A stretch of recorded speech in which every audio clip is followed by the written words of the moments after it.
Chapter 1 Prologue: The Past and Present of Xiang Tian. Xiang Tian, a descendant of the renowned Shu overlord Xiang Yu, was born with heterochromia, leading his kin to believe he possessed the demeanor of a conqueror. As Xiang Tian matured, his family discovered that he possessed innate divine strength at the age of merely 4. During a ritual, he was able to lift the ceremonial cauldron and wield a 50-pound Xian iron halberd, further solidifying their belief that he was a reincarnation of the Overlord. From that day forth, the clan provided Xiang Tian with medicinal baths and rigorous training, with the clan leader personally imparting the Heart Sutra of the Overlord to him. It is said that the Heart Sutra of the Overlord is a profound technique born from the insights gained throughout the Overlord's lifetime of battles, attainable only by those with innate divine power. The Overlord once wielded this strength to break through enemy lines, rendering him invincible throughout his life. At the age of 13, Xiang Tian was further instructed in the techniques of the Overlord's halberd and the 18 single-handed strikes. Time flew by, and 7 years past. Xiang Tian was now 20.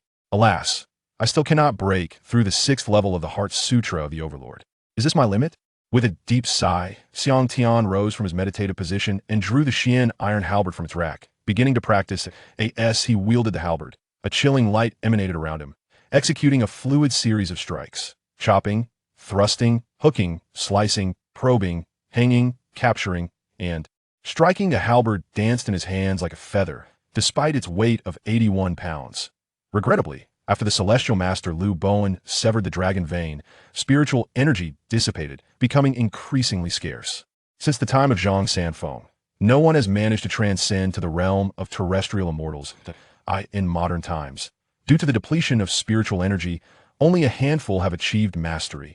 Lamentably, as the most exceptional genius of the Xiang family in centuries, Xiang Tian was bestowed with the legendary weapon, the heavenly dragon city-slaying halberd, once wielded by Xiang Yu, to practice the Overlord's halberd techniques. Finding that solitary training was unfruitful, Xiang Tian sought breakthroughs by traversing the deep mountains daily with the heavenly dragon halberd, using the Shinong Benchao Jing obtained from the Divine Physician Valley to search for spiritual herbs or elixirs from the pre-Qin era, hoping to advance to the 7th level of the Heart Sutra of the Overlord. Simultaneously, due to the scarcity of spiritual energy, the importance of various sects techniques diminished. Sects ceased to hoard their methods, allowing others to practice their martial arts.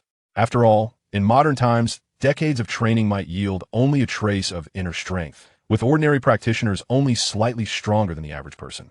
To enhance their abilities, apart from cherishing precious herbs for concocting elixirs, one must spend years in the secluded mountains absorbing the remnants of spiritual energy, resulting in fewer individuals pursuing cultivation. Perhaps in a few decades, there will be no practitioners left. Thus, Xiang Tian successively visited Shaolin, Wudong, and other places, exchanging techniques in hopes of integrating their wisdom into a singular path, seeking insights for breakthroughs. Alas, if only I were born in the Douluo continent. With the Heart Sutra of the Overlord, I would surely shine brightly, Xiang Tian sighed, glancing toward the Douluo continent. The Douluo continent had recently gained popularity as an anime. Xiang Tian found it quite intriguing during his leisure, finishing the entire series of novels in one sitting, prompting his earlier lament.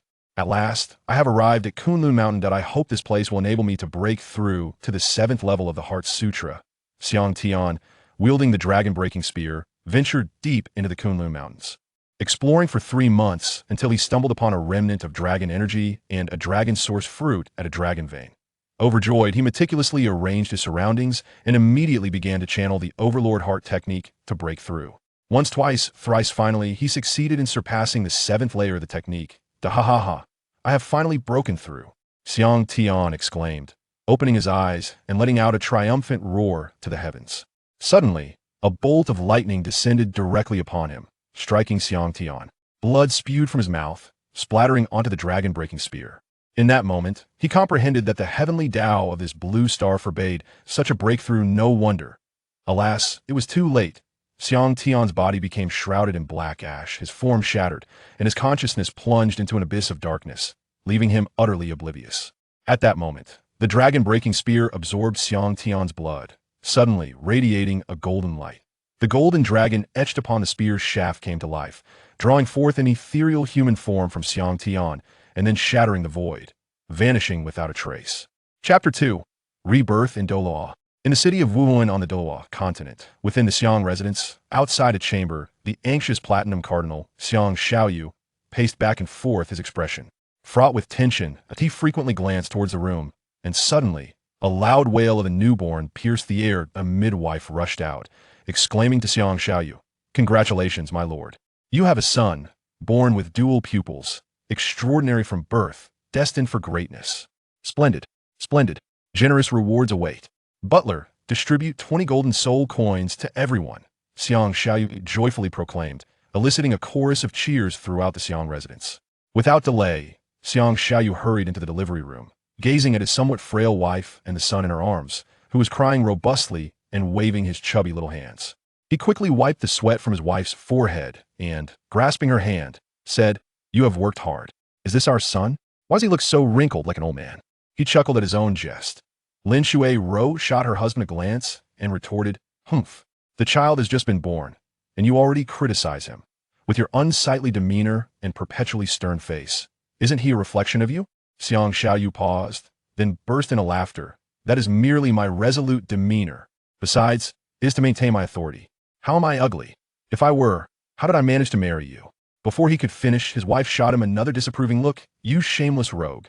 In her arms, the infant Xiang Tian stared at his chubby hands, momentarily stunned. "Did I not perish? Have I been reborn? And where is this place?" 3 years later, having finished the last page of historical records of Douluo continent, borrowed from his father, Xiang Tian recalled the passing of Qian Sunji 2 years prior, and Bibi Dong's ascension to the role of Pope. Why this reckoning? He should be a year older than Tang San. Setting the book down, Xiang Tian mused aloud. Douluo continent. Is it? Martial spirits, soul rings? How intriguing. Back then, I perused numerous texts in my quest for a breakthrough, even indulging in online novels. Although they offered little aid at the time, they now grant me foresight. Tang San, Dai Mubai Oscar, Ma Hongjun, Ning Rongrong, Xiao Wu, Zhu Zhuqing. How fascinating, he said, a smile involuntarily gracing his lips as thoughts of something eluded him. 2 years later, on a crisp morning, Xiang Tian opened his eyes and exhaled deeply, the breath escaping like a white mist, dissipating a distance of 10 paces. Who would have thought the progress would be so swift? In less than 2 years, I have fully mastered the first layer of the Tyrant Heart technique. Despite numerous attempts, I was unable to break through, likely hindered by the constraints of the heavenly Tao, much like the original character Tang San. It is clear that after reaching completion, I will require a soul ring to advance to the second layer. Therefore, there is no need to rush my training in the Tyrant Heart technique. It is time to focus on physical conditioning and the practice of spear techniques. The Tyrant Heart technique inherently includes methods for physical training, allowing one to refine the body from within using soul power. Furthermore, practicing the I Ching Jing will broaden my meridians and strengthen my bones, enhancing both my control over soul power and its purity, ultimately elevating my innate talent. However, to practice the Tyrant Spear technique, I must request my father to forge a heavenly dragon-breaking city spear for me. That night, Xiang Tian approached his father and said, "Father, I wish to enhance my physical abilities and practice spear techniques. Could you craft an iron spear for me and arrange a larger courtyard for my training?" Xiang Yu regarded his precious son with a fond smile, gently patting his head. "Very well, my son. You truly are my child. I will instruct the steward to prepare the training hall at the back, and I shall provide the finest medicinal baths and nourishment you require for your training." Xiang Tian beamed with joy, exclaiming, "Thank you, father. This is the spear I have often envisioned in my dreams. Here is the blueprint. Please forge it according to this design." He handed his father a carefully drawn diagram. Xiang Yu took the blueprint with curiosity, marveling at the magnificent spear. The spear shaft was adorned with a swirling golden dragon, and from the dragon's mouth emerged a gleaming spearhead that radiated a cold, luminous light. Truly a spectacular sight. In the training grounds, Xiang Tian donned a suit of iron armor weighing 20 pounds, darting around the pillars to build his endurance. Xiang Yu observed his son quietly from the sidelines, choosing not to speak. His son was precocious, having perused the books in his study since childhood. Now, with such determination, it was conceivable that upon awakening his martial soul, the furious flood dragon spear, at the age of 6, and possessing a commendable innate soul power, he might one day surpass his father and attain the title of Title Do. Reflecting on his son's bright future, Xiang Yu understood that, apart from the martial soul, the soul ring was of paramount importance. He was acutely aware that the stronger one's physical constitution, The easier would be to absorb higher-level soul rings. It seems I must visit the spirit hall tomorrow to seek out better medicinal baths, Xiang Yu mused, stroking his chin thoughtfully. After completing a series of exercises, Xiang Tian was drenched in sweat. He took a moment to catch his breath before immersing himself in the medicinal bath prepared by his father. Upon finishing the bath, Xiang Tian emerged, and a maid assisted him in dressing. He made his way to the dining hall, exclaiming, "The life of a feudal lord is excessively indulgent. Nonetheless, I quite enjoy it." Arriving at the dining hall, he found his father and mother already seated. Before Xiang Tian could speak, Lin Shiru placed a piece of soul beast meat into his bowl, saying, "Quickly, try this. It is the flesh of a 1,000-year-old diamond tiger, specially procured by your father. It is beneficial for body refinement." Without hesitation, Xiang Tian sat down and savored the meat, which was tender and succulent delicious. He devoured it eagerly. Xiang Yu chuckled at his son's voracious appetite, advising, "Son, take your time, that I cannot promise much, but in the future, you shall have an abundance of 1,000-year soul beast meat.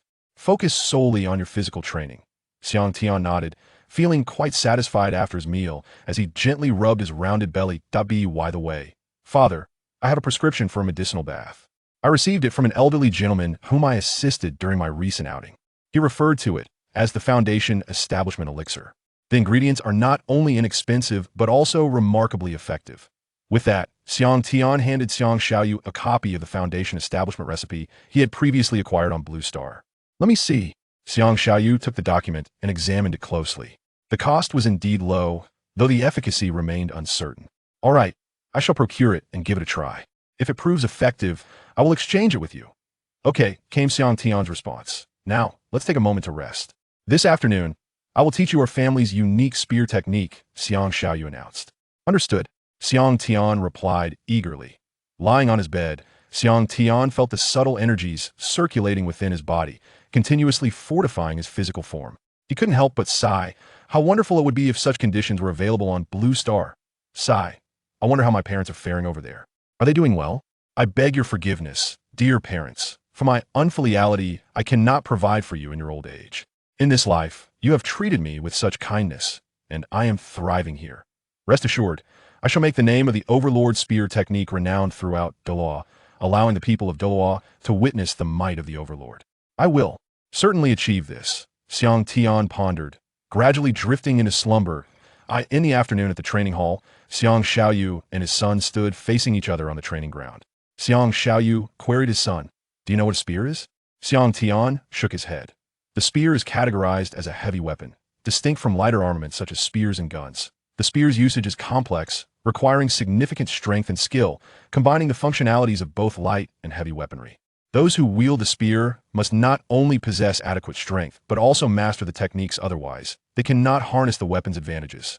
Once proficient in spear techniques, one can contend not only with heavy weapons like hammers and polearms in a test of strength, but also with light weapons such as swords, guns, and knives in a display of skill.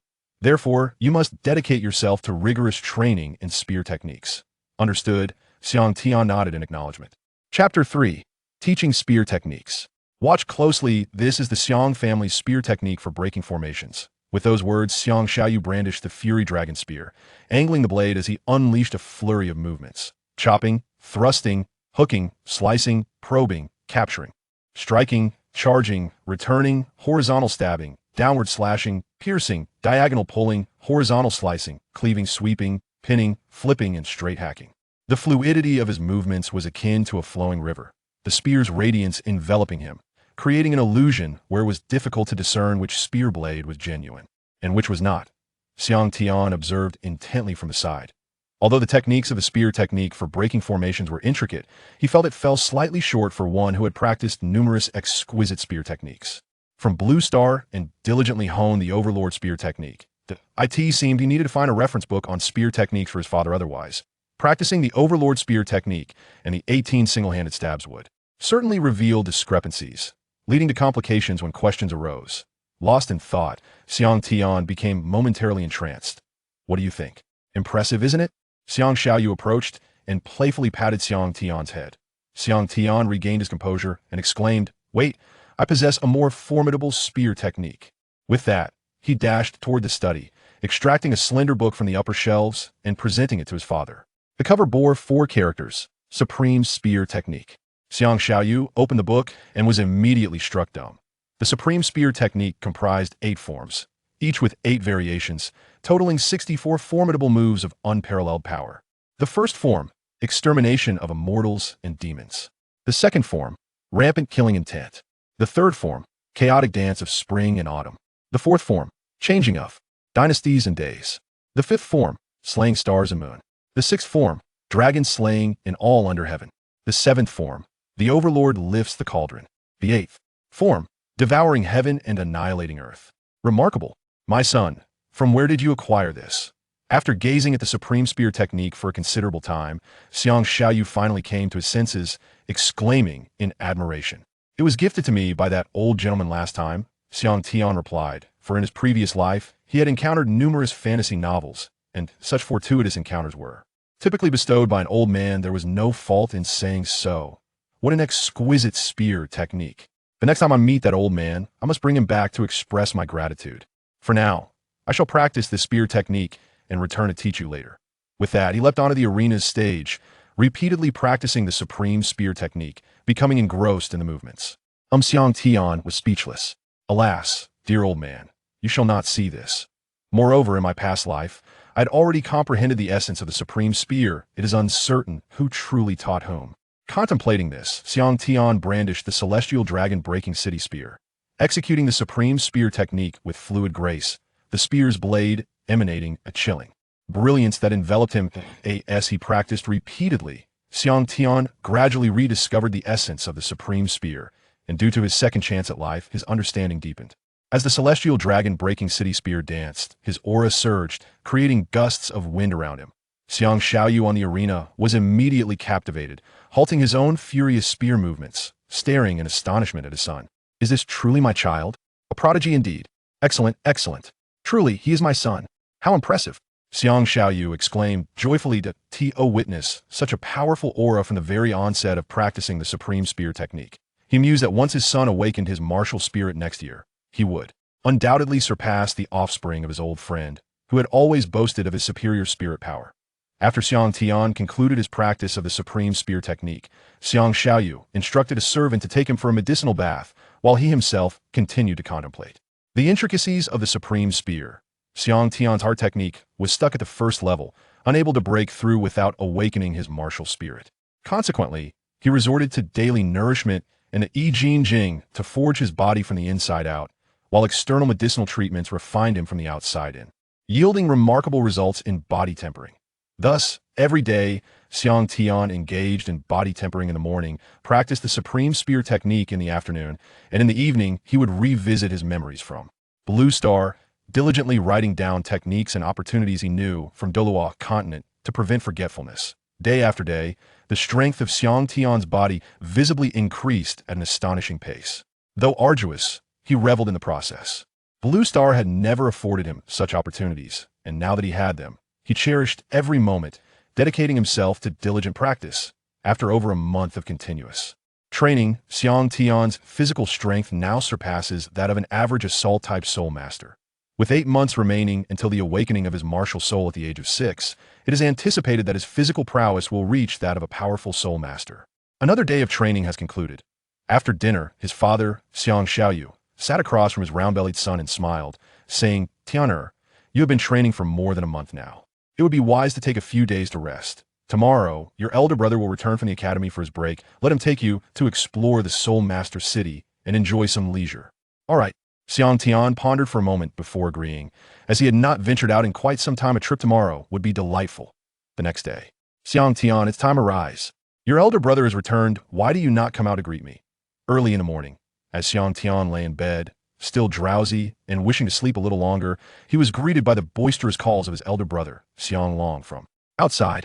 Xiang Long, the elder brother of Xiang Tian, is 8 years old this year, 3 years senior to Xiang Tian.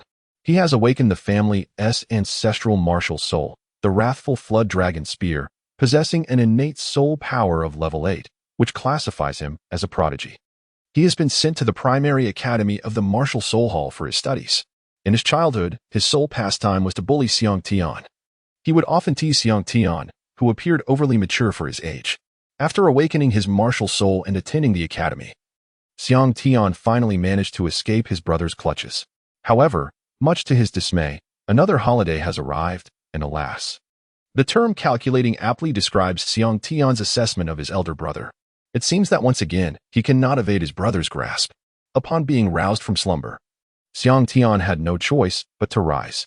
After his servant assisted him in donning his attire, he stepped out of his chamber, his expression betraying a sense of resignation. "Good morning, elder brother." Xiang Long gazed at the exasperated Xiang Tian with a smile, saying, "What's the matter? You seem a bit displeased with your elder brother, which truly saddens me. I have held you in such high regard at the academy." Xiang Tian's face twitched. Oh no. His elder brother was once again scheming to play tricks. In a hurried and woeful tone, Xiang Tian implored, "How could that be? I miss you dearly, brother. You can ask our parents if you don't believe me." Lin Shuai-ro, witnessing this exchange, couldn't help but chuckle. It indeed took the elder son to manage him, always acting like a little adult, devoid of any childlike joy. Maturity at such a young age is not necessarily a virtue. He should embody the essence of childhood. Let us dine now and refrain from perpetually plotting against your brother. After we finish, take him to the spirit city for some amusement. He shouldn't be cooped up at home all the time, proposed Xiang Yu.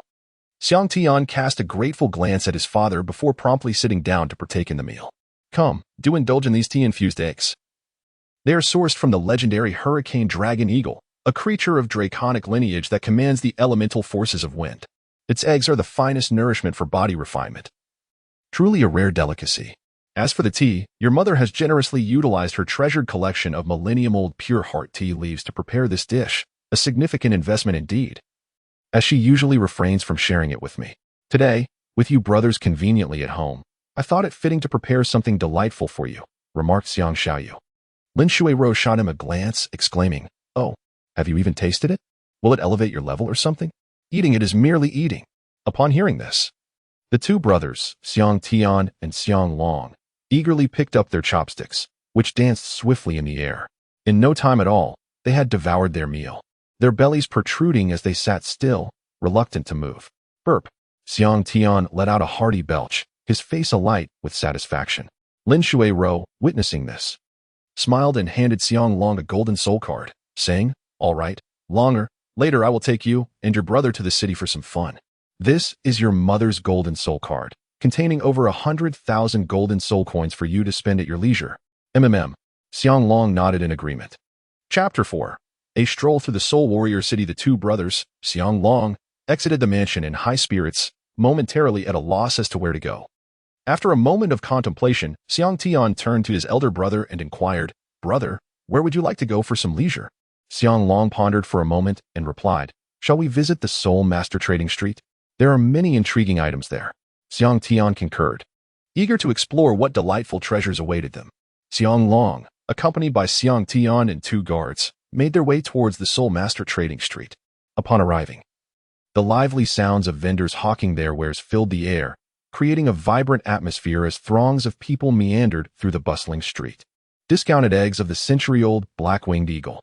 Come witness the rare century-old purple spirit ginseng and various precious herbs. The locals of Douluo were generally unfamiliar with medicinal herbs, recognizing mainly the common varieties. However, Xiang Tian's interest was piqued, and he pushed through the crowd towards a herb-selling stall, hoping to leverage his knowledge from his past life as divine farmer's classic of herbal medicine to uncover hidden treasures. Upon entering, he spotted an inconspicuous shelf near the entrance, where he discovered a small bundle of mixed herbs labeled as dragon muscle grass, 50 gold soul coins. In truth, it was the rare dragon source golden vein grass, which bore shimmering golden veins, vastly more valuable than the ordinary dragon muscle grass. The discovery thrilled Xiang Tian. He envisioned incorporating it into a medicinal bath to enhance his physical form, allowing him to absorb a 1,000-year soul ring during awakening. While his heart raced with excitement, he maintained a composed fa. He turned to the shopkeeper and casually declared, "I'll take this dragon muscle grass." He then exchanged a knowing glance with his elder brother, discreetly winking. His cunning brother, understanding the unspoken communication, asked no questions and simply handed over the gold soul card, completing the transaction effortlessly as he stored the herbs in his soul guide. Continuing onward, Xiang Tian led Xiang Long and the guards deeper into the market. After a brief search, they found nothing of particular interest. Just as they were about to leave, Xiang Tian was suddenly captivated by a substantial piece of golden whale resin. The description read, "1,000-year whale resin, known for its nourishing and invigorating properties, priced at 800 gold soul coins." Remarkably, during the illustrious Tang sect era, this substance was renowned for enhancing strength and fortifying muscles, bones, and meridians, significantly extending the longevity of soul ring absorption. To find it now at such a modest price, used by nobles for vitality enhancement, was an incredible stroke of luck. Xiang Tian gestured towards the whale resin, signaling to Xiang Long, who appeared slightly perturbed. At the checkout, the young saleswoman covered her mouth with a smile, her eyes playfully scanning Xiang Long's slender frame. Emotionless, he silently vowed to demand a reasonable explanation upon their return. Feeling somewhat betrayed, after completing their purchases, Xiang Tian, having found nothing else of value, decided to leave. Once outside, Xiang Long seized Xiang Tian by the ear, eliciting a painful yelp. "Ouch, brother, I was wrong." Xiang Tian grimaced in protest. "Why did you buy that? Are you trying to put me in a bind?" Xiang Long raised his voice in disbelief. "I'll explain later. It's too crowded right now." "Fine, I'll let you off this time," Xiang Long said, surveying the surroundings before releasing his grip. "Brother, your grip is far too strong." Xiang Tian rubbed his ear and remarked, "Humph, stop pretending. Your physical resilience is nearly on par with mine. I didn't even exert much force. Did it really hurt you? Are we still shopping or not? Let us move." With that, Xiang Long turned and headed towards the nearby stalls, as he had yet to make any purchases. "Here we go." The two brothers, Xiang Tian and Xiang Long, wandered for half a day without discovering any treasures. Their exploration of the street stalls was nearing its end, and Xiang Tian had begun to lose hope of finding any hidden gems. After their prolonged excursion, the brothers felt fatigued and noticed a row of chairs beside a nearby stall. They decided to take a break. After resting for a while, Xiang Long sensed a chill emanating from beside him. Turning his head, he beheld a large piece of black mineral. When he reached out to touch the stone, a shiver ran through him. It was icy cold. Xiang Tian remained impassive, his gaze sweeping over the stall before him, causing his pupils to constrict. Had he not looked, he might have overlooked the treasures laid out before him. Yet upon closer inspection, he discerned that the stall was indeed replete with remarkable items. Further examining the stall owner, he sensed a fluctuation of soul energy, indicating that this individual was likely a soul master. Xiang Tian sat there, appearing nonchalant, yet his heart surged with tumultuous waves. "Ah, this piece of crystalline ore is substantial, indeed a treasure. Is it the one that Tang Xin purchased from Flanders? Or perhaps the one Ning Rongrong acquired in the Metal City? Or is it something entirely different? Regardless, I shall procure it. What is this ore? The chilling aura it emanates is extraordinary. Alas, I cannot discern its nature. Never mind, I shall take it home for further study.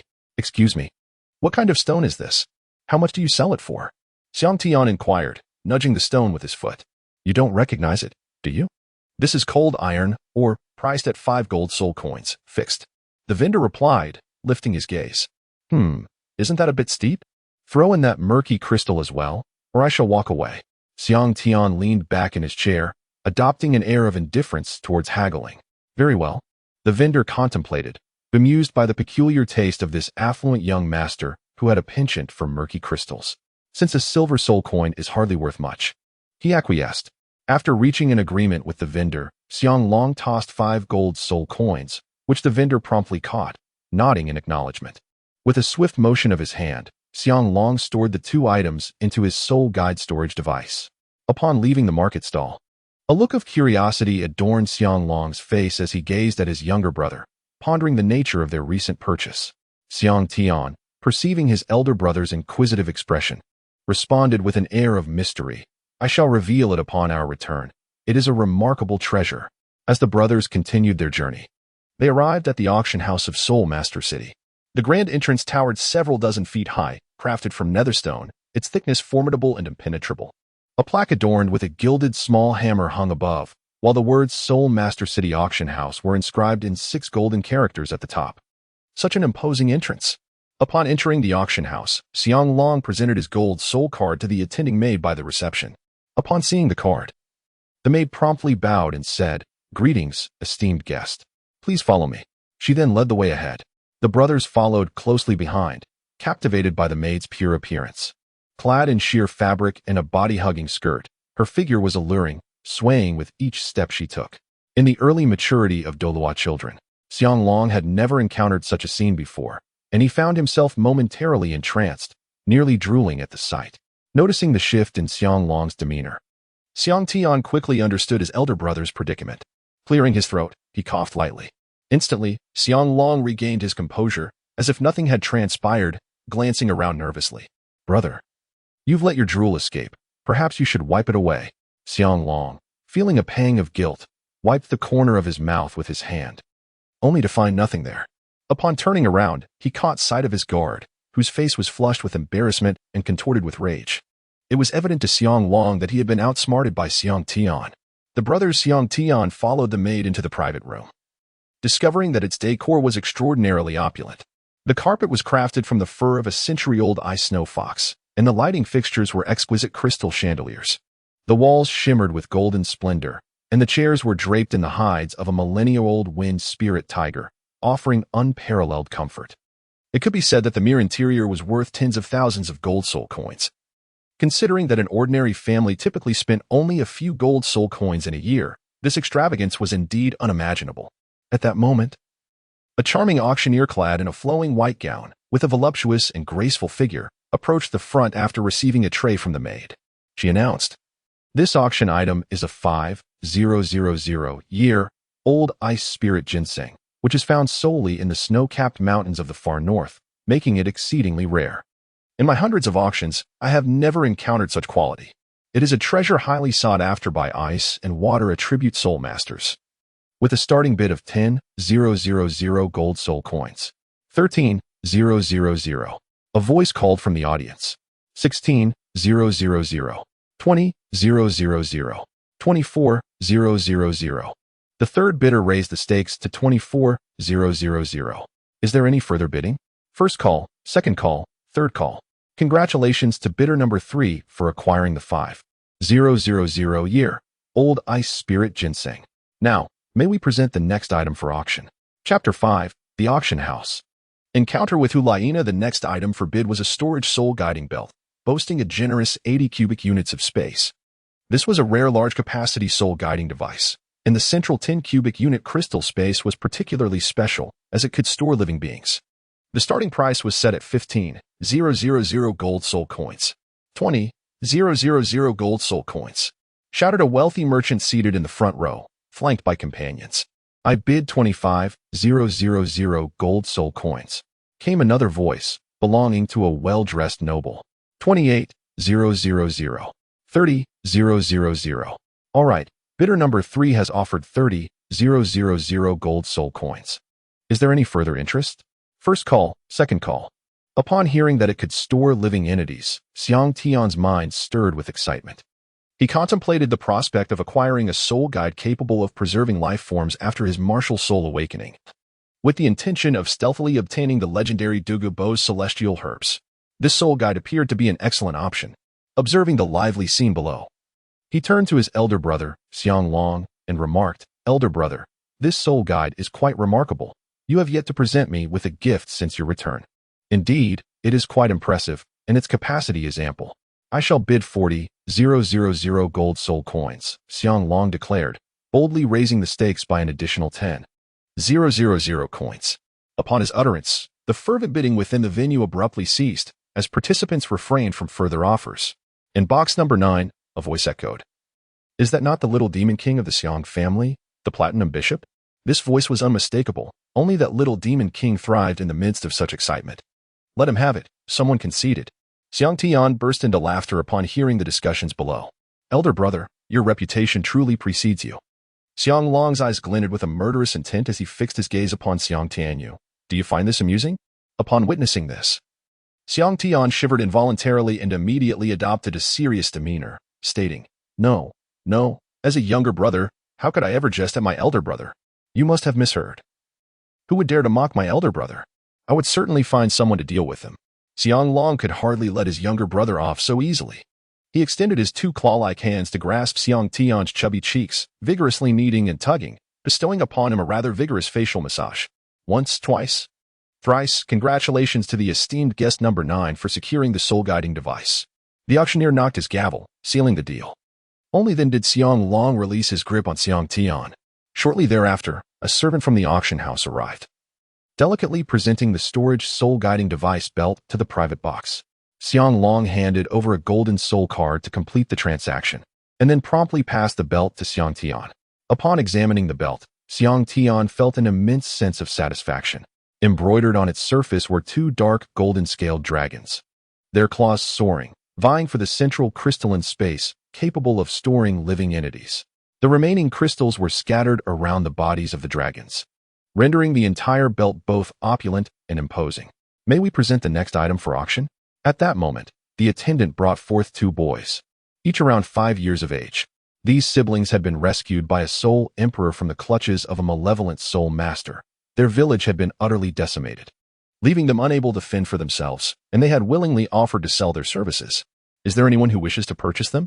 The audience, noticing merely two young boys, both male and with their martial souls yet to awaken, remained silent, unable to discern their potential. Their village was known as Weapon Village, where martial souls typically manifested as weapons such as swords, spears, and shields. It might be worth considering cultivating them into guardians. As a youth imbued with the principles of modern socialist education, Xiang Tian was filled with indignation at the futile act of human trafficking. Yet, he found himself powerless to effect change. Observing the two brothers, treated like mere livestock, he swiftly turned to his elder brother, Xiang Long, signaling his intent to purchase them. At that moment, the brothers were oblivious to the unfolding events, and the auctioneer's gavel fell decisively. The brothers were subsequently escorted to Xiang Tian's private box. Xiang Tian gazed at the two brothers and inquired, "What are your names?" Wang Taixian, the one on the left with a slightly slender frame, responded first. Gongsun Mo, the one on the right with a somewhat more robust build, followed suit. "Are you not blood brothers?" Xiang Tian asked. "No, but we are brothers in spirit. Closer than mere kin," they replied in unison. Observing that the brothers' clothing was rather soiled, Xiang Long addressed a nearby guard, saying, "Please take these brothers to bathe and provide them with better attire. Also, while you're at it, escort them to the auction house, as it is nearing its conclusion. Arrange for 2 rooms for them in the back courtyard." Just as the guard was about to lead the brothers away for a wash, they suddenly knelt before Xiang Tian and Xiang Long, exclaiming, "Thank you, noble sirs. From this day forth, our lives are entrusted to you." Xiang Long waved his hand dismissively, saying, "All right, rise. From now on, we are family. There is no need for kneeling." Xiang Tian nodded in agreement. The guards escorted Wang Taixian and the brothers Gongsun Mo out.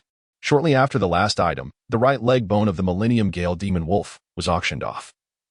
The Xiang brothers, seeing no further items of interest, decided to leave the auction house with Wang Taixian, Gongsun Mo, and their guards.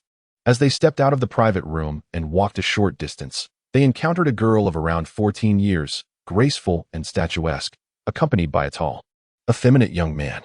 Upon seeing them, Xiang Long instinctively considered retreating. "Xiang Long, do you not greet your sister and instead contemplate fleeing?" Hu Laina remarked. "Ah, sister. I was just surprised to see you," Xiang Long stammered, his face paling. "Is that so?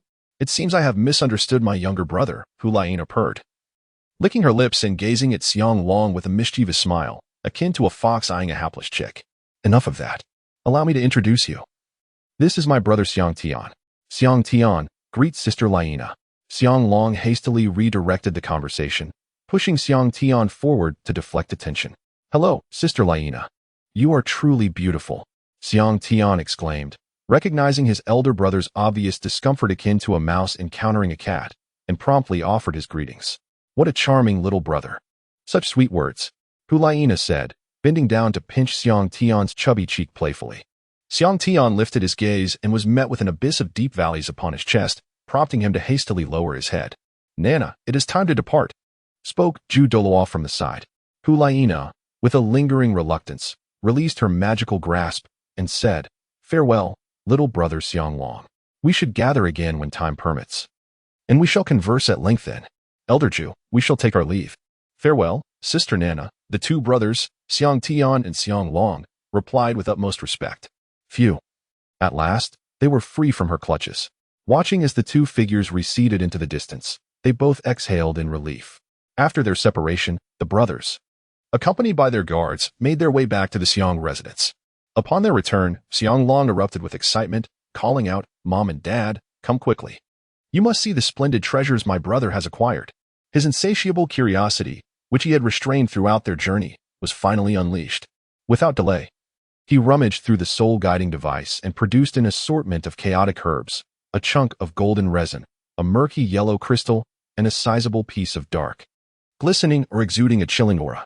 Upon hearing the sound, Xiang Yu approached for a closer inspection, his expression darkening. Is this not well glue? What does this young man mean by this? Who does he look down upon? At that moment, a woman with an oval face and a voluptuous figure entered. It was Lin Shuai-Ro. Upon glancing at the table, her cheeks flushed crimson as she grasped Xiang Yu's ear and inquired, "What is going on?" Xiang Yu hurriedly replied, "It has nothing to do with me. You should ask your son." As he spoke, he pointed towards Xiang Long, who promptly indicated Xiang Tian and said, "It was bought by my younger brother." Xiang Tian gazed at the three individuals, who were casting puzzled looks in his direction, and clarified, "This whale glue holds immense value for my elder brother. When subjected to intense flames, it softens and, upon consumption, has the potential to enhance physical strength. It is possible that my brother could absorb a Millennium Soul Ring during the second trial. Is that truly the case?" The trio questioned in disbelief. "In a couple of days, once my brother consumes it, we shall find out," Xiang Tian replied with unwavering confidence. "And what about the other items? Are they of any significance?" Xiang Long inquired, his excitement palpable. Xiang Tian gestured towards the herbs on the table and elucidated, "This is the Longyuan Jinmai herb, which, when infused into a medicinal bath, can significantly enhance the effects of body refining." Chapter 6. Banjing Fa Jing and Han Xin Tai Jing. As for this crystal, it is known as Banjing Fa Jing. Despite its murky appearance, it conceals a glimmer of golden light. This golden radiance signifies the presence of Fa Jing, which can also be referred to as a type of concealed weapon known as the Dragon Whisker Needle.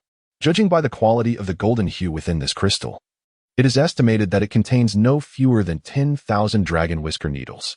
"Father, please shatter this crystal and see for yourself," Xiang Tian exclaimed as he tossed the crystal towards Xiang Yu, who swiftly reached out to catch it.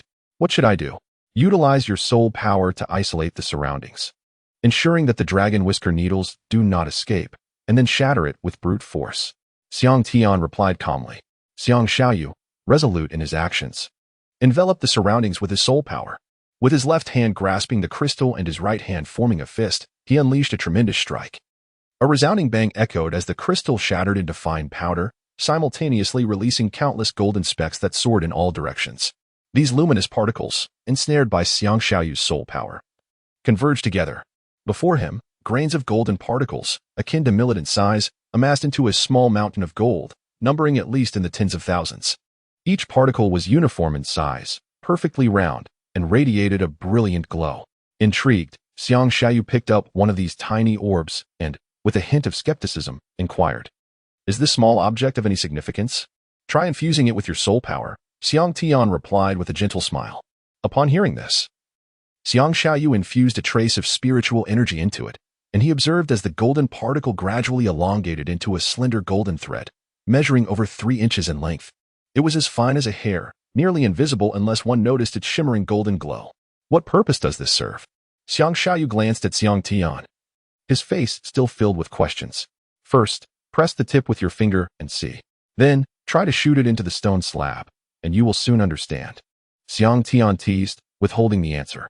Xiang Yu, adhering to the command, pricked his finger with the Dragon Whisker Needle, which effortlessly pierced through without any hindrance, causing a droplet of blood to gradually ooze forth. "Hiss how sharp it is, capable of piercing my flesh with such ease." Xiang Yu was somewhat taken aback by the needle's razor sharpness. He flicked his hand towards the table, and the Dragon Whisker Needle embedded itself into the ancient solid wood surface as if it were tofu, vanishing from sight. At that moment, something peculiar occurred. A small bulge suddenly emerged on the table, followed by a resounding thud as a dent formed, leaving only a fragment of the needle at the bottom, sending wood shavings flying throughout the room. It turned out that although the ancient wood was the hardest of its kind, it possessed little elasticity, and upon losing its soul power support, the Dragon Whisker Needle coiled up, explosively fracturing the wood. "Father, this Dragon Whisker Needle is exceedingly sharp and diminutive, specifically designed to breach defenses. Once it loses its soul power support, it automatically retracts. Just imagine the consequences if such a device were to be shot into the human body and subsequently lose its soul power." Xiang Tian shrugged his shoulders, a smile gracing his face. hissed the three of them simultaneously, inhaled sharply, their thoughts racing, falling into a contemplative silence. This is the star-plucking and moon-flying technique. A self-created soul skill, meticulously practiced to complement the dragon whisker needle. If you, dear father, were to master it, the unparalleled speed combined with its extreme sharpness would render even defense-type soul masters of the same rank incapable of withstanding it. Even a titled Douluo, if caught off guard, would inevitably fall victim. As he spoke, Xiang Tian retrieved a scroll from his pocket. My elder brother and mother should also practice some self-defense. This hidden weapon relies heavily on the element of surprise. It is best not to utilize it often in front of others, saving it for critical moments as a trump card. It is most effective when the enemy is unprepared. Once they are alerted, the efficacy diminishes greatly. The dragon whisker needle, if it enters the body and does not strike a vital point, will render the victim's life worse than death. If it strikes a vital point, death is assured. It should never be used in ordinary duels, for it is far too malicious. Remember this. Xiang Tian spoke with gravity. You brat, you possess such remarkable treasures. Did that old man give you these as well? Xiang Yu, aware that Xiang Tian harbored secrets, trusted that his son would not bring harm to him and refrained from further questioning, reaching out to take the scroll with a playful reproach. Xiang Tian did not respond, chuckling amiably as he ruffled his hair. And what of that stone? Today, I am truly enlightened. I am eager to discover what this black mineral is. As for this stone, even I cannot discern its nature. Xiang Tian spread his hands in a gesture of resignation. However, it is certainly not the ordinary cold iron or that the owner claimed it to be. Come, let us head outside to examine it. Xiang Yu exclaimed, eagerly clutching the stone as he made his way out. The others hurriedly followed suit. Once in the courtyard, Xiang Yu placed the stone upon the ground. Summoning forth his martial spirit, the furious flood dragon halberd, and turning to his companions, he instructed, stand back. I shall unveil its secrets. They promptly distanced themselves.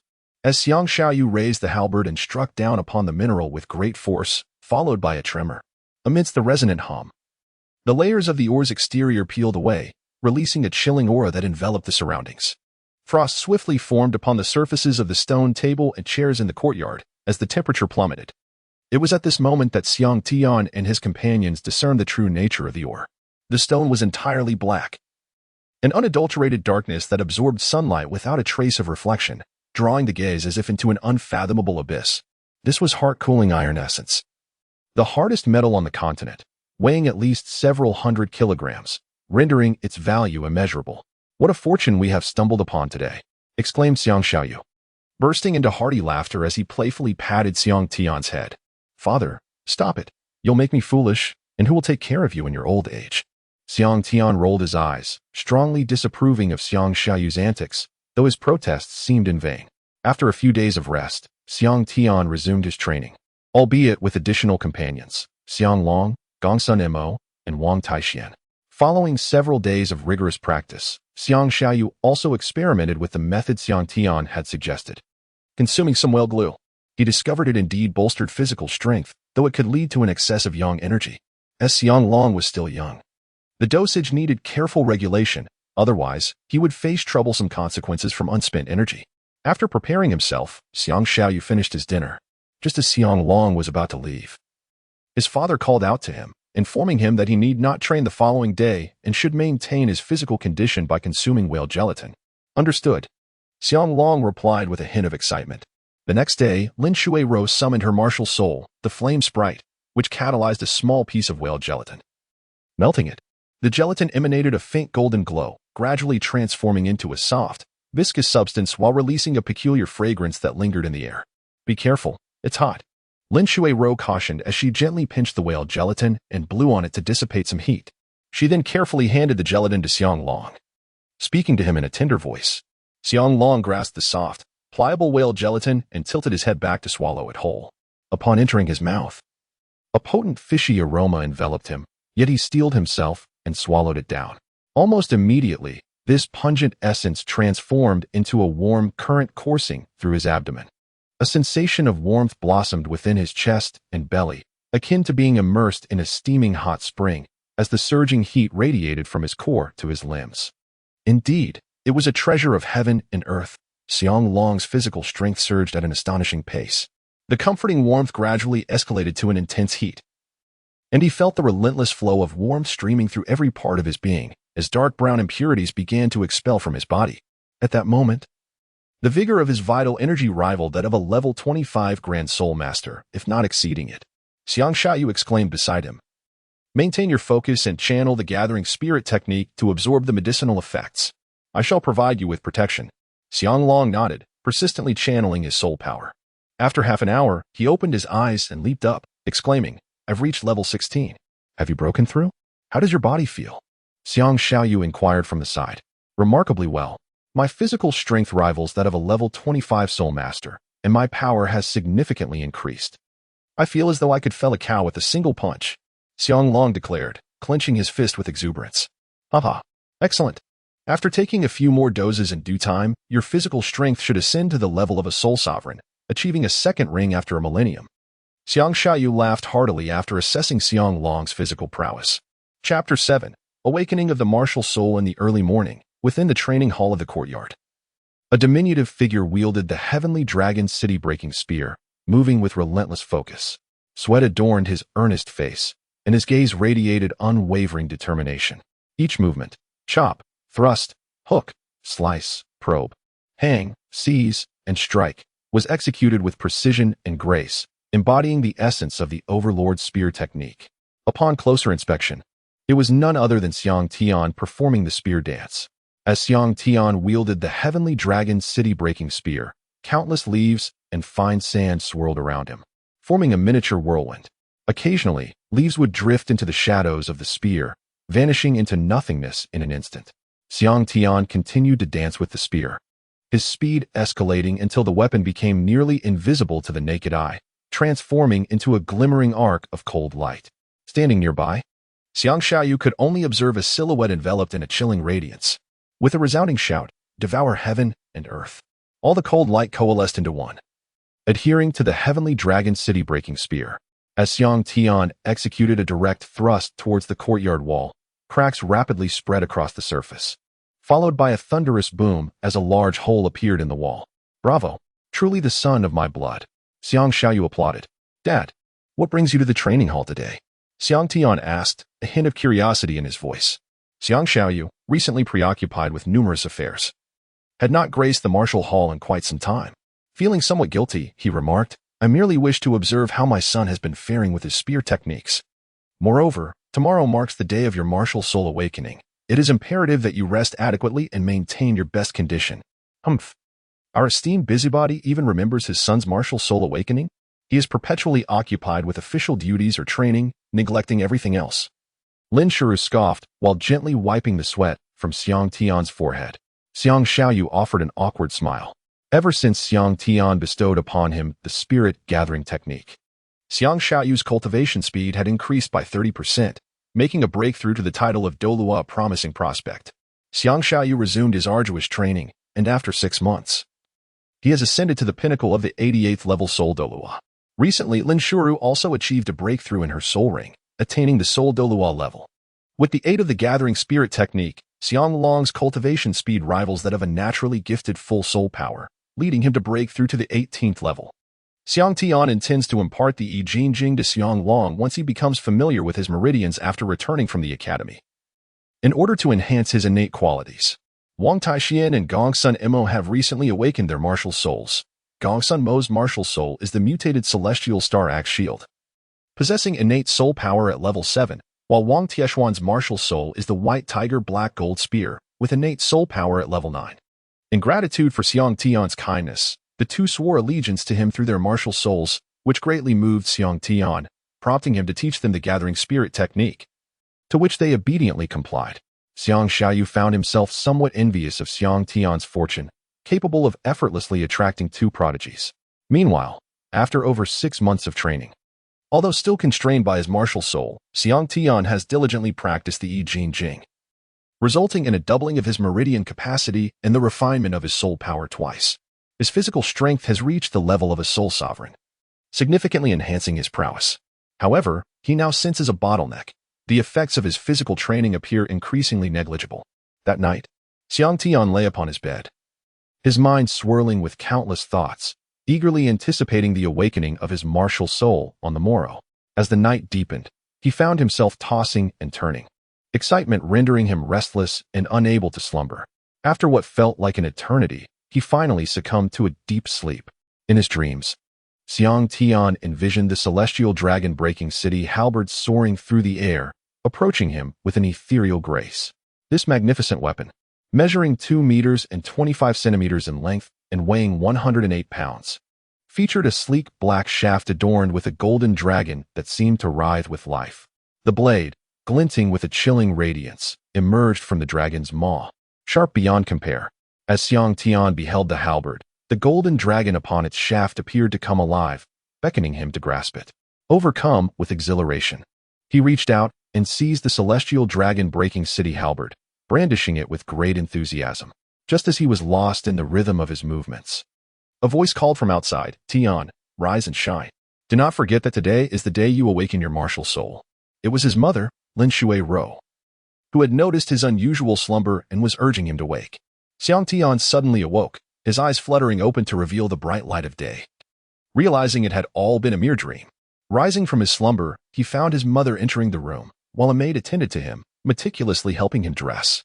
Lin Shui-ro, observing Xiang Tian's drowsy state as he yawned, smiled warmly and said, "What seems to be the matter? Quickly freshen up to invigorate yourself. I have prepared a delightful meal for you. After breakfast, we shall awaken your martial soul." Xiang Yu, having emerged from a humble background with a mutated martial soul, ascended to the esteemed position of Platinum Bishop within the Spirit Hall through sheer strength and merit. Consequently, he treats the servants of the Xiang estate with great kindness, annually assisting the children of the household in awakening their martial souls. After finishing their meal, Xiang Yu and his family proceeded to the awakening hall. At that moment, the hall was already teeming with people, primarily consisting of guards and servants accompanying children for their awakening, along with some onlookers drawn by curiosity. "Open the doors and let the children awaiting their martial soul awaken in an orderly queue," instructed Xiang Yu to the guards stationed at the entrance. Shortly thereafter, a line of 6-year-old children arranged themselves from the shortest to the tallest, with Xiang Tian leisurely strolling to the back of the line. Once the children were in place, the adults were directed to remain outside. As Xiang Yu and his wife settled into their seats above, a profound silence enveloped the hall. Xiang Yu rose to his feet and proclaimed, "Children, do not be anxious. Today marks the day that shall determine your destinies. Steady your minds and simply follow my instructions." Xiang Yu cast 6 black stones into the center of the hall, arranging them in the form of a hexagram, before approaching the formation. As he unleashed his martial spirit, the 8 soul rings, 2 in yellow, 2 in purple, and 4 in black, undulated around him. The first one, "Step forward." The child at the forefront responded promptly, advancing to stand at the center of the formation. As children of the martial soul city, they had witnessed martial spirits being unleashed on numerous occasions, even if their parents were not soul masters. Thus, they did not exhibit the fear characteristic of the children from Holy Soul Village in the original narrative, who had been sheltered from the world. With a grand gesture, Xiang Yu infused 6 faint strands of black soul energy into the 6 black stones embedded in the ground. Instantly, a shimmering layer of golden light radiated from the stones, forming a delicate golden shield that enveloped the boy. Rich golden particles floated from the black stones, entering the boy's body, causing him to tremble slightly, struggling to voice his cries in silence. Such a profound golden light. It appears to be an immensely powerful martial soul. How splendid. A glimmer of excitement sparkled in Xiang Yu's eyes as he contemplated. Focusing his mind and calming his spirit, he urged himself to attune to the inner call. Dismissing all distractions, Xiang Yu's gaze remained fixed on the boy as he commanded, his voice firm. He could sense that a formidable martial soul was about to manifest. As the golden light faded, a shadowy golden bear materialized behind the boy, roaring defiantly toward the heavens, exuding an aura of great strength. Xiang Yu suddenly appeared before the boy, gently ruffling the child's hair as he presented a crystal sphere, eager to assess the innate soul power. The boy placed his hand upon the crystal, which instantly radiated a dazzling blue light. The dark gold bear, a branch of the formidable dark gold terror claw bear, was known for its overwhelming dominance. Thus, no soul master had ever possessed such a martial soul, as the human body could not withstand its might. In contrast, the dark gold bear was celebrated as the strongest among bear-type martial souls. With an innate soul power of level 9, the boy was indeed a prodigy. Observing this, Xiang Yu kindly inquired, "What is your name? Whose child are you?" "I am Lin Xiaolei, and my father is Captain Lin Jie of the Guard Brigade." The boy replied with calm assurance. Very well, you possess the dark gold bear martial soul with an innate soul power of level 9. Go and share this joyous news with your parents. The young genius, Xiang Yu, gestured dismissively, refraining from further questions. The child, brimming with excitement, dashed outward to convey his good fortune to his family. Next, he called, Steel Gun, innate soul power level 4. Sky Moving Monkey, innate soul power level 2. Ho, innate soul power none. Valley Giant Chicken, innate soul power level 1. Diamond Tiger, innate soul power level 3.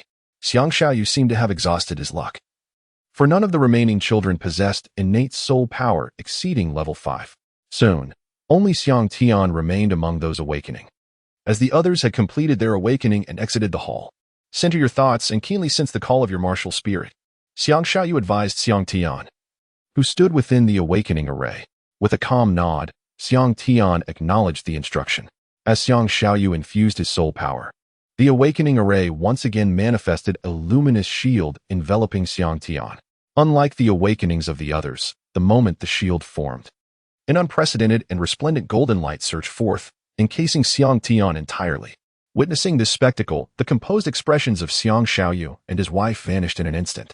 Xiang Yu, in a fit of excitement, inadvertently tore at his beard, oblivious to the act, his eyes gleaming with fervor.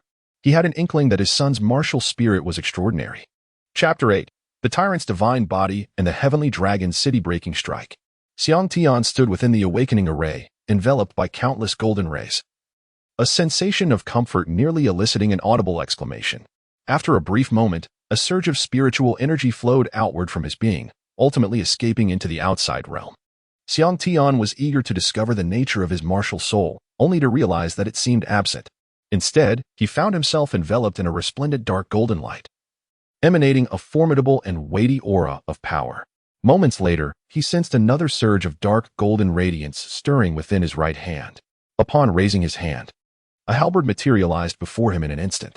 The celestial dragon's halberd, with its entire body forged in obsidian gold, showcased a golden dragon coiling around the shaft.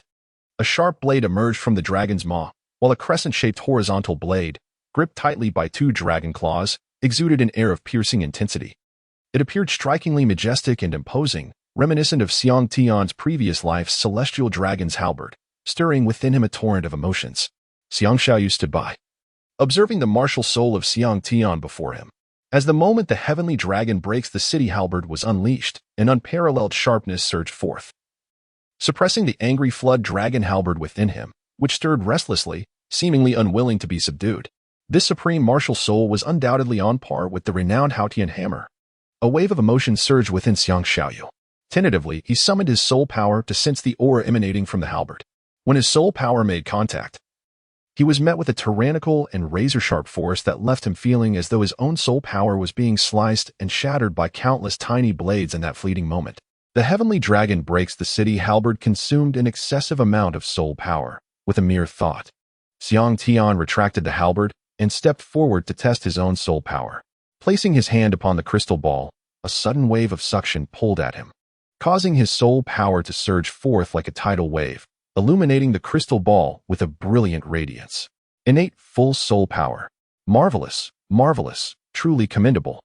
My son is impressive, Xiang Yu exclaimed with excitement as he patted Xiang Tian on the shoulder. Lin Shuru, standing nearby, joyfully ruffled Xiang Tian's hair and inquired, Tianer, are you all right? Please introduce your martial soul. What is its name? Xiang Tian closed his eyes, attuning himself to his martial soul, and exclaimed with excitement, Indeed. The martial soul I awakened is the body martial soul, the Overlord divine body. Body martial soul? Xiang Yu and his companion echoed in unison, in their understanding. No soul sage on the continent had ever manifested a body martial soul. It was synonymous with a defective martial soul. However, given that the qualities of twin martial souls must be closely aligned, the extraordinary quality of the heavenly dragon city vanquishing halberd suggested that the Overlord divine body would also be remarkable.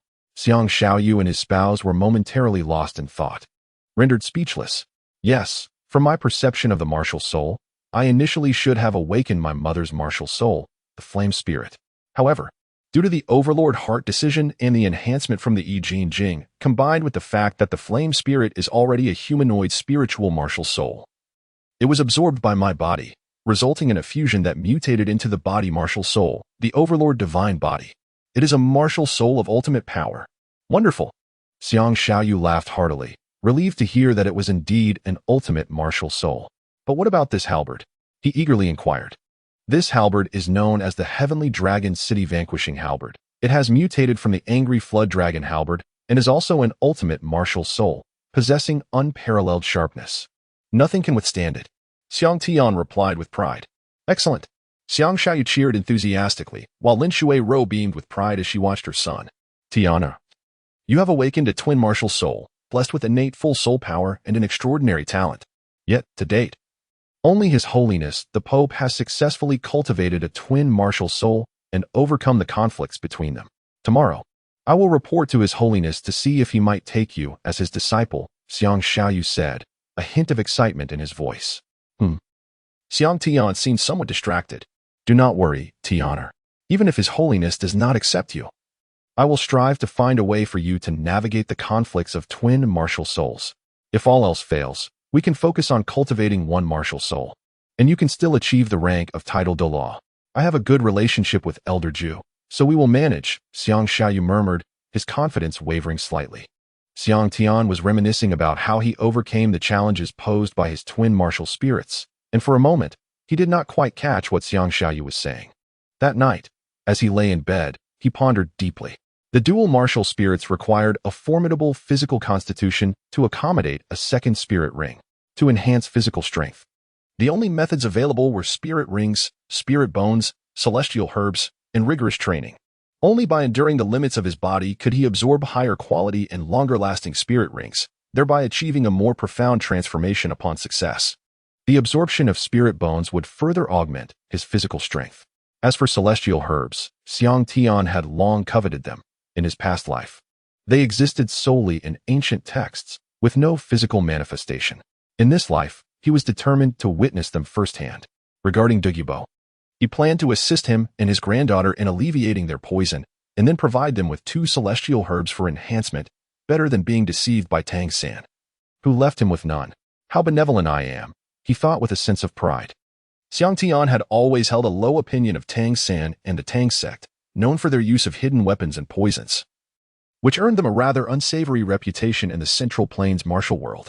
Although Tang San achieved the domain of the god of slaughter in the city of slaughter, he hypocritically destroyed it, claiming it was for the betterment of the continent, ultimately leading to rampant evil soul masters, relying on subsidies from the spirit hall in his youth. He later turned against it, severing the path for commoners to rise. Contemplating these matters made it exceedingly difficult for Xiang Tian to harbor any fondness for Tang San. No matter how enthralling the stories were in his past life, nothing compared to experiencing them firsthand. In this life, he resolved to pen his own legend. However, one must be strong in body and spirit. He decided to first cultivate his primary martial spirit, even if his soul skills were not remarkable. With martial arts such as the Shaolin Dragon Claw, Lion's Roar, and Golden Bell Shield, he would not lack means of attack. He aimed to enhance his physical strength and utilize the reinforcement of his primary martial spirit to reach the level of title Douluo, at which point he would add spirit rings to the Heavenly Dragon City Breaking Halberd. With 900,000-year spirit rings, wouldn't he easily dominate all title Douluos? With such pleasant thoughts, he drifted off to sleep. The next day, early in the morning, Xiang Yu escorted Xiang Tian to pay homage to Pope Bibidong. Arriving at the highest authority of the Spirit Hall, the Papal Hall. Before the Papal Hall, 2 rows of armored knights clad in silver, wielding long spears and carrying knightly swords at their waists, stood guard on either side of the entrance. Xiang Yu skillfully raised his hand, revealing his token. The leading knight of the temple swiftly stepped forward, and upon discerning the emblem on the token, he respectfully bowed and said, "Please, Bishop Xiang." Xiang Yu stood outside the hall with Xiang Tian, awaiting the moment when the grand doors would part. Before long, the doors swung open, and the duo entered with utmost reverence. Upon stepping into the majestic chamber, they beheld a young woman seated upon the imperial throne, none other than Bibidong. Dressed in an exquisite long robe of blue adorned with golden patterns, she was crowned with a 9-twisted purple gold tiara and wielded a staff approximately 2 meters in length, encrusted with a myriad of gemstones. Her fair complexion and nearly flawless visage rendered her strikingly unique. The intangible aura of nobility and sanctity emanating from her as the Pope evoked an instinctive sense of veneration, accentuating her dignified and graceful presence.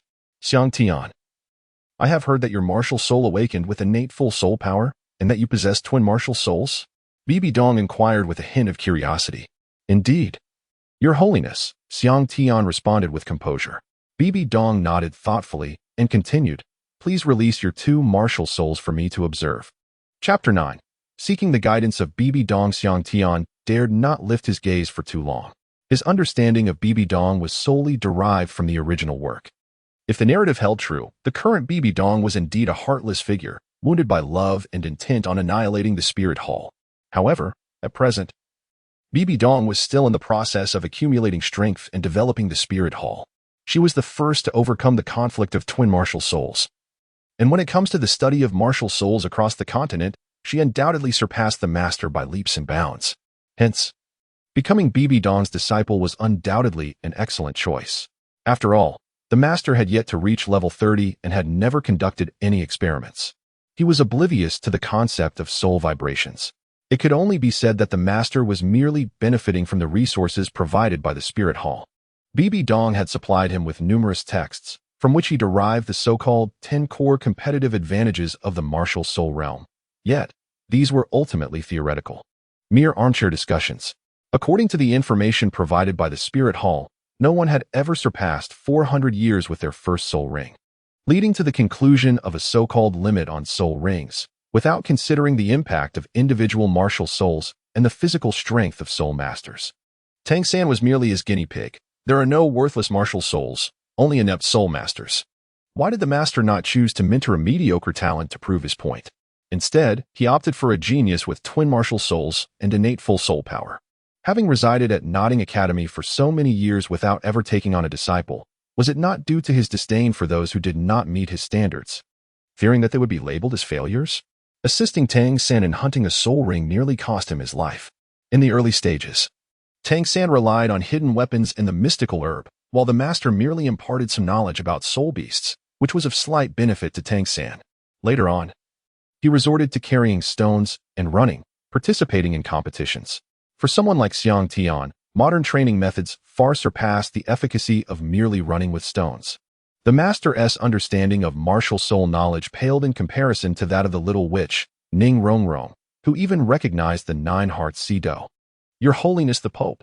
Xiang Yu and his father bowed before Bibi Dong. There is no need for excessive formalities. I have heard that you possess innate full soul power, or perhaps even twin martial souls. Bibi Dong inquired casually. Indeed, Your Holiness. Release your martial soul for me to observe. Upon hearing these words, Xiang Tian did not hesitate to unleash his 2 martial souls. He first revealed his own martial soul. However, there were no weapon or beast shadows manifested behind him. Instead, he was enveloped in a radiant golden light, emanating a powerful and imposing aura. Bibi Dong, witnessing this, widened her eyes and leaned slightly forward, intrigued by Xiang Tian's display of his own martial soul. How fascinating! Xiang Tian concealed his primary martial soul and subsequently brandished the celestial dragon's city-breaking halberd, which emanated an aura that pierced through the heavens.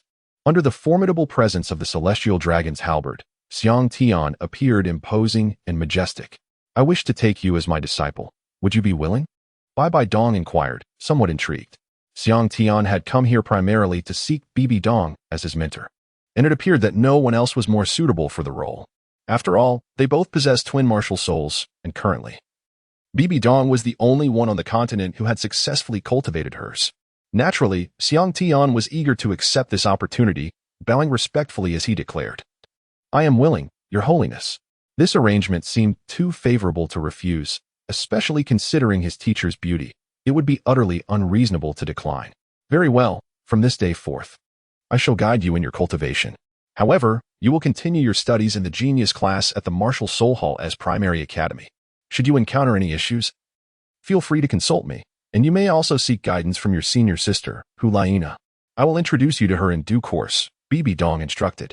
Xiang Tian hesitated, as if he had more to inquire. Observing his expression from her throne, Bibi Dong smiled and encouraged him, do not hold back. Speak your mind. Teacher, how should I proceed with my cultivation? Xiang Tian feigned a pitiful demeanor, though he was already familiar with the original text and sought confirmation from Bibi Dong. Begin by cultivating your primary martial soul. Do not attach soul rings to your halberd just yet. As you possess innate full soul power, it is imperative that you swiftly hunt for soul rings to advance after reaching level 10, Bibi Dong advised as she rose from her seat. As for the challenges of twin martial souls, the key lies in the strength of your physical body. One of your martial souls is a primary martial soul, which is a distinct advantage. Once you reach the rank of title Douluo, you may absorb a complete set of soul bones to enhance your physique, and finally, you can attach soul rings to your Heaven Dragon breaking City Halberd, ideally 9 soul rings of 10,000 years or more. At that point, who among the Douluo can rival you? Bibi Dong exclaimed with enthusiasm. Tomorrow, I shall have Elder Ju accompany you to hunt soul beasts for your soul rings. What kind of soul beast do you wish to pursue? Bibi Dong intended to test Xiang Tian's resolve. Teacher, what do you think of the dark golden terraclaw bear? It could enhance my attack or defense. Xiang Tian pondered for a moment before responding. The dark golden terraclaw bear is an excellent choice, very suitable for you. It seems you have made your decision. I suggest acquiring soul rings in accordance with the enhancement aspects of the 7 treasure glazed tile school, which include strength, speed, soul power, defense, and attack, among others. Once you have determined your developmental direction, let me know, Bibi Dong analyzed. I wish to absorb a 1,000-year level soul ring. Xiang Tian declared boldly. That is not feasible. You cannot absorb such a ring. Bibi Dong retorted in surprise. My physical strength is sufficient to endure a soul ring of 1,500 years. Xiang Tian attempted to persuade Bibi Dong. Approaching him, Bibi Dong gently squeezed Xiang Tian's shoulder, assessing his physique before releasing her soul power to gauge his strength. In that moment, Xiang Tian felt as though the very air around him had solidified. A massive wave of soul power surged forth, rendering his body completely immobile. Xiang Tian comprehended that Bibi Dong was testing his endurance, continuously activating the Overlord heart technique to resist the relentless invading force. Bibi Dong's initially calm gaze gradually transformed into one of astonishment. Such formidable physical strength, rivaling that of a powerful assault-type soul master. How is this achieved? Xiang Tian's physical endurance seems to far exceed what one would expect at his age. Faced with the pressure he himself has imposed, he exhibits not a trace of discomfort. It is noteworthy that the burden he currently bears is something even a spirit master of the 30th rank would struggle to endure. Remarkably, he has not even unleashed his martial spirit. Bibi Dong, recognizing this, intensifies the pressure of her spirit power. As it reaches the 36th level, Xiang Tian's martial spirit manifests, augmenting his physical attributes manifold, and the weight of his burden is instantly alleviated. What a splendid manifestation of his martial spirit!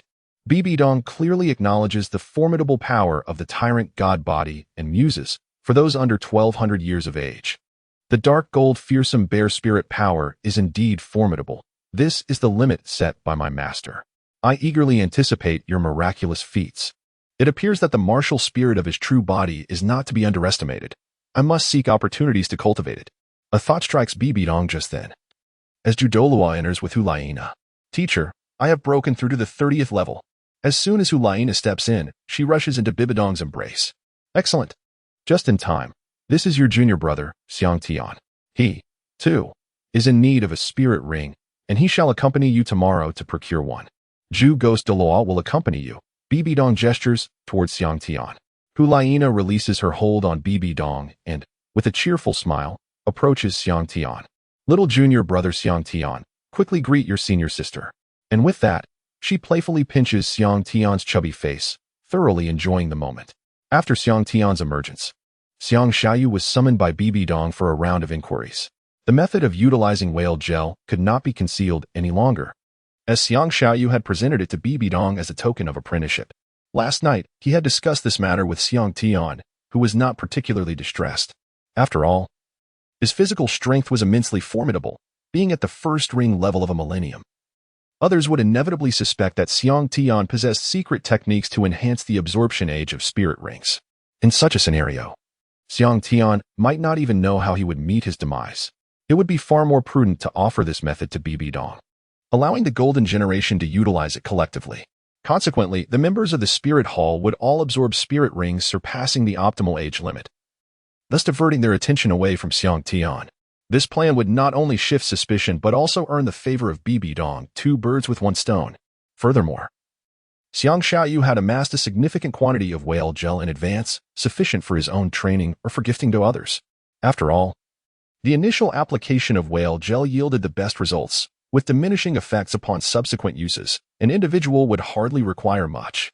Chapter 10. The Hunt for Soul Beasts. The following day, after Bibi Dong experimented with the method and the whale gel provided by Xiang Yu, she immediately administered it to Hu Liena and the others, with the assistance of two maidens to channel their energy.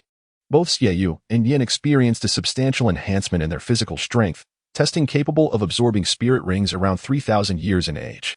Hu Liena, on the other hand, had spirit rings below 2,500 years. The day after the trio absorbed the gel, Spirit Douluo Zhu Gue and his companion escorted the future Golden Generation and Xiang Tian in a luxurious carriage towards the Douluo forest, followed by a host of formidable warriors. Inside the carriage, Hu Liena and her companions cast grateful glances at Xiang Tian, clearly aware that the secret of the whale gel originated from him. Yin patted Xiang Tian on the shoulder and grandly declared, "Should you ever need anything, do not hesitate to seek me out. I shall be at your service without hesitation." Hu Liena and the others nodded in agreement.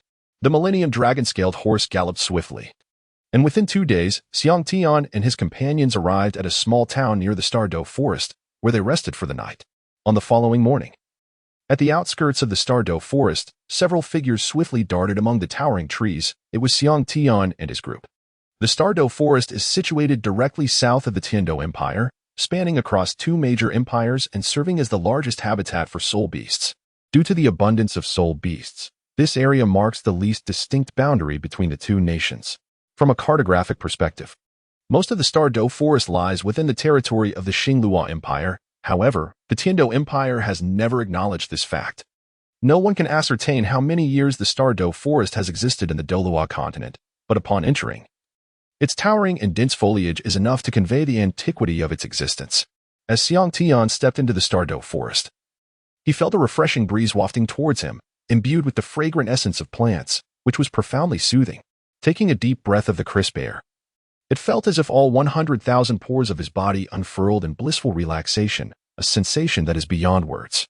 The Douluo forest indeed lives up to its reputation as the most renowned residence of soul beasts in Douluo. Xiang Tian sighed inwardly. The Douluo forest is predominantly composed of towering trees, marshlands, and various other terrains, rendering it a veritable paradise for soul beasts. The periphery serves as a habitat for lower-level soul beasts, while venturing deeper reveals increasingly formidable creatures. The core region of the forest stands as a forbidden zone for all humans. Within its depths reside many powerful soul beasts, some with cultivation surpassing 100,000 years. Those not of my kind harbor different intentions. The thought of those formidable beasts tantalized Xiang Tian. Yet his current frail physique lacked the power to confront them. He was filled with desire yet powerless. Spread out and search for soul beasts. Notify us upon discovery or capture. Douluo commanded the group of soul saints. Understood. Several figures instantly flickered and vanished into the surroundings. All right, let us proceed. From now on, Xiang Tian shall walk among us. We shall allow you to test your skills once we find a suitable soul beast. Unless danger arises, Elder Zhu Gue will not intervene. So be cautious. Hu Liena instructed Xiang Tian, turning to face him, with their physical strength dramatically enhanced. Hu Liena and her companions were well prepared to engage in combat with soul beasts, honing their ability to control their power. Be careful. As the sinister moon circled around a tree, Xiang Tian intended to maneuver past it when a branch suddenly lunged toward his neck. Having practiced the easing muscle technique, his senses were exceptionally acute, and he detected a fierce gust of wind aimed directly at the back of his neck. With a swift twist of his body, Xiang Tian executed a reverse strike with his sword, at that moment discerning the shadowy figure of a soul-devouring serpent, resembling a gnarled branch. With a single stroke, he cleaved the serpent in twain, its upper half soared over him, fangs glistening with venom that shimmered with a faint green luminescence. Upon crashing to the ground, the serpent's poison erupted, immediately corroding a portion of the earth, revealing its lethal potency. After a frantic struggle, the serpent's thrashing diminished, and as it succumbed, a dense halo of white light ascended from its form, drifting ethereally through the air. Impressive agility, the elder ghost remarked, offering rare praise. Everyone, remain vigilant.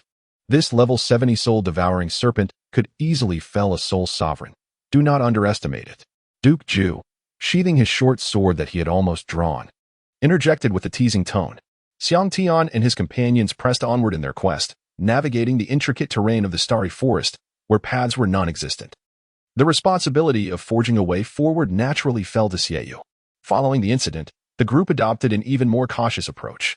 Xiang Yu unleashed her martial soul. The Moonblade, skillfully wielding it to sever the thorns that obstructed their path, all the while maintaining their pace. Xiang Tian trailed closely behind, heightening his senses to their utmost, vigilantly surveying the surroundings. Xiang Tian meticulously perused the tome of soul beast knowledge bestowed upon him by Xiang Yu, while also absorbing numerous insights regarding wild soul beasts from his mentor's discourse. However, knowledge gleaned from the pages of a book often feels superficial. True understanding comes from personal experience. The information contained within these texts should serve merely as a reference, never to be taken at face value. For in the vastness of the wilderness, one may encounter all manner of creatures. Should one happen upon a mutated specimen, the consequences could be dire. Wild soul beasts differ significantly from those raised within the confines of the soul hunter forest.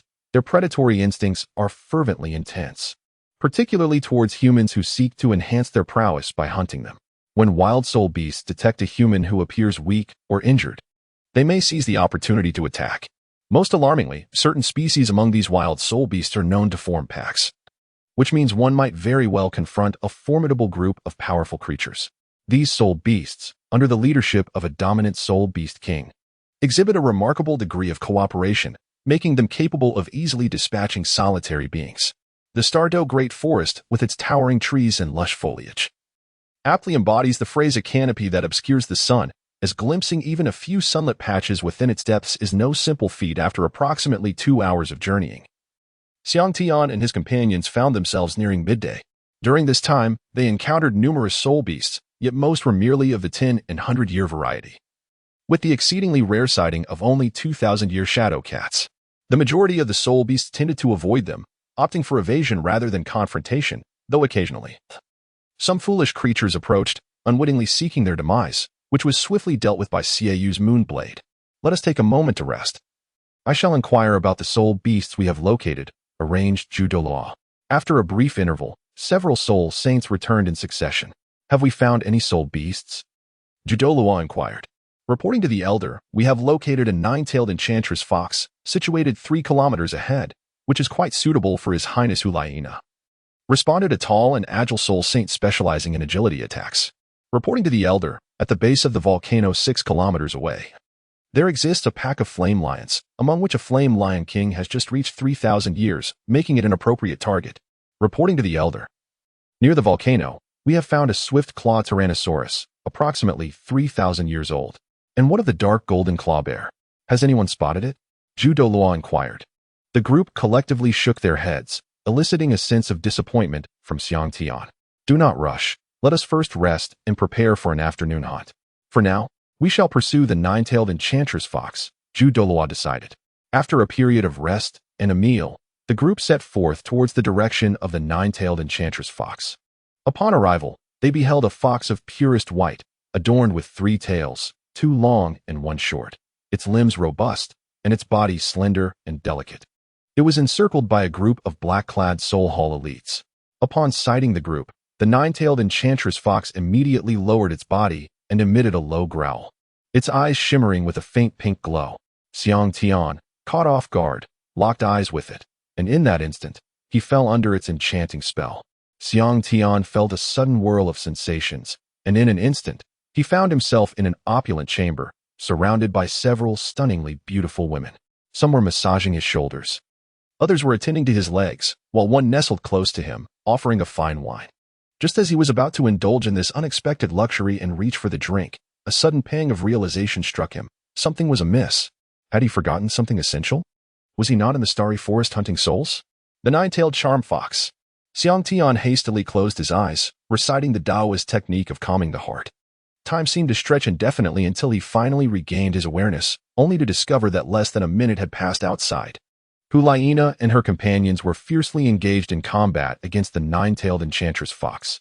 Such a swift recovery. How formidable his willpower is. Douluo gazed at Xiang Tian in astonishment. While Hulaina and her allies were well acquainted with the fox's alluring abilities and managed to resist its charms, they were equally surprised that Xiang Tian could break free so rapidly from its grasp. With seamless coordination, the trio swiftly executed their assault. Before long, Xiang Yu's blade severed the hind leg of the nine-tailed enchantress fox. Now dragging its injured limb, the fox could hardly withstand their onslaught, soon collapsing to the ground. Barely clinging to life, Hulaina approached nonchalantly, disregarding the fox's venomous glare, and with a swift motion, plunged her sword into its eye, piercing through to its brain. The fox's leg twitched before it lay still, and soon after, a circle of purple light began to swirl above its lifeless form. Hulaina settled into a cross-legged position, restoring her soul power. As she manifested her martial spirit, she drew upon the soul ring, which ascended above her head, pouring its energy into her being. After the passage of an hour, Hulaina's soul power intensified, and the soul ring pulsed as if eager to envelop her exquisite form. Suddenly, a soft groan escaped Hulaina's lips, her body trembling in response. Chapter 11. The dark golden terror claw bare a frown etched across Hulaina's brow as her bones emitted a series of sharp cracks. A radiant pink aura enveloped her, her body quivering as though grappling with immense agony. Just as she was on the verge of successfully absorbing the soul ring, an unexpected turmoil ensued. The onlookers were taken aback, momentarily paralyzed with shock. As anxiety gripped the crowd, Hulaina's brow began to relax.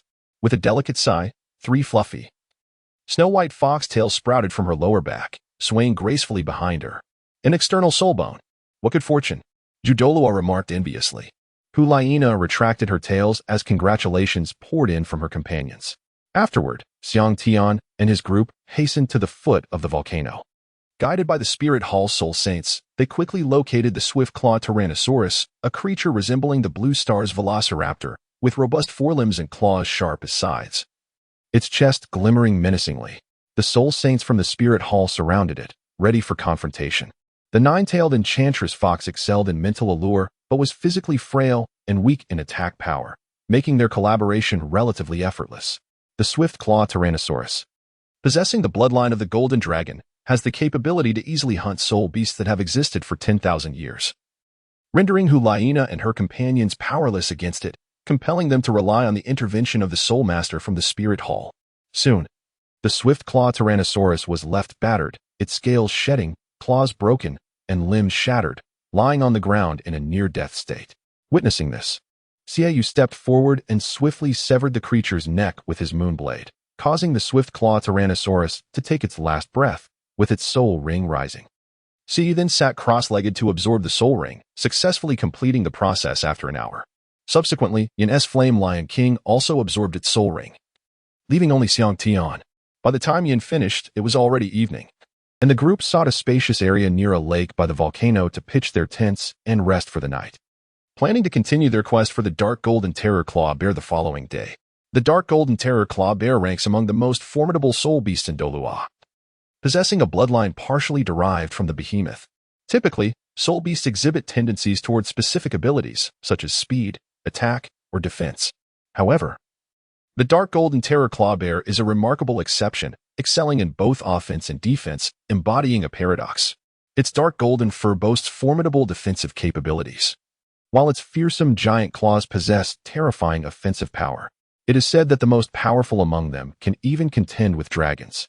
The Bear King from Douluo Academy 2 was able to injure Emperor Tian with its skyrending claws, highlighting its strength. Among all the top-tier soul beasts, it consistently ranks among the elite. The Dark Golden Terror Claw Bear is fearsome in close combat and possesses extraordinary explosive power at range. Its strength places it at the pinnacle of the soul beast realm. Fortunately, adult Dark Golden Terror Claw Bears have no natural enemies, allowing them to hunt ordinary 10,000-year soul beasts, leading to solitary lifestyles. Otherwise, Xiang Tian would not dare to covet such a creature. On the following day, Elder Dugu Bo led the group deeper into the Douluo forest, where the presence of 1,000-year soul beasts became increasingly pronounced. A 1-meter-long 10,000-year tiger demon cat perched on a branch, eyeing them with predatory intent. The members of the Spirit Hall released their aura, causing the tiger demon cat to sense the danger and leap down, disappearing from view. Upon reaching the inner perimeter of the Douluo forest, Elder Ju cautioned, "Everyone, be vigilant and do not stray more than 30 meters from my side." He instructed Xiang Tian and the others. "You may spread out within this inner area to search, but remain cautious. We will regroup in 2 hours, regardless of whether you find anything." The Soul Saints dispersed in response to the command, searching for the Dark Golden Terror Claw Bear. After a morning of searching, the bear remained elusive. Hulaina and her companions engaged an 8,000-year armored beast they encountered, launching a fierce attack. Yet after a quarter of an hour, they were left breathless while the armored beast remained unharmed. After 2 days of searching in the Stardew forest, Xiang Tian was ready to abandon the pursuit of the dark golden terror claw bear and settle for 1,000 gene ant instead. Xiang Tian was on the verge of giving up when, in the afternoon, a stroke of good fortune arrived. A soul sage wielding the lightning bird martial spirit had discovered a dark golden terror claw bear 13 kilometers to the east. At last, they had found it. Upon arriving at the location, a resounding roar echoed through the air, and a colossal bear emerged from behind a massive tree that had just toppled. This was no ordinary bear. It was a gigantic creature adorned with dark golden fur, its eyes devoid of any emotion, radiating a chilling indifference and cruelty. Its entire body was cloaked in dark golden hair, with arms that were notably robust, broad shoulders resembling the strength of a fortress wall. At the ends of its powerful limbs were razor-sharp dark golden claws, which, when extended, sliced through the air with a faint hissing sound. Truly, it deserved the title of the jungle destroyer, the dark golden terror claw bear. As nightfall approached, the dangers of spending the night within the Stardew forest became apparent. The assembled soul sages wasted no time and launched a full-scale assault on the dark golden terror claw bear, inflicted with injuries. The bear let out a menacing roar that reverberated through the surroundings, its powerful claws swinging with ferocity, slicing through the air and producing a series of hissing sounds. The ground bore the scars of its wrath, marked by deep gashes. Before long, a gaping wound was torn into the bear's abdomen, blood gushing forth, and its left hind leg was shattered.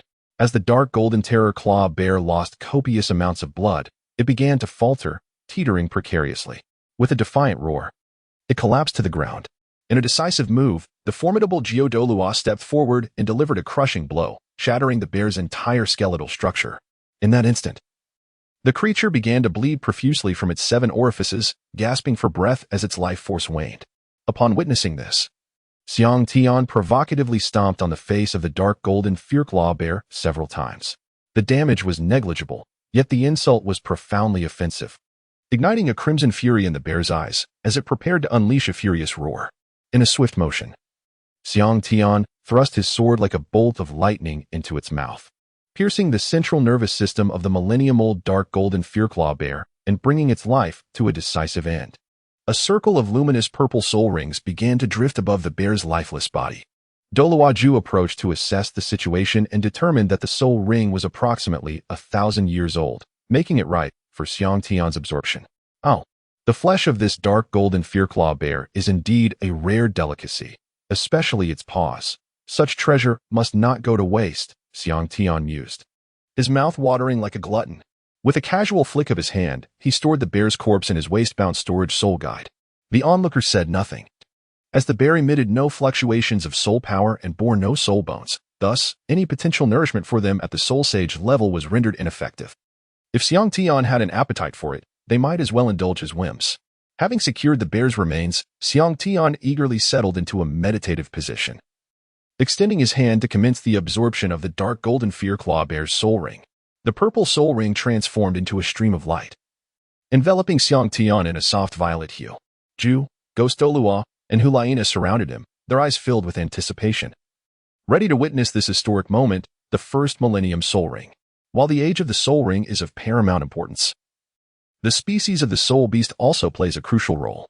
A formidable soul beast bestows a soul ring that can grant the soul master potent soul abilities. As the soul power within the ring surged into Xiang Tian's body, the overwhelming energy began to clash within him. Fortunately, Xiang Tian had trained with the Overlord heart technique and practiced the easy muscle change to fortify his physique. Coupled with the Dragon Source golden vein grass to enhance his meridian strength, he was well prepared, though the Millennium Soul Ring was not to be underestimated. Rapidly, he activated his Overlord divine body martial soul to absorb the tremendous soul power. At that moment, a spark ignited within Xiang Tian's consciousness, transforming it into a blazing inferno. At the heart of this fiery realm stood a shadowy figure, a miniature version of Xiang Tian in dark gold, being forged by the flames. Regardless of the ferocity of the fire, it could not be destroyed. As the flames continued to burn, the dark golden figure gradually became more solid and vivid, with golden patterns beginning to emerge upon its form. During this process, Xiang Tian's body twitched slightly, as the power of the soul ring engaged in a tug-of-war with his own soul power, each vying for dominance. However, Xiang Tian was well prepared for this struggle. He fully channeled the Overlord heart technique to guide the soul power from the ring through his meridians, assimilating it into the essence of the Overlord heart technique. Gradually, the Overlord heart technique broke through its initial barrier, significantly accelerating the assimilation of the soul power. The energy provided by the soul ring was ultimately ephemeral, and Xiang Tian successfully absorbed it completely.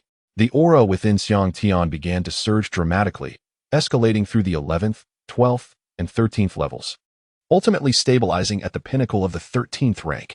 This remarkable feat was achieved even after Xiang Tian had expended a portion of his soul power to refine his physical form. Gradually, the flow of soul power around Xiang Tian began to calm. Success.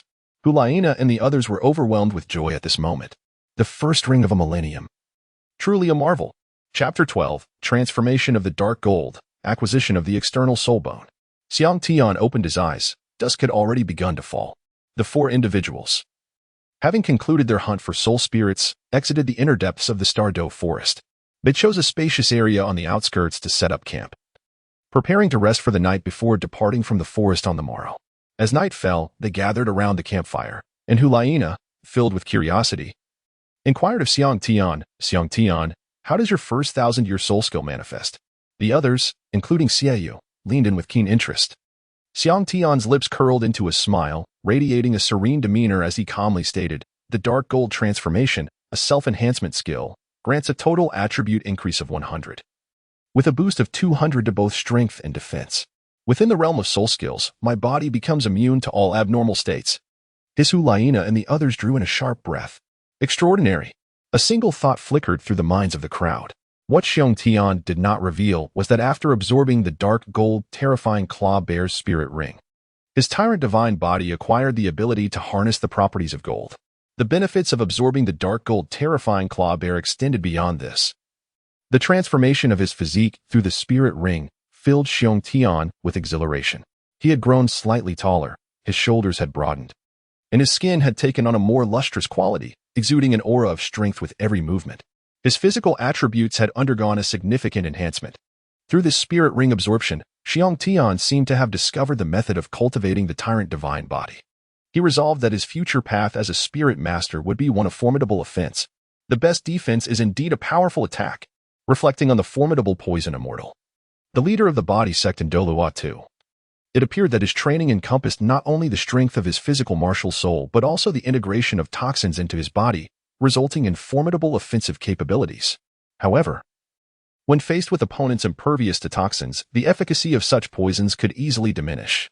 Xiang Tian pondered whether he could simultaneously cultivate the power of his physical martial soul while integrating elemental forces, much like his first soul ring, which combined strength with the essence of metal. As his martial soul absorbed the metallic attributes, it would also enable him to refine his body through the manipulation of metallic power. Subsequently, with each soul ring, Xiang Tian could hunt powerful soul beasts imbued with elemental attributes to acquire their soul rings. This would allow him to harness the corresponding elemental forces to further refine his physique, maximizing the potential of his martial soul. He envisioned a body honed to perfection, impervious to water and fire, indestructible as adamantine, commanding respect through sheer force and strength. He aimed to embody the essence of might, capable of shattering all barriers with a single blow. It seemed that Dugu Bo's ice and fire duality required early planning. The sooner one consumed the celestial herb, the more potent its effects would be, and naturally, Xiang Tian's desire was piqued. Wu Yuhao had awakened his spiritual eye, the autumn water-gazing eye, for the second time after consuming it. However, Xiang Tian remained curious about what celestial herb his martial soul, the Overlord divine body, would need to absorb. As he contemplated, thoughts of the ice and fire duality began to creep into his mind. The journey of Xiang Tian and his companions through the Douluo forest was nothing short of fruitful, as they absorbed soul rings that exceeded their limits, with Hulaina even acquiring an external soul bone. The mention of external soul bone stirred within Xiang Tian a sense of anticipation for the dark gold fearsome claw bear's paw bone. Although he was aware that the odds were less than 1 in 10,000, one must dare to dream. Who knows what might come to pass? The following day, After a night of rest, the group revitalized their spirits and departed from the Stardew Forest, spending an entire day to return to the Spirit Hall. Within the Pope's chamber of the Spirit Hall, Bibion elegantly reclined in the papal chair and inquired about the soul ring absorption progress of the forest standing below. Upon listening to Xiang Tian and Hulaina's accounts, Bibion was somewhat exhilarated. Excellent. Xiang Tian, how are your soul skills faring? Xiang Tian elaborated on the effects of the soul skill, and upon hearing his description, Bibi Dong wore a radiant smile, clearly impressed. Quite remarkable, she succinctly remarked. After meeting with Bibi Dong at the Papal Hall, Xiang Tian was subsequently assigned to the Soul Master Academy, where he would be accompanied by Douluo in a few days. Upon returning to the Xiang residence, Xiang Tian eagerly retreated to his room and closed the door firmly behind him. With a swift motion, he brushed his hand against his storage belt, and the corpse of the dark gold fearsome claw bear materialized within the chamber. The clawbones are here, he exclaimed with excitement. Retrieving a sharp short sword to meticulously dissect the left forelimb of the dark gold fearsome claw bear. Alas, he soon found himself somewhat disappointed after laboring for quite some time. Perhaps I should examine the right side instead, he mused. Although the bear's defenses were significantly diminished in death compared to when it was alive, Xiang Tian had exhausted himself in his attempts to cut into the left forelimb. Deciding it was best to conclude this endeavor, he resolutely severed the right forelimb and began the dissection. Suddenly, a glimmer of dark golden light emanated from within the right paw, causing Xiang Tian's dual pupils to narrow in astonishment. Cautiously, he approached the source of the golden glow, carefully making an incision that revealed an extraordinary bone fragment. Xiang Tian leapt up in excitement, overwhelmed by a surge of emotion. After all, he was a time traveler. How could his fortune be lacking? With great effort, Xiang Tian managed to calm himself and began to dissect the bone of his palm. At long last, he succeeded. He stood upright, cracking his stiff neck. Before him lay a soul bone, shimmering in a dark golden hue, pulsating with a rich wave of soul energy. The skeletal structure, reminiscent of a palm, was modest in size, yet at its tip, 5 elongated blades emerged, akin to a miniature version of a fearsome claw. The dark golden aura rippled across the blades like flowing water, exuding an aura of a formidable weapon. What an impressive dark golden claw! Nevertheless, Xiang Tian lacked the capability to absorb it at present, so he decided to stow it away for the time being. After spending a few days at home, Xiang Tian was assigned by Bibi Dong to attend the Martial Soul Academy. The formidable Zhu Douluo escorted him as they soared toward the outskirts of Martial Soul City. Having traveled approximately 5 or 6 kilometers northward, they arrived at the foot of a deep mountain. Nestled halfway up the towering peak, which soared to a height of 1,000 meters, stood a grand academy built into the mountainside. A winding path led directly to the institution, with the entire mountain enveloped within its confines, adorned with a myriad of flora, resembling a veritable paradise. Upon reaching the academy, the grand facade bore the illustrious characters Martial Soul Academy, radiating an air of magnificence. Each year, the Martial Soul Hall assists commoners in awakening their martial souls, often discovering gifted individuals with innate soul power due to their unique mutations, who are then invited to join the hall.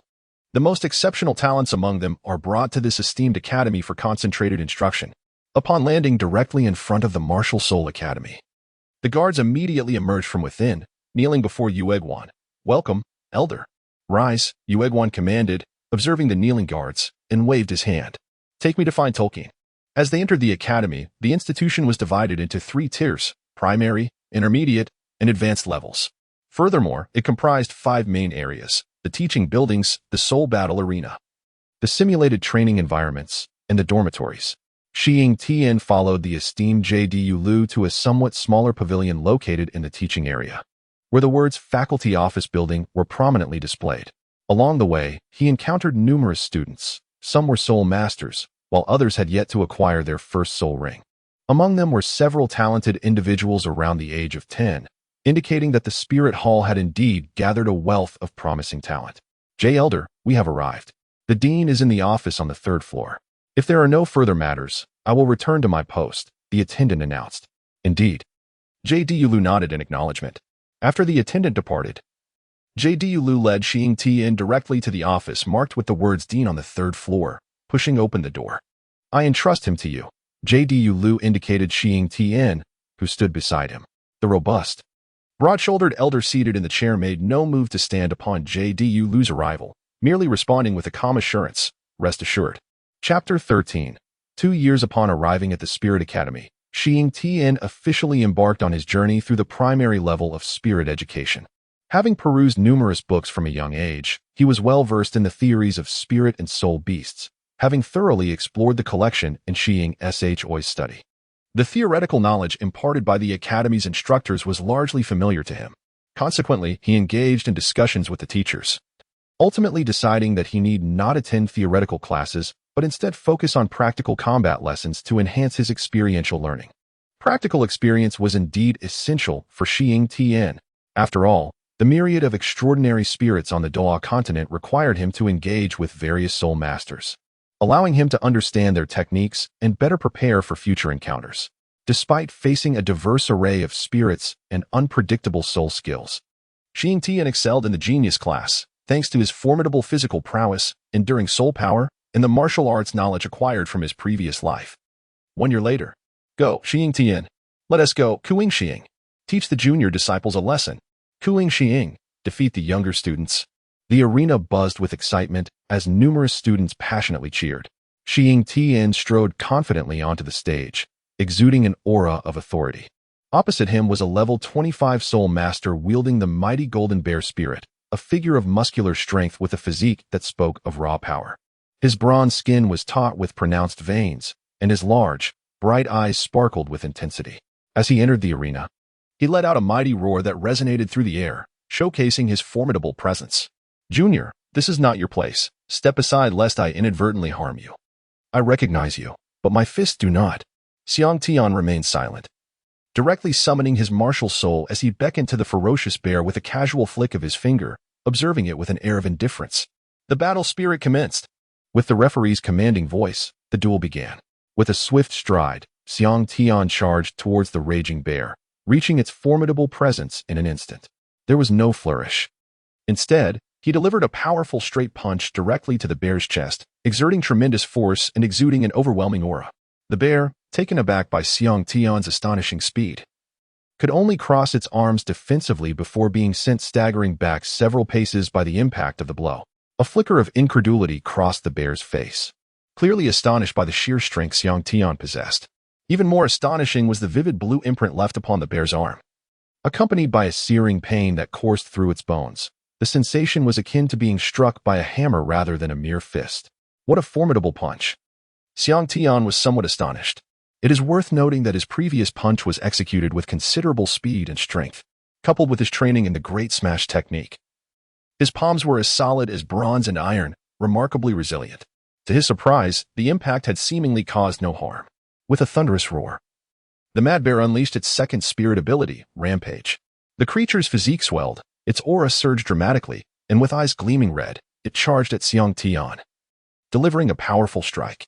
Unfazed, Xiang Tian activated his first spirit ability, Dark Gold Transformation, without hesitation. The violet spirit rings surrounding him shimmered brilliantly, and a golden radiance enveloped his body, enhancing his stature and muscularity, significantly amplifying his presence. Instead of retreating, Xiang Tian clenched his fist, aiming it directly at the mad bear's incoming strike, and propelled himself forward. The clash produced a resounding thud as both combatants staggered back 3 steps before regaining their footing, clearly indicating that neither had gained the upper hand. Excellent, let us go again, Xiang Tian exclaimed with enthusiasm as he surged forward. After exchanging several more blows, Xiang Tian discerned a flaw in the mad bear's second spirit ability. Although Rampage bolstered all attributes remarkably, it regrettably diminished the bear's cognitive faculties, rendering it somewhat irrational and overly combative. It would take an increase in the mad bear's mental fortitude to regain control. Xiang Tian's spirit abilities appeared superior in this regard. Recognizing this, Xiang Tian swiftly feigned an attack, executing the illusory light technique. In an instant, his speed escalated, creating a phantom image as he flashed behind the mad bear, delivering a decisive blow that sent it tumbling out of the arena. Having spent over a year at the academy, he had just reached the 17th rank in spirit power. While his martial skills in illusory light, Great Smash technique, and Golden Bell Shield had also progressed significantly, Xiang Tian felt he had gleaned all he could from the Martial Soul Academy and approached Bibi Dong with a request to leave. Bibi Dong, after assessing Xiang Tian's theoretical knowledge and combat experience, found him to be exceptionally capable and granted his request. Henceforth, Xiang Tian was personally mentored by Bibi Dong alongside Hu Liena, experiencing notable improvements across various domains. At the Martial Soul Hall, he undoubtedly received the finest training environment and resources, engaging in daily practical exercises to hone his physique and refine his spear techniques. He also spent time within the Hall's library, perusing a wealth of knowledge documented by the Martial Soul Hall. However, the monotony of his daily routine began to wear on him. The incessant cycle of training within the hall grew tiresome. Only through battle could Xiang Tian find some relief from his restlessness. As the new year approached in the Martial Soul City, amidst the sounds of laughter and joy, Xiang Tian reflected on yet another year spent in the Douluo continent. Xiang Tian is now nearly 8.5 years old. After more than 2 years of refining with elemental gold, his physique has become remarkably robust, approaching that of a level 38 Soul Master. His lungs, attributed to the metal element, have undergone astonishing purification, radiating a resplendent golden glow. As a result, the power of his lion's roar has increased by over 30%, making it conceivable for a defense-oriented Soul Master to withstand the full force of his lion's roar. Through 2 years of diligent training, Xiang Tian's soul power is nearing level 20. In the cycle of the 5 elements, where metal generates water, he has resolved to absorb a second soul ring from a soul beast embodying both strength and the water ice attribute to avoid any potential conflict with his martial spirit. Whether it be the formidable sea soul beasts or the Titan snow demon hailing from the far north, the ice bear remains Xiang Tian's ultimate target. Xiang Tian spent several days searching within the spirit hall but yielded little success, as the records of sea spirit beasts were exceedingly scarce. Thus, he found himself compelled to consider the Titan snow demon or the ice bear. The compendium of spirit beasts from the Spirit Hall chronicles the Titan Snow Demon as a descendant of the ancient ice god, bestowed upon the Titan giants. In terms of species, there is no doubt that they reign supreme in the frigid lands. When gathered together, they become an invincible force in such extreme cold. A Titan Snow Demon is born towering at over 10 meters, and an adult can exceed 50 meters in height. Even in the vast ocean, few creatures can rival its immense size. Fortunately, these formidable spirit beasts tend to wander alone, which facilitates Xiang Tian's pursuit. In his quest for rapid advancement, Xiang Tian resolved to harness external forces. The Tyrant Heart technique necessitates continuous combat for swift breakthroughs, prompting him to venture into the Celestial Star Forest, a domain governed by the Spirit Hall, to hone his skills and enhance his wilderness survival experience. After all, knowledge gleaned from books often feels superficial. True understanding comes from personal experience. The following day, Xiang Tian embarked on his journey to the Celestial Star Forest aboard a luxurious carriage provided by the Spirit Hall. By the time he reached Celestial Star Town, situated at the forest's edge, evening had fallen, and he sought refuge in an inn for the night. The Celestial Star Forest is one of the few vast woodlands under the Spirit Hall's control, housing many rare and extraordinary beasts collected by the Hall.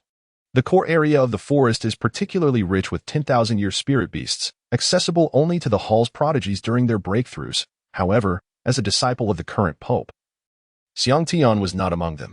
On the following morning, after enjoying breakfast, Xiang Tian replenished his supplies of food and water at the local shops and set forth directly towards the Celestial Star Forest. Xiang Tian merely intended to engage in activities on the periphery this time. The likelihood is that he would encounter primarily century-old soul beasts and a select few thousand-year soul beasts, which pose little danger to him. As Xiang Tian approached the entrance of the Tianqing forest, he immediately captured the attention of the soldiers. Just as one of them reached out to stop him, Xiang Tian revealed a token, the very hand emblem bestowed upon him by Bibi Dong. Upon seeing the insignia on the token, the captain of the inspection squad was instantly filled with a look of reverence. He swiftly commanded his men to open the imposing gates, creating a passageway, and respectfully invited Xiang Tian to enter, without posing any inquiries. As Xiang Tian traversed the iron gate, he entered the depths of the forest, whereupon all clamor seemed to dissipate, and the air transformed into a fragrant elixir, instilling a sense of tranquility. Upon entering the forest, Xiang Tian did not hasten his advance, but instead took a moment to meticulously observe his surroundings. Although a soul saint was secretly safeguarding him, intervention would only occur in dire circumstances. Thus, he remained vigilant, understanding the necessity of caution. As a newcomer, Xiang Tian resolved to first seek a suitable location to establish camp, ensuring a place of respite before proceeding. After all, he was not here merely to hunt for soul rings. Engaging in fierce battles with various soul beasts to seek breakthroughs necessitated a haven for rest. Xiang Tian ventured into the depths of the forest, not only in search of a resting place but also to scout for a soul beast or two to hone his skills. He was acutely aware that encountering formidable soul beasts without prior practice could hinder his performance. After all, this expedition was not a team hunt. He was alone in his endeavor, although there were unseen guardians watching over him. The presence or absence of a team could significantly impact his ability to unleash his true potential. Should Xiang Tian sustain serious injuries that diminished his strength, he would be compelled to withdraw from the forest. Xiang Tian cautiously searched within the forest for over an hour when suddenly a gust of wind erupted from behind him, causing the trees to sway violently. In the wake of that tempest, a thunderous roar echoed, heralding the emergence of a golden king tiger. Its limbs were robust, and its fangs and claws were exceptionally sharp. Long, sturdy whiskers adorned its snout, while its body was predominantly a vibrant orange-yellow, with a white underside and inner limbs. The back was marked by dual rows of black stripes, and its tail bore approximately 6 black rings. A white symbol resembling a royal character graced its forehead, exuding an aura of formidable majesty. At last, he had stumbled upon a suitable spirit beast, a 600-year-old golden king tiger. Known for their formidable attack power, tiger-type spirit beasts are renowned. Yet this particular golden king tiger stood out as a paragon among its kind, possessing immense strength and ferocity, making it the perfect opponent for Xiang Tian to hone his skills. Xiang Tian, upon witnessing the formidable presence of the diamond tiger, did not dare to hesitate. Drawing upon his soul power, he allowed his martial spirit to manifest as the soul rings beneath him pulsated in rhythm. With unwavering determination, he charged directly towards the diamond tiger. Chapter 14. Breaking through Level 20, Part 1. The diamond tiger, noticing Xiang Tian's advance, crouched low, pressing its front paws firmly into the ground before launching itself forward in a powerful leap from midair. In a heartbeat, Xiang Tian, perceiving the imminent danger of the tiger's assault, activated his agility with a flicker of light, evading to the rear of the beast in a mere instant. The tiger, realizing that its strike had been effortlessly sidestepped, let out a thunderous roar, pivoting swiftly to realign itself. It crouched low once more, eyes narrowing as it scrutinized Xiang Tian with predatory intent. As Xiang Tian observed the golden tiger's meticulous caution, revealing no discernible weaknesses, he resolved to take the initiative and unleashed his soul skill, Dark Gold Transformation. In that moment, Xiang Tian underwent yet another transformation, his already formidable physique, enhanced by the embodiment of the martial soul, the Overlord divine body, grew even more imposing. His muscles swelled, radiating a resplendent dark golden glow, as if his entire form were gilded. His dual pupils shimmered with a bloodthirsty light, exuding an aura of unparalleled dominance. Although the golden tiger could not comprehend the significance of Xiang Tian's transformation, it instinctively sensed the overwhelming sense of peril that emanated from him. In response, the golden tiger activated its innate soul skill, the diamond transformation, its aura becoming ferocious as it lunged directly at Xiang Tian with a powerful leap. In an instant, Xiang Tian unleashed his ethereal agility, deftly evading the onslaught of the diamond tiger, all the while depleting its stamina and awaiting the moment when its formidable transformation would falter. Before long, the diamond tiger's ferocity began to wane, its breath growing labored. Xiang Tian recognized that the moment of opportunity had arrived. With a swift invocation of ethereal agility, he charged directly at the diamond tiger.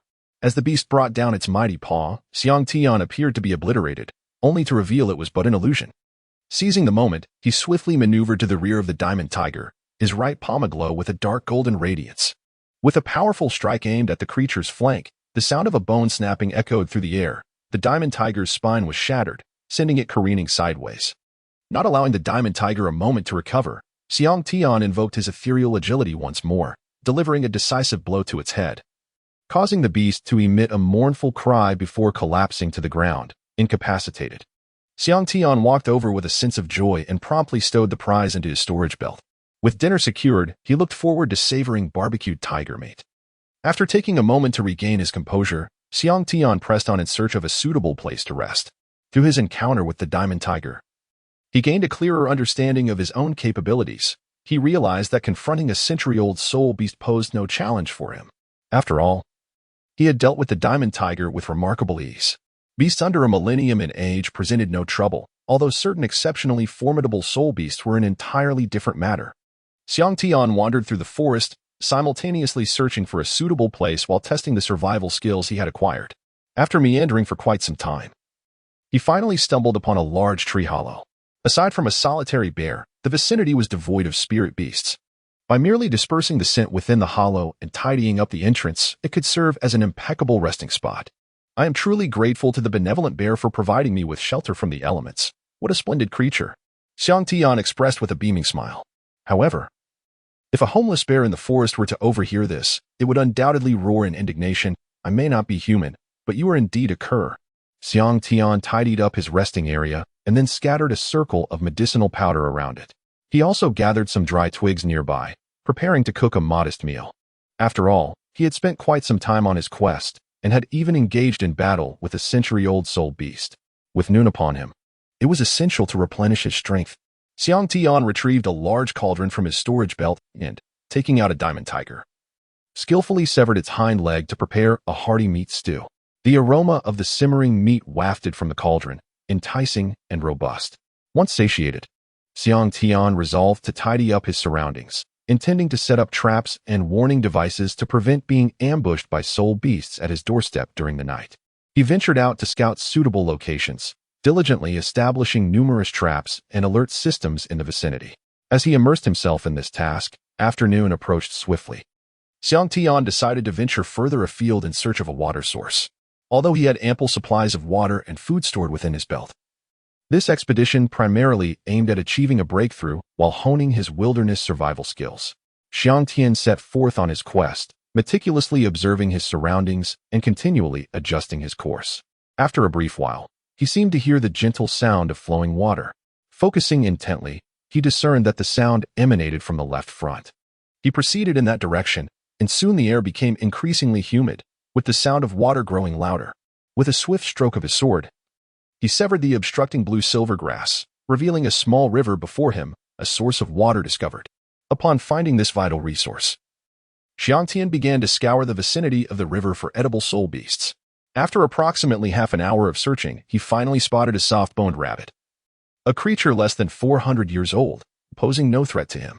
Seizing the opportunity while it grazed unsuspectingly on the grass, he activated his floating light skill, effortlessly transforming it into his meal. Spicy rabbit head, braised rabbit meat, such rare delicacies. The mere thought of them made Xiang Tian's mouth water. He hurriedly skinned the soft-boned rabbit, meticulously removing its entrails, and once prepared, stowed it away in his storage belt, eager to return to camp. Upon reaching his hollowed tree, Xiang Tian could hardly contain his excitement as he prepared for a splendid feast, knowing that starting tomorrow, he would engage in fierce battles with soul beasts, leaving little opportunity for such indulgence. After savoring a delightful meal, Xiang Tian extinguished the fire. Alone in the soul beast forest, he lit another fire under the night sky, perhaps resigning himself to the possibility of never seeing the dawn. Having secured his surroundings, Xiang Tian settled into a tree hollow to commence his cultivation. Given his solitary state in the forest, without anyone to keep watch, surrendering to sleep could mean an uncertain awakening. Thus, he exercised caution and opted to cultivate in lieu of resting, a choice that, while less comfortable than slumber, would help restore his mental vigor and prevent him from feeling lethargic the following day. As dawn broke the next morning, Xiang Tian resolved to follow the river downstream in search of soul beasts to hone his skills. After traversing the waterway for a quarter of an hour, he was captivated by a resounding trumpet that echoed through the air, seemingly emanating from downstream. Intrigued, he hastened toward the source of the sound. Carefully approaching the direction of the trumpet, Xiang Tian gently parted the leaves that obstructed his view. Before him stood a colossal figure, towering over 2 meters, a nearly 1,000-year-old diamond mammoth. The diamond mammoth, a superlative beast spirit among martial souls, is renowned for its unparalleled defense and immense strength. Serving as the ancestral martial soul of the elephant armor sect, this soul beast is endowed with boundless strength, its body adorned with glistening, dense fur, while its hide shimmers like glass or diamond, impervious to blades. Beneath its skin lies a thick layer of fat for added protection. A pair of crescent-shaped tusks protrude sharply. Glinting ominously, they seem capable of piercing even the mightiest mountain. Consequently, few soul beasts dare to provoke it in the forest. Alas, today, Xiang Tian had set his sights on this formidable creature. Though the diamond mammoth possesses the highest defense and extraordinary strength, its speed leaves much to be desired. Otherwise, the elite soul masters in the continent's high-level competitions would not have so easily triumphed over the Elephant Armor Academy. with slow speed and formidable defense. It presented the perfect opportunity for Xiang Tian to test whether he could breach its defenses. Xiang Tian, utilizing both hands and feet, stealthily ascended the towering tree at the edge of the diamond mammoth. As the mammoth lowered its head to drink, momentarily lowering its guard, Xiang Tian exerted force upon the tree trunk, launching himself into the air like a great rock, unfurling its wings, activating his first soul skill, Dark Golden Transformation. He aimed a powerful punch at the mammoth's head. Having gone so long without any soul beasts or humans daring to provoke it, the diamond mammoth was caught off guard. It only reacted when Xiang Tian's fist was perilously close, lifting its head to evade the blow. Instead, Xiang Tian's fist struck the base of its tusk. The sound echoed like metal clashing, and Xiang Tian was instantly sent flying, his fingers throbbing in pain. The diamond mammoth emitted a pained roar, a trickle of blood seeping from the corner of its mouth near the tusk's root, while only a few minor cracks appeared on the tusk's surface, rendering it nearly unscathed. How incredibly hard! Xiang Tian shook his trembling hand, a twinge of regret surfacing in his mind. He had been too careless, infuriated by this insignificant insect before it. The diamond mammoth charged directly at Xiang Tian, its hind legs pounding the ground, front legs raised high, unleashing an enraged roar before bringing its front feet down heavily towards Xiang Tian, intent on crushing him into paste. Xiang Tian hastily dodged to the side. The ground trembled beneath him, akin to an earthquake, as a forceful shockwave surged from behind. Xiang Tian turned around and his pupils contracted. Hiss! What a tremendous display of warfare! At the center where the diamond mammoth's front feet stood, the air within a 5-meter radius twisted, dust swirling like a storm. The ground resembling a site struck by a meteorite. Had Xiang Tian not escaped, being forcibly dazed within this range would have meant certain doom, especially if the diamond mammoth delivered another blow. Feeling a chill run down his spine, he glanced at the furious diamond mammoth charging towards him, swallowed hard, and frantically activated his shadowy escape, vanishing from the creature's sight in no time. Half a month later, Xiang Tian had established himself as a formidable presence on the outskirts of the Tianxing forest, becoming the notorious overlord in the eyes of numerous soul beasts. Each day, he sought out soul beasts for sparring, and many in the vicinity had endured more than one of his fierce assaults. On this particular day, as he approached the riverbank to fetch water, he suddenly noticed a row of footprints, cylindrical, deeply imprinted, and widely spaced apart. It was the mark of a colossal creature. Could it be that the diamond mammoth was harboring a grudge and had come seeking vengeance? A wave of unease washed over Xiang Tian. After all, it was merely a punch he had thrown. Was it really necessary for such pettiness? Xiang Tian followed the trail of footprints for nearly half an hour before finally catching sight of the soul beast. Upon closer inspection, he breathed a sigh of relief. It was merely a 300-year-old armored rhinoceros, a soul beast with defensive capabilities rivaling that of a diamond mammoth. This herbivorous creature was known for its gentle disposition. Upon realizing this, Xiang Tian turned on his heel and departed. There was no point in engaging, as he could not breach its formidable defenses. Xiang Tian continued to search for soul beasts on the outskirts, but after an entire morning of fruitless endeavor, he found nothing.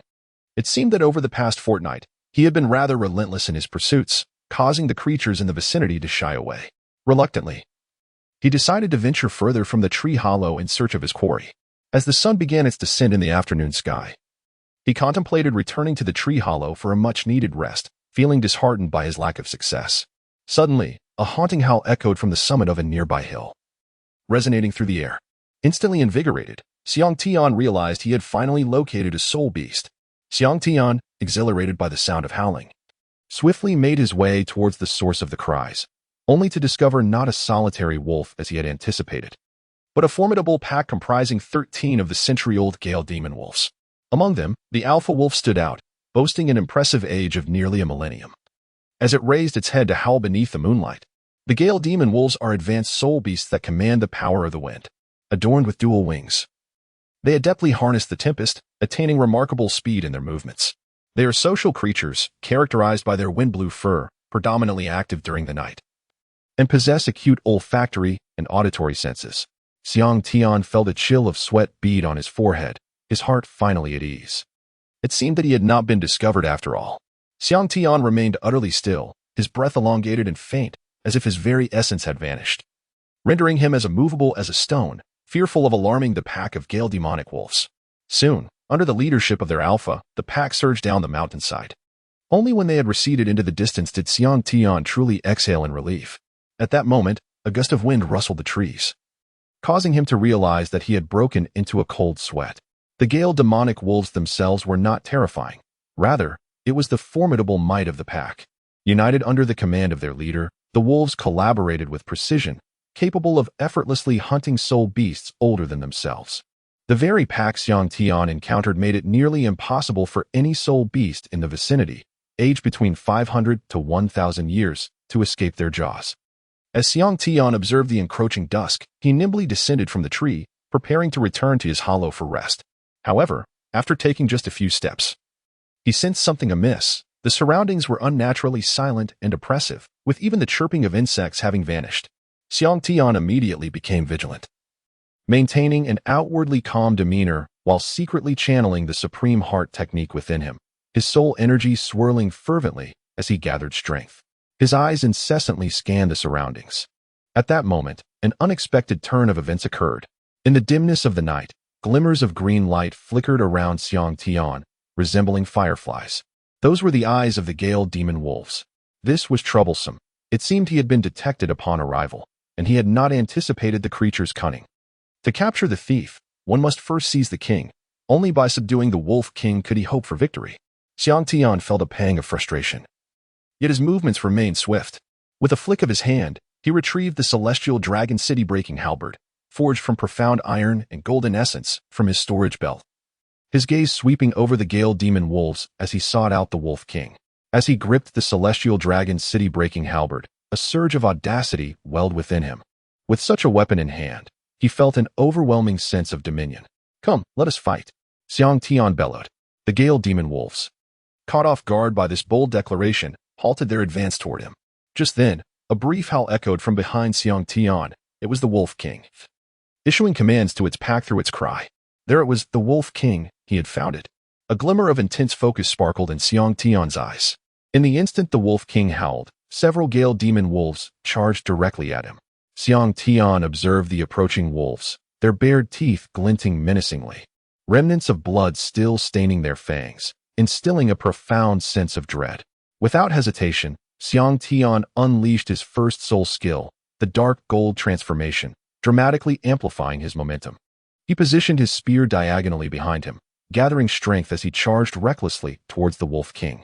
With each step he took, deep footprints marred the ground, stirring up clouds of dust in his wake.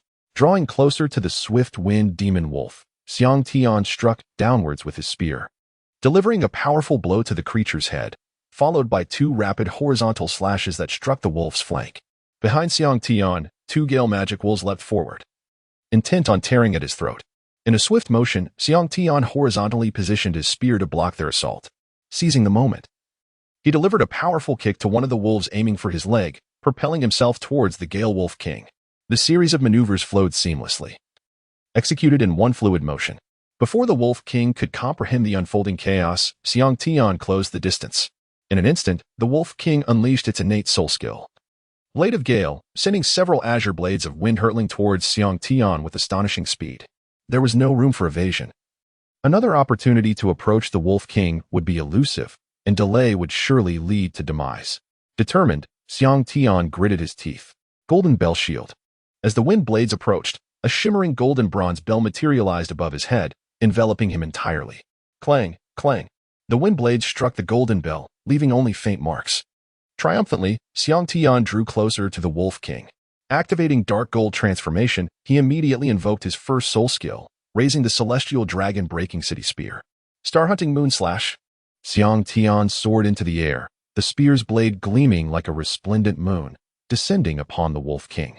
As the silver moonlight cascaded down, the Wolf King's face was devoid of joy, replaced by sheer terror. It could not withstand the impending blow. A howl of agony escaped the Wolf King as its wings severed at the roots, the spear's blade cleaving through its left shoulder and nearly bisecting its torso.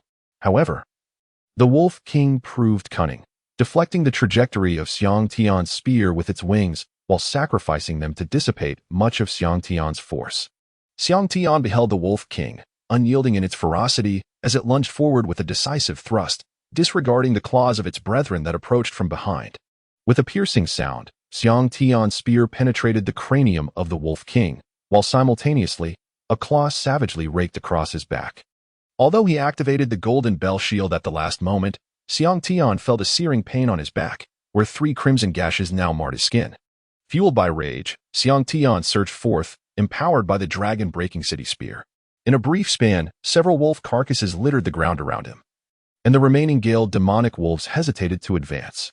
With an intimidating glare, Xiang Tian cast a fierce look at the few gale demonic wolves remaining, their eyes glinting with ferocity. Eventually, the wolves, sensing his wrath, began to retreat slowly until they scattered into the wilderness. Seeing this, Xiang Tian chose not to pursue and swiftly departed from the scene. He tore off his tattered shirt and sprinkled a specially formulated healing powder onto the wound on his back.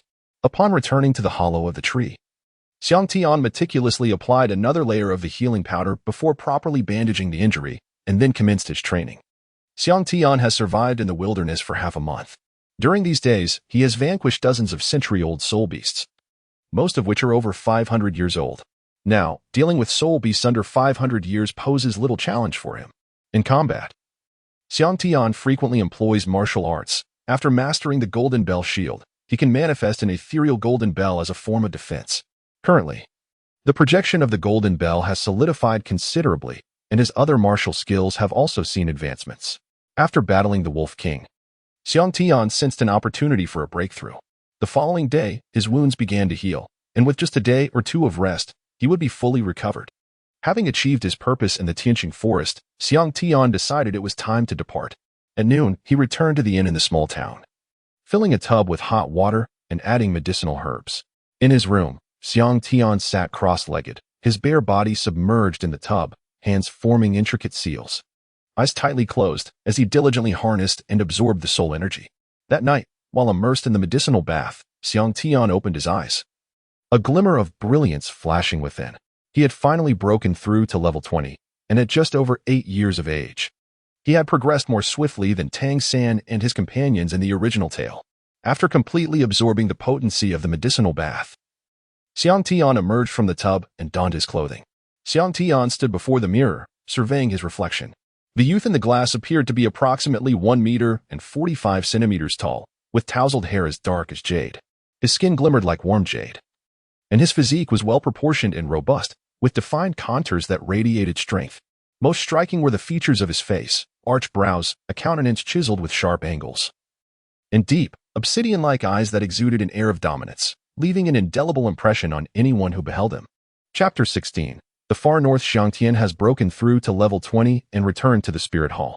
Within the hall, Bibi Dong gazes down at her disciple, feeling immense satisfaction.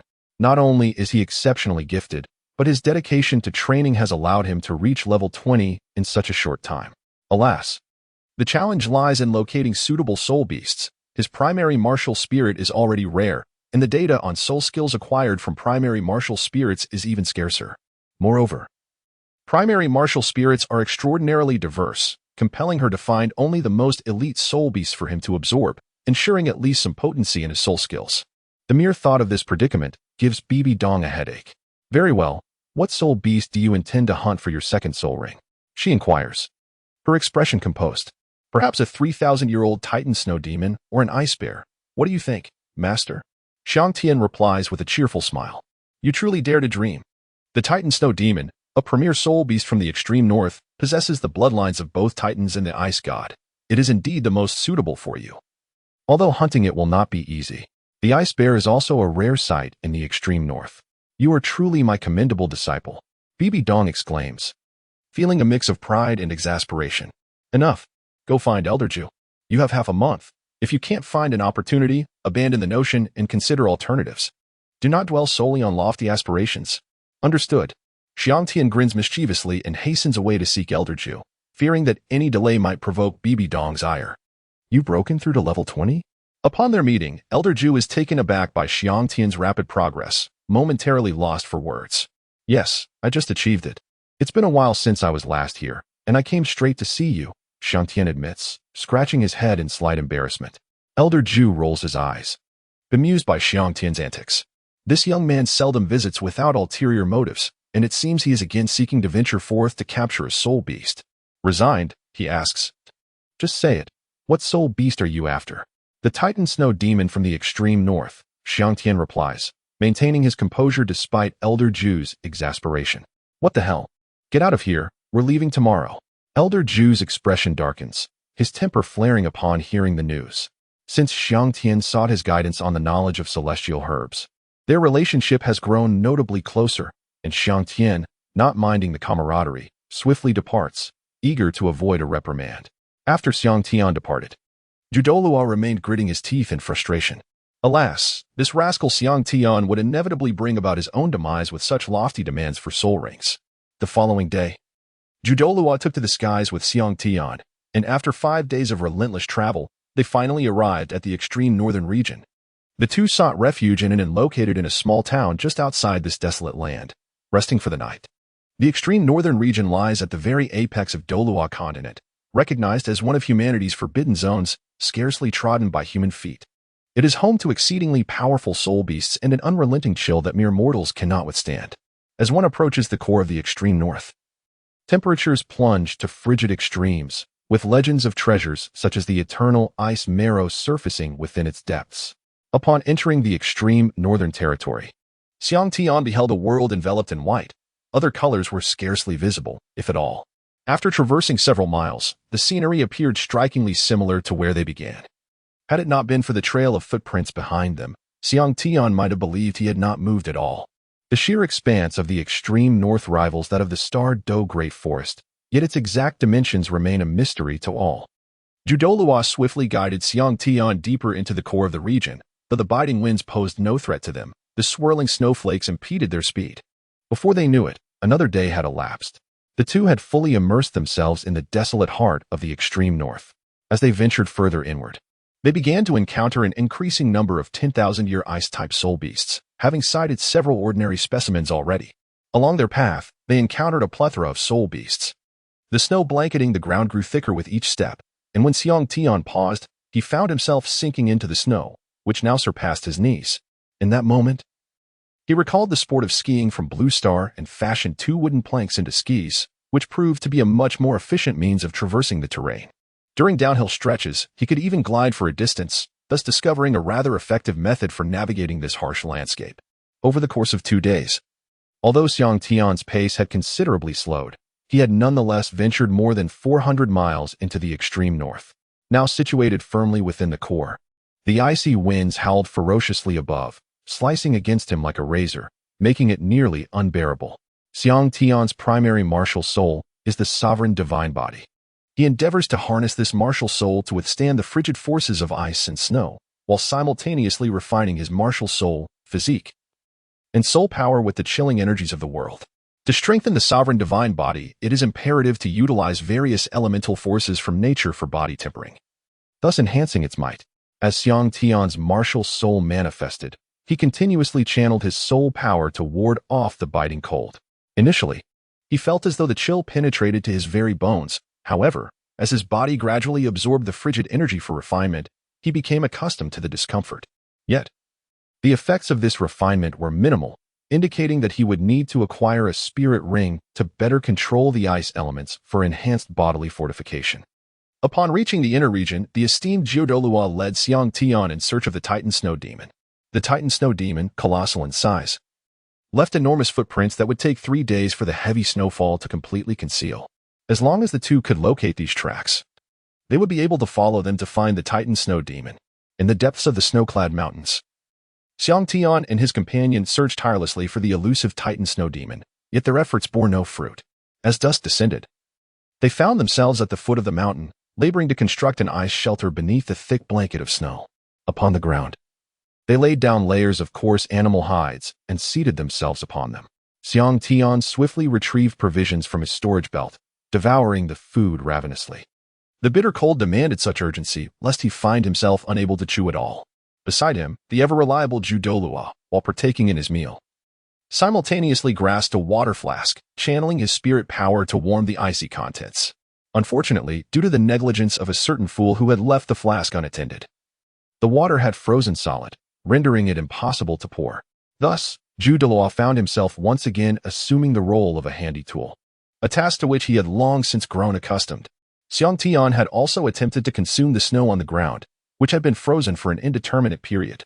However, the moment that mouthful of snow slid down his throat, a chilling sensation coursed through him, penetrating to the very core of his being. After swallowing that bite of snow, he found himself shivering uncontrollably for a considerable time before he could regain his composure. After finishing their meal, Xiang Tian practiced for a while. Just as he was about to lie down and rest, a resounding thump echoed from afar, thud, thud, thud. The sound grew increasingly louder, resembling the thunderous gallop of 1,000 steeds. Xiang Tian began to feel the ground tremble beneath him, the vibrations intensifying. Douluo swiftly unleashed a soul power barrier to envelop Xiang Tian, preventing any leakage of their presence. After approximately a minute, the booming footsteps gradually diminished. The two leaped onto the snow-covered surface, looking ahead, and a look of astonishment spread across Xiang Tian's face. At last, they had found it. The elusive treasure had been within reach, as he beheld enormous footprints, each measuring 2 meters in length and nearly a meter in width. Unmistakably the prints of the Titan Snow Demon.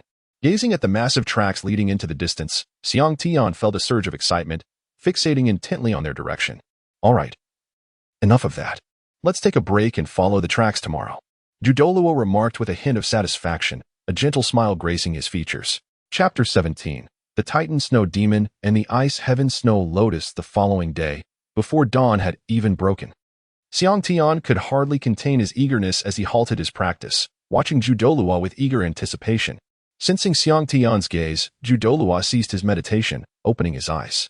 Observing Xiang Tian's impatience, he could only shake his head in resignation, ending his practice. He then lifted Xiang Tian into the air, soaring along the path marked by the Titan Snow Demon's footprints. Within less than half an hour of following the tracks, they spotted the silhouette of the Titan Snow Demon deep within the ice valley. However, the tense atmosphere in the valley suggested that the Titan Snow Demon was embroiled in significant trouble. Douluo guided Xiang Tian to descend gently from the sky, landing quietly at the snowy entrance of the ice valley, carefully choosing a spot within the blind spot of the Titan Snow Demon's line of sight, where they cautiously peered into the valley. At last, both Xiang Tian and his companion perceived the scene before them, and an overwhelming joy surged within Xiang Tian. Almost unable to contain himself, he instinctively covered his mouth with his hand, fearful of uttering even the slightest sound that might disturb the extraordinary sight. Douluo, too, wore a beaming smile, astonished that their outing to acquire a soul ring would yield such an unexpected treasure. Before the Titan Snow Demon, within a crevice of ice, lay a fist-sized ice crystal, crystalline and translucent, exuding a faint luminescence. Surrounding it was an aura of extreme cold, revealing it to be the legendary 10,000 years cold essence, a supreme treasure of the ice element. Even more astonishing was the sight of an ice heaven snow lotus growing atop it, its roots deeply embedded in the cold essence, drawing forth its chilling power. The ice heaven snow lotus stood nearly 1 meter tall, radiating a brilliant white light, appearing as if meticulously sculpted from the purest jade.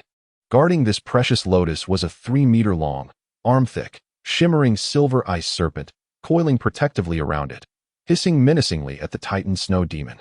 In the realm of medicinal herbs, there exist 3 classifications: ordinary, spiritual, and celestial, each further divided into 4 ranks: common, rare, precious, and exquisite.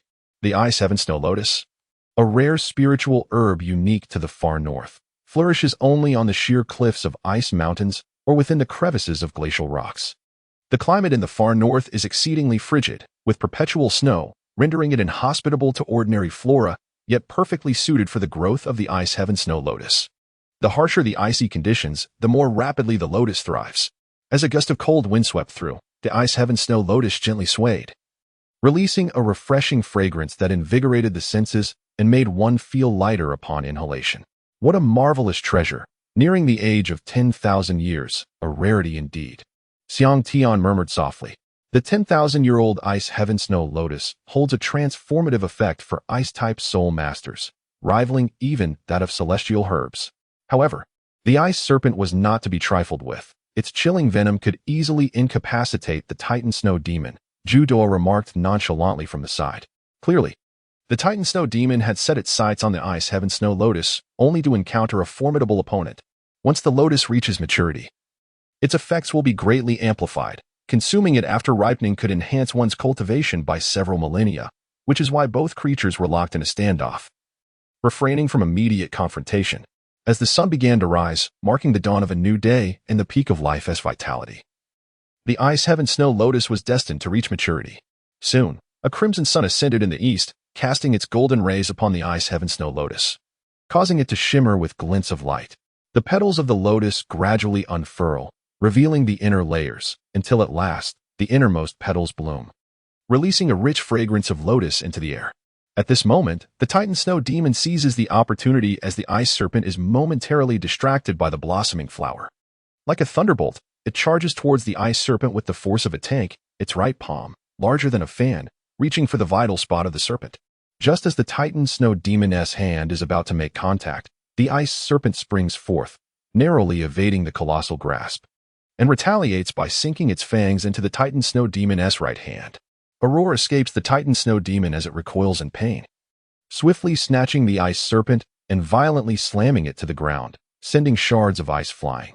The Ice Serpent, dazed from the impact, lies incapacitated for a moment. The Titan Snow Demon then extends its arm, capturing the serpent's tail, and begins to whirl it frantically around the icy surface, until scales are shed and blood saturates the surrounding area, with the Ice Serpent gasping for air. Finally, it releases the serpent and, with a clenched fist, delivers a devastating blow to the ground, creating a massive pit in the ice. The Ice Serpent lies at the bottom of the pit, its vital section crushed to the thinness of paper, the body severed in two. In no time, a dark soul ring begins to rise from the serpent's corpse, drifting aimlessly in the air. After accomplishing this feat, the Titan Snow Demon collapses onto the ground, panting heavily, while dark veins creep up from its right hand, spreading across its upper body, evidently a result of the serpent's venom coursing through its veins. At this moment, the long-watching Xiang Tian and his companion witness the entire scene unfold, and Xiang Tian realizes that the opportunity has finally arrived. The moment awaited by Xiang Tian and his companions has finally arrived. Like a mantis stalking a cicada, the yellow bird lies in wait. Duuluo swiftly appeared before the Titan Snow Demon, unleashing his ninth soul skill, Fallen Chrysanthemum, where sorrow blossoms and hearts are rent asunder. The ethereal petals of the wondrous chrysanthemum shattered, each fragment spinning like a crescent blade, forming a colossal golden whirlwind that rushed towards the Titan Snow Demon. Before it could react, Duuluo severed its limbs, leaving its chest riddled with gaping wounds, exposing bone, and blood flowed freely.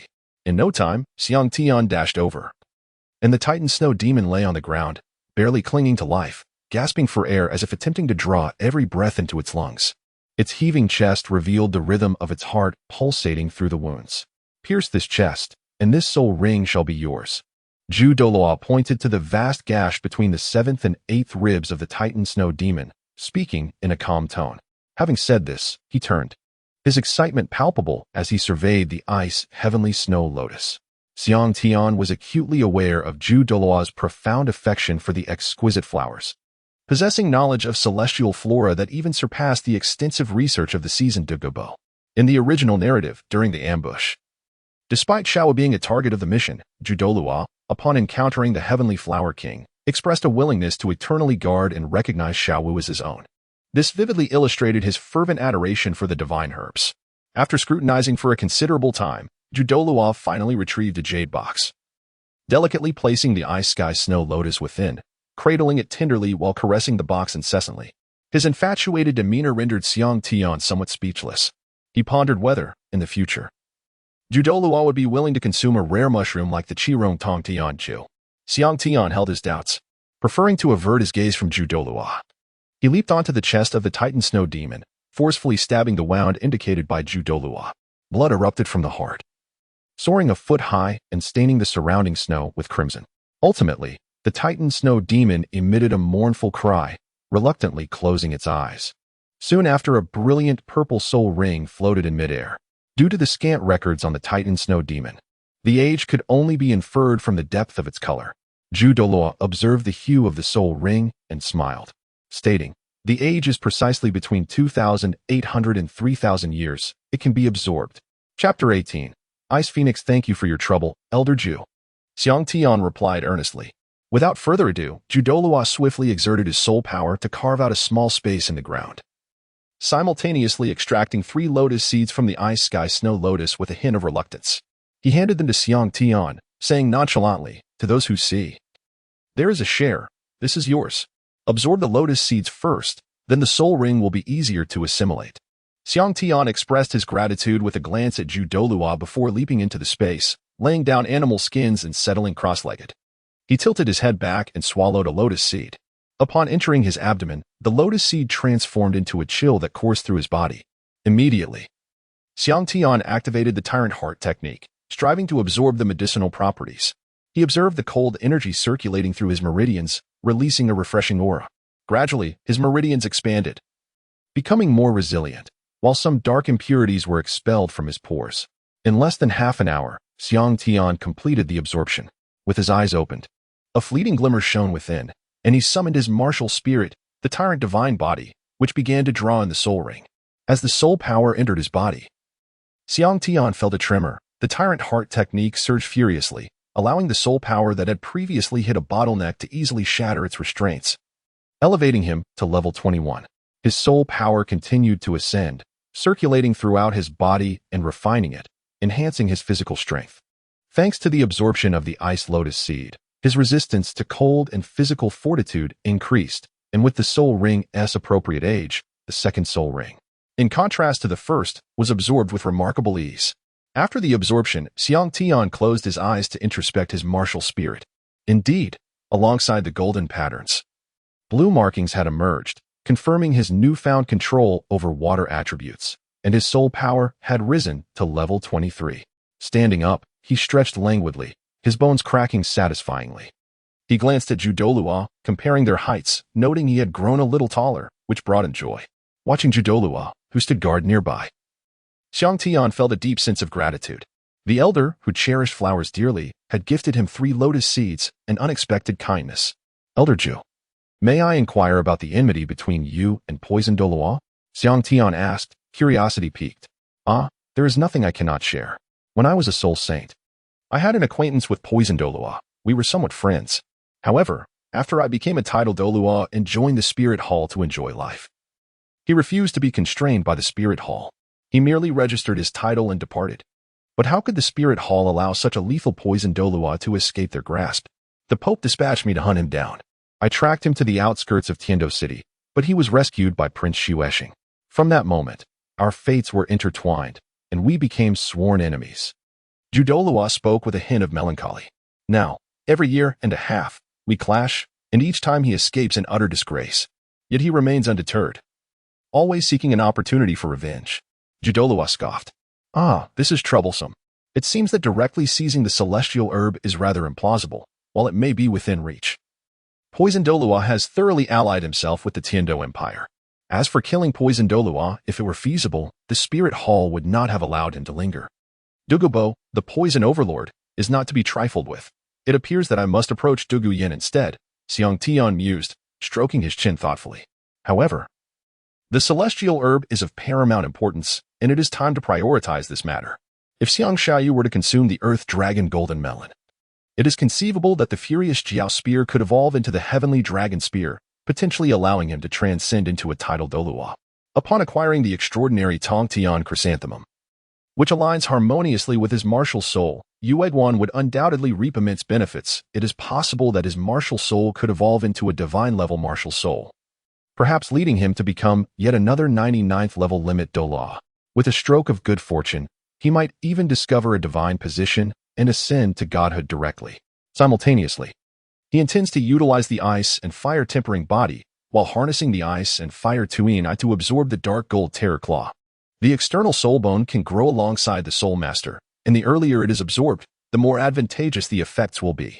After absorbing the soul ring, Xiang Tian found himself in the frigid expanse of the extreme north, where the two companions had no intention of lingering. Douluo seized Xiang Tian by the collar and soared towards the outside of the icy realm. A clear, melodic cry of a phoenix rang out behind Xiang Tian. Upon glancing upwards, he beheld a magnificent ice-blue phoenix, its feathers resembling crystals fashioned from ice, its wings akin to those of a colossal rock, its legs graceful like those of an immortal crane, and its talons sharp as hooks. Bathed in sunlight, it radiated a lustrous glow, embodying unparalleled nobility, as if it were the most exquisite creation of the divine. At that moment, the phoenix glided closer to Xiang Tian, becoming increasingly distinct in his sight. Suddenly, It dove towards the ice valley where Xiang Tian had previously been. Moments later, it ascended into the sky, clutching a soul beast in its talons, heading towards a distant ice cliff. When Xiang Tian discerned the soul beast grasped by the ice phoenix, his pupils constricted, and he stood in a state of near petrification, as if chiseled from stone, unable to fathom the sight before him. Why do I feel as though the ice phoenix is clutching the Titan snow demon we defeated? Xiang Tian stammered, grappling with disbelief. The Titan snow demon possessed the bloodline of Titans, and in terms of sheer size, few soul beasts on the Douluo continent could rival it. Just moments ago, Xiang Tian had witnessed the emergence of a legendary ice phoenix, thought to be extinct on the Douluo continent, effortlessly lifting the Titan snow demon into the sky. Given the size of this ice phoenix, its cultivation level must exceed 50,000 years. The precise duration of its cultivation remained elusive to Xiang Tian. What a striking ice phoenix! I had believed that no ice phoenixes remained on the Douluo continent, yet here in the extreme north exists one. Douluo remarked with delight, a smile gracing his lips. If a martial soul possessing the phoenix bloodline were to absorb its soul ring, it might very well evolve further. Xiang Tian gazed vacantly at the ice phoenix until it vanished from sight. Its magnificence was undeniable. No wonder the ancients revered the phoenix as a totem. Coming back to his senses, he realized it was time to depart.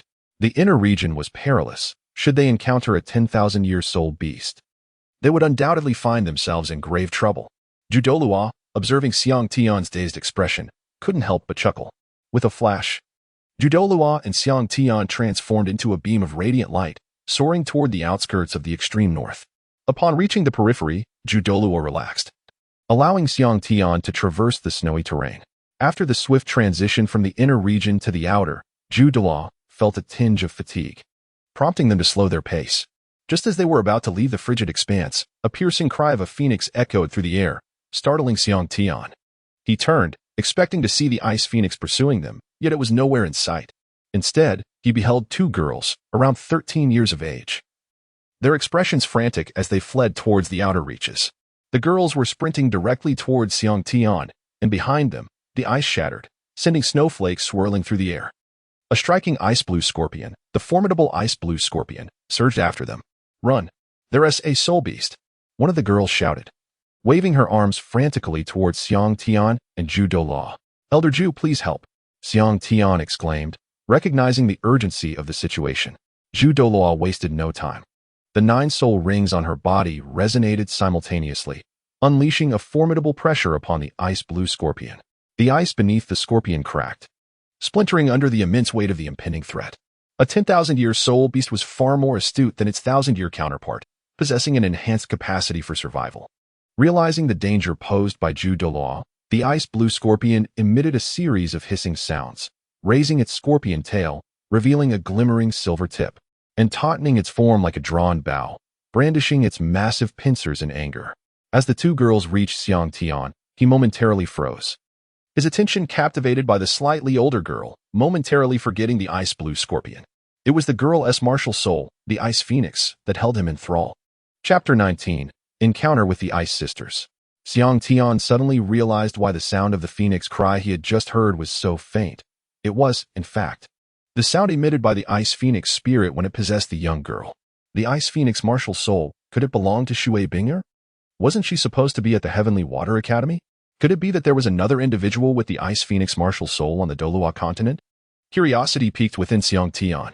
The young girl stood approximately 1.65 meters tall, her figure remarkably proportionate, neither overly voluptuous nor diminutively slender. What was even more striking was her long hair, which flowed in a hue reminiscent of azure waters, tousled behind her due to her hasty escape. Her complexion was fair, her features exquisitely defined, and her face bore a rosy tint from her recent exertion. Her eyes, glistening with moisture and slightly reddened, hinted at recent tears. The other girl, slightly younger, shared a resemblance with the one possessing the Ice Phoenix martial soul. She appeared flustered when rescued, with traces of tears still evident on her face. It seemed apparent that the two were sisters. Hiss, the ice-blue scorpion, seemed to sense that Douluo was not to be trifled with, assuming a stance indicative of imminent attack. Get lost. Douluo, having just emerged from the inner circle, found himself burdened by the presence of Xiang Tian and the two others, and with no one in need of a soul ring, he was disinclined to take action.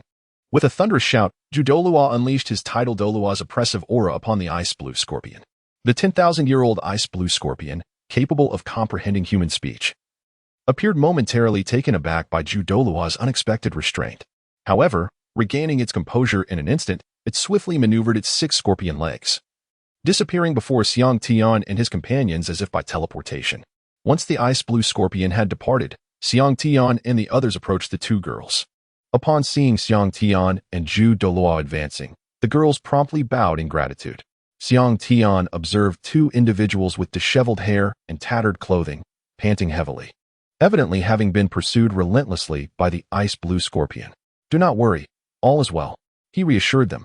"However, you both possess quite the audacity, daring to venture into the extreme north as 2 grand soul masters. Where are your parents and mentors?" Noticing the distress of the 2 young women, he felt compelled to inquire further. Yet, as soon as he asked, they began to weep uncontrollably, their tears cascading down their cheeks like pearls strung on a broken thread. After considerable effort, Xiang Tian managed to piece together the events that had transpired. The 2 were none other than Shui Binger and Shui Yuer. Their journey to the extreme north was prompted by Shui Yuer's need for a soul ring upon her breakthrough to the 20th level. The process of acquiring the soul ring had gone smoothly, and just as they intended to leave after successfully absorbing it, fortune turned against them. They unexpectedly encountered a 10,000-year ice-blue scorpion, which had chased a ice silkworm out from the inner region to the outskirts. The outcome was grim. Their parents had sacrificed themselves to buy time for Shui Binger and her sister to escape.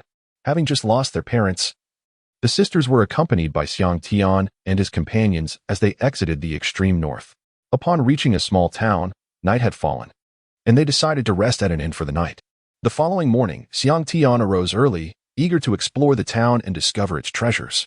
Typically, towns near the Soul Beast Forest were frequented by soul masters who returned bearing an assortment of herbs, minerals, and various valuable items.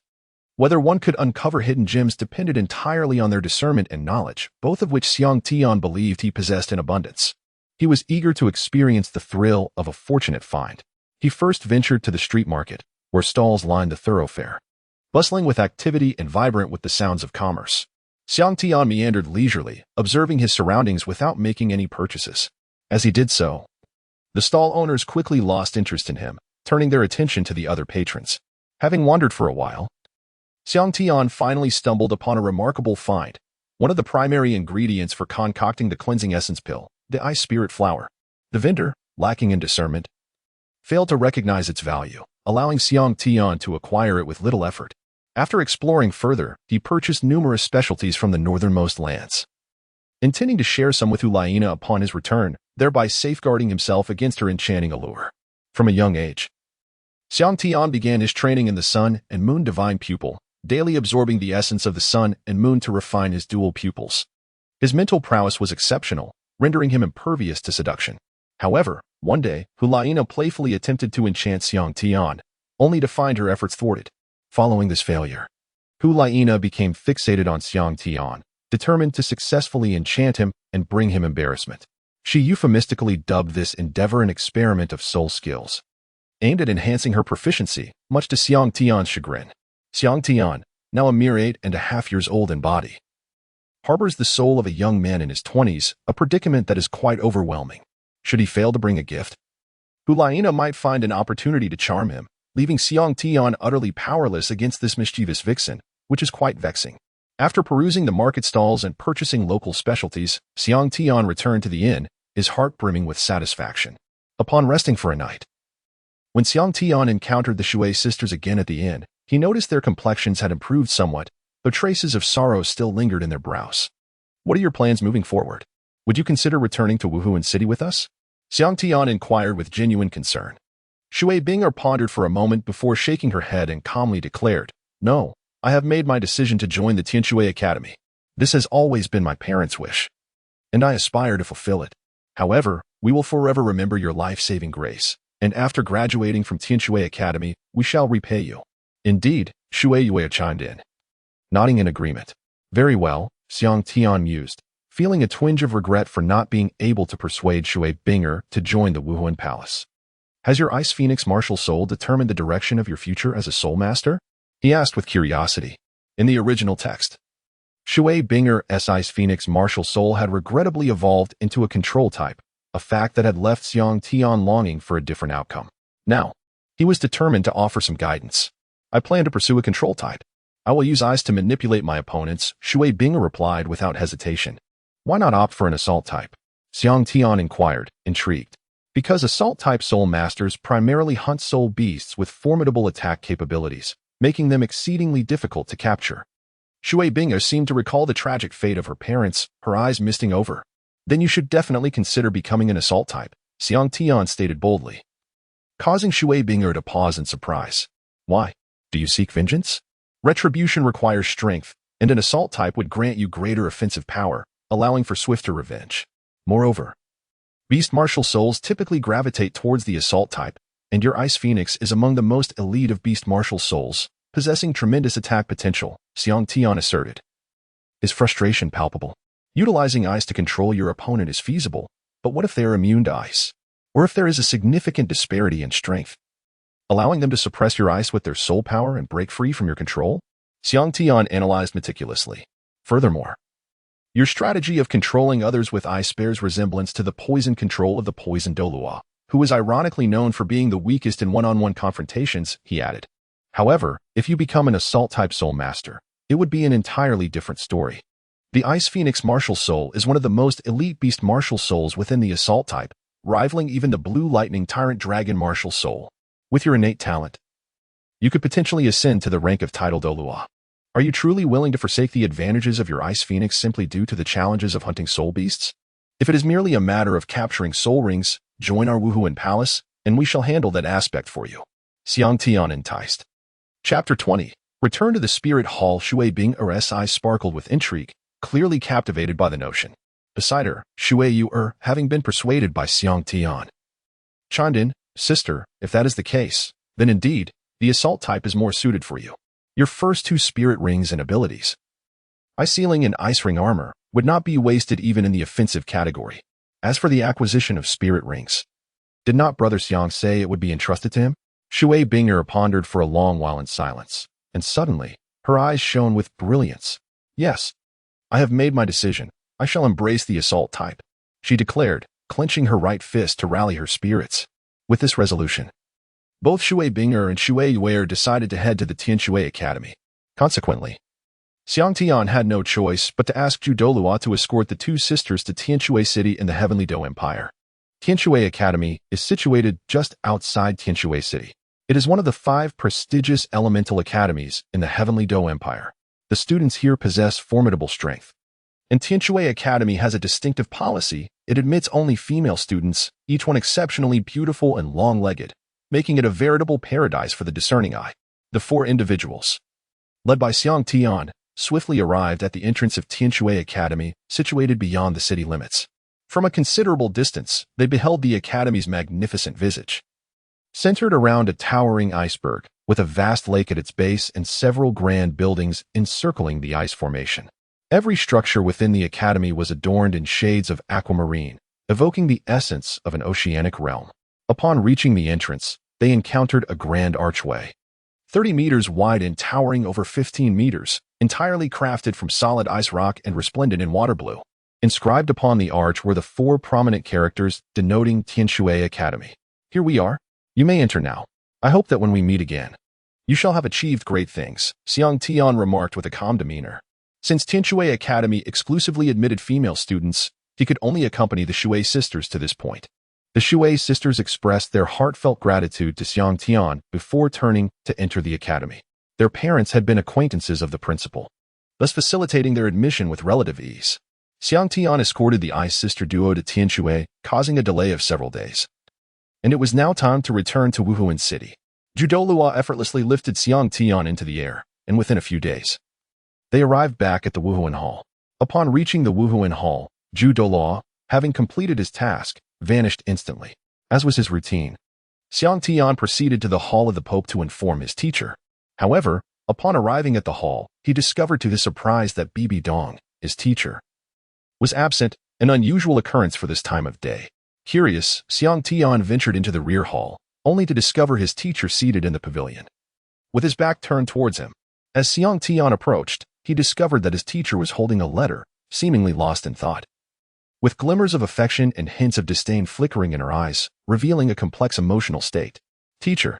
Upon getting closer, Xiang Tian noticed that Bibi Dong remained oblivious to his presence until he called out, startling her back to reality.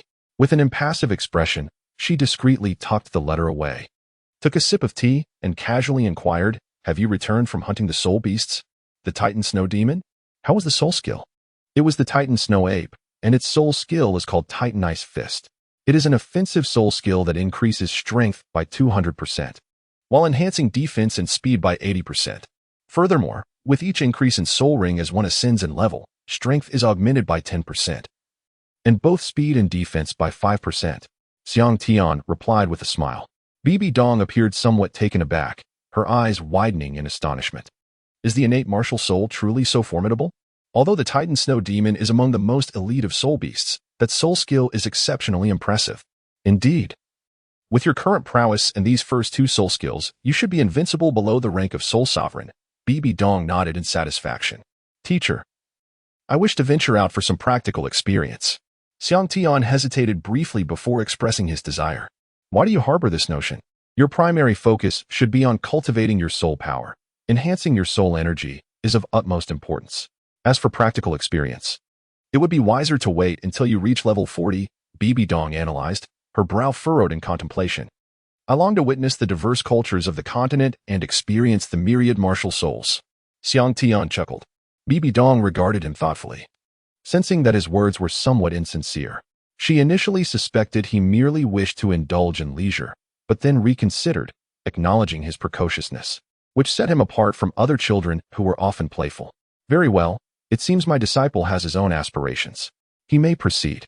However, if I find your cultivation speed faltering, you shall not venture out again and will remain within the confines of the martial soul hall for the rest of your days. Bibi Dong shot him a stern look, her tone unwavering. Furthermore, your soul ring's coloration is rather conspicuous. First, seek out the Platinum Bishop Salas in Heaven-Do City. He will introduce you to someone who can help disguise the hue of your soul ring. Bibi Dong added with a hint of resignation. Xiang Tian patted his chest and grinned, saying, Rest assured, teacher, I shall devote myself to diligent practice. If there's nothing else, be gone. Your presence gives me a headache. Bibi Dong retorted with a huff. Once Xiang Tian departed, Bibi Dong turned as if addressing the air. Shadow, emerge, you shall accompany him henceforth, and only intervene in matters of life and death. No sooner had she spoken than a long shadow appeared on the ground, gradually solidifying into a figure standing before Bibi Dong. The individual was tall and slender, cloaked in a black robe that enveloped them from head to toe, obscuring their features in darkness, rendering them a mere silhouette. Yes, the figure beneath the black robe replied respectfully, and in an instant, they transformed into a shadow and vanished from sight. Xiang Tian returned to the Xiang Manor after his visit to the Spirit Hall and meandered towards the training ground, where he fortuitously encountered Lin Xiaolei, Gongsun Mo, and Wang Taixian engaged in a spirited contest. Wang Taixian wielded the White Tiger Golden Lance with fervor, executing the essence of the Overlord spear technique with remarkable finesse. In his hands, the lance transformed into a vibrant dragon, darting and weaving through the air with deadly precision. With each thrust and sweep, the lance sent glimmering flashes toward the other two combatants. Clang, clang. Gongsun Mo, brandishing his celestial star axe and shield, deftly deflected the incoming strikes, while Lin Xiaolei seized the opportunity to unleash a powerful bear paw strike, forcing Wang Taixian to adopt a defensive stance. The three were embroiled in a chaotic melee, with dust and smoke swirling around them, punctuated by the sound of blades slicing through the air and the resounding clangor of iron. Before long, the outcome was determined. Ultimately, Wang Taixian found himself overwhelmed, succumbing to fatigue as Gongsun Mo, lurking behind his shield, seized the moment to send him crashing to the ground with a decisive blow. Haha, you faltered so swiftly? You truly are lacking. Gongsun Mo jeered, grinning down at the panting Wang Taixian. Wang Taixian shot him a disdainful glance, his expression one of contempt. Humph. Hiding behind your shield like a turtle, and now you act all boastful. How about a one-on-one challenge? He retorted, showing no inclination to relent. Clap, clap, clap. Indeed, it seems you have all made significant progress. It appears you have not been idle during this time, Xiang Tian remarked, applauding with a gentle smile. Boss.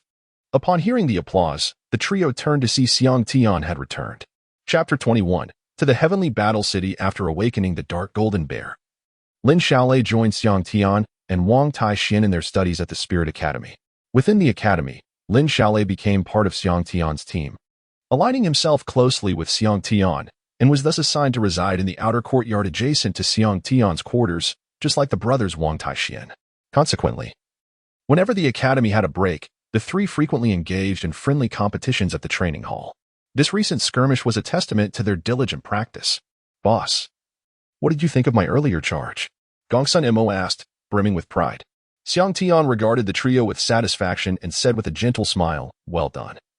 You have grasped the timing quite adeptly, but be cautious not to exhaust your efforts entirely. As for Taixin, although your Overlord spear technique is indeed formidable, you have yet to fully comprehend its essence. Your offensive prowess is abundant, yet your defenses are lacking. Xiaolei, the greater your might in the great strength diamond palm, the more formidable its impact. Since you have only recently begun mastering this technique, it is imperative that you engage in medicinal baths and refine your physique and meridians. Understood. The three responded in unison. After a while, I plan to venture out for some practical experience. The initial stages for Soul Masters are crucial for laying a solid foundation. During my absence, I will ensure that my father prepares ample training resources for you. Make the most of your practice. I hope that by the time I return, each of you will have at least reached the rank of Great Soul Master. Xiang Tian encouraged as he patted Wang Taixin and the others on their shoulders. Boss, you're going out to train? Take us with you. Gongsun Mo was the first to speak up. Yes, we should all go together. Wang Taixin and Lin Xiaolei echoed in agreement. Enough of this nonsense. Now is the critical time for establishing a solid foundation and enhancing your soul power. Why would you want to leave?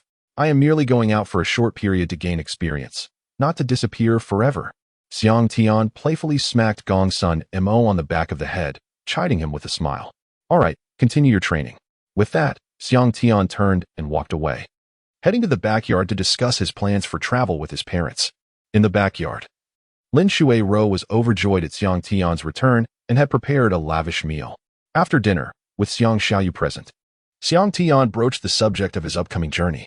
Of course, he fabricated a story, claiming that his teacher, Bibi Dong, had arranged for him to train outside for a while, which prompted no objections from Xiang Xiaoyu, lest they face a reprimand.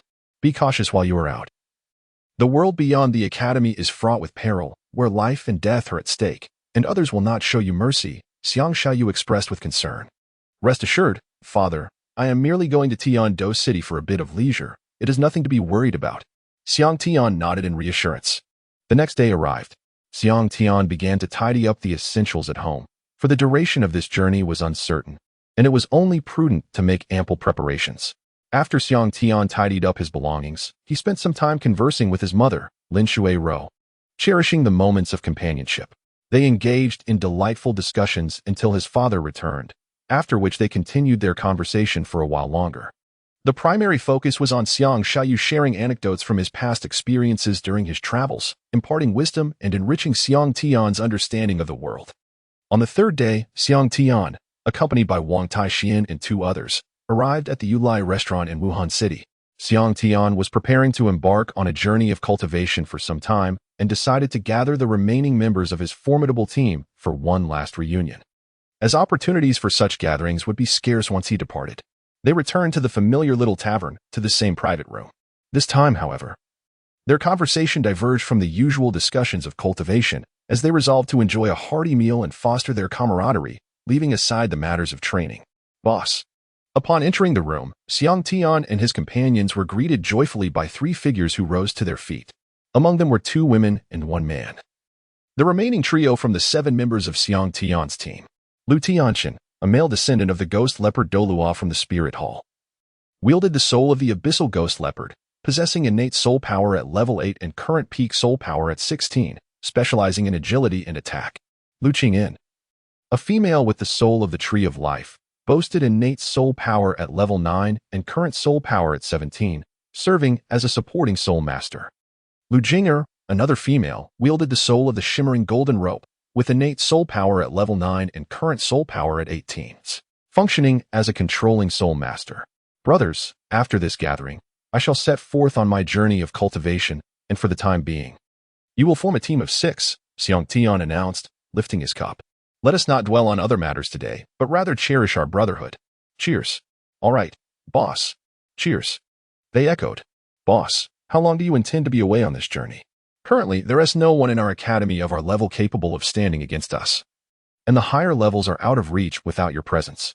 It's rather dull, Lu Tianxian remarked, expressing his frustration.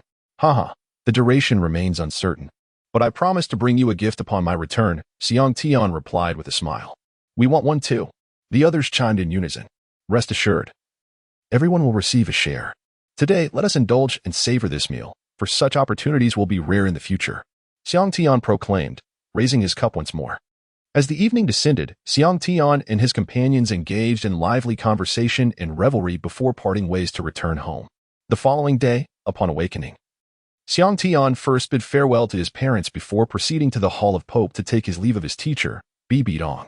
Upon arriving at the Hall of Pope, Bibi Dong presented Xiang Tian with a compilation of her training experiences, imparting her heartfelt advice before sending him off with a letter in hand. Given that Xiang Tian's first soul ring was of a millennium level, in order to conceal this secret from other factions who might exploit it, Bibi Dong decided to keep Xiang Tian under wraps. While many were aware of Bibi Dong's disciple, Hulaina, few knew of Xiang Tian's true identity, making his journey significantly less burdensome. Xiang Tian rented a carriage in the Spirit City and traversed the Jiaoling Pass to enter the Heaven Do Empire. Within the realm of the Heaven Do Empire, he journeyed modestly, witnessing a plethora of the local customs and traditions. What struck him most was the sight of numerous nobles engrossed in indulgence and merriment. In the Heaven Do Empire, the aristocracy possessed the majority of resources yet showed little inclination towards diligent cultivation, instead squandering their time in frivolity. The nobility had access to the finest academies, trained in an environment that mimicked the ideal conditions for cultivation from a young age, indulged in medicinal baths, and never had to worry about soul hunting. However, what of the common soul masters? They toiled tirelessly in hopes of altering their fates, yet lacked sufficient educational resources. Their soul hunting was solely reliant on their own efforts, and the first soul ring for most was merely white, far from the pinnacle it could achieve. No matter how high their innate soul power, their potential remained untapped, artificially diminished, leading one to ponder the magnitude of their future accomplishments.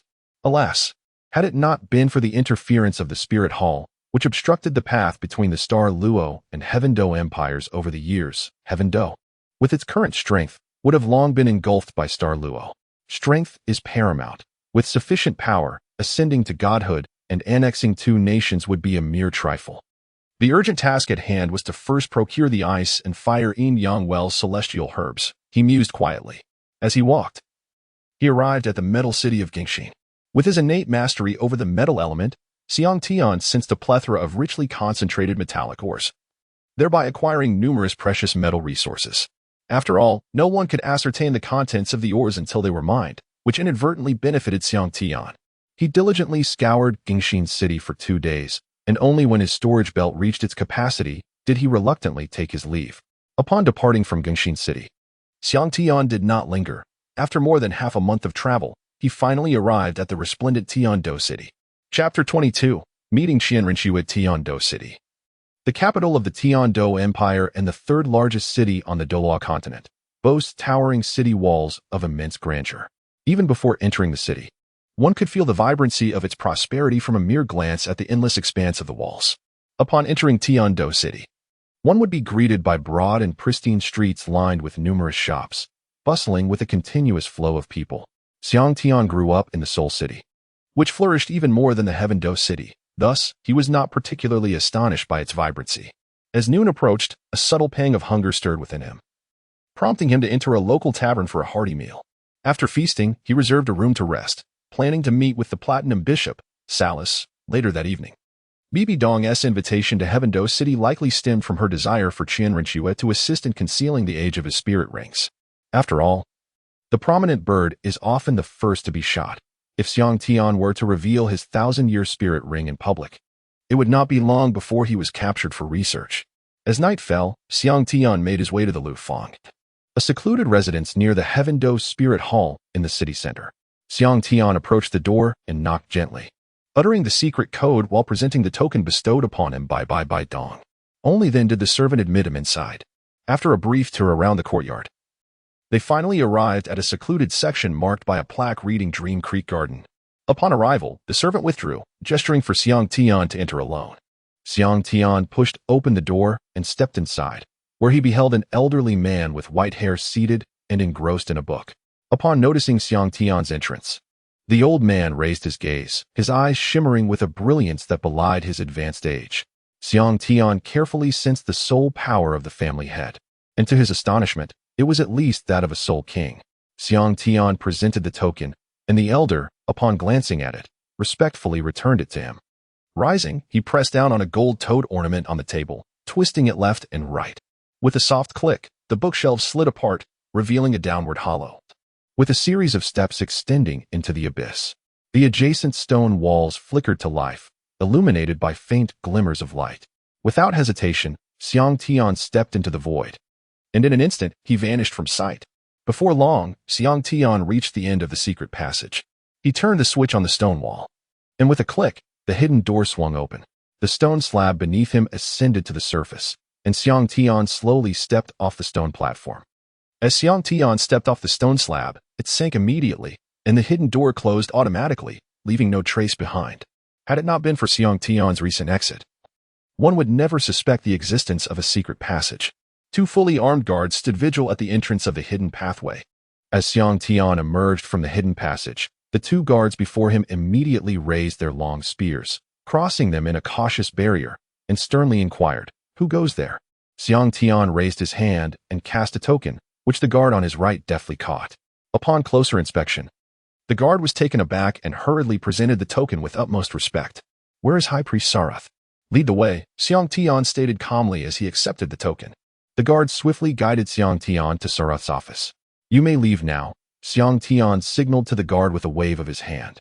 "Yes, I take my leave," the guard replied, bowing his head before slowly retreating and turning to depart. Xiang Tian pushed the door open and entered, only to find Salas seated in a chair, diligently reviewing documents. Upon noticing the arrival of a visitor, Salas lifted his head and, upon recognizing Xiang Tian, exclaimed with delight, "Xiang Tian, what brings you here? Did you come with your father?" Xiang Tian remained silent as he approached and gently tossed the token onto Salas's table.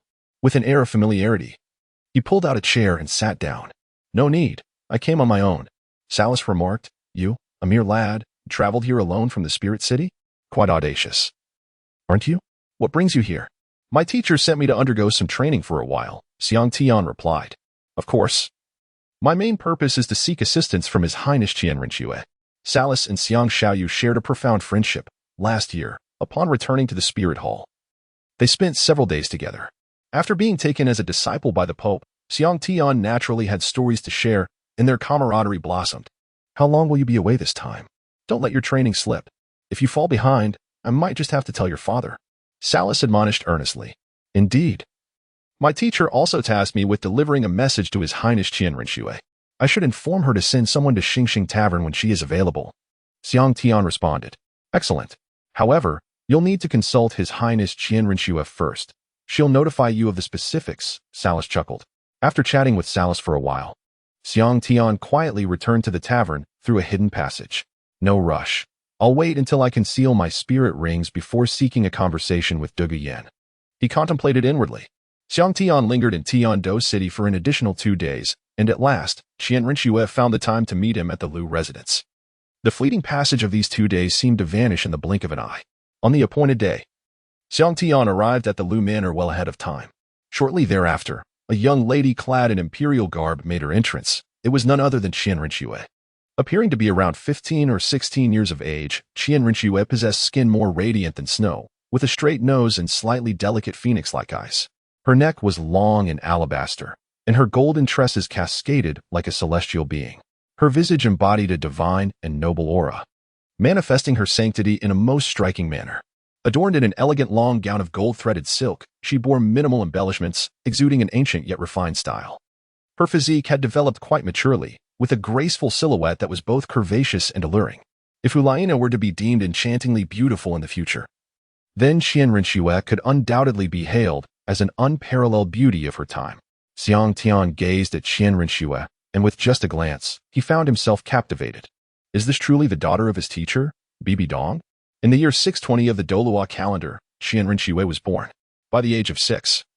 In the year 626, she awakened her divine-level martial soul, the six-winged angel, possessing an innate spirit power of level 20, thus earning the title of the most gifted individual in the Douluo continent.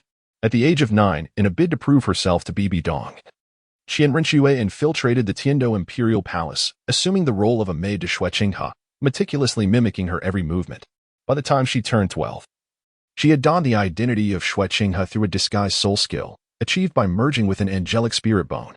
At 14, Xian Rinxue clandestinely poisoned the second prince of the Tiando Empire, who was merely 12 at the time, using a slow-acting toxin.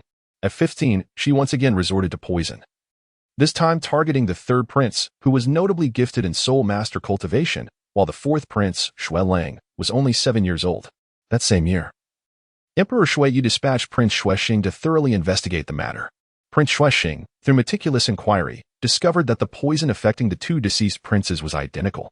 Sensing danger, he recognized that the one who stood to gain the most from their deaths was the eldest prince, Shui Qinghe, yet he lacked the evidence to expose him. Thus, he sought out the fourth prince, Shui Lang, personally instructing him on ways to ensure his survival. Subsequently, Prince Xuexing and the fourth prince Shui Lang feigned a nonchalant demeanor, adopting an arrogant attitude that led Xian Rinxue to perceive them as a foolish prince and a debauched royal, posing no threat to her ambitions, which is why she refrained from taking action against them. The Tiando Empire's little princess, Shui Ku, being female and lacking any claim to the throne, posed no hindrance to Xian Rinxue's plans, thus she was spared from Xian Rinxue's machinations. Eventually, as the Tiando imperial family was left with only 2 heirs, and with the fourth prince still in his youth, Emperor Shui Yu conferred upon Xian Rinxue the title of Crown Prince of the Tiando Empire. Recently, Ning Fingxi, the leader of the 7 treasure glazed tile school who supported the royal family, became Xian Rinxue's mentor. Consequently, she garnered increasing support from the ministers, and Emperor Shui Yu placed immense trust in her, delegating more responsibilities to her. Chapter 23, The Concealed Soul Ring Duration, Part 1. Up until now, Xian Rinxue's actions, apart from being deceived by Shui Lang's seemingly harmless playboy persona, could be deemed flawless. However, Xiang Tian found it perplexing why Xian Rinxue appeared to have become foolish after encountering Tang San. She even sought to recruit him as an ally, aspiring for an equal standing. As a member of the Spirit Hall, Xian Rinxue's stance inherently opposed that of Tang San, especially since she believed her father, Qian Xuanji, had perished at the hands of Tang Hao. Even if Xian Rinxue cherished talent and recognized Tang San's potential, one must consider the relational dynamics at play. Xiang Tian felt a sense of bewilderment as he stared blankly at Xian Rinxue. A flicker of compassion emerged in his eyes, seemingly contemplating the dismal fate that awaited her. In the brief moment of Xiang Tian's reverie, Xian Rinxue had already approached him. Observing his dazed expression, she furrowed her brow slightly, pondering why this child regarded her with such a gaze. The tenderness in Xiang Tian's eyes caused Xian Rinxue's heart to tremble involuntarily. The anger she had felt from being scrutinized by others evaporated entirely, replaced by a spontaneous smile. How foolish this person seems. Ah, what brings you to seek me? Xian Rinxue inquired, noticing Xiang Tian's dazed expression as she waved her hand before his eyes, taking the initiative to speak. Oh, this is a letter from the Pope. Xiang Tian, regaining his senses, looked at Xian Rinxue's smile and, feeling somewhat flustered, retrieved a letter from his storage belt and handed it to her. What could she possibly want? The esteemed Pope still remembers me. Xian Rinxue scoffed disdainfully.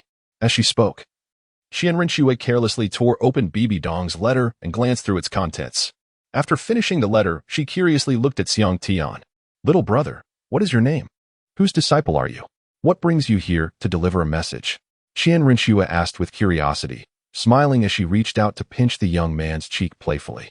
Xiang Tian deftly evaded, yet as he beheld Xian Rinxue's radiant smile, his heart raced.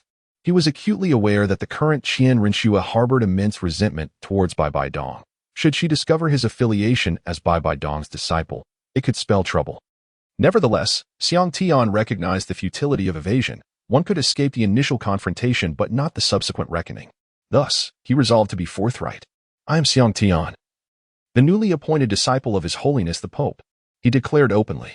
Upon hearing that Xiang Tian was a disciple of Bai Dong, Xian Rinxue's expression shifted dramatically, her fury igniting. Young lad, since you are her disciple, I wonder about your innate talents. How about a sparring match? If I am in good spirits, I shall assist you with your disguise. Otherwise, you shall have to wait until my mood improves. Qian Rinxue seethed, her fingers cracking ominously as she fixed an unkind gaze upon Xiang Tian. Xiang Tian felt a tingling sensation on his scalp. Was this not an obvious attempt to use him as a punching bag? And how brazenly confident they were. Upon noticing Xiang Tian's silence, Qian Rinxue curled her finger. Her face etched with a resolute expression that boldly proclaimed her desire to unleash her frustrations upon him, seeing that he could not evade this impending thrashing. Xiang Tian refrained from further discourse and immediately activated his martial spirit. A formidable aura enveloped him, radiating with a resplendent golden light, as an overwhelming pressure permeated the atmosphere, prompting even Qian Rinxue to sense an intense force. To her astonishment, beneath Xiang Tian, 2 ethereal purple soul rings shimmered with a gentle glow, 1,000-year soul rings. No wonder Bibi Dong had urged Xiang Tian to seek her. In that moment, Qian Rinxue comprehended the significance of Xiang Tian's soul rings.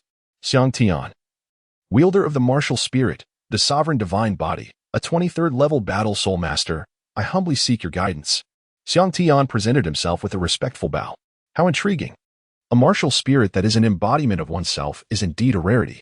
Let me witness the strength that has compelled that woman to take you as her disciple. Qian Rinxue's gaze sharpened, fixated intently on Xiang Tian. Xiang Tian felt a chill creep down his spine as he realized that Qian Rinxue had held a long-standing resentment towards Bibi Dong since childhood. Being Bibi Dong's disciple placed him squarely in the line of fire. In the spirit hall, Bibi Dong preferred to shower attention upon Hulaina rather than spare a glance for her own flesh and blood, forbidding her from even addressing her as mother. This deep-seated grievance had long troubled Qian Rinxue, motivating her to come to Heavendo City to undertake the task of replacing Xue Qinghe and prove her worth. Unexpectedly, she now found herself face-to-face with her disciple, who sought her assistance.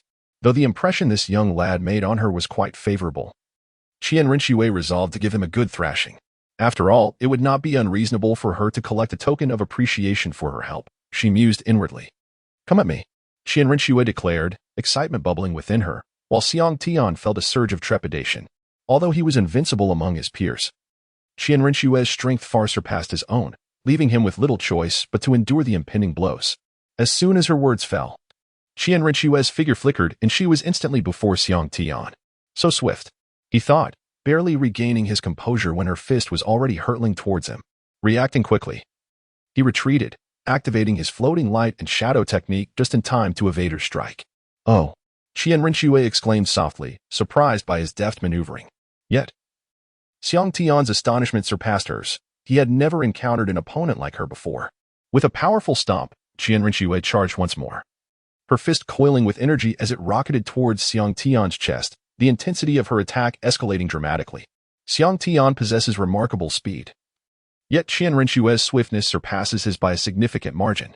Even in the absence of her martial spirit, Qian Rinxue's velocity is considerably greater than that of Xiang Tian. This disparity is attributable to the fact that her soul power level far exceeds his, although she has not unleashed her martial spirit. The fluctuations of her soul power are unmistakable to Xiang Tian. With his extraordinary mental acuity, he can distinctly sense the immense soul power contained within her seemingly delicate frame, which is at least that of a high-ranking soul king. This realization is precisely why Xiang Tian instinctively evaded her attacks. Engaging directly with Qian Rinxue, whose soul power is evidently superior, would leave him at a severe disadvantage, particularly if she were to seize an opportunity in close quarters. As Qian Rinxue unleashed several punches, Xiang Tian skillfully evaded them with his nimble footwork, gliding smoothly like a fleeting shadow. Surprised, Qian Rinxue noted the extraordinary speed of this young man before her, surpassing even that of typical agile soul masters. Moreover, his footwork was exceptional. Consequently, she resolved to elevate her own speed as well. Xiang Tian's expression was grave. Qian Rinxue was indeed formidable. This was the first time he encountered someone capable of matching his speed without the aid of their martial soul. To his surprise, he found himself struggling to cope. This was not due to the inadequacy of his skills, nor was it that his training was lacking. Rather, the disparity in soul power was simply too vast. Furthermore, Xiang Tian's current soul power was insufficient to fully manifest the essence of his technique, fluctuating light and shadow, leading to such circumstances. Additionally, speed had always been the forte of the six-winged angel. In a swift motion, Qian Rinxue closed the distance between them. subtly condensing her soul power in her right palm. With a decisive flourish, she slashed diagonally towards Xiang Tian's chest. Sizzle! Xiang Tian evaded just in time. Feeling the rush of her fist brush against his shoulder, the fierce gust tearing a gash in his clothing. Xiang Tian shifted his form once more. Gazing at the wound upon his shoulder, his eyes gradually narrowing into slits. Chapter 24. The Concealed Limitations of the Soul Rings, Part 2. As Xiang Tian activated the monumental stone-splitting technique, his hands gradually transformed into a lustrous dark gold, emanating a fierce radiance akin to that of divine weaponry. A subtle golden glow danced between his fingers. Xiang Tian lowered his head slightly, the imprint of the sun and moon emerging amidst the heavy haze, as if the celestial bodies were floating within it. Qianren distinctly sensed a subtle shift in the aura surrounding Xiang Tian, although her soul power remained unchanged. She inexplicably felt a hint of danger despite her strength at the Soul King level. How could a mere 23rd level child evoke such a feeling of peril? Qianren found herself questioning her existence as she strode purposefully towards Xiang Tian. Intriguing. A faint smile graced Qianren's lips as she moved. Her delicate fists aimed at Xiang Tian. Dark gold transformation. With a surge of battle intent, Xiang Tian stepped forward without a hint of hesitation, tightly clenching his fist and delivering a powerful blow. His fist shimmered with a faint golden light, resembling a divine weapon rather than mere flesh, producing a sharp sound as it sliced through the air for several meters. Bang! The two fists collided, sending a wave of energy rippling outward. Yet the outcome of their clash was utterly unexpected. Xiang Tian staggered back 3 steps before regaining his footing, while Qianren let out a muffled grunt, being sent reeling backward for 7 steps. In this display of strength, Xiang Tian had clearly gained the upper hand. Qianren's eyes widened in disbelief. How could she, a formidable Grand Soul Master, have been pushed back 7 steps by him? What astonished her even more was the nature of Xiang Tian's fist. How could it feel as if it were forged from bronze and iron? At that moment, her right hand throbbed with pain, nearly bringing her to tears. How could this be possible? In contrast to Qianren's astonishment and confusion, Xiang Tian remained remarkably composed. The punch he had just delivered had nearly exhausted all of his strength. After undergoing metal attribute tempering, his hands became as resilient as granite under the operation of his Great Smash technique. With the formidable Ba Wangshan body, a martial soul embodying ultimate strength, he now possessed an extraordinary might of 3,000 pounds while in the state of his first soul skill. Caught off guard, Qianren suffered a significant setback from such overwhelming power. It is worth noting that the Ba Wangshan body represents the pinnacle of strength. Aside from its immensely robust physique, its most formidable aspect is the cataclysmic force capable of crushing all in its path. In the realm of strength, only the Golden Dragon on the entire Douluo continent could rival it, while other martial souls, even those revered as God-given like the Six-Winged Angel, pale in comparison regarding sheer power. The Six-Winged Angel excels in its divine and purifying abilities, showcasing remarkable attributes across the board, yet in terms of raw strength, it cannot match the Ba Wangshan body, which epitomizes ultimate potency. Although the Haotian hammer is renowned for its dominance and explosive power, it is still inferior to Xiang Tian's Ba Wangshan body in terms of strength. Only if the Haotian hammer were to evolve into a super martial soul like the Tiandi hammer might it contend with the Ba Wangshan body. Thus, despite the significant disparity in soul power between Xiang Tian and Qianren, when it comes to raw strength, Xiang Tian still holds the advantage. Intriguingly, with a heart-to-heart connection, Qianren suffered greatly, harboring a desire to eliminate Xiang Tian, yet her face broke into a smile. If her previous attack on Xiang Tian stemmed from resentment towards Bai Dong, her current curiosity was directed at Xiang Tian himself. Although strength was not her forte, her soul power level surpassed Xiang Tian's considerably, and her own strength was noteworthy. However, to lose in power to a younger opponent today was infuriating for Qianren. Martial soul manifestation, she exclaimed, as a brilliant golden light enveloped her, with sacred radiance cascading down. Ethereal chants resonated through the air, and a beautiful woman with 6 wings materialized behind Qianren, while 5 soul rings of yellow, purple, and black emerged beneath her feet. 5 rings, Soul King. Xiang Tian's eyes narrowed. Although he was already aware of Qianren's extraordinary talent, he was taken aback by her immense strength.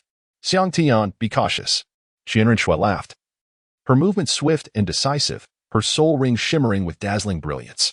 Although she was intrigued by the mysteries surrounding Xiang Tian, her immediate desire was to deliver a thorough beating to him. Do we really have to fight? Xiang Tian lamented, gazing at the soul rings on Qianren Shui, acutely aware of the chasm between them. Heh. With a light laugh, Qianren Shui, the six-winged angel, surged towards Xiang Tian, enveloped in a dazzling golden glow. After more than a dozen exchanges, although Xiang Tian moved like a fleeting shadow, he found himself in a perilous predicament. Qianren Shui dominated the encounter, playfully toying with him as a cat would with a mouse. Yet, Xiang Tian, akin to a seasoned hunter, deftly evaded each of Qianren Shui's strikes, patiently awaiting the opportune moment for counterattack.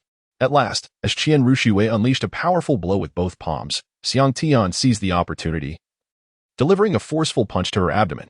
Qianren Shui's body bent like a top bow, arching backward to evade his grasp. However, Xiang Tian did not withdraw his hand. Instead, he extended both hands in a claw-like manner, seizing Qianren Shui's arms.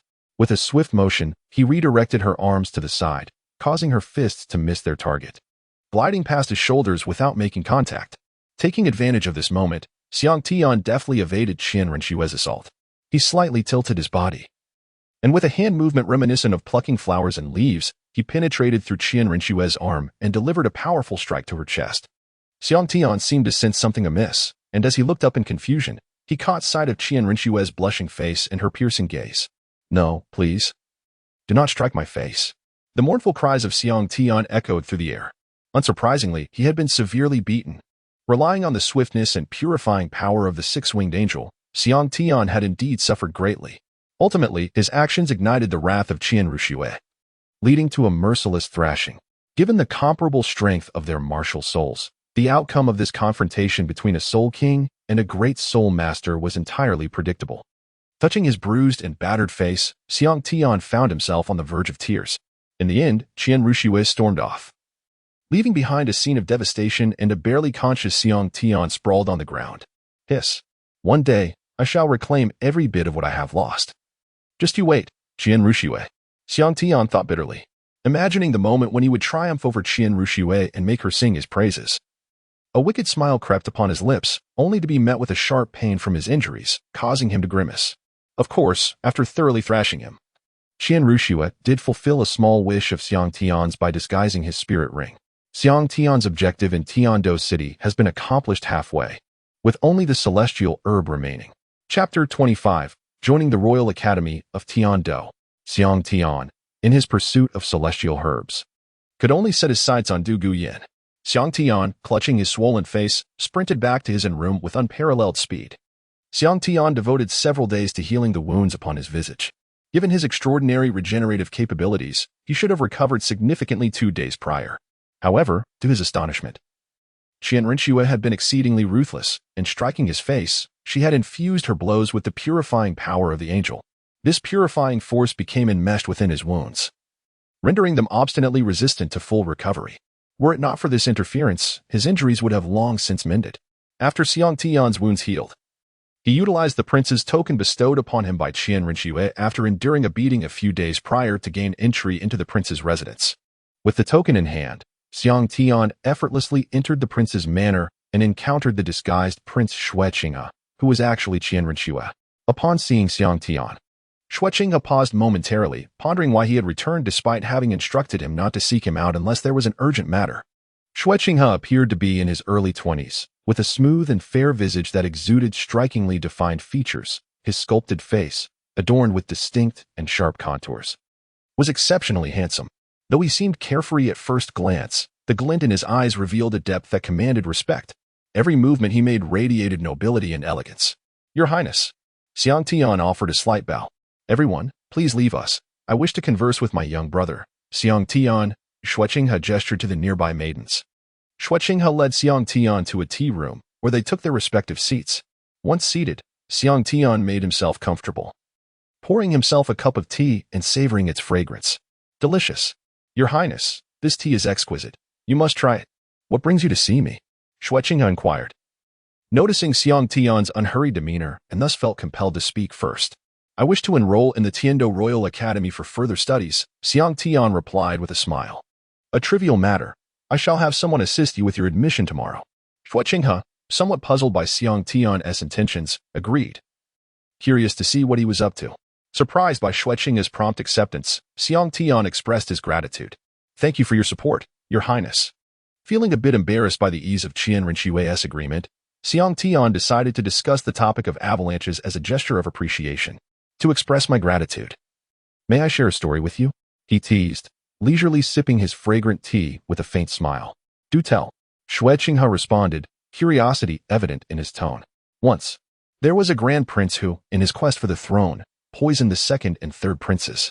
However, the fourth prince inadvertently uncovered the clues. Realizing that should he excel too greatly, he would pose a threat to his elder brother's claim to the throne, his life would be in peril. What do you think you should do? Xiang Tian set down his teacup and began to narrate slowly. Upon hearing this, a glint of cold realization flickered in Xue Qinghe's eyes, as if he understood the direction of Xiang Tian's tale. Thus, the fourth prince feigned arrogance, allowing his elder brother to perceive him as an immature and reckless youth, ensuring his survival. Xiang Tian continued. As for what happened next, I seem to have forgotten the rest of the story. My apologies. He scratched his head, feigning embarrassment. With an exaggerated expression, Xue Qinghe perceived Xiang Tian's words as a subtle mockery. I quite enjoyed your story. It was splendid. Xue Qinghe cast a piercing glance at Xiang Tian, seemingly attempting to discern something from his expression. After Xiang Tian departed, Xue Qinghe summoned several loyal confidants from the spirit hall, his countenance darkening with concern. Find out when my dear brother Xue Bong transformed into a wastrel. The following day, Xue Qinghe dispatched a carriage to escort Xiang Tian swiftly towards the Tiando Royal Academy. Nestled just outside the city of Tiando, this esteemed institution was established specifically for the royal family. The students here were predominantly of noble lineage, comprising royal offspring, aristocratic families, and various princes from the surrounding principalities, all mingling within a diverse assembly. Undoubtedly, these individuals were heirs to significant families. It is likely that the fourth prince, Xue Bing, sought refuge at the Tiando Royal Academy not only to evade Xue Qinghe but also to cultivate relationships with these influential figures. After all, in 20 years' time, it would be these individuals who would wield power over the Tiando Empire. In other words, they came here to gild their reputations. With the prestige of the Tiando Royal Academy, they would attract attention wherever they went. While there are indeed a few who gain admission based on genuine merit, they are exceedingly rare. The vast majority gain entry through connections and noble titles. This has perpetually been the greatest issue plaguing the Tiando Royal Academy. Otherwise, how could they claim to be the foremost academy in the Tiando Empire, yet lack the corresponding strength? Although Xiang Tian looked down upon them and was reluctant to associate with the pampered young masters, he had no choice but to endure. For Dong Guyan resided within the academy. Before long, the carriage arrived at the foot of the Tiando Royal Academy. Upon disembarking, Xiang Tian was greeted by a picturesque environment adorned with lush woodlands. The stone steps leading up the mountain were exquisitely carved from white marble, each step engraved with a unique soul beast. The entire academy was built against the backdrop of the mountains, housing nearly 100 diverse mimicry training grounds. In terms of facilities, the Tiando Royal Academy boasted comprehensive and superior equipment, which undoubtedly explained the master's choice of this location. It was indeed an excellent place, though regrettably, the quality of the students left much to be desired. For the average individual's cultivation, this was undoubtedly the finest locale. However, Xiang Tian held no interest in the mimicry training grounds, as the optimal environment for his Overlord divine body martial soul lay either in the soul arena or even on the battlefield. His sole purpose in attending the academy was to become acquainted with Dong Guyan. Accompanied by the prince's envoy, Xiang Tian breezed through the enrollment procedures with ease. The students of the Tiando Royal Academy were categorized into 3 tiers. The newly admitted students and those with a power level below 25 were placed in the Tiwei tier. Those with power levels between 25 and 30 formed the Tianchi tier, while those above 30 entered the highest tier, the Tiando level. Xiang Tian, a student of the 20th level, has been assigned to Class 1 of the Tianwei level. From now on, this will be your residence, the Director of Education stated, leading Xiang Tian to a dormitory building. Upon reaching the first floor, he opened the door to a room for Xiang Tian. To his astonishment, it was a single dormitory, comprising 2 bedrooms and a living room, elegantly furnished with complete amenities. Indeed, this is the first academy of Tiando. Such treatment is truly exceptional. Xiang Tian meandered through the academy, familiarizing himself with the surroundings as he perused the campus map. The following day, he rose early to practice the sun and moon divine eyes before attending class. Prior to the lessons, Xiang Tian introduced himself, intentionally inflating his age by a year. Yet he remained the youngest in the class. Despite his youth, he had already attained the status of a celestial micro-level student.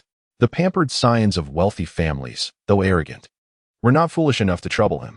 Thus, Xiang Tian embarked on his leisurely life at the academy, spending his days either practicing at the water mimicry arena to refine his kidneys or wandering the school in hopes of getting acquainted with the enigmatic Dugu Yen. As for the soul arena, he dismissed the idea. The arena at the Heavenly Do Royal Academy had gathered dust, and there was little thrill in effortlessly defeating children with a single punch. After half a month of residing at the Heavenly Do Royal Academy, feeling an overwhelming urge for action, he stealthily ventured into the city to participate in the soul arena. Chapter 26. The Overlord, Part 1. Xiang Tian entered the city of Tiando, making his way directly to the Grand Soul Arena. The Tiando Grand Soul Arena boasts an elliptical shape, soaring to heights exceeding 100 meters, and is divided into a central arena and 36 subsidiary arenas. It can accommodate over 100,000 spectators, including numerous exclusive VIP boxes. This venue serves not only as a place for soul masters to engage in friendly exchanges, but also as a stage for various factions to showcase their prowess. Is this truly the Grand Soul Arena of Tiando? It is indeed magnificent. Xiang Tian gazed at the towering structure, unable to suppress his admiration. The battles in the arena are classified into 3 categories. The first is a friendly match, where participants spar without the intent to seriously harm one another. The second is a life-and-death duel, meant to resolve irreconcilable disputes. The final category is a gambling contest, overseen by the Grand Soul Arena itself, where both parties send forth an equal number of soul masters to compete, with the victor claiming all that was wagered. The formats of these contests are also threefold: 1-on-1, 2-on-2, and team battles. In team battles, the number of participants from each side is determined through negotiation, typically adhering to the Grand Soul Arena's regulations, which generally stipulate a limit of 7 to 10 individuals per side. As Xiang Tian entered, he followed the crowd to the front desk, where he briefly registered for the soul duel. The registration process was quite straightforward. He simply needed to fill out a form that requested his name, age, place of birth, and martial spirit, and then pay a fee of 10 gold soul coins to receive the initial Iron Soul badge. Xiang Tian completed the process with ease. Unlike the members of the main protagonist group, he did not wear a mask, for he was protected by his identity as a student of the Tiando Royal Academy. In the city of Tiando, few would dare to harm him due to his exceptional skills. Moreover, he was now plotting for the celestial herbs. The only identity he needed to conceal was that of a disciple of the Pope of the Spirit Hall, which had no bearing on his current self. As for his status as a disciple, only the true high-ranking officials within the Spirit Hall were aware of it, and even fewer had seen his visage. Aside from the elders of the Elder Hall and the Pope Hall, only Salis and Qian Rangshu and Tiando knew of his appearance. Additionally, Xiang Tian had disguised his soul rings, ensuring that his identity remained hidden. After registering, Xiang Tian proceeded to the gambling-type soul duel area, where he signed up to participate. Following his registration, he had to wait for his turn, so he settled in the rest area to meditate and conserve his energy.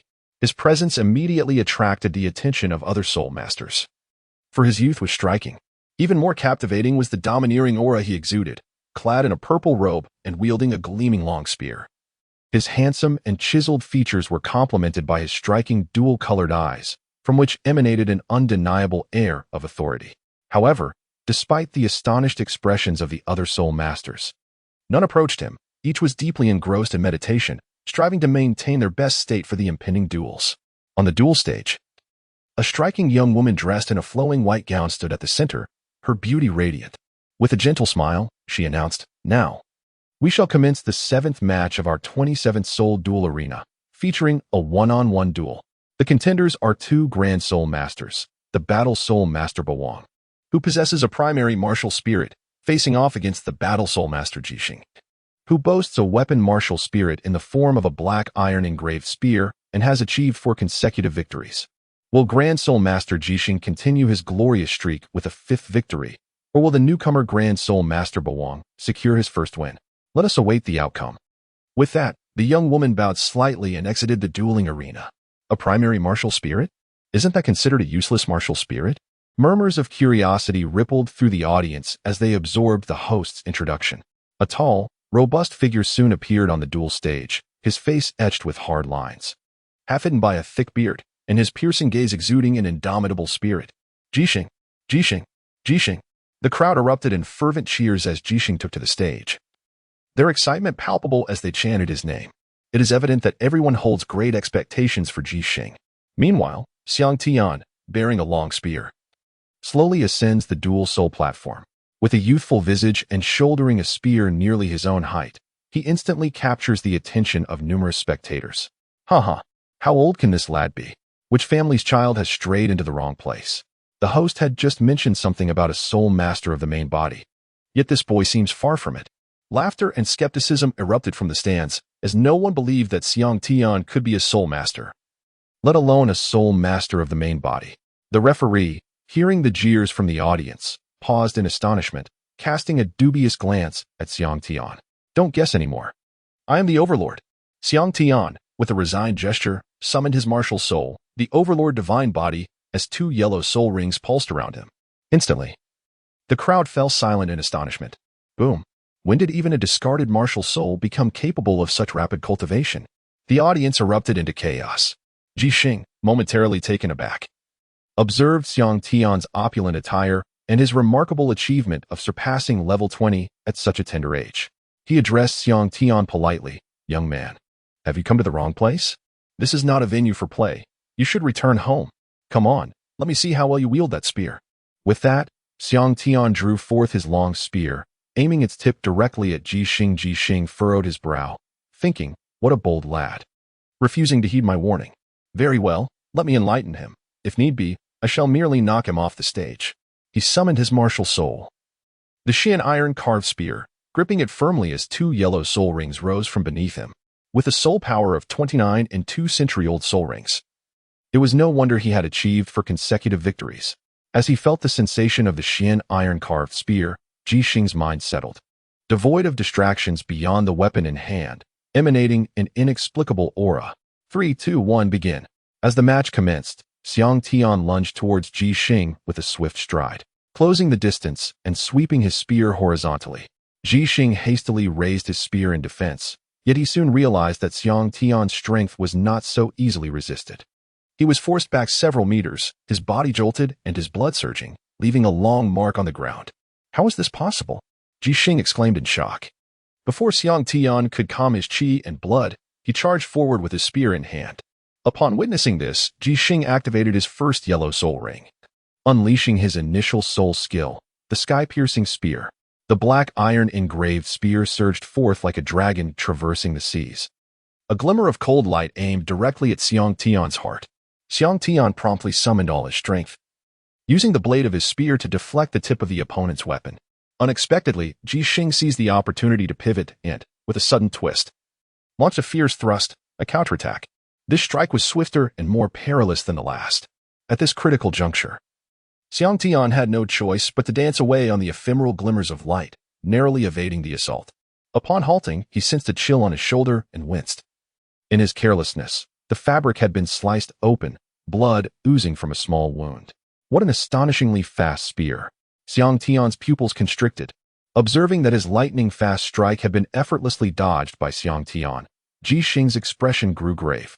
The battle ignited within Xiang Tian, his blood coursing with fervor, his fighting spirit soaring. He brandished the celestial dragon breaks the city spear and charged towards Jixing, the sharp tip of his weapon sparking against the stone platform. Clang! Xiang Tian, leading the charge, wielded the Tianlong city-breaking halberd like a battle axe, striking fiercely towards Jixing, sensing the overwhelming force in the razor-sharp wind accompanying the halberd. Jixing hastily sidestepped. The halberd struck the stone platform, leaving behind cracks that resembled a spider's web. Jixing gazed at the fissures, unable to suppress a gulp. What manner of creature is this? Such tremendous strength. Xiang Tian evaded Jixing's attack, denying him the opportunity to unleash his soul technique. With the grace of a fleeting shadow, he engaged Jixing in close combat. The spear, revered among weapons as the king of all arms, was wielded with remarkable finesse by Jixing, who executed a series of strikes, intercepting, snatching, thrusting, and piercing. As their spears clashed, Xiang Tian grew increasingly invigorated, while Jixing struggled to keep up, unable to mount an effective counterattack, only managing to deliver sporadic jabs at Xiang Tian. The sheer force of Xiang Tian was overwhelming. Each impact left Jixing's arms tingling with shock. After more than 10 exchanges, Jixing sensed his energy waning, while Xiang Tian appeared ever more formidable, intensifying the pressure. In a fleeting moment of distraction, Xiang Tian seized the opportunity. With swift precision, he thrust his celestial dragon breaking City Halberd, disarming Ji Xing and pinning the spearhead against his throat. Your technique and combat awareness are commendable, but your strength is woefully inadequate, Xiang Tian remarked with an air of seasoned wisdom. For the first time, Ji Xing found himself outmatched by a child.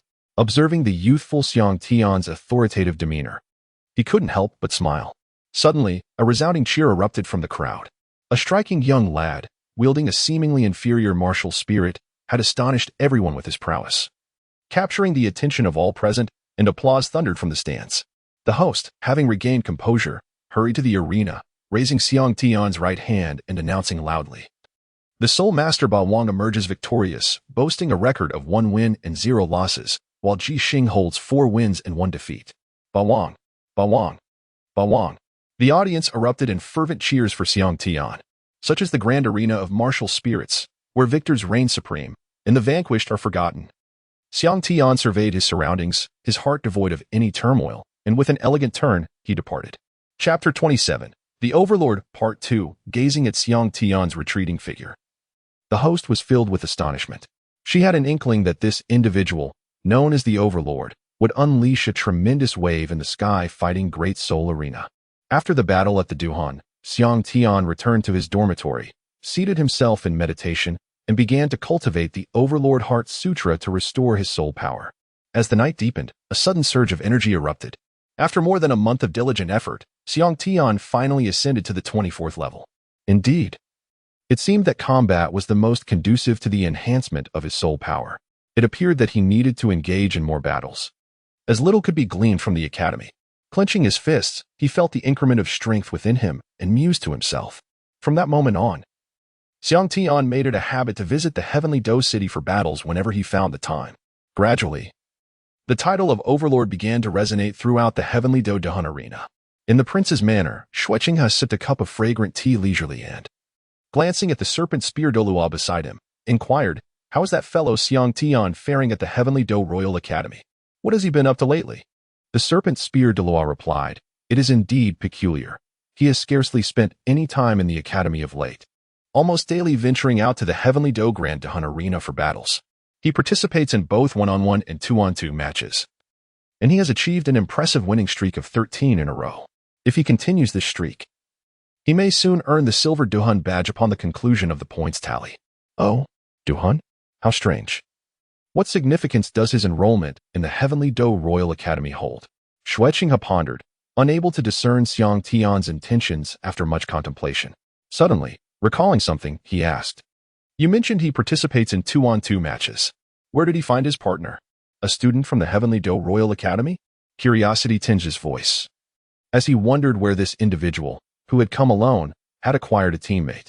"Your Highness, Xiang Tian found a partner named Ji Xing at the Duhan arena to participate in the 2-on-2 battles," the serpent spear Douluo responded. "Continue to monitor his movements.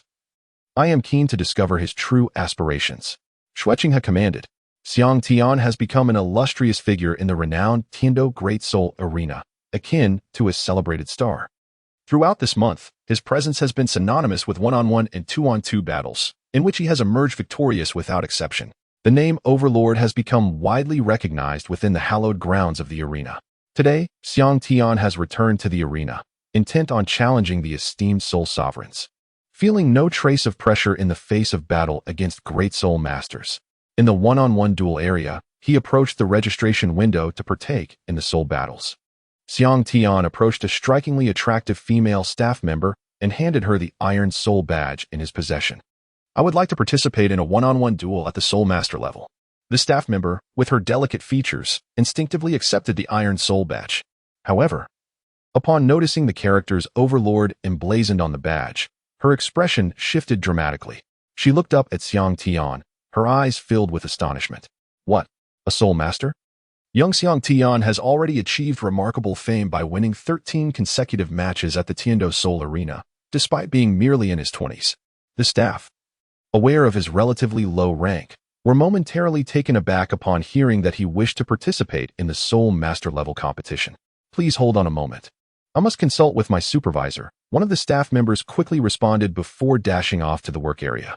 In no time, he returned accompanied by a supervisor to the registration point. Lord Overlord, are you indeed intent on entering the Soul Master competition? The supervisor inquired once more to confirm Xiang Tian's intentions. Yes, please assist me with the registration, came Xiang Tian's reply. My sincerest apologies, esteemed Overlord Soul Master, for taking up your time. Your match will be held at the third sub-arena, the staff member stated while respectfully completing the registration and handing over the badge, apologizing profusely. Not at all, Xiang Tian reassured him. Xiang Tian waved his hand dismissively and turned to the nearby rest area. The second ring's challenge against the third ring was still a hot topic, particularly the formidable Ba Wang. Even the most discerning spectators were captivated by Xiang Tian's impending duel. As soon as the host announced the match between Ba Wang and Han Zun, the stands of Arena 3 filled with eager spectators. The female host, appearing no older than 18, wore a gossamer red silk dress that accentuated her porcelain skin, slender waist, and alluring charm, clutching a microphone-like soul amplifier. She wore a professional smile. It is a great honor to once again welcome all esteemed guests, she twirled gracefully, waving to the audience around her. It is a privilege for Ling Ling to host this soul duel competition once more. I hope each of you enjoys today's event to the fullest. Now, without further ado, let me introduce the contenders, she continued. Ba Wang, with his martial soul, has achieved an impressive record of 13 consecutive victories. Today, let us see if he can ascend to 14 wins.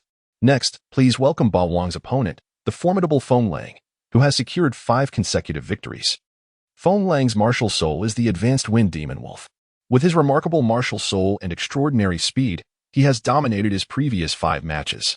Will he be able to triumph once more against the powerful attacks of Ba Wang and claim a 6th victory? Before the host could finish her sentence, a flash of azure appeared as a young figure materialized on the soul duel platform. It was Feng Lang. On the other side, Xiang Tian approached the arena, wielding the Tianlong Pachingji. Feng Lang, Ba Wang, Feng Lang. As both competitors entered the stage, the cheers from the audience grew fervent. Although the supporters of Feng Lang gradually overshadowed Xiang Tian's fans. Feng Lang, Martial Soul Wind Demon Wolf, 36th level Agility type Soul Master, at your service. As Feng Lang spoke, a phantom of the Wind Demon Wolf emerged behind him, with 3 soul rings, 2 yellow and 1 purple, rising from beneath his feet, letting out a sharp, piercing howl. A surge of azure light enveloped him. His body underwent a dramatic transformation. With the sound of cracking bones, his muscles and frame expanded, making him appear significantly larger. His hair turned a vivid shade of blue, and his fierce green eyes locked onto Xiang Tian. Ba Wang, Martial Soul Entity, 24th level Strength type Soul Master, at your service. Xiang Tian's body radiated a layer of dark golden light as the Ba Wang divine form enveloped him. His long spear poised at an angle toward the ground. Let the battle commence. As the competition commenced, the Mad Wolf let out a piercing howl, soaring into the air, leaving a trail of afterimages in its wake, charging directly at Xiang Tian. With claws ripping through the air, Xiang Tian, aided by the sun and moon divine eyes, perceived the claws approach in what felt like slow motion. With a swift motion, he drew the celestial dragon-breaking City Halberd to the right. In the blink of an eye, to the audience's astonishment, the Mad Wolf seemed to collide head-on with the halberd, only to be sent flying by Xiang Tian's forceful strike. The Mad Wolf twisted mid-air, managing to stabilize itself just before hitting the ground, gazing incredulously at Xiang Tian. Was it luck, or had he truly deciphered my movements? With a flourish, the third soul skill, Magic Wolf Possession, was unleashed, followed by the first soul skill, Blade of the Gale. The Mad Wolf expelled a cyan blade of wind, slicing through the air with chilling precision, aimed directly at Xiang Tian. In a heartbeat, Xiang Tian evaded the wind blade with a deft maneuver. In the next moment, his first soul ring glowed, activating the dark gold transformation. An aura of overwhelming power erupted from him, a tempest of ferocity enveloping the arena. With a flash, he appeared before the Mad Wolf. The celestial dragon breaking City Halberd flipping in his grasp, and with a mighty cleave, he unleashed a devastating strike, the wind howling in its wake. In an instant, as the radiant halberd loomed larger before him, the Mad Wolf's eyes widened in terror, its pupils constricting sharply, overwhelmed by the suffocating aura of death that permeated the air. In that moment of dread, the halberd veered slightly, crashing into the stone platform beneath the Mad Wolf, which instantly cracked under the impact, leaving the creature frozen in place. Drenched in sweat, I concede, The realization struck the mad wolf only when the halberd was poised against its neck, its voice trembling. Chapter 28. Poisoned? The Roaring Overlord. The audience erupted in fervent cheers, captivated by Xiang Tian's formidable prowess and domineering combat style. Over the course of 2 months, Xiang Tian had become a legendary figure within the Heaven-Do Great Soul Arena. On the streets of Heaven-Do City, countless children wielded replicas of the celestial dragon breaking City Halberd, playfully demonstrating their own versions of the Overlord's might. Vendors selling the halberd beamed with joy, having secured their fortunes, even purchasing new homes in the city. Let us celebrate the Overlord's 37th consecutive victory. At the Heaven-Do Soul Arena, in the Points Settlement area, it was announced that the Overlord, having achieved 13 consecutive victories in one-on-one duels at the Great Soul Master level and 23 victories in 2-on-2 matches, amassed a total of 786 points. Furthermore, at the Soul Master level, he achieved 37 consecutive victories, earning an additional 326 points, bringing his total score to 112 points, thus elevating his soul badge to the Platinum level. Congratulations to the Overlord. As he accepted the Platinum badge from the staff, a faint smile graced Xiang Tian's face, a sense of satisfaction washing over him. Alas, with the acquisition of the Platinum Soul Badge, opportunities for further combat would diminish. For even among the Soul Masters at the Heaven-Do Great Soul Arena, few possessed the Gold Soul Badge, let alone the superior Platinum level. Upon returning to the Royal Academy of Heaven-Do, Xiang Tian unexpectedly overheard several students discussing the impending annual grade competition. Recently, he had been preoccupied in the Soul Arena, and upon inquiring, he discovered that it was indeed the Academy's prestigious yearly event, which draws all the distinguished students back to the institution. This competition serves as a selection for the elite team representing the continent's advanced Soul Master Academies. Historically, it is certain that Dugu Yin will participate. It appears that an opportunity to encounter her has finally arrived. As days swiftly passed, the time for the grade competition at the Royal Academy of Heaven-Do arrived. Within the Soul Arena, 2 towering platforms stood erect, designated for the Heavenly and Do levels, respectively. When the competition commenced, Xiang Tian arrived early at the Soul Arena, primarily to see Dugu Yin rather than to engage in the competition himself. After all, participating in the contest would be rather mundane for him, as he could easily defeat opponents with a single strike, which would inevitably attract the attention of the Academy's instructors, a situation he wished to avoid. He had no intention of lingering at the Royal Academy of Heaven-Do for long. Soon, the competitors gathered, and to his surprise, among the thousands of students, only over 100 had chosen to compete. Most participants were below level 30, with merely 20 to 30 at the Soul Master rank. Even fewer, only 4 or 5, were at the Soul Zone level, and they were all in their 20s, nearing graduation. It was no wonder that the Royal Academy of Heaven-Do had not achieved any notable results. Such a level of strength could only contribute to their decline. As the participants assembled, Xiang Tian quickly spotted Dugu Yin, for her striking purple hair and green eyes made her stand out like a crane among chickens. In no time, Dugu Yin leaped onto the heavenly level platform and, utilizing the venom of the emerald phosphor serpent, swiftly incapacitated her opponent. Watching the match, Xiang Tian grew increasingly bored. The competition resembled a mere children's brawl. The students, adorned in their lavish attire, displayed an utter lack of proficiency in the release and coordination of their soul skills. Their exchanges were filled with flamboyant, yet impractical moves, and many exhibited a lack of firmness in their stances. The entire arena devolved into a mere exchange of empty flattery. It was no wonder that the second team of Heaven-Do was overwhelmed by the protagonists in a mere minute. Alas, Xiang Tian languidly observed the competition, noting that apart from a few individuals like Dugu Yin, few were genuinely engaged in the match. Most were merely leveraging connections and titles. Those of superior strength had to defer to those of higher rank, feigning defeat to offer compliments, which made Xiang Tian feel an acute sense of embarrassment. As the afternoon concluded and the crowd began to disperse from the arena, Xiang Tian intercepted Dugu Yin, who was about to leave. "Hello, may we converse?" he inquired. Dugu Yin, gazing at Xiang Tian's youthful visage, replied with a faint smile, "Junior, what is your name? What business do you have with me?" As she reached out, seemingly intending to tease Xiang Tian's handsome face, he deftly retreated and stated earnestly, "My name is Xiang Tian, and you are afflicted. I possess the antidote." Upon hearing Xiang Tian declare her affliction, Dugu Yin was momentarily taken aback. "Little brother, are you jesting with me? I have always been the one to poison others." How could I be the one poisoned? Pray tell, what poison do you claim I am afflicted with? She laughed, dismissing his words entirely. Believe it or not, your poison derives from the phosphor serpent. To be precise, you have been poisoned since infancy, and the venom has now permeated your blood. If you doubt my words, inquire with your family, and you shall return to seek me out. I reside in room 107 of Tianwei dormitory, Xiang Tian asserted with conviction. Dugu Yin, observing Xiang Tian's serious demeanor, sensed he was not jesting. A flicker of alarm coursed through her. Could there be truth in his words? Your parents must have passed away, correct? Xiang Tian suddenly inquired. Do you know something? Dugu Yan's pupils gradually morphed into serpentine slits, fixating intensely on Xiang Tian.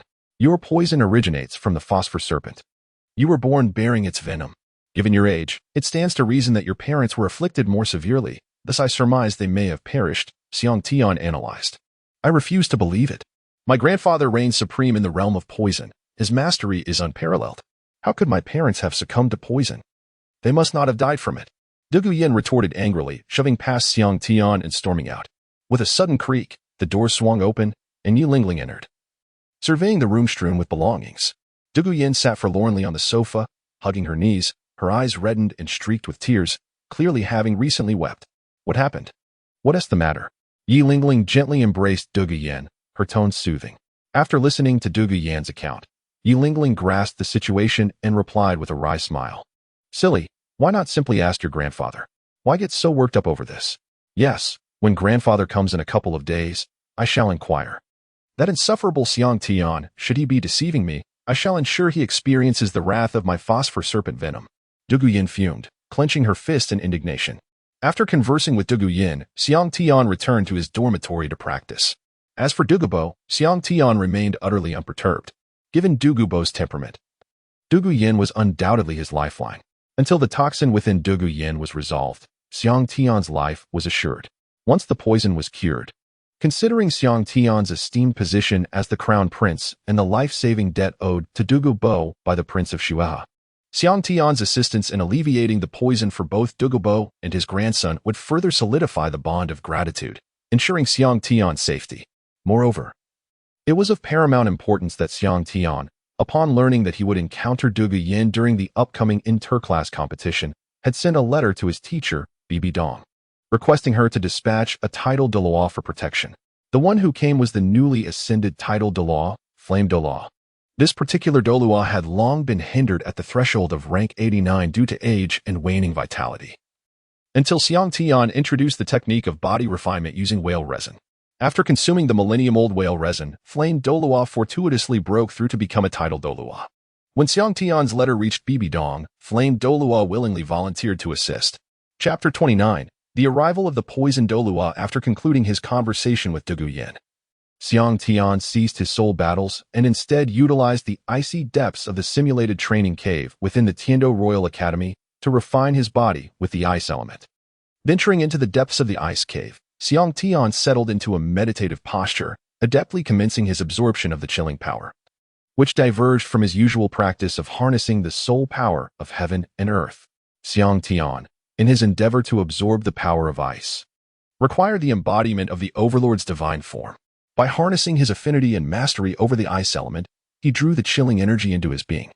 As the essence of ice permeated his skin and entered his body, a shiver coursed through Xiang Tian. He swiftly activated the Overlord heart technique, allowing his spiritual energy to circulate through his meridians while simultaneously propelling his blood, thereby refining his physical form. On the other hand, after her conversation with Xiang Tian, Dugu Yin promptly wrote a letter to inform Dugu Bo. 3 days later, Dugu Bo received the correspondence. Upon opening the letter, a smile spread across his face as he read, Grandfather, today I encountered a junior who claimed that my snake venom is worthless. He even said I was poisoned and offered to assist me in detoxifying. I am eager to discover who possesses such audacity in this world.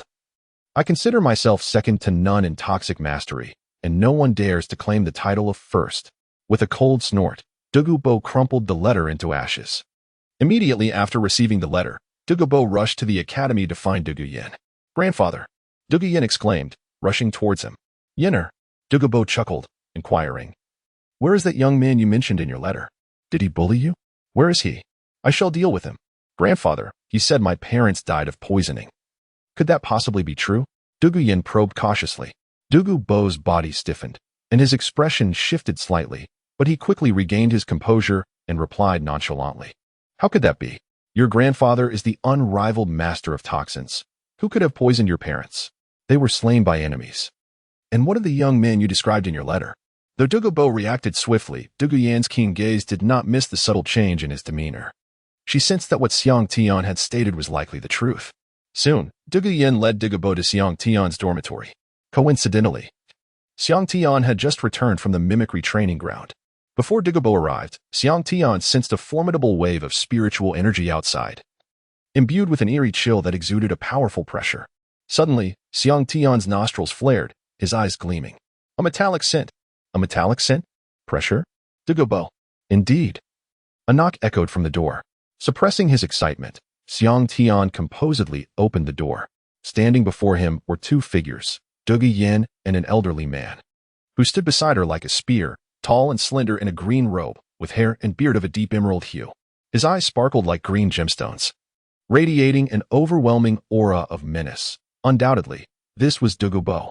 Come in, Xiang Tian said calmly, turning to re-enter the room, followed closely by the two. Young man, is it true that you claim my poison is insignificant? Dugu Bo demanded as he settled into his seat. May I inquire as to your identity? I am the grandfather of Yenner, Dugu Bo. Oh, the poison Douluo. Xiang Tian lifted the cup of tea from the table and took a slow sip, beginning to speak without haste, urging me to listen to his explanation. Throughout the entire Douluo continent, no poison attribute soul master has ever surpassed the strength of the poison Douluo. How could a mere boy dare to engage in verbal sparring? Questioning the potency of the poison Douluo, Xiang Tian extolled. May I have a private conversation with the poison Douluo? He asked, casting a glance at Dugu Yin. Absolutely not. You shall not dismiss me. Dugu Bo had yet to speak, but Dugu Yin interjected with fury. Just speak plainly. There is nothing I can hide from Yenner. Dugu Bo waved his hand grandly. Your Majesty, do you believe that the venom of a serpent can indeed be lethal to the serpent itself? As soon as Xiang Tian's words fell, an overwhelming pressure surged towards him. What are you trying to imply? Dugu Bo's eyes glinted with a cold intensity, enunciating each word with precision. With every syllable he uttered, the oppressive force weighing down on Xiang Tian intensified, rendering him akin to a fragile boat adrift in a stormy sea, at risk of capsizing at any moment.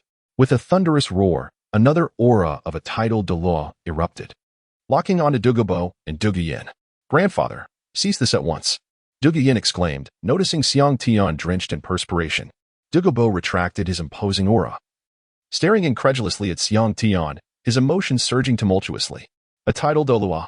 There was indeed a tidal Douluo behind Xiang Tian. If he were to strike, even if he managed to escape, his granddaughter would not be so fortunate. Should he perish, his granddaughter would be left without support, a situation he could not allow. Having surpassed the age of 70, with his wife murdered, his son poisoned to death, and his daughter-in-law perishing at the hands of his granddaughter, the once formidable tidal Douluo was now left with only Dugu Yin as his remaining kin.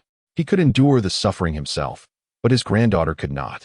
She was still so young, just beginning her life. Dugu Bo could remain indifferent to his own fate, yet he could not disregard the future of his granddaughter. At merely 13, Dugu Yin had a bright future ahead of her. Furthermore, having already tasted the bitter fruit of losing loved ones, he was resolute in preventing a similar tragedy from unfolding before him once more. In that moment, Dugu Bo's expression fluctuated, a tinge of regret clouding his features.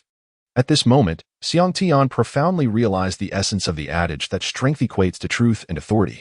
It is only through the possession of power that one can wield influence. An inner roar of indignation surged within him. His fists clenched so tightly that his nails dug deeply into his flesh, yet he remained oblivious to the pain. Is there anything else you require, my young friend? Dugu Bo's tone involuntarily softened. If there is nothing further, we shall take our leave. Xiang Tian regained his composure and calmly gazed at Dugu Bo, saying, You have been poisoned, and I possess the ability to cure you. As soon as Xiang Tian's words fell, Dugu Bo's pupils contracted sharply. Xiang Tian continued. Under the Bailin crown, do you experience an itchy sensation at your sides every time it rains on a gloomy day? This discomfort intensifies gradually. It occurs once at noon and once at midnight, and given your current state, each episode should last at least an hour. Furthermore, during the deep of night, around the third watch, you feel a stabbing pain at the crown of your head and in your heart. accompanied by spasms throughout your body for no less than half an hour. I need not describe the torturous agony of such an ordeal. If it were not for poisoning, would one endure such symptoms? You are not merely poisoned. The venom has seeped into your very marrow, and the manifestations of this affliction will only deepen. Although I am currently perplexed as to how you have managed to suppress this lethal toxin, it is evident that you have ingested some rare celestial treasure. Yet, that treasure cannot sustain you for eternity. In a few years, even if you do not succumb to the poison, you will be tormented to death by the backlash of the toxins. Xiang Tian spoke with unwavering certainty. Dugu Bo, having remained at the pinnacle of level 91 for years, was indeed tortured by the venom. Once he attempted to cultivate, the poison would render his existence a living hell. Thus, he remained at level 91. As a breakthrough was akin to scaling the heavens for him. Grandfather, Dugu Yan, upon hearing Xiang Tian's words, felt her eyes welling with tears and rushed into Dugu Bo's embrace, weeping uncontrollably. After Xiang Tian finished speaking, Dugu Bo gently stroked Dugu Yan's head, attempting to comfort her. He clenched and then relaxed his fist, unable to suppress a hoarse utterance. You can cure the poison? What about my granddaughter? Will you help me with her poison? What do you desire? As long as it is within my power, I shall certainly fulfill your request. Chapter 30. The Eye of Ice and Fire. I can indeed remedy the poison afflicting you. Naturally, I can also cure your granddaughter, Dugu Yin. As for compensation, you need only to pledge with your martial soul and agree to 3 conditions after I assist you. Rest assured, they will be within your capacity and not violate your principles. Xiang Tian declared.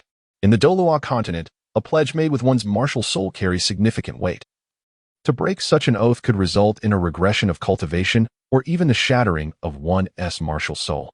Xiang Tian felt no apprehension about Dugu Bo reneging on his promise. What? Dugu Bo exclaimed in surprise, not because the demands were excessive, but rather because they were surprisingly modest. He had anticipated that Xiang Tian would seize control of his fate and demand servitude, yet here were merely 3 conditions. Is that truly the case? Indeed. However, the treatment requires medicinal herbs, Xiang Tian remarked, glancing towards Dugu Bo. That is a trivial matter.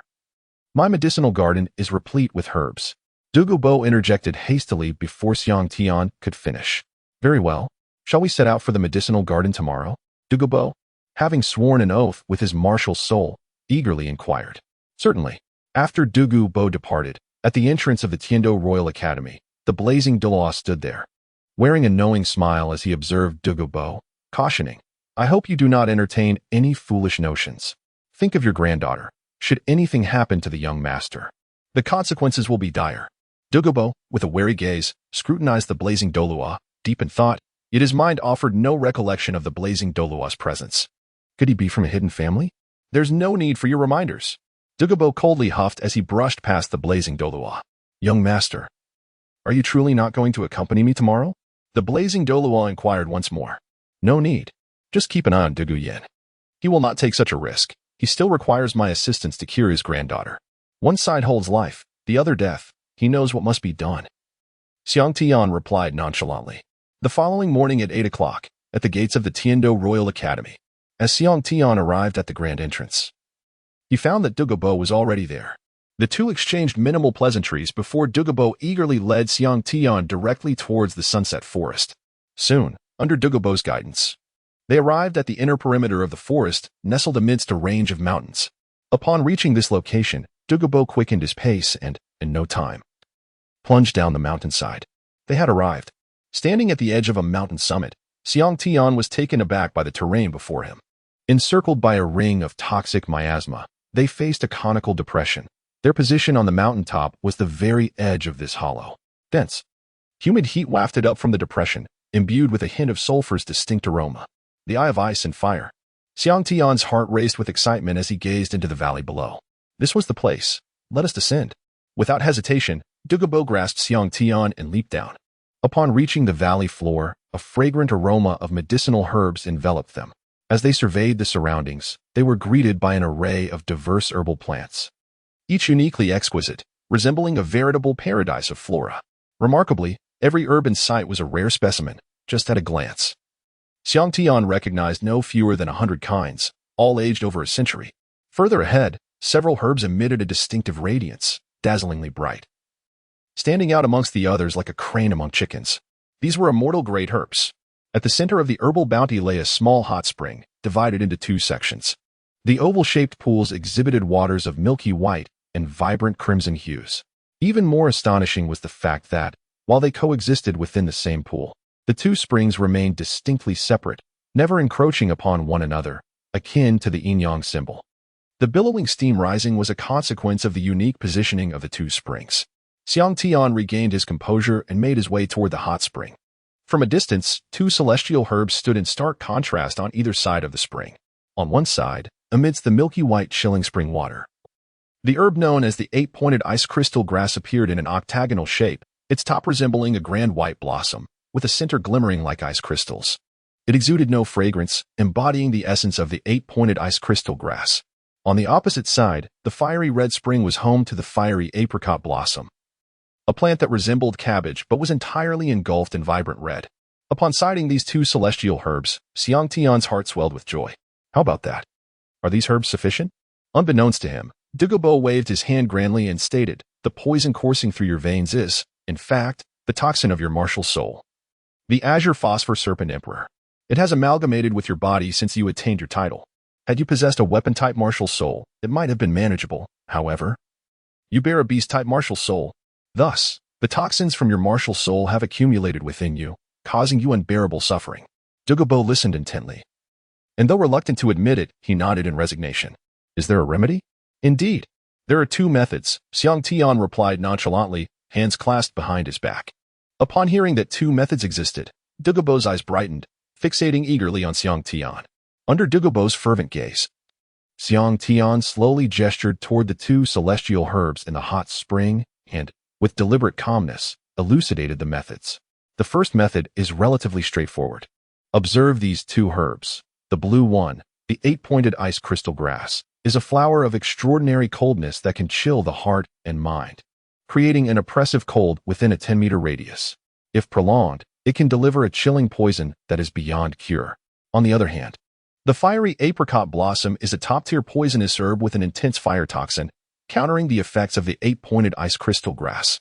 According to records, these two herbs cannot be consumed separately, yet they may be taken simultaneously. At that moment, their opposing toxins will neutralize each other, allowing for the effortless dissolution of the poison within your body. Upon hearing this, Dugu Bo was elated and prepared to retrieve the two celestial herbs. But Xiang Tian's next words caused him to freeze. However, once these two celestial herbs enter your body, they will eradicate all the toxins within you. Dugu Bo's expression shifted between joy and hesitation as he looked up at Xiang Tian. What about the other method? The other method is somewhat more complicated. Xiang Tian replied with poise. As previously mentioned, the poison within you has become part of your very being. To retain the potent toxins while preventing them from harming you, it is essential to find a place to store them, akin to the venom sac of a snake. I believe, given your strength, you must possess a soul bone. Dugu Bo, an expert in toxins, immediately grasped the analysis, his eyes sparkling with understanding. Are you suggesting that I force the toxins within me into the soul bone, thereby safeguarding myself? Precisely. The same applies to your granddaughter. All you need to do is find her a suitable soul bone, allowing her to channel the toxins into it while cultivating her poison skills. Then, there shall be no issue, Xiang Tian affirmed with a nod. Dugu Bo furrowed his brow, stating, I have been cultivating the emerald phosphor snake martial spirit for over 70 years. My body has long since fused with the toxins. It is no simple task to expel them. If mishandled, the backlash could be severe. Are you suggesting a method of self-destruction? This won't do. Let us consider another approach. Rest assured, Xiang Tian replied nonchalantly. I do not intend for you to forcefully expel them with your soul power. You are correct. Such an action would yield no beneficial effect and would instead provoke a stronger backlash. Instead, I will provide you with certain medicinal aids to gently guide the process, gradually extracting the toxins from your meridians and bones, concentrating them within the soul bone. This is a lengthy endeavor, not one that can be accomplished in a day or two.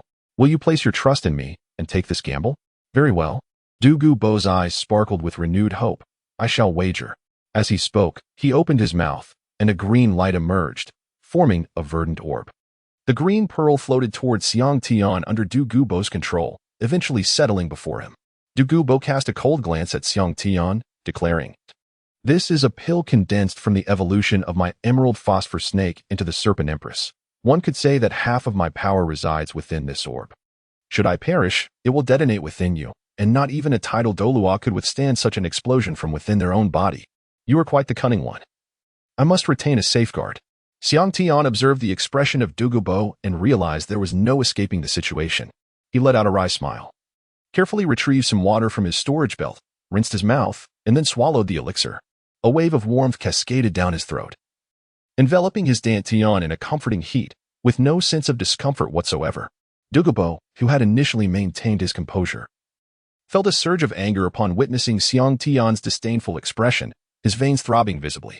In a fit of rage, he contemplated striking Xiang Tian down, but reconsidered, recognizing that he still required his assistance in detoxification, and thus restrained his impulsive hand. Your Majesty, I, too, have a condition, Xiang Tian proclaimed. After assessing the situation, he found that the elixir posed no threat within his body. Rather, it had significantly accelerated the condensation of his soul power. It appeared that Dugu Bo had not deceived him in this regard, and he chose not to dwell further on the matter, as presently, he felt no peril. Judging by Dugu Bo's concern for Dugu Yin, it was evident that as long as the threat of toxins to Dugu Yin remained, this old poison master would be reluctant to harm him. Dugu Bo furrowed his brow slightly and urged, "Speak." Xiang Tian smiled and said, "Rest assured. My conditions are quite simple. While I prepare the medicinal concoctions for you, you must refrain from peeking. This place shall serve as my apothecary. Each day, you need only to bring me some sustenance and water. Then, at the hour of high, which is 1 hour before your affliction manifests, you are to return here to take your medicine. Is this an act of usurpation?" Dugu Bo rolled his eyes in exasperation, gritting his teeth, yet he ultimately acquiesced. After delivering a fierce glare at Xiang Tian, he soared into the sky, and after a few ascents and descents, he vanished without a trace. At last, he has departed. Celestial herbs, I am on my way. Xiang Tian circled around each exquisite plant. This is the enchanting Qi Luo tulip. This is the 8-petaled fairy orchid. And this is the wondrous Qi Rong Tong Tian chrysanthemum. The poignant longing of love is tightly bound and taken away. Xiang Tian meticulously documented each exquisite celestial herb he encountered. As he wandered, he suddenly exclaimed, "Ah, is this the king of ginseng?" In Chapter 31, absorbing the dark golden claw, one could observe its umbellate inflorescence, which prominently crowned the top. The primary flower stalk was typically longer than the leaves, adorned with longitudinal striations. The flower stalks were slender, exhibiting a pale yellow-green hue. The calyx was devoid of hairs, featuring 5 triangular serrations along the edges, while the petals were 5 in number, shaped like ovate triangles. Dangling from it were several vibrant red fruits, spherical in shape. Xiang Tian lay on the ground, meticulously excavating the earth. After a quarter of an hour, a 2-foot-long ginseng, as thick as an infant's arm and entirely snow-white, emerged in his hands. It bore a humanoid shape, complete with hair and whiskers, and adorned with 8 golden stripes, signifying it as an 8th-grade ginseng king. The faint glimmer of a 9th golden stripe hinted at its potential to mature into a 10,000-year 9th-grade ginseng king in a few hundred years, thus ascending to the rank of an immortal ginseng, the sovereign among its kind. The 8th-grade ginseng king, teeming with vitality, could restore the life of those on the brink of death, offering them a chance at rebirth, a truly remarkable treasure. Xiang Tian's eyes sparkled with excitement as he burst into hearty laughter. The 8th-grade ginseng king was perfect for him. It would neither conflict with other celestial herbs nor detract from his vitality. It seemed a change of plans was in order. Xiang Tian had initially intended to first consume the 8-pointed ice grass and the fiery apricot blossom, subsequently harnessing the residual medicinal energy within him to absorb the external soul bone, the dark golden claw. However, with the 8th-grade ginseng king now in his possession, he could first absorb the dark golden claw's right palm bone before undergoing the ice and fire body refinement, undoubtedly yielding superior results. With this thought, Xiang Tian swiftly seated himself in a meditative posture and consumed the 8th-grade ginseng king in a few bites. The ginseng melted in his mouth and slid down his throat, instantly unleashing a torrent of overwhelming heat that coursed throughout his body. Xiang Tian's entire being became ablaze, his skin reddening in response. Not merely an external transformation. His inner self descended into chaos, vibrant green life energy surged within him like wild stallions, recklessly galloping through his body. This potent vitality fervently integrated into his bones, meridians, muscles, and cells, eliciting waves of excruciating sensations throughout his being. Xiang Tian felt as though he were enveloped in a sauna, his bones, organs, and muscles undergoing a frenzied enhancement and growth. His bones radiated a rich, azure gold hue, reminiscent of divine jade. while his hair began to grow uncontrollably, cascading down to his shoulders in mere moments. Observing that the vitality within him had reached its zenith, Xiang Tian acted without hesitation. Retrieving the dark golden claw bone from his storage belt, he pressed it against his right hand, channeling his soul energy to meld the soul bone with his own essence. Under the influence of his soul energy, the dark golden claw transformed as if it were melting, instantaneously becoming a viscous dark golden liquid that seeped into his right hand. Initially, the liquid brought a sensation of comfort, enveloping his hand in warmth. However, this warmth swiftly escalated into a searing heat, which soon transformed into an intense burning sensation. Gradually, Xiang Tian felt as though his entire right hand were being roasted in flames, on the verge of turning to cinders. At that moment, it became apparent that his entire right hand had taken on a dark golden hue, and it seemed as though something was attempting to emerge from his palm. As time passed, the dark golden essence began to overflow from his palm, extending up his right arm. Upon witnessing this, Xiang Tian exerted all his strength to activate the great smash of the steel, his entire right hand gleaming as if forged from divine gold, forcefully containing the power of the dark golden claw within his palm, preventing it from spilling outward. In an instant, the entirety of Xiang Tian's right palm transformed into a resplendent gold, intermittently resonating with a clanging sound reminiscent of metal striking metal. This was the sound produced by the fervent clash of the soul power of the dark golden terror claw against the restraints of the great smash stone hand. Pain. Agony.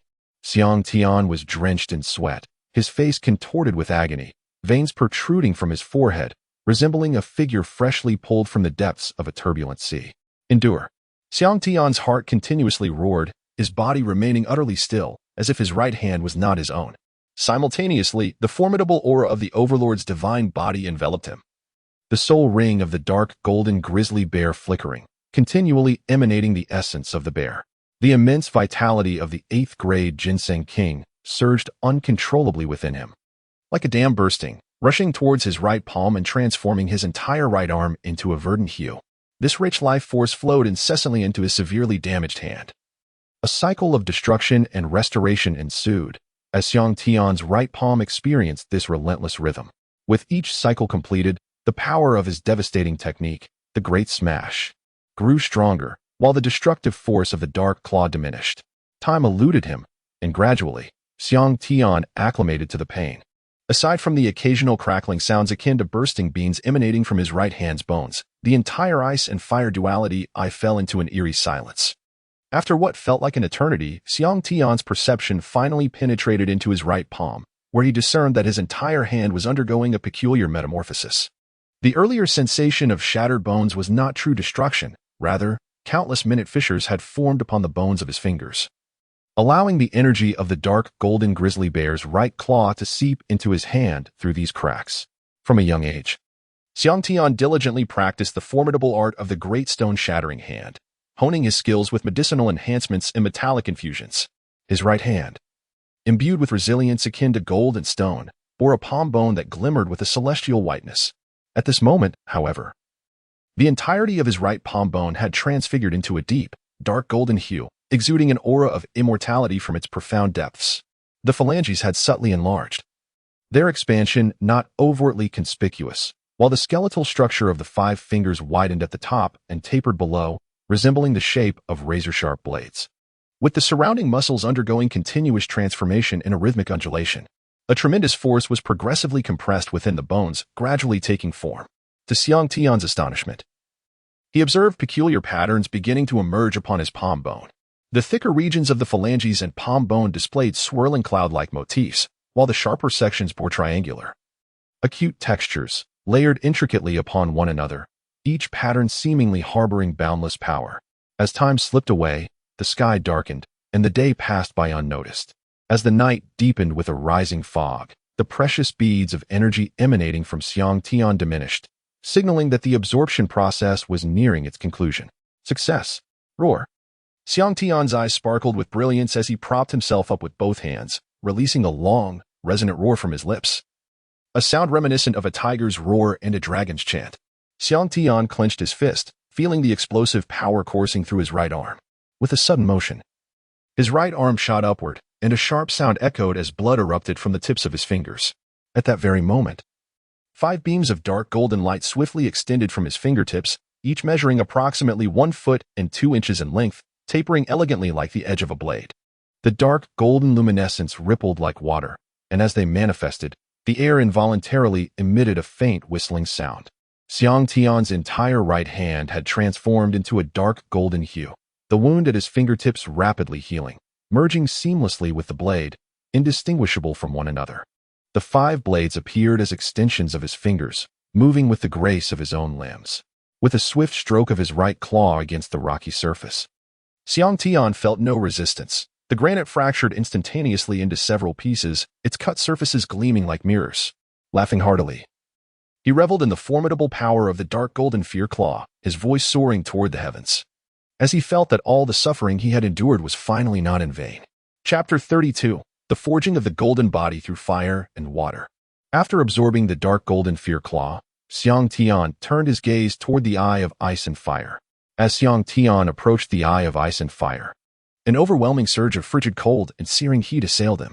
Xiang Tian felt indifferent to the frigid air, yet the scorching heat enveloped him like a steam chamber. Thus, he decided to procure the octagonal Xianbing herb first. Soon, he arrived at the cold spring and halted before a white medicinal plant.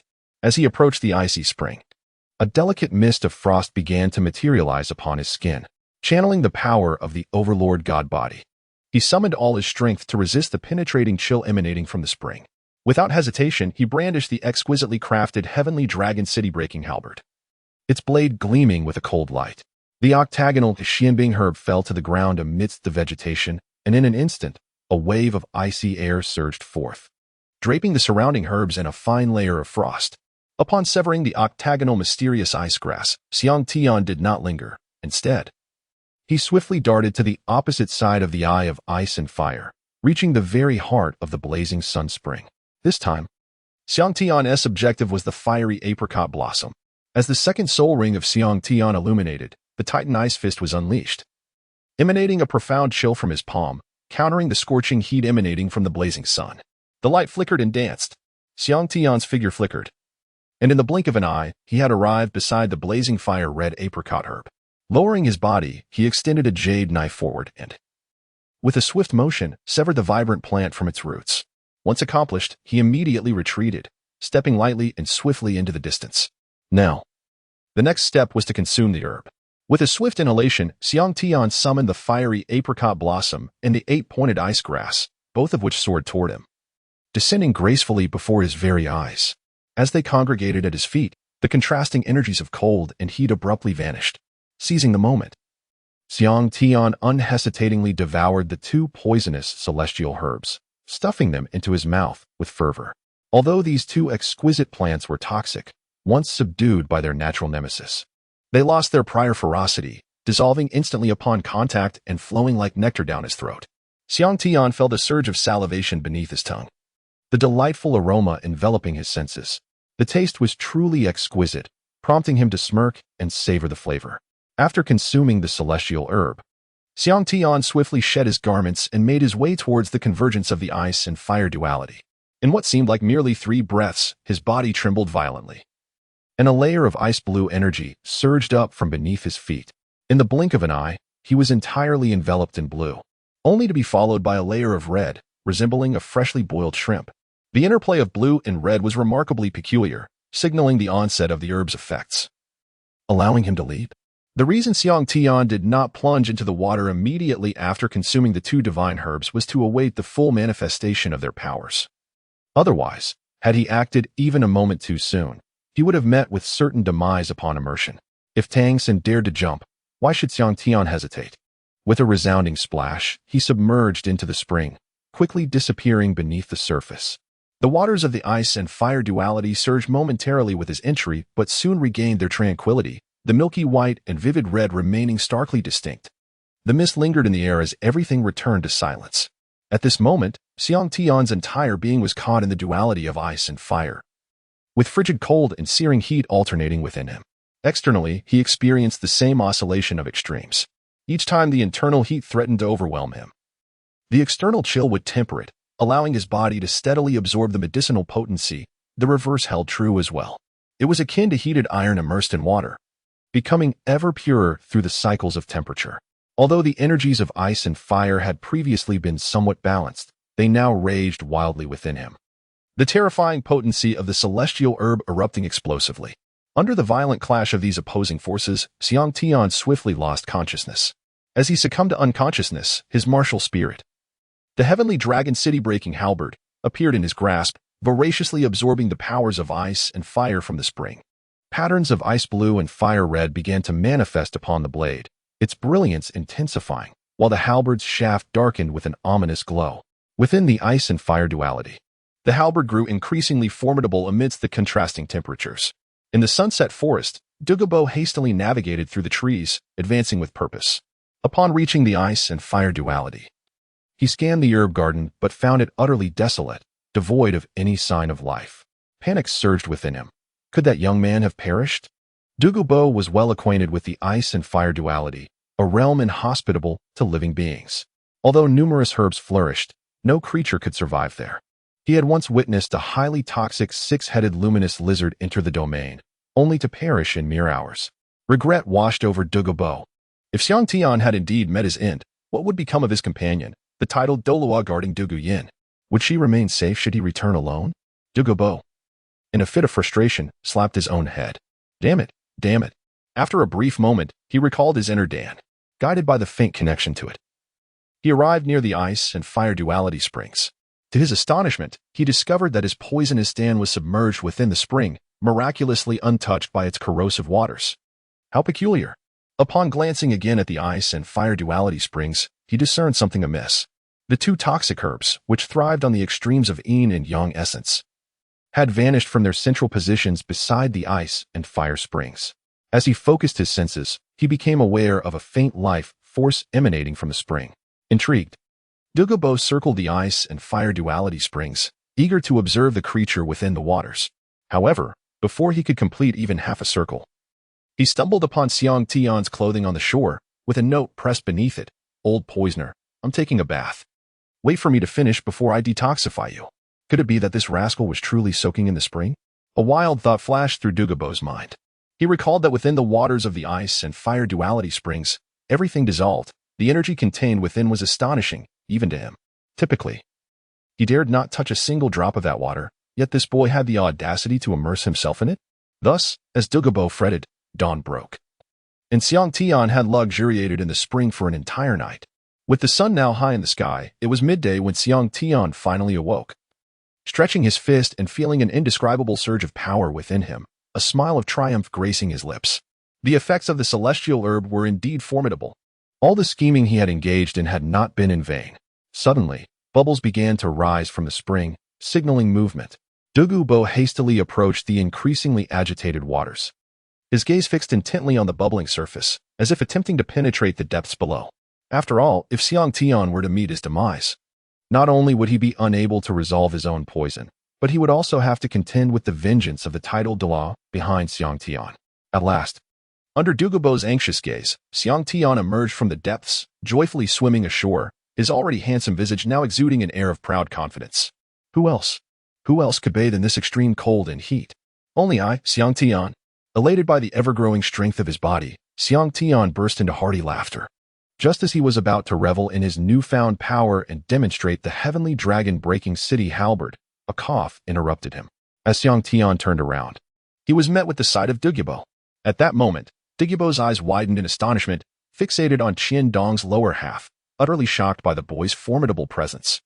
Regaining his composure, Xiang Tian glanced down to find himself startled. The wind caused his attire to flutter, prompting him to hastily return to his clothing, which he donned with remarkable speed.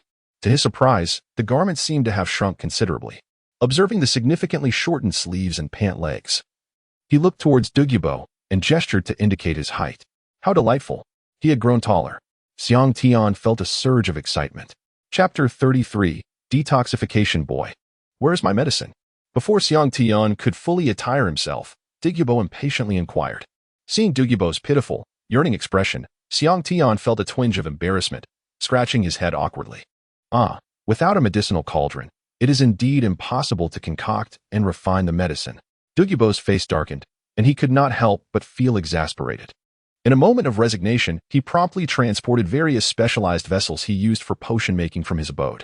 Following Xiang Tian's request, he also retrieved a magnificent golden cauldron from Tiando City. In this particular locale, fire was unnecessary. The scorching temperature of the blazing hot spring surpassed any flame, akin to molten lava before one's eyes. Even a mere touch possessed the ability to melt gold and iron. Thus, from that day forth, Xiang Tian took up residence within the ice and fire eyes. Whenever Dugu Bo was absent, he immersed himself in the dual energies to cultivate. This not only facilitated the refinement of his kidneys but also accelerated the absorption of the medicinal properties of the octagonal profound ice grass and the fiery apricot blossoms. As for the detoxifying elixir intended for Dugu Bo, Xiang Tian casually concocted numerous pills aimed at promoting blood circulation and alleviating soreness, into which he infused a single drop of his own blood. Each time Dugu Bo visited, Xiang Tian would present him with one of these pills. After a week of consumption, the torment from the toxic backlash had significantly diminished, and following Xiang Tian's guidance, Dugu Bo gradually directed the toxins into his soul bone. Not only did his strength remain intact, but signs of breaking through the long-standing bottleneck at level 91 began to emerge. During this period, Xiang Tian ventured out to meet with the blazing flame daw before swiftly returning to the ice and fire eyes. After all, for him, cultivation here was far more effective. The efficacy of the antidote notably improved Dugu Bo's attitude towards Xiang Tian. He became much more amiable, and every evening, when he came to receive his medicine and deliver daily necessities, he would engage in discussions with Xiang Tian regarding knowledge of poisons and remedies. Xiang Tian has immersed himself in the Shinong Binxiao Jing from the Divine Physician Valley, primarily focusing on the identification of medicinal herbs and the art of potion crafting. Moreover, in his previous life, he shunned toxins, leaving him with little knowledge in that domain. However, since ancient times, the distinction between medicine and poison has been nebulous. Although Xiang Tian claims not to concoct poisons, his insights into various toxic substances from his former existence occasionally enlightened Dugu Bo, leaving him with a profound sense of clarity. In the blink of an eye, 3 months have already elapsed. Xiang Tian and Dugu Bo have grown increasingly harmonious and casual in their interactions, fostering a deepening bond between them. In the realm of the ice and fire dual eyes, the rare herbal treasure that had eluded the world for a century appeared as commonplace as cabbage. Unable to restrain his enthusiasm, Xiang Tian began meticulously categorizing and identifying the numerous treasures surrounding this extraordinary place, preparing to gather them for his journey.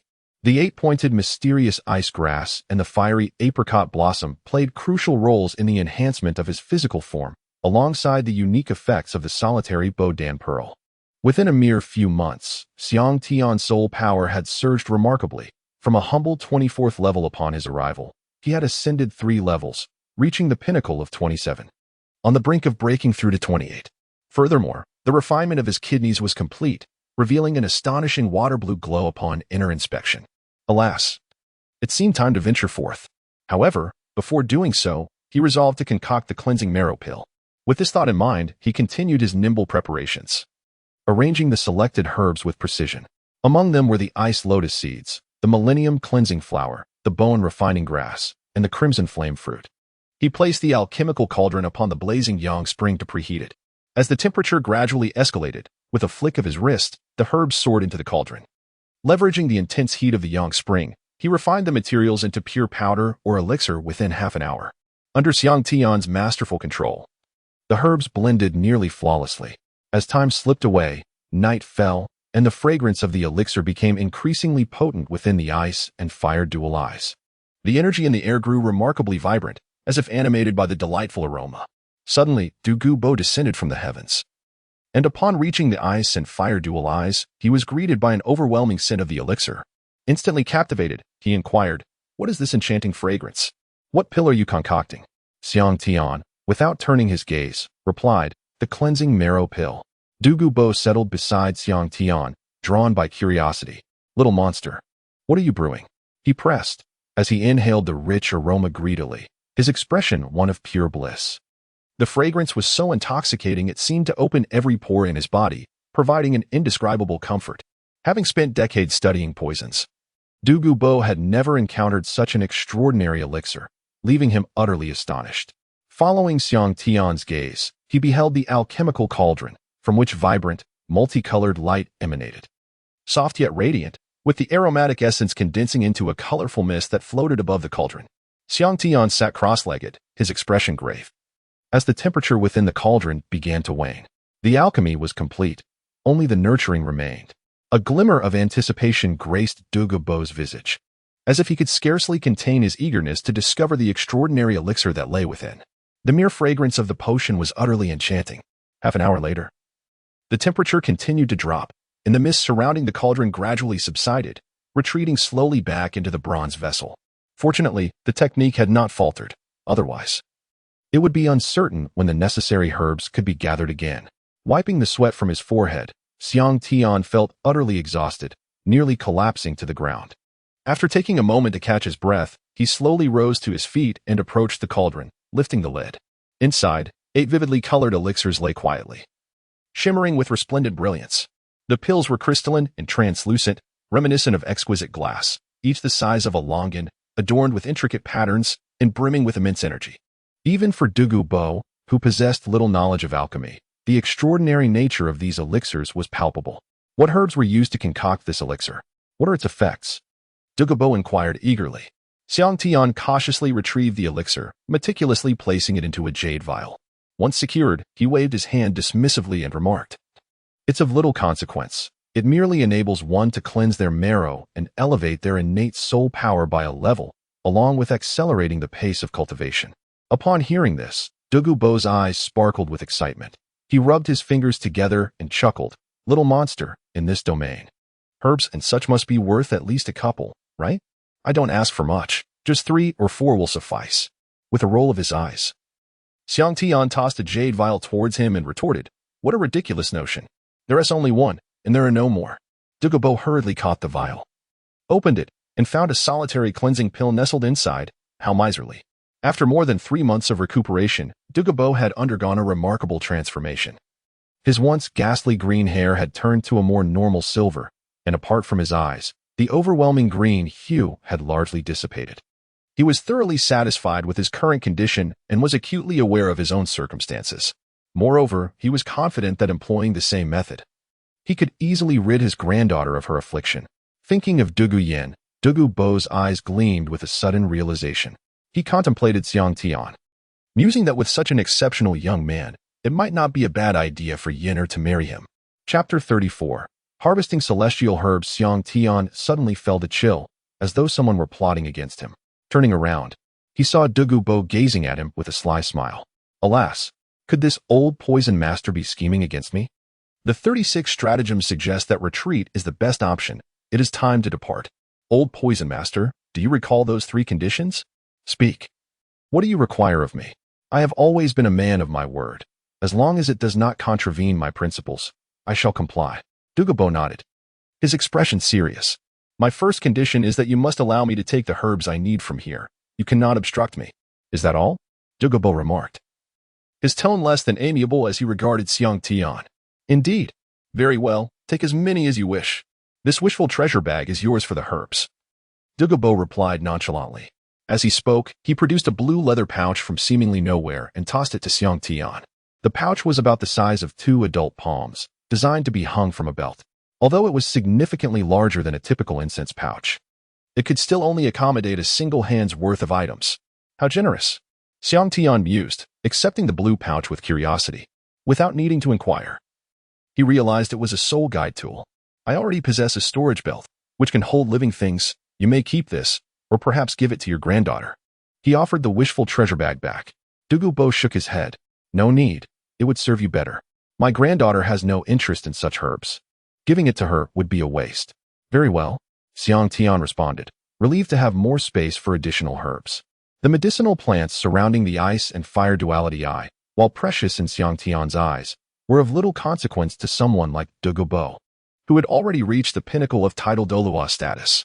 Naturally, Dugu Bo was unaware of the true value and application of these celestial herbs, which explained his generosity. Little monster, are you preparing to leave? What about my granddaughter's poison?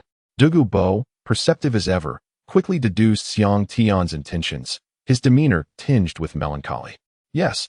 Have you found the soul bone? Indeed. Dugu Bo had spent over half a month in the Sunset Forest searching for a soul bone.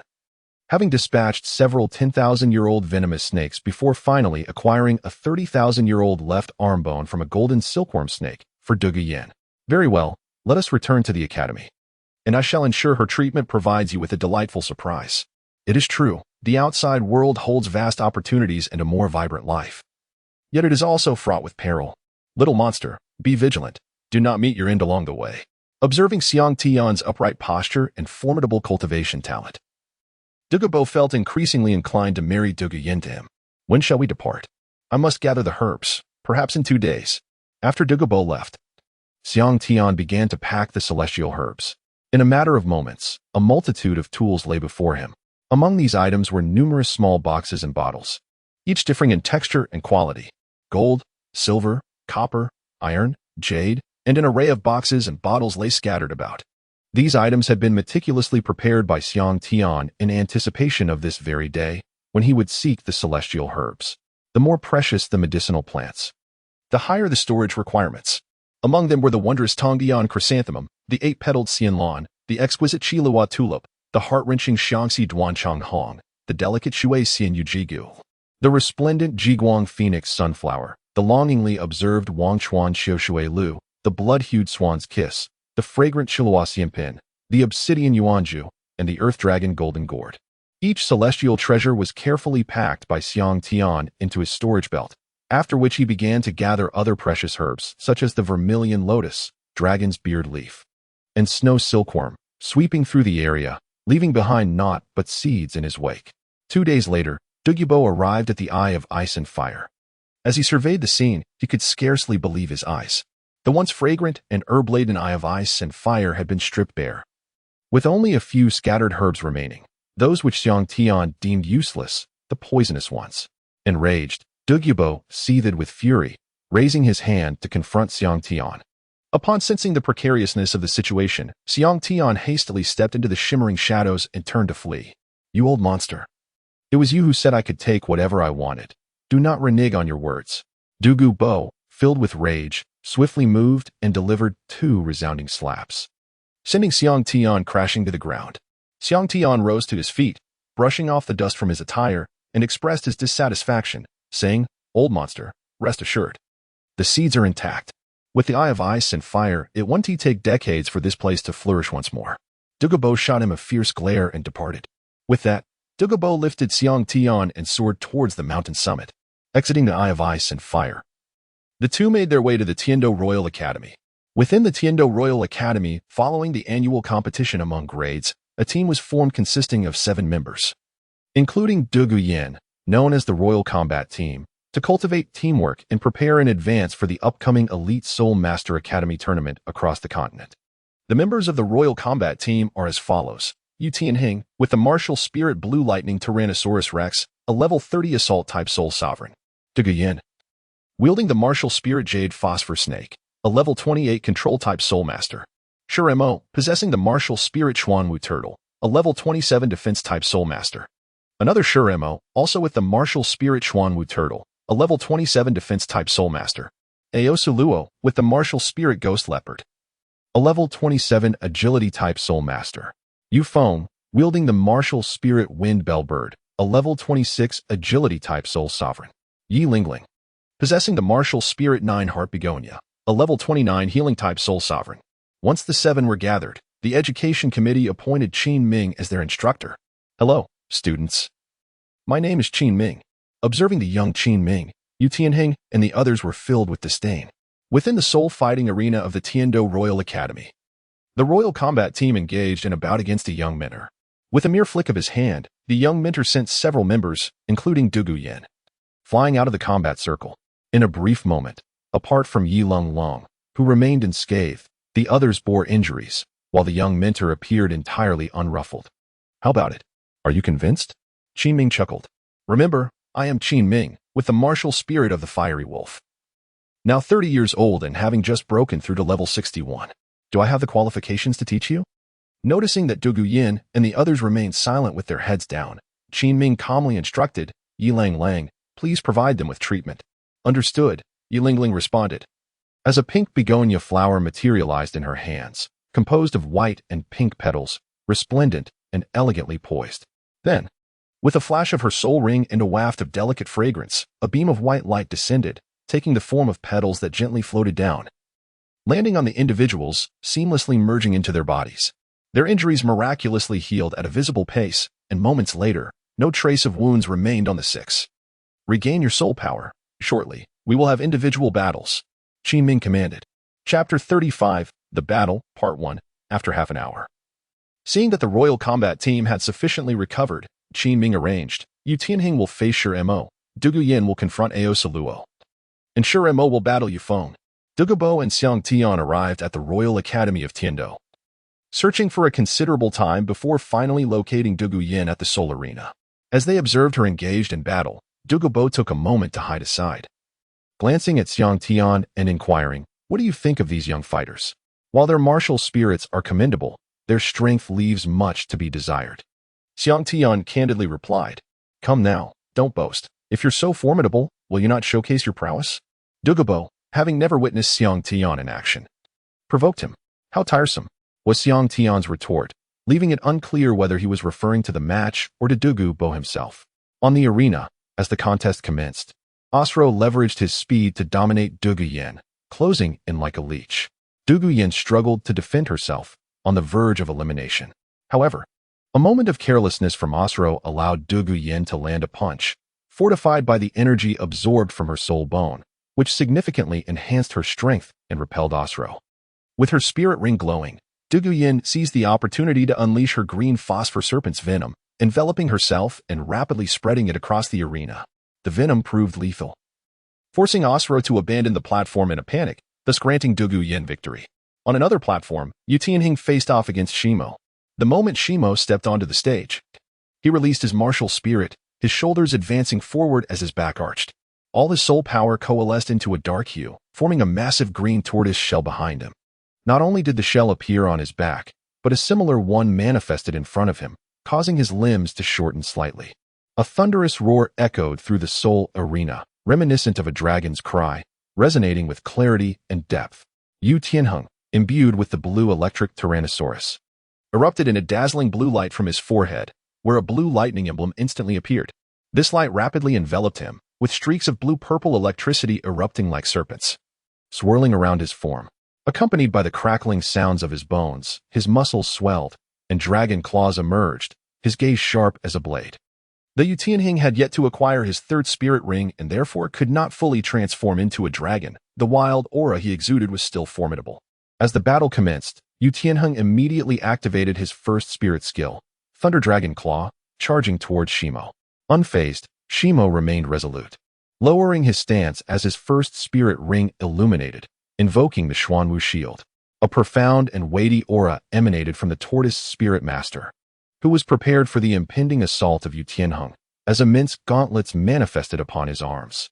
With a resounding stamp of his left foot, Yu Tianheng launched himself into the air, his dragon claws enveloped in a myriad of blue electric serpents, aimed directly at the chest of Shimo. Filled with pride, Yu Tianheng sought to determine which was superior, the mightiest offensive or the most formidable defense among beast martial souls. With a clang, Shimo raised his arms to shield himself. As Yu Tianheng's thunderous dragon claws struck against his gauntlets, sending sparks flying. Suspended in midair, Yu Tianheng felt the intense recoil from the gauntlets, causing a momentary numbness in his right arm. As the strongest defensive beast martial soul, the Black Tortoise, Shimo was not so easily breached, even without his dragon transformation. Though unable to shatter Shimo's defenses, the electric discharge from the thunderous claws rendered Shimo momentarily paralyzed. In a fleeting moment of distraction, Yu Tianheng retreated and unleashed his second soul skill, Thunderous Might. The electricity coiling around him surged forth, transforming into a bolt of lightning that assailed Shimo, frantically attempting to flank him from behind. Yet, Shimo remained steadfast, wielding his tortoise-shell shield with deft precision, parrying Yu Tianheng's strikes despite the tremors coursing through his body. Ultimately, as Yu Tianheng exhausted his soul power, Shimo emerged, albeit barely, victorious. On the other side, Shimo faced considerable distress. Yu Feng employed rapid movements akin to flying a kite, tormenting him with intermittent strikes that left Shimo exasperated. On stage, it was unclear what Yu Feng had said, but suddenly, Shimo abandoned his defensive stance, consumed by fury, and initiated an offensive with his soul power shield. This provided Yu Feng with an opportunity. Activating all of his soul rings, he transformed into a fleeting shadow, maneuvering behind Shimo and delivering a powerful blow to the back of his head. Devoid of the shield's protection, Shimo was rendered merely an ordinary body. Yu Feng's swift punch struck Shimo's head with such force that he reeled, seeing stars, and collapsed to the ground, unable to rise. Had Shimo maintained his defensive posture, Yu Feng would have struggled against his tortoise shell. Regrettably, Shimo's transition from defense to offense allowed Yu Feng to seize the moment. In this contest, Yu Feng triumphed. As the match concluded, Qin Ming approached the participants and remarked nonchalantly, "Oslo, your initial strategy was commendable. Against a control type, the best approach is to deny them any opportunity for control. However, unfortunately, the distance was widened later on. Du Guian, as a control-type soul master, should be wary of close combat. In a life-and-death struggle, how many lives do you possess? You displayed cleverness by seizing your chance later. Yu Tianhing possessed immense offensive power, but his overly competitive spirit proved a hindrance. After providing insights to the remaining participants, Qin Ming called out, "Yenner, come here." Following his analysis, Dugu Bo and Xiang Tian also made their way to the arena. "Grandfather." Upon seeing Dugu Bo, Du Guian rushed over to embrace his arm affectionately, eager to introduce him to her companions. "Grandfather, these are my teammates, and this is Du Guian." She introduced each in turn. "This is my grandfather, the poison Douluo, renowned as the foremost in toxic arts." After introducing everyone, Du Guian solemnly addressed her teammates. "You have met the illustrious Master Bailen."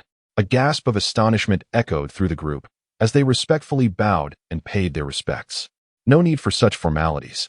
For the sake of my granddaughter, I shall indulge you," Dugu Bo replied with a gentle smile.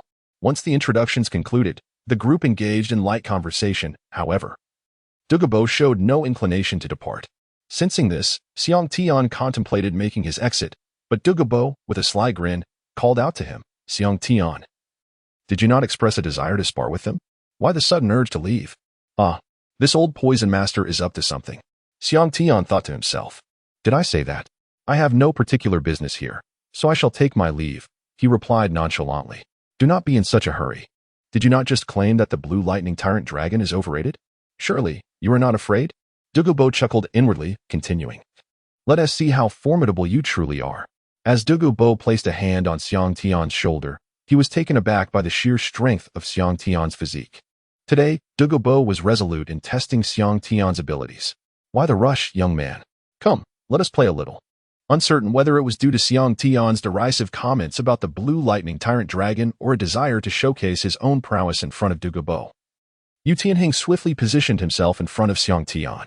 Chapter 36. The Battle, Part 2. Xiang Tian initially found the idea of bullying the weak rather uninteresting and was reluctant to engage. However, upon being intercepted by Yu Tianhing, his interest was piqued. The blue lightning tyrant dragon, reputed as the greatest beast martial spirit, intrigued Xiang Tian, and he was eager to test its prowess. He had never encountered someone so enthusiastic about receiving a beating. After spending 3 months in the ice and fire yin-yang eyes without engaging in combat, he welcomed the opportunity presented by a human punching bag. He thought to himself that it would be just right to have a good spar before heading home. "Very well. I shall not be accused of bullying you. Recover your soul power first, and I shall wait." Xiang Tian seated himself at the edge of the arena, patiently awaiting Yu Tianhing's recovery. Half an hour later, Yu Tianhing opened his eyes and sprang into action, leaping onto the battle platform and beckoning Xiang Tian with a flick of his finger. In a flash, Xiang Tian's figure appeared on the battle stage. How swift! His movements were ethereal and agile, exquisite beyond compare, yet devoid of any visible soul ring fluctuations. A truly remarkable self-created martial skill. In the eyes of Dugu Bo, a glimmer of brilliance flashed, revealing his astonishment. Yu Tianhing's expression was icy, regarding Xiang Tian not as an equal opponent, but rather from a condescending vantage point, declaring, "I am Yu Tianhing, wielder of the blue lightning tyrant dragon martial spirit, a 30-level formidable attack-type soul master. I seek your guidance." "I am Xiang Tian, with a martial soul essence and a soul power of 28, a master of attack-type soul arts. I too seek your guidance." With a thunderous shout, Yu Tianhing invoked his martial spirit, and a resonant dragon roar echoed throughout the arena as a phantom of the blue lightning tyrant dragon spiraled behind him, emanating an overwhelming aura of dragon might. Xiang Tian, unwilling to be outdone, summoned the formidable essence of the Overlord's divine physique, enveloping himself in a layer of dark golden radiance. An overwhelming aura surged forth, pressing down upon Yu Tianheng with an indomitable force, as if the arena resonated with the clashing sounds of battle. Come forth, and let me witness the prowess of the world's foremost assault-type beast martial soul. Xiang Tian's piercing gaze locked onto Yu Tianheng, a fleeting spark of combat fervor igniting in his eyes as he beckoned him with a flick of his fingers. What Xiang Tian remains unaware of is that he possesses a rare pair of heavenly eyes, and having honed the Overlord heart technique, he exudes an aura of formidable dominance. Under the weight of this imposing presence, Yu Tianheng, whose ambition is to succeed as the heir of the Blue Electric Tyrant sect, could hardly tolerate Xiang Tian's provocation. With a surge of fury, he unleashed his first soul skill, the Thunder Dragon Claw. A glint of malice flickered in his eyes as he charged towards Xiang Tian. His dragon claw striking forth, crackling with countless bolts of lightning aimed squarely at Xiang Tian's chest. How dare a mere waste martial soul display such arrogance? Let me show you the might of the Blue Electric Tyrant Dragon. Prepare to be vanquished. You seek death by attempting to strike with such ferocity. A glimmer of coldness flickered in Xiang Tian's eyes as he observed Yu Tianheng's desperate attempt to expose the empty goal before him. With a swift shift of his stance, he deftly evaded the dragon's claw. His right hand gradually rose, and with fervent intensity, he unleashed the formidable Great Smash Palm. A powerful gust of wind surged forth, carrying a wave of energy that surged from the edge of his palm. In an instant, a dark golden palm imprint shot forth from his hand, striking Yu Tianheng squarely on the left shoulder. With a resounding thud, Yu Tianheng was sent hurtling to the edge of the arena, blood spilling from his mouth. Having consumed 2 celestial herbs and benefiting from the transformation of his right arm's bone into the fearsome dark golden claw, Xiang Tian's strength was now nearly comparable to that of a Soul King. Such raw, unyielding power was beyond Yu Tianheng's capacity to withstand. How could this be? He was the Blue Electric Tyrannosaurus Rex. How could he possibly suffer defeat? The crowd found it difficult to accept this reality, unwilling to confront the truth that lay before them. Yield. You are no match for me. Yu Tianheng felt as if his shoulder had been struck by a hammer, the bones fracturing under the force. His left arm felt utterly weakened, a clear indication that he could not contend with Xiang Tian any longer. This time I have lost, but I shall return to claim victory next time, he proclaimed, stumbling away from the stage. Xiang Tian remained silent, merely dispersing the formidable stance of the Great Smash. He understood well that Yu Tianheng had no chance left. His rate of growth was unparalleled. Those he had surpassed, in their futile pursuit, would only drift further away with the passage of time until they became utterly unreachable. Yilingling, come take a look. Qin Ming beckoned to Yilingling. She approached Yu Tianheng, unleashing her martial soul, the luminous 9-heart sea begonia, which soon restored him. Is there anyone else who wishes to challenge? You may come forth together. Xiang Tian casually gestured to the members of the royal battle team. Their arrogance infuriated the team, leaving them gnashing their teeth in frustration. Shimo and Shimo, you two step up. Qin Ming suddenly pointed at the Shimo brothers. They were momentarily taken aback, but quickly regained their composure. The power Xiang Tian had just displayed was something only their defenses could withstand. Shall we join forces, brother? Shimo scratched his head, grinning amiably. Doesn't matter. Come forth. Xiang Tian replied with a faint smile. The previous display was merely a warm-up, and the timing of their arrival was fortuitous. A black tortoise? How intriguing. Xiang Tian murmured to himself. The black tortoise stands as one of the pinnacle martial souls among beast spirits. Its defensive prowess akin to the offensive might of the blue lightning Tyrannosaurus.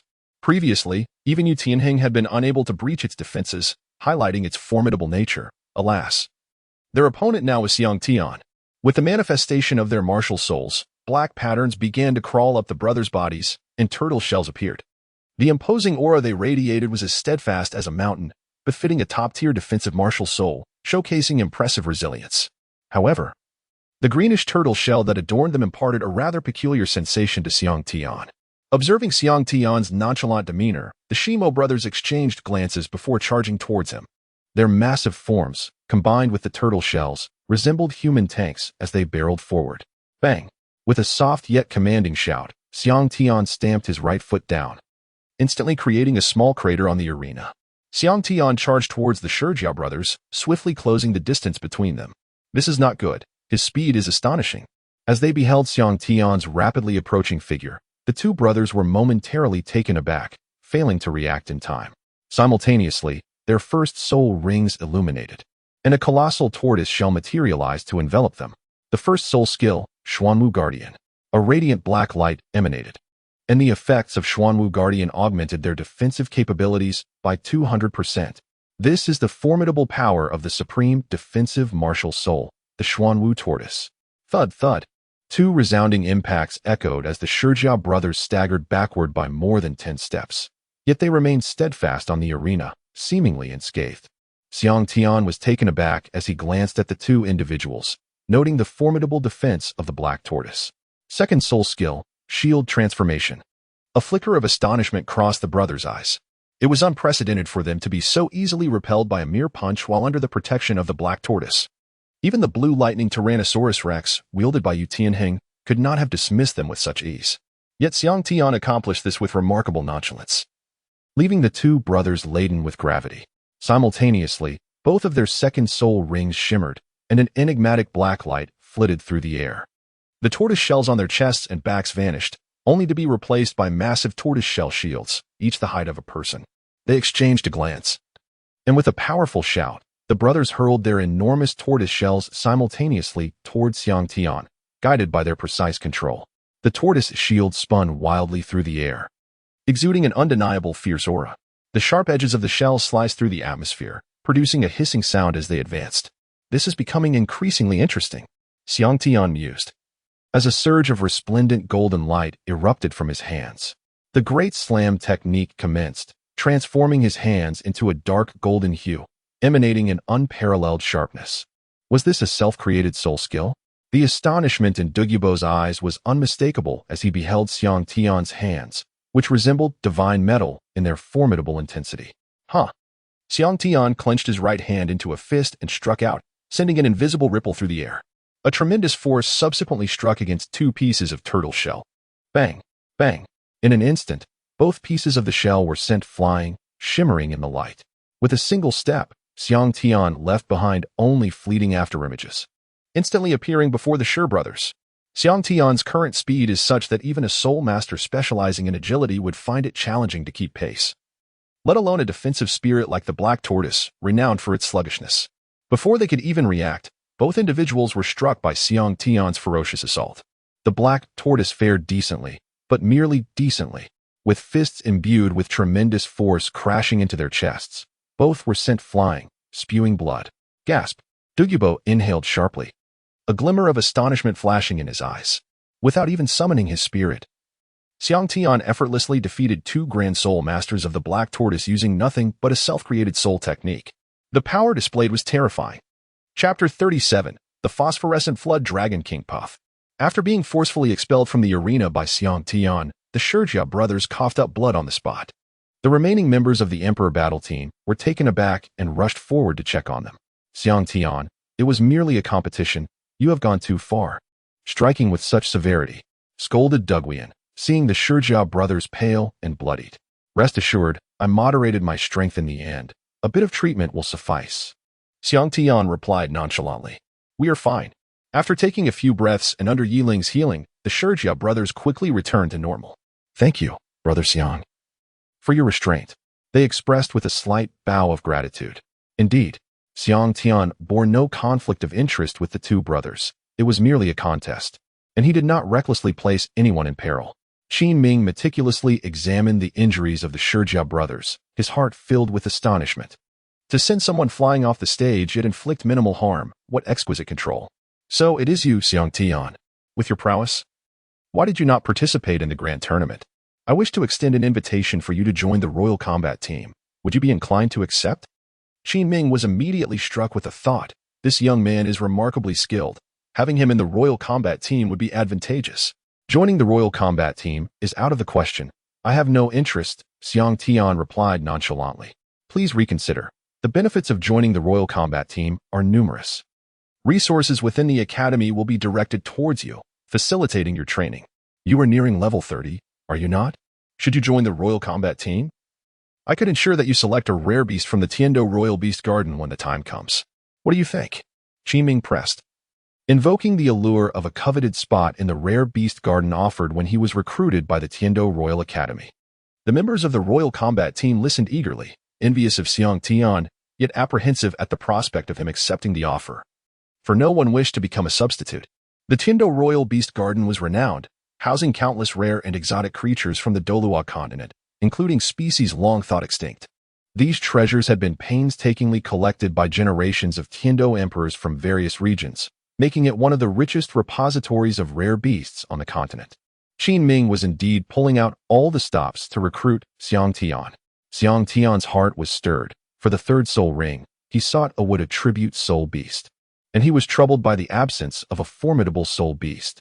Xiang Tian pondered for a moment, ultimately deciding against it. It was simply not worth the effort. He could always search slowly in the Great Star Forest. I'll think it over, he said, deferring. Yu Feng and the others exchanged eye rolls. Yet inwardly they breathed a sigh of relief. Dismissed, Qin Ming announced, understanding that Dugu Bo had come to discuss something with Dugu Yan. Upon entering Dugu Yan's courtyard, Dugu Bo immediately presented the washing marrow pill to her. Receiving the jade vial, Dugu Yan opened it and tipped it over, revealing a colorful pill resting in her palm, releasing an aromatic fragrance. What is this? She inquired with curiosity. It's a washing marrow pill, a remarkable item that accelerates cultivation. Consume it. Upon hearing this, Dugu Yan tilted her head back and swallowed it whole, then sat cross-legged to refine the medicinal power.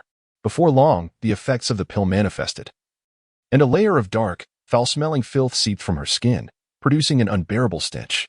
After half an hour, Dugu Yan opened her eyes, exclaiming, "What an astonishing cultivation speed! I feel as though my progress has increased by 20%. This is incredible." Just as she finished speaking, a wave of rancid odor assaulted her senses, causing tears to stream down her face as she hastily pinched her nose. The smell was akin to that of socks worn for years without washing by a person afflicted with athlete's foot, far worse than any biochemical weapon. Dugu Yan's immediate thought was, who threw excrement into the courtyard? It's horrendous. Dugu Bo pointed at her. And it was only then that Dugu Yan realized the foul stench emanated from her own body. A sticky, dark residue had covered her skin. Holding her breath, she darted toward the bathroom. For over an hour, Dugu Yan scrubbed repeatedly, her skin turning a vibrant red, before finally eliminating the odor. As she emerged, Dugu Bo was left speechless. Dugu Yan's skin appeared as pristine as jade, imbued with a rosy glow reminiscent of a newborn, radiating a crystalline quality. "Thank you, Grandpa." She beamed with delight. Dugu Bo, witnessing this transformation, was incredulous. Did this washing marrow pill truly have such an effect? Casting a glance at Xiang Tian and then back at Dugu Yan, he increasingly felt that the two were a match made in heaven. "Young man, didn't you say you would present a grand gift to Yen'er? Where is it?" Dugu Bo seized the opportunity to inquire. Xiang Tian retrieved a jade box from his storage belt and presented it to Dugu Bo. This contained the legendary dragon venom. Said to originate from a particular breed of dragons known for their toxicity, these dragons feast on soul beasts and various poisons, exhibiting a fierce temperament and being saturated with venom. The dragon venom, nurtured from their heart's blood and saliva, embodies the dragon's bloodline and its inherent toxicity. Upon consumption, it not only amplifies one's venomous capabilities but may also facilitate the evolution of one's martial spirit. The mention of martial spirit evolution ignited a spark of excitement in Dugu Bo's eyes. He hastily opened the jade box, revealing a substance as dark as ink, resembling a dragon. A faint black mist enveloped the plant, evoking the sensation of a venomous dragon gliding through the clouds. "How is it used?" Dugu Bo inquired eagerly. "Quite simple, really. There are no special methods to partake in it. Just swallow it whole and then channel your soul power to refine its essence," came the reply. Dugu Yan accepted the jade box handed to her by Dugu Bo, and to her astonishment, her biphosphorus snake martial spirit stirred with an overwhelming desire, eagerly devouring the dragon venom and immediately entering a meditative state. Time slipped away, and soon 3 hours had passed. As the effects of the dragon venom took hold, changes began to manifest in Dugu Yan. A veil of black, poisonous mist swirled around her, exuding a sweet yet acrid scent. Simultaneously, the ethereal form of her biphosphorus snake appeared behind her, shedding its skin and growing larger. The sound of cracking bones echoed as it transformed, its head gradually broadening and evolving towards a draconic form, 2 right angles sprouting from its brow, while its abdomen bulged with 2 blood sacs that ruptured, giving rise to 2 four-toed dragon claws. With a resounding roar, Dugu Yan slowly opened her eyes, feeling an overwhelming sense of comfort. "How do you feel? What has changed?" Dugu Bo asked, his curiosity piqued. Taking a moment to fully appreciate her transformation, Dugu Yan leaped with excitement. "Incredible! My biphosphorus snake has evolved into the biphosphorus flood dragon king, significantly enhancing its toxicity and strength. Moreover, my soul power has surpassed level 30, and I sense that the addition of soul rings could elevate it even further. Dugu Bo listened intently but expressed concern. Such a rapid increase in soul power is worrisome. Cultivation must be gradual, with a solid foundation being paramount. My dear child, what have you done? Xiang Tian rolled his eyes and said, rest assured, there will be no issues. This celestial-grade herb is fundamentally nourishing. It will not only stabilize your foundation but will also deepen it.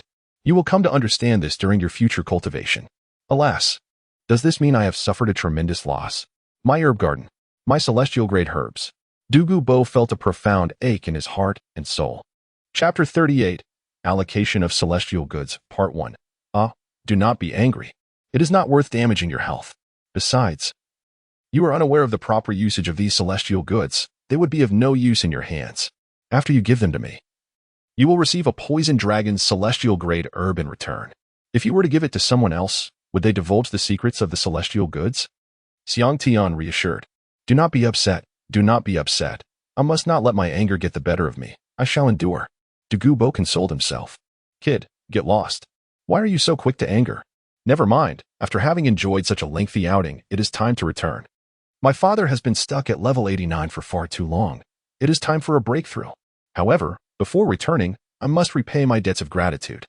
Xiang Tian departed from the courtyard of Dugu Yin, first visiting the education office to process his withdrawal from school, and then meandering back to Tiando City. The following day, he confidently made his way to the prince's residence. You may leave now. Shui Qinghe waved his hand, and the maidens promptly exited. Xiang Tian, I wonder what brings you here? Shui Qinghe inquired with a hint of indifference. To express my gratitude for your highness's recommendation, I have brought you a remarkable gift. Xiang Tian said as he presented a gilded box to Shui Qinghe. Upon opening the box, a radiant surge of light enveloped him. Upon closer inspection, he beheld a herb approximately the size of a palm, shimmering in a platinum hue, with golden green stamens, encased in 18 petals adorned with cloud-like patterns, resembling the ethereal flow of the sky. The flower appeared as though it were a sacred flame, radiating an aura of brilliance that drew Shui Qinghe closer, almost instinctively. Oh, what is this? Shui Qinghe asked, intrigued. This is the holy flame of light flower, a celestial-grade herb nurtured by the essence of the sun, capable of enhancing the purifying power of one's martial soul, Xiang Tian explained. He then elaborated on the method of consumption before taking his leave. That night, within the secret chamber of the prince's residence in Tiando City, Qian Rinxue retrieved the holy flame of light flower, her expression fluctuating between uncertainty and anticipation. Is this herb truly as potent as claimed? As her fingers brushed against the flower, her inner yearning intensified, and her angel martial soul rejoiced within her, seemingly eager to absorb the holy flame of light flower. Protect me. Qian Rinxue instructed the snake spear Douluo nearby. Following Xiang Tian's guidance, Qian Rinxue consumed the holy flame of light flower, and her entire being was enveloped in a purifying flame. Her angel martial soul manifested, radiating a brilliant power, while a layer of sacred purification flame adorned her 6 wings, exuding an aura of sanctity. How delightful! It has been so long since I felt such relaxation. After the absorption, Qian Rinxue gradually awakened, her eyes still heavy with sleep. After a brief moment, she sensed the changes within her body, her eyes widening in disbelief. She had indeed broken through, soaring to the 60th level, with her soul power circulating faster and more fluidly than before. Moreover, the purifying power of her 6-winged angel had intensified, transforming into a sacred flame, its potency exceeding that of prior. After departing from the prince's residence, Xiang Tian set forth on his journey back to the Soul Master City. Half a month later, Xiang Tian returned to Wuhuan City, gazing at the broad streets and familiar buildings, momentarily lost in thought. Upon arriving home, he found Xiang Yu and Lin Shuirou present. Their initial surprise quickly transformed into joy. Didn't you say you'd be away for only 2 or 3 months? It's already been several months. Lin Shuirou exclaimed, playfully tugging at his ear. Mom, let go. I've returned, haven't I? The outside world was far too entertaining, and I couldn't resist lingering a little longer, which caused a 2-month delay, Xiang Tian replied nonchalantly. You little rascal, I hope you haven't neglected your training. If you have, you can assist me with my spear techniques later. Xiang Yu remarked with a grin. Alas, this truly saddens me. I even brought back something special for you, Xiang Tian sighed. Enough with the theatrics. Xiang Yu playfully slapped the back of Xiang Tian's head. All right, I won't tease you any longer, but I genuinely have brought back something remarkable, Xiang Tian declared with seriousness. Mom, look, this is a celestial item I specifically selected for you, perfectly suited for your fire spirit martial soul. This flower is known as the coxcomb phoenix sunflower, a potent herb that significantly enhances the soul power and flame effects of the consumer. Xiang Tian produced a vibrant, quivering herb, its soft and delicate form seemingly simple. Composed solely of crimson grass leaves. The tips of the leaves resembled a coxcomb, yet upon closer inspection, one could discern its extraordinary nature. The veins glimmered with a resplendent golden hue. Lin Shui's eyes sparkled with disbelief, wondering if it could truly be as remarkable as it appeared. Rest assured, you shall discover its wonders upon consumption, Xiang Tian replied with a smile. Father, this is the earth dragon golden gourd I have prepared for you.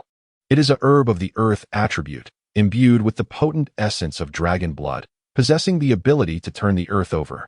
Upon merging with it, the wielder's command over the forces of the earth will be significantly enhanced. Once ingested, standing upon the ground will grant an unceasing flow of strength and spiritual energy, making it perfectly suited for you. As he spoke, Xiang Tian produced another gourd, its surface adorned with intricate dragon patterns, and offered it to Xiang Yu. Is this celestial herb truly so powerful? Surely, it has no adverse effects? Xiang Yu inquired skeptically. Xiang Tian patiently elucidated the existence and significance of the celestial herb to Xiang Yu and Lin Shuru. Its value is unparalleled, even rarer than soul bones. Upon hearing Xiang Tian's explanation, the eyes of Xiang Yu and Lin Shuru instantly ignited with fervor. Within the confines of the cultivation chamber, Xiang Yu and Lin Shuru sat cross-legged, diligently absorbing the essence of the celestial herb as per Xiang Tian's guidance, fully devoted to refining its medicinal power. Having consumed the earth dragon golden melon, Xiang Yu felt the dragon patterns on his body pulsate vigorously as the surging earth attributes coursed through his flesh and veins, incessantly transforming his physique, with his bones cracking and popping rhythmically. On the other side, Lin Shuru, having ingested the coxcomb phoenix sunflower, was even more frenzied. The effects of the coxcomb phoenix sunflower were exceedingly domineering. At this moment, a fine layer of liquid seeped from beneath her skin, causing her body to resemble a boiled shrimp, and even her hair had turned a fiery crimson. Buzz! As Xiang Yu felt his soul power surge, he slowly opened his eyes, savoring the boundless energy coursing through his body. Extending his right hand, he unleashed the angry flood spear. The moment it emerged, the spear buzzed with excitement, swirling enthusiastically around Xiang Yu. At that moment, the angry flood spear underwent a dramatic transformation, shedding its former appearance entirely. The spear shaft had evolved into a golden dragon, and as it was refined by the earth element, its obsidian hue deepened, significantly enhancing its strength and weight, while the blade gleamed with even greater sharpness. Suddenly, a resounding phoenix cry pierced the air, and the ethereal form of the flame spirit martial soul manifested behind Lin Shui's. A pair of resplendent phoenix wings appeared at the back of the flame spirit, transforming its fiery crimson body into a radiant golden flame. Countless golden flames erupted from Lin Shui's, soaring skyward, effortlessly burning through the wooden ceiling and leaving no trace of dust in their wake. Lin Shui's body unfurled amidst the flames, her wings gently fanning out as they descended. Hearing the commotion outside, Xiang Tian rushed in immediately. Chapter 39, Distribution of Celestial Treasures, Part 2, Father, Mother. How do you feel? Good, Xiang Yu exclaimed with delight. Not only has my martial soul evolved, but my soul power has also surpassed level 90. Once I add a soul ring, I shall become a titled Douluo. Wonderful. And you, Mother? My martial soul has transformed into the Phoenix Flame Spirit, with the intensity of fire nearing its pinnacle, and my soul power has risen 2 levels to 84. Lin Shui's replied with a smile. Excellent. The next day, in the hall of the Pope, your back sheet? Bibi Dong inquired with a smile. Teacher, I couldn't help but return after missing you, Xiang Tian replied cheerfully. He then took out a jade box from his storage belt and handed it to Bibi Dong, speaking mysteriously, by the way. Your disciple has brought you a gift that you will absolutely adore. Curious, Bibi Dong opened the jade box to find a violet flower resting quietly within. Its stem and leaves resembled green jade, with long, oval, undulating leaves. The flower blossomed at the top, its calyx standing erect, while the petals shimmered in a crystalline purple. with golden nectar flowing from the flower's center, exuding a fragrant aroma that enveloped the air. Bibi Dong looked at Xiang Tian with puzzlement. A medicinal herb? This is the 9-turn violet, which grants eternal youth when consumed, Xiang Tian replied nonchalantly. With Bibi Dong's extraordinary talent and her status as a titled Douluo, currently undergoing the trials of the Rakshasa god, celestial medicinal herbs were of little concern to her. Rather, the prospect of eternal youth aligned perfectly with her desires. Indeed. Upon hearing Xiang Tian's words, Bibi Dong immediately grasped the jade box tightly, her face alight with joy. Truly, you are my splendid disciple. Speak. How do you wish to be rewarded? I do have a small request. My father broke through to level 90 yesterday. I humbly ask for your assistance in having Elder Ju and Elder Gui help with this soul ring. Xiang Tian chuckled. Very well. It seems that my spirit hall is about to welcome another titled Douluo. I have approved this matter. When the time comes, you may simply present my order to them. Bibi Dong remarked with a smile. After departing from the Pope's palace, Xiang Tian meandered his way to the residence of Ju Douluo.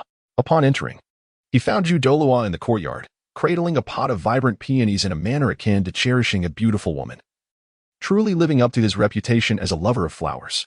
As Xiang Tian entered, the previously serene Ju Douluo glanced up and, like a sudden transformation in a Sichuan opera, his expression shifted dramatically. With a sarcastic tone, he remarked, "Oh, what a rare guest." This time, Xiang Tian came well prepared and, undeterred, placed a medicinal herb on the table. It was a magnificent chrysanthemum, resplendent in vibrant purple hues, with each petal appearing delightfully fuzzy. The flower was a harmonious whole, yet it emitted no fragrance. The central stamen rose over half a foot above the petals, its tip shimmering with a faint golden glow. With a loud thud, the meticulously nurtured, colorful peony in Ju Douluo's hand fell to the ground, its vivid petals scattering everywhere. "Is that the rare spectral chrysanthemum?" Ju Douluo exclaimed, his emotions surging as he swiftly approached Xiang Tian, reaching out for the extraordinary flower, his voice trembling. "Indeed, it is a gift for you," Xiang Tian replied calmly. "Really?" Ju Douluo, struggling to believe, trembled with excitement. "Forget it." Xiang Tian smirked, jestingly reaching out to grasp the wondrous Chirom Tongtian chrysanthemum. "A great favor deserves no words of thanks. From henceforth, I shall gladly heed your commands, Your Highness." Ju Douluo responded with a bow, adopting a solemn demeanor. A drop of water-esque kindness should be repaid with a gushing spring. Xiang Tian, motivated solely by the desire to repay Ju Douluo's previous kindness, never anticipated being bestowed with such a magnificent gift. Acquiring an immortal-grade treasure along with the title Douluo was indeed a lucrative exchange. "I shall trouble Elder Ju in the future. I hope my father's soul-hunting endeavors will receive your utmost attention," Xiang Tian remarked with a light-hearted smile. "Leave it to me," Ju Douluo assured. Xiang Tian once again entrusted the 9-piece purple herb to Ju Douluo for delivery to Dugu Bo. Although the 9-piece purple herb is not an immortal-grade herb, it stands as a premier spiritual medicine, second only to those of divine quality. Renowned for its ability to strengthen the foundation, enhance vitality, and amplify one's capabilities. In the past, Dugu Bo pursued Tang Hao alongside the previous pope of the Spirit Hall, Qian Xuanji, and several titled Douluo. Ultimately, with the sacrifice of Ayin, Tang Hao transcended to a titled Douluo, leaving Dugu Bo severely injured. The 9-piece purple herb is precisely what he needs to mend his internal injuries and fortify his cultivation. Boss, when will you return?" Upon returning to the Xiang residence, Xiang Tian was immediately surrounded by Wang Taixian, Gong Sun Mo, and Lin Xiaolei. I've brought back some fine treasures that are beneficial for cultivation," Xiang Tian remarked with a faint smile. The eyes of Wang Taixian and the others sparkled with curiosity. They followed Xiang Tian to his courtyard, where he presented a peculiar herb to Wang Taixian. It resembled a plump bamboo shoot, distinct from ordinary ones. Its flesh gleamed like jade, its entire form a deep, inky black, and the tip exuded an aura of unparalleled sharpness. "This is the celestial grade MOU divine bamboo, perfectly suited for you. After consuming it, the strength of your white tiger Zao Jin spear will be significantly augmented, greatly enhancing the combat prowess of your martial soul." "Is this for real?" Wang Taixian and the others were taken aback, having never heard of an herb that could enhance a martial soul. They exchanged glances, as if contemplating the possibility of their leader having been deceived. Reluctantly, Xiang Tian found himself explaining the value of the celestial-grade herb once more. After listening, Wang Taixian and the others became increasingly agitated, their eyes fervently fixed on Xiang Tian. Wang Taixian accepted the MOU divine bamboo, inhaling deeply before bowing in gratitude. "Thank you, boss." Eagerly, he moved to the corner of the courtyard to absorb the essence of the MOU divine bamboo as Xiang Tian had instructed. Meanwhile, Lin Xiaolei and the others looked on at Xiang Tian with expectant eyes, their intentions unmistakable. Xiang Tian once again brushed his hand across the storage belt, and a jade box materialized in his grasp. He handed it to Gongsun Mo, urging him to open it. With utmost caution, Gongsun Mo lifted the lid, and a resplendent golden light surged forth, reaching for the heavens. Within the jade box lay a long vine, its body resembling exquisite glass, with purple and blue lightning flickering along its length, accompanied by intermittent roars of thunder. This was the celestial-grade glazed thunder vine. Consuming it would transform the body as if made of glass, greatly enhancing both strength and defense. However, to absorb its essence, one must endure the torment of electric tempering. Should one falter midway, not only would their efforts be in vain, but they would also suffer grave injuries from the lightning. Among the myriad of celestial herbs, the potency of the glazed thunder vine was unparalleled, leaving Xiang Tian in a state of hesitation. "I am capable," Gongsun Mo declared resolutely, moving to a secluded corner of the courtyard to sit cross-legged. With a determined grasp, he seized the glazed thunder vine and swallowed it whole, initiating the process of refinement. "This is for you, the celestial-grade golden emperorsaurus fruit, a rare gem born from the mutated golden emperorsaurus tree, which fortuitously took root in metallic veins.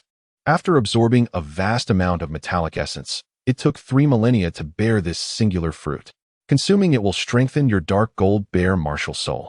The method of consumption is quite simple. Just eat the flesh within."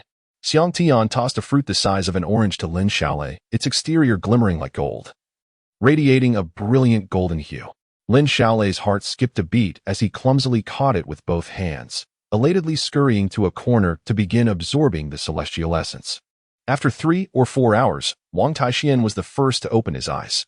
"Ah, how delightful." Wang Taixian stretched his limbs, and the sound of his bones resonated like thunder. Xiang Tian scrutinized Wang Taixian, noting the formidable aura emanating from him, a clear indication of substantial progress. Chapter 40, Distribution of Celestial Treasures, Part 2. "How do you feel?" Xiang Tian inquired gently. "Haha, I've ascended 7 levels," Wang Taixian exclaimed, his voice filled with excitement. "My soul power has increased to the 29th level. I never anticipated that less than 2 months after acquiring my second soul ring, I would be nearing level 30. Is that all? What about your martial spirit?" Xiang Tian asked, a hint of disappointment in his tone. "The potency of my martial spirit has significantly enhanced. The most remarkable change is in the spear's tip. Observe, the white tiger golden spear is now exceedingly sharp. It can effortlessly slice through gold and jade, even without the activation of my soul rings," Wang Taixian declared, demonstrating as he effortlessly cleaved the practice stone in the courtyard, leaving a smooth, mirror-like surface. "Impressive. This truly lives up to the name of celestial herbs." Meanwhile, Gongsun Mo felt the surging thunder coursing through his body gradually permeate his skin, the rumbling diminishing as he radiated a lustrous, glass-like sheen, cutting through gold and jade. "I wonder if it can withstand my celestial star axe shield?" Gongsun Mo challenged, raising his shield defiantly. "Let us compare." Wang Taixian eagerly pointed his white tiger golden spear, ready for a contest. "Hold on. Let us wait for Xiaolei to absorb the celestial treasure before we engage in a match," Xiang Tian interjected. With a thunderous roar, Lin Xiaolei rose to his feet, the dark golden bear phantom behind him howling at the sky. The dark golden bear began to undergo a dramatic transformation. Its body swelled in size, the dark golden fur glistening with an even more radiant sheen.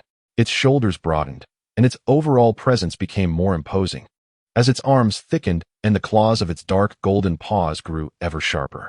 Xiang Tian carefully scrutinized the scene before him. Could it be the dark golden fearclaw bear? This signifies the evolution of a martial spirit. Such fortuitous luck. With a mighty roar, Lin Xiaolei unleashed a bear-like bellow, causing the dark golden fearclaw bear behind him to gradually retract its formidable presence, its heavy dark golden patterns and the razor-sharp aura emanating from its claws diminishing with it. "Brother, impressive," Wang Taixian remarked, enviously patting Lin Xiaolei on the shoulder. It was only then that Lin Xiaolei snapped out of his daze. Grinning sheepishly as he scratched his head, Gongsun Mo leaned in closer, resting a hand on Lin Xiaolei's shoulder, and curiously asked, "How much has your soul power increased?" "Perhaps 5 levels?" Lin Xiaolei replied uncertainly. 5 levels is 5 levels. What do you mean by perhaps? I've elevated by 6 levels. Should I be proud of that? Gongsun Mo retorted, unable to admit his jealousy. Shall we have a spar? Wang Taixian suggested eagerly, gripping his spear. Same old rules, a chaotic free-for-all? Let us do it. The three positioned themselves in a triangular formation on the training platform. Wang Taixian took the initiative, charging at Gongsun Mo with his white tiger Zhaojin spear held in a reverse grip. Hiss. Wang Tieshuan's spear swept across with formidable force, cutting the air with a sharp whistle. Gongsun Mo stood firm, wielding the celestial star axe and shield, his feet planted firmly on the ground, muscles taut like glass. Refusing to evade, he braced himself against the white tiger Zhaojin spear. Clang! Gongsun Mo staggered slightly, but managed to withstand Wang Tieshuan's assault. Just as Wang Taixian intended to twist his spear for a thrust, a sudden surge of lightning erupted from the white tiger Zhaojin spear, catching him completely off guard, sending a jolt through his body. With a mischievous grin, Gongsun Mo struck Wang Taixian's spear aside with a shield, positioning the sharp edge of the celestial star axe against Wang Tieshuan's neck. How does that feel? Are you convinced? Gongsun Mo inquired with a bright smile.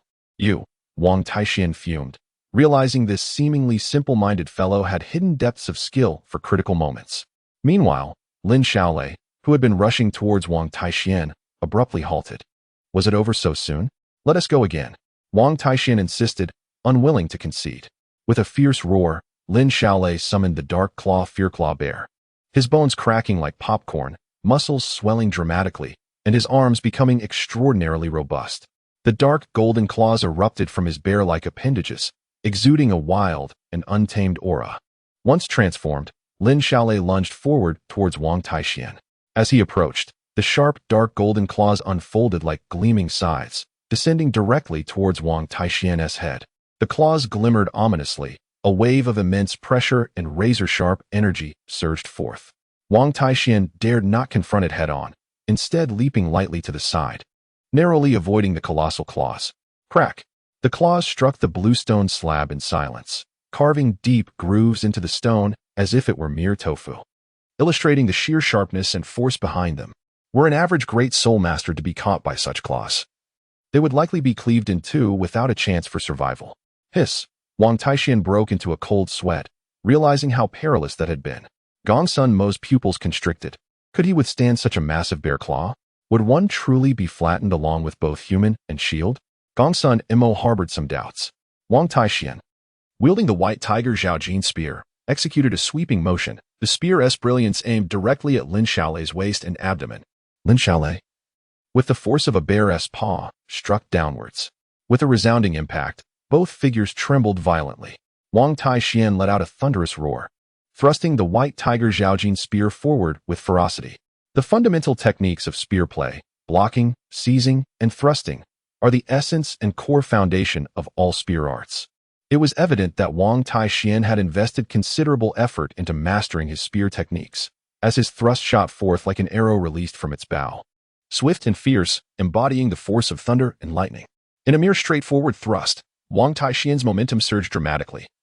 A formidable and unstoppable force merging seamlessly with the white tiger Zhaojin spear. Danger! The golden bell shield. Lin Xiaolei's soul energy surged, conjuring a phantom of a golden bell to protect him. The spear tip struck against the golden bell's illusion, causing cracks to spread across its surface. In an instant, the bell shield shattered. Although the golden bell shield could not withstand the white tiger Zhaojin spear, it afforded Lin Xiaolei precious time. As his soul energy rapidly circulated, his perception sharpened to its peak, and the speed of the spear seemed to slow. Lin Xiaolei suddenly extended his hands, fiercely grasping at the long spear. Who does he look down upon? Enraged, Wang Taixian accelerated the white tiger Zhaojin spear. Lin Xiaolei forcefully stepped back with his right foot, embedding it deeply into the stone platform, and then met the spear with both hands, his arms erupting with tremendous power. Lift! Lin Xiaolei bellowed, seizing the long spear and thrusting it upwards. Wang Taixian, feeling a tremendous force, was astonished to find himself and his spear hurled away by Lin Xiaolei's might.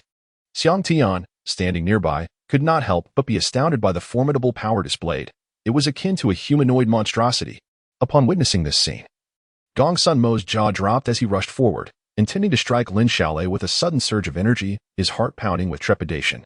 The two exchanged a glance, nodding slightly, and united their efforts. In an instant, they charged towards Lin Xiaolei in perfect synchrony, one on the offensive and the other on the defensive, effectively suppressing the audacious might of Lin Xiaolei's dark gold terror bear. Indeed, impressive. Following the transformation by the celestial grade artifact, Wang Taixian's white tiger golden spear reached an unparalleled sharpness, boasting a soul power of level 29. Gong Sun Mo's Star Axe shield saw a significant enhancement in defense, now imbued with the power of thunder, achieving a soul power level of 28. Lin Xiaolei, however, reaped the greatest benefits. His martial soul directly evolved into the Dark Claw Terror Bear, attaining a formidable soul power of 28. Given this momentum, it was anticipated that by the time of the upcoming Soul Master Tournament, the trio should be able to surpass level 50. After some time, Xiang Long returned, for whom Xiang Tian had prepared the celestial grade sharp gold imperial sword bamboo and the supreme spiritual fruit, the dragon source fruit. The sharp gold imperial sword bamboo, a celestial grade asset of the metal attribute, surpassed even the ink jade divine bamboo, augmenting the sharpness of one's martial soul upon consumption. The dragon source fruit, nurtured by dragon's blood, is a premier spiritual fruit rich in the essence of dragons. After consuming it, Xiang Long's martial soul evolved into the coiling dragon silver halberd, achieving an ultimate sharpness. Chapter 41, Soul Hunting, Part 1. On another front, the Douluo's extraordinary mushroom, the heavenly mushroom, was originally a mutated common chrysanthemum. Due to insufficient essence during its evolution, it became rather effeminate under the influence of its martial soul. Now, having ingested the heavenly mushroom, a celestial grade entity that shares its origin with the martial soul, the medicinal properties were perfectly absorbed, restoring its masculine vigor. Consequently, the Douluo experienced a surge in soul power, directly breaking through to the pinnacle of level 96. With just another half year of consolidation, a breakthrough to level 97 would pose no further obstacles. Douluo obtained the 9th grade purple Ganoderma, which healed his hidden injuries and loosened the long-standing bottleneck. Seizing the opportunity, Douluo dedicated half a month to finally break through to level 96. Once he stabilized his soul power, in gratitude, he eagerly assisted Xiang Yu in resolving his soul ring issues.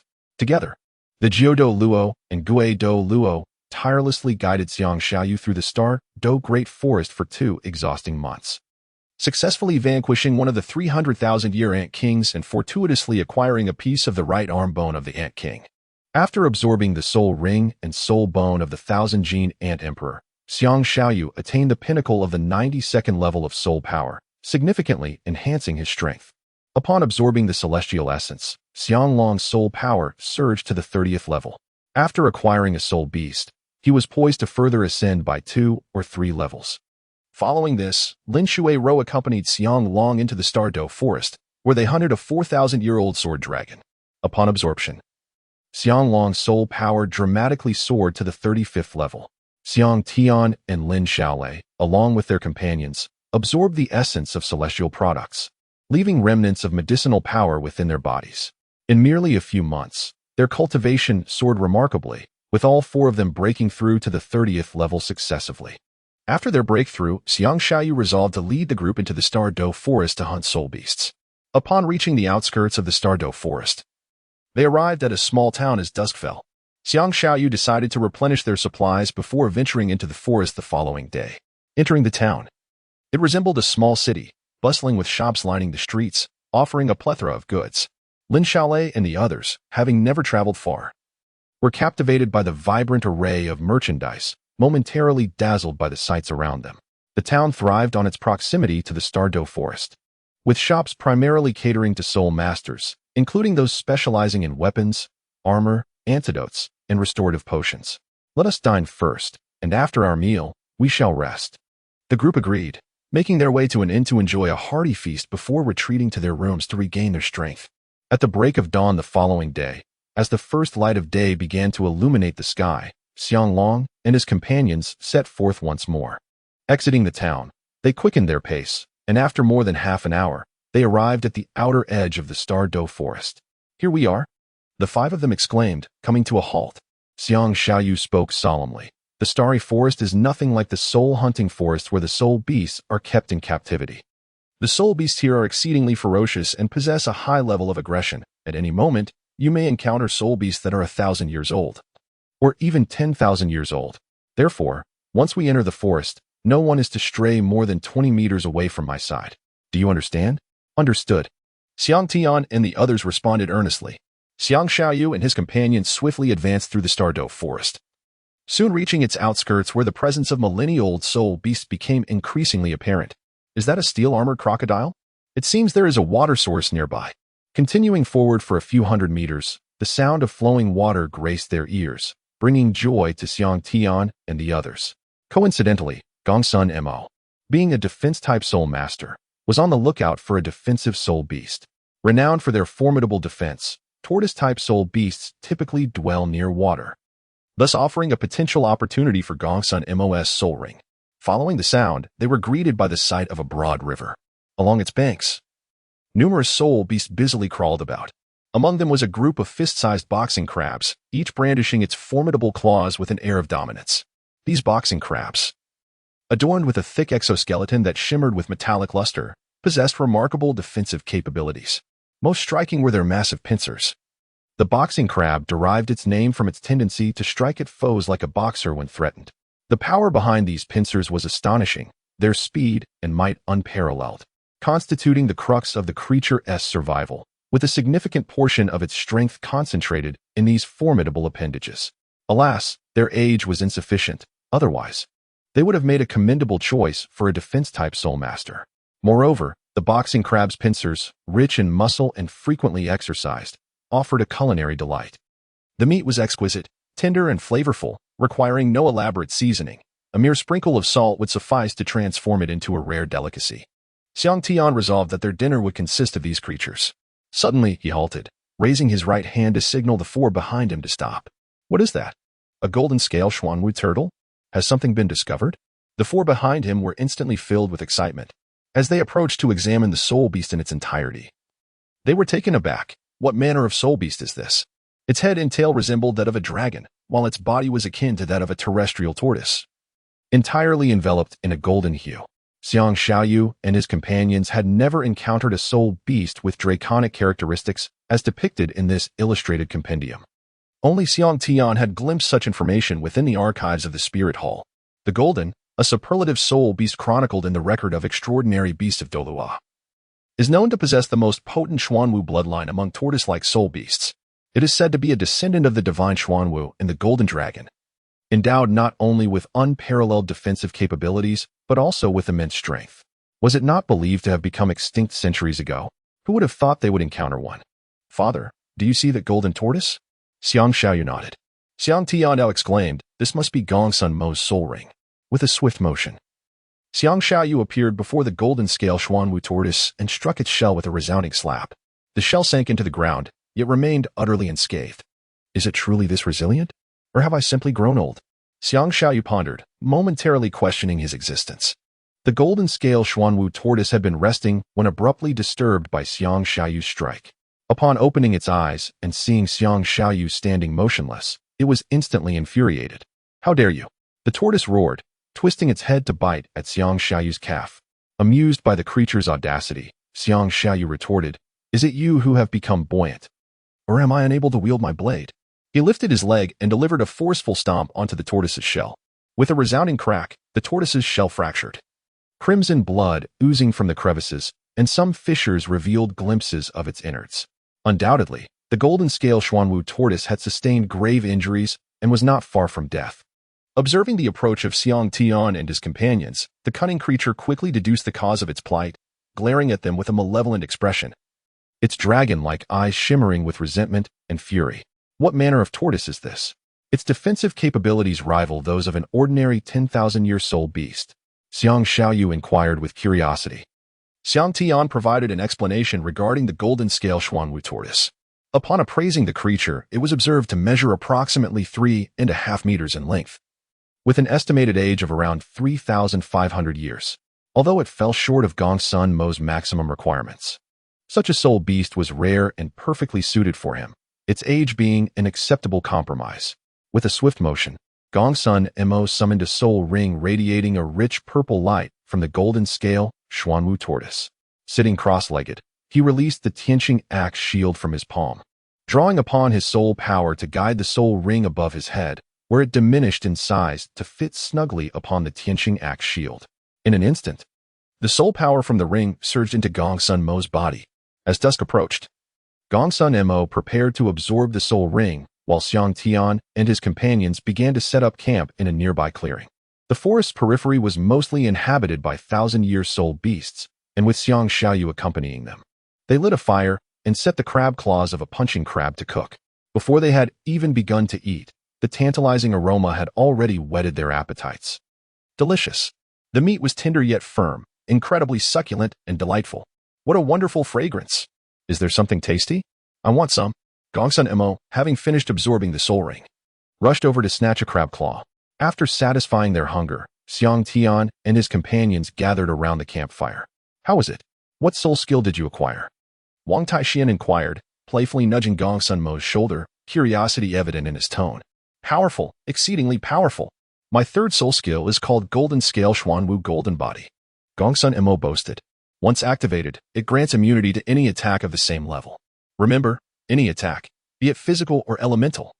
Xiang Tian and his companions were left utterly astounded. The formidable nature of this soul skill implied that one would need to possess a significant level advantage to breach its defenses. How could they possibly contend with such a challenge? Their initial plan to rely on the sharpness of the white tiger's Zhaojin spear to subdue him now seemed futile. As their situation began to resemble that of a turtle retreating into its shell, Wang Taixian cursed inwardly. The following day, at the break of dawn, Wang Taixian, the last of the night watch, eagerly roused Xiang Tian and the others. Provoked by Gongsun Mo's remarks from the previous night, he was keen on swiftly locating a soul ring. However, whether due to misfortune or some other reason, the five companions found themselves empty-handed over the next 3 days, failing to discover a suitable soul ring. Let us venture deeper tomorrow. There are far too few elite soul beasts in this outer perimeter. Xiang Yu resolved decisively. Agreed. The 4 others responded in unison, clearly eager to delve deeper into the wilderness. The next day, Xiang Tian and Lin Xiaolei took the lead, while Wang Taixian and Gongsun Mo followed closely behind, prepared to engage in combat upon encountering soul beasts. The quartet worked in harmonious coordination, gradually penetrating further into the periphery of the Star Doe forest. Let us set up camp here and refrain from lighting a fire. Should a few 10,000-year soul beasts break through from the interior, we won't be able to protect you, Xiang Yu warned gravely. As night fell, just as Xiang Tian and his companions were preparing to settle into their tent for rest, they were suddenly jolted by a tremor that drew ever closer to their group. Xiang Tian and his companions swiftly exited the tent, positioning themselves behind Xiang Yu. Oh, it's quite a formidable creature. Can we handle it? If not, we should prepare to retreat, Xiang Tian inquired. Rest assured, this soul beast's aura is not yet a millennium old. We can manage it, Xiang Yu replied with ease. A sudden gust of wind heralded the arrival of a golden giant tiger, nearly 2 meters tall and approximately 7 meters long, which awkwardly leapt from the thicket before them. Its golden fur was marred by numerous slash marks, the wounds a gruesome sight. Hiss, is this the ancient sky-ripping tiger? Is it not renowned as the king of tigers? How could it be so severely injured? Curiously, the ancient sky-ripping tiger paid no heed to Xiang Tian and, in a panic, darted past them.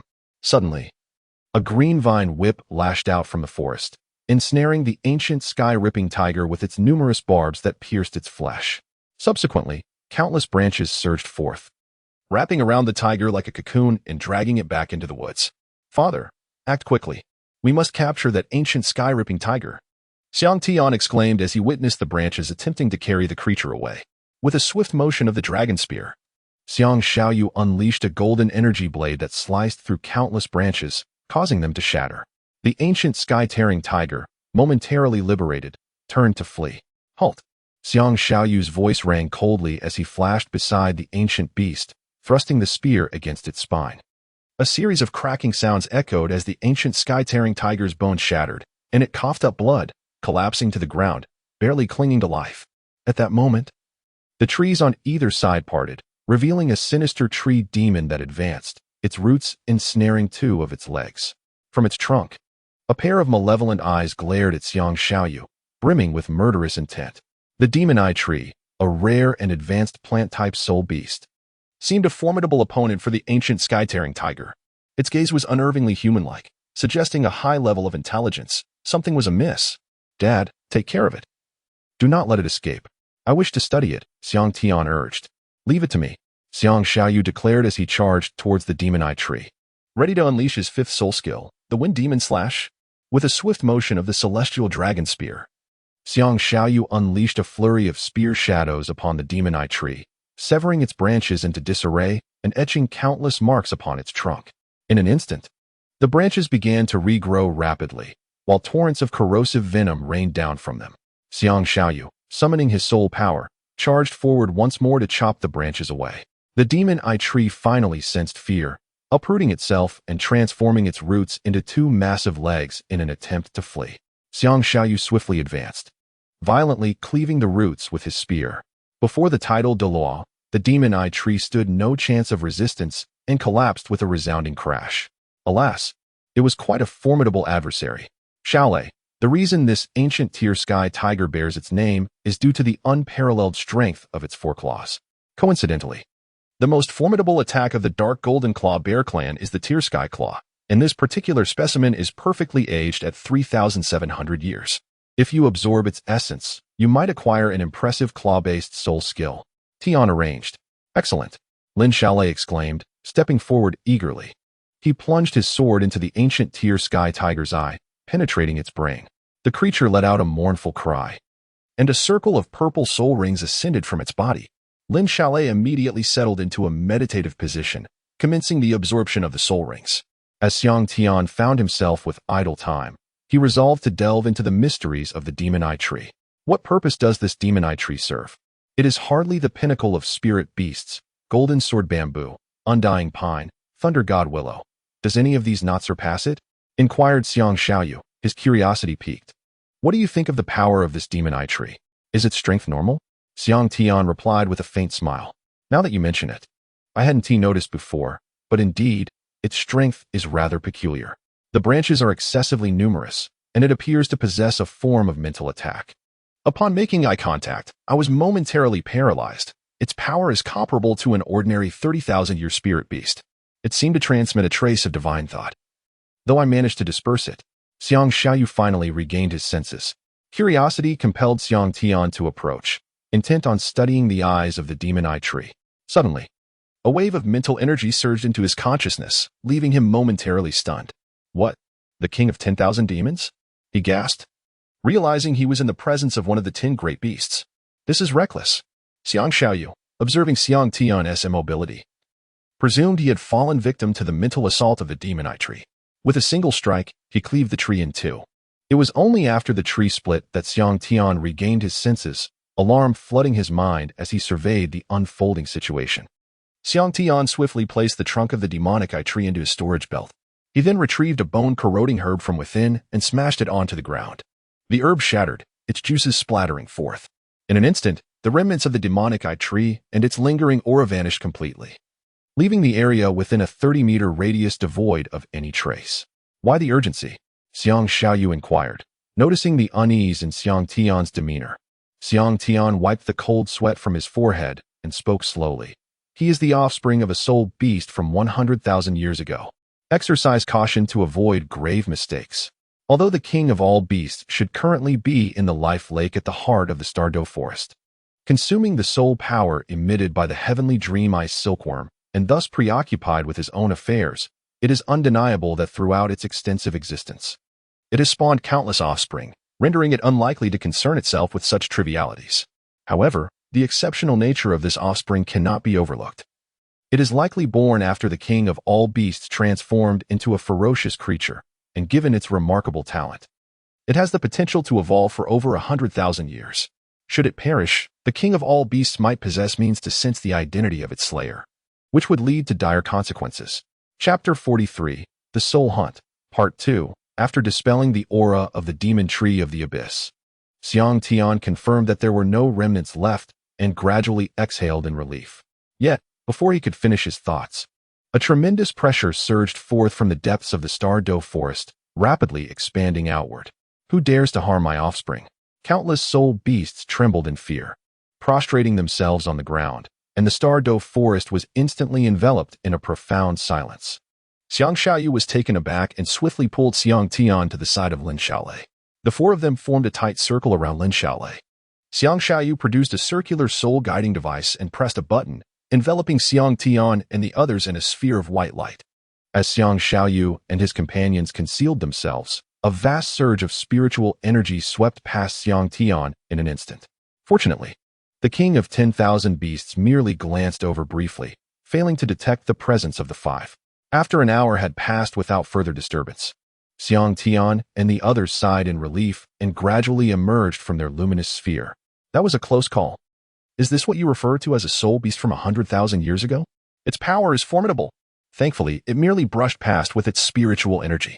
I had thought that upon breaking through to the tidal Douluo level, I could traverse the Star Dove forest with impunity, but I now realize how naive I was. If it weren't for the breath-concealing barrier today, we would have likely faced utter annihilation. Xiang Yu chuckled wryly. After Lin Xiaolei absorbed his spirit ring, dawn broke, prompting Xiang Yu to promptly lead Xiang Tian and the others away from the area. Alas, what a pity. The Demon Eye Magic Tree would have been quite fitting for Xiang Tian, a wasted opportunity. However, had Xiang Tian absorbed it earlier, the aura of the Demon Eye Magic Tree might have led to the demise of the five. Following this incident, Xiang Tian and his companions became considerably more cautious.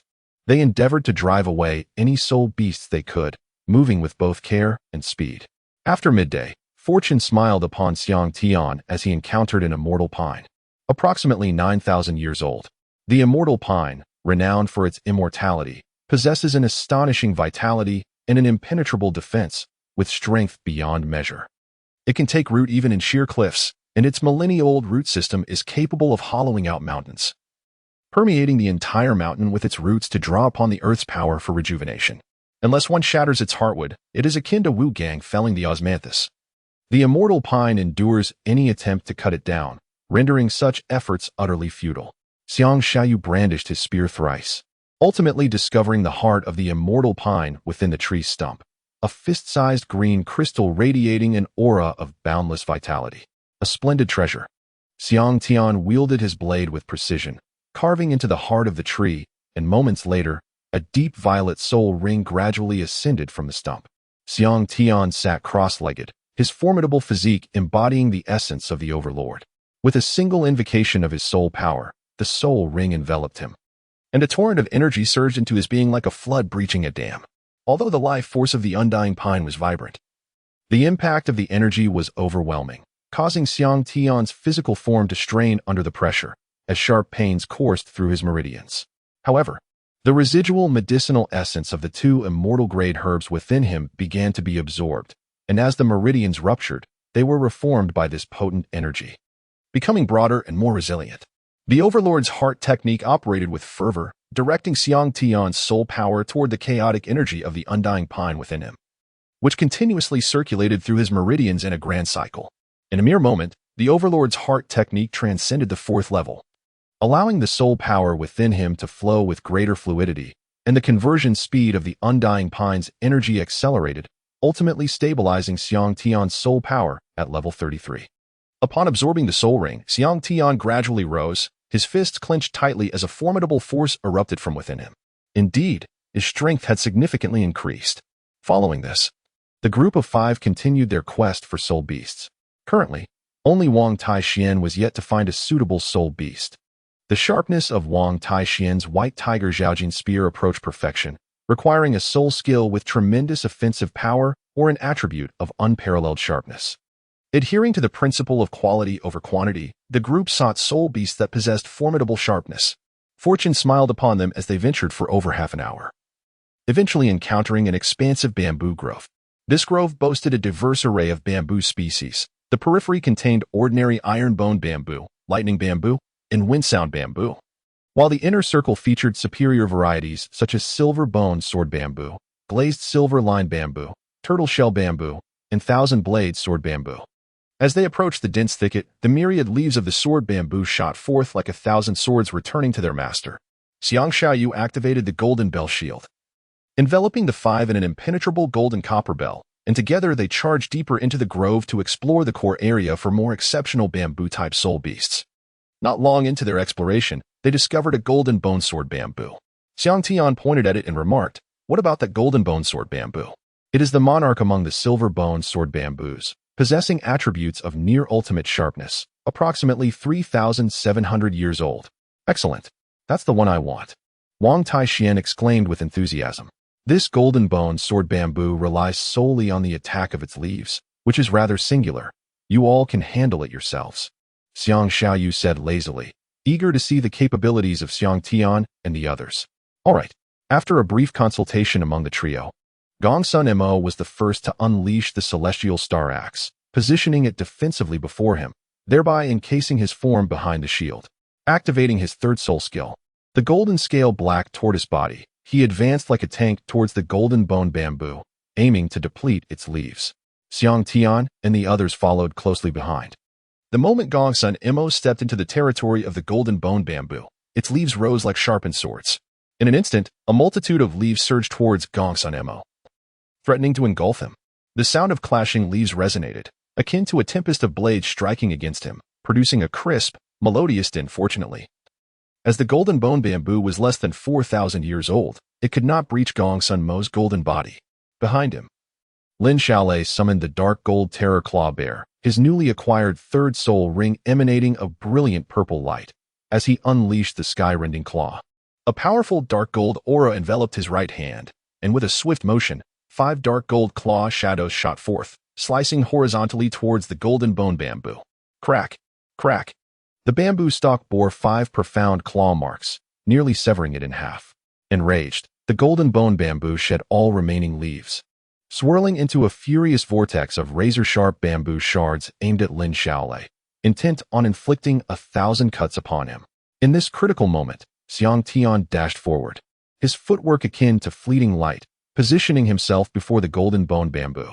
With a flicker of dark gold brilliance from his right hand, 5 dagger-like claws, each over a foot long, erupted from his palm.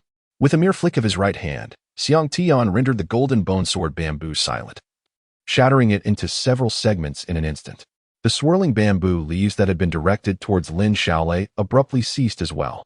Furthermore, the bamboo's surface suddenly manifested hues of icy blue and fiery red, the 2 colors oscillating in a mesmerizing dance. While the remaining half of the golden bone sword bamboo writhed uncontrollably in place, upon realizing the gravity of the situation, Xiang Tian called out to Wang Taixian with urgency. Taixian, act swiftly. Closely following Xiang Tian, Wang Taixian, recognizing the dire circumstances, wasted no time. The first soul ring of his white tiger Zhao Jin spear illuminated, unleashing a radiant strike that pierced through the golden bone sword bamboo. With a deft flick, he split the golden bone sword in 2. Moments later, a brilliant purple soul ring ascended, prompting Wang Taixian to sit cross-legged and absorb its essence. As Wang Taixian vanquished the golden bone sword bamboo, Xiang Tian exhaled slowly, relieved that he had arrived just in time. Gongsun Mo and Lin Xiaolei approached Xiang Tian with excitement, their eyes fixed on the dark golden claw on his right hand.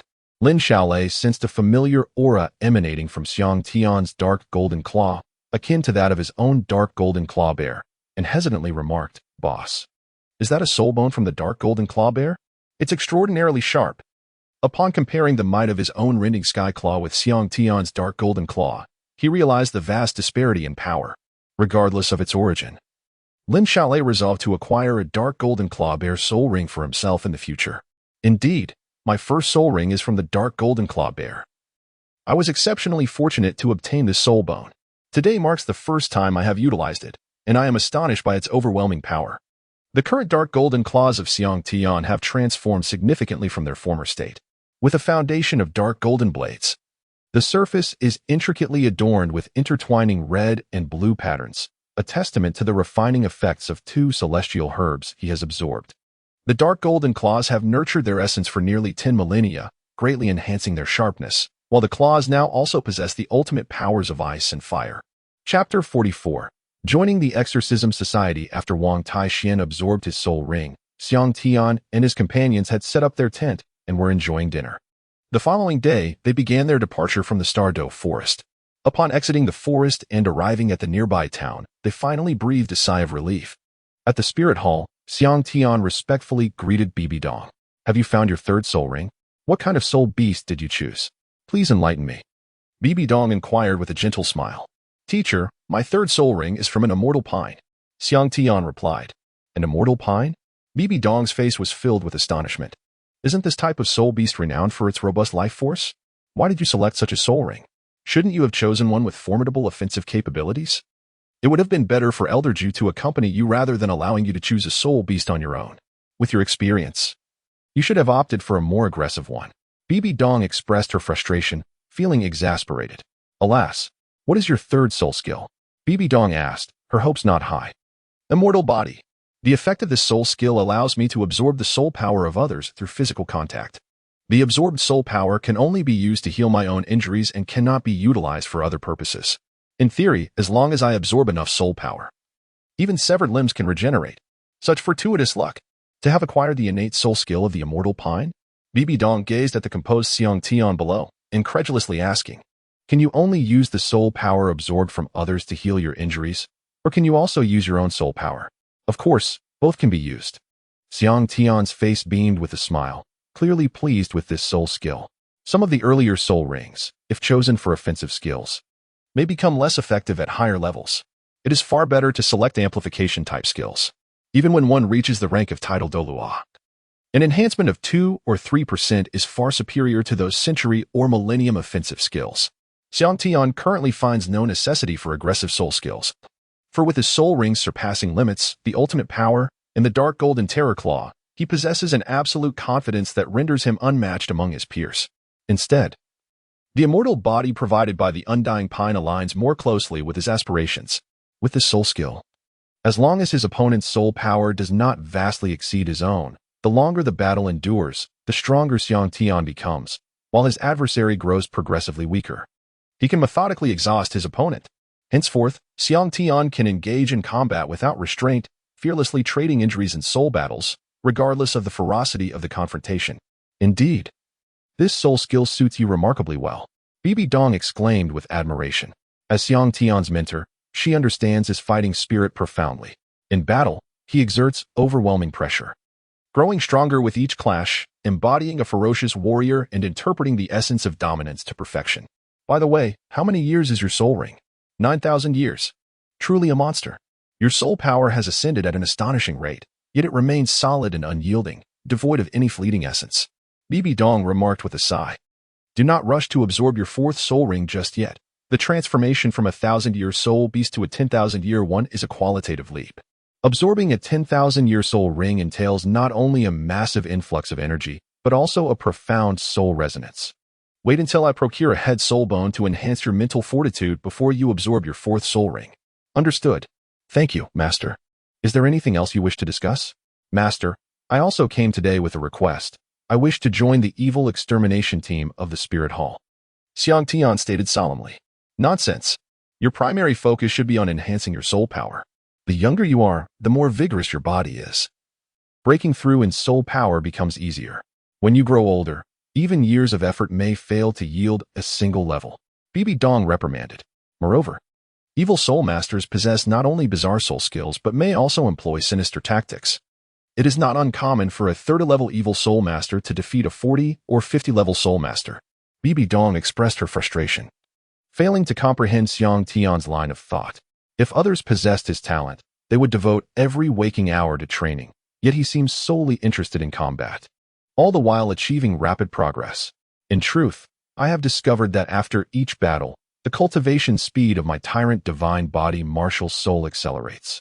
Thus, I aspire for abundant combat, ideally life and death encounters.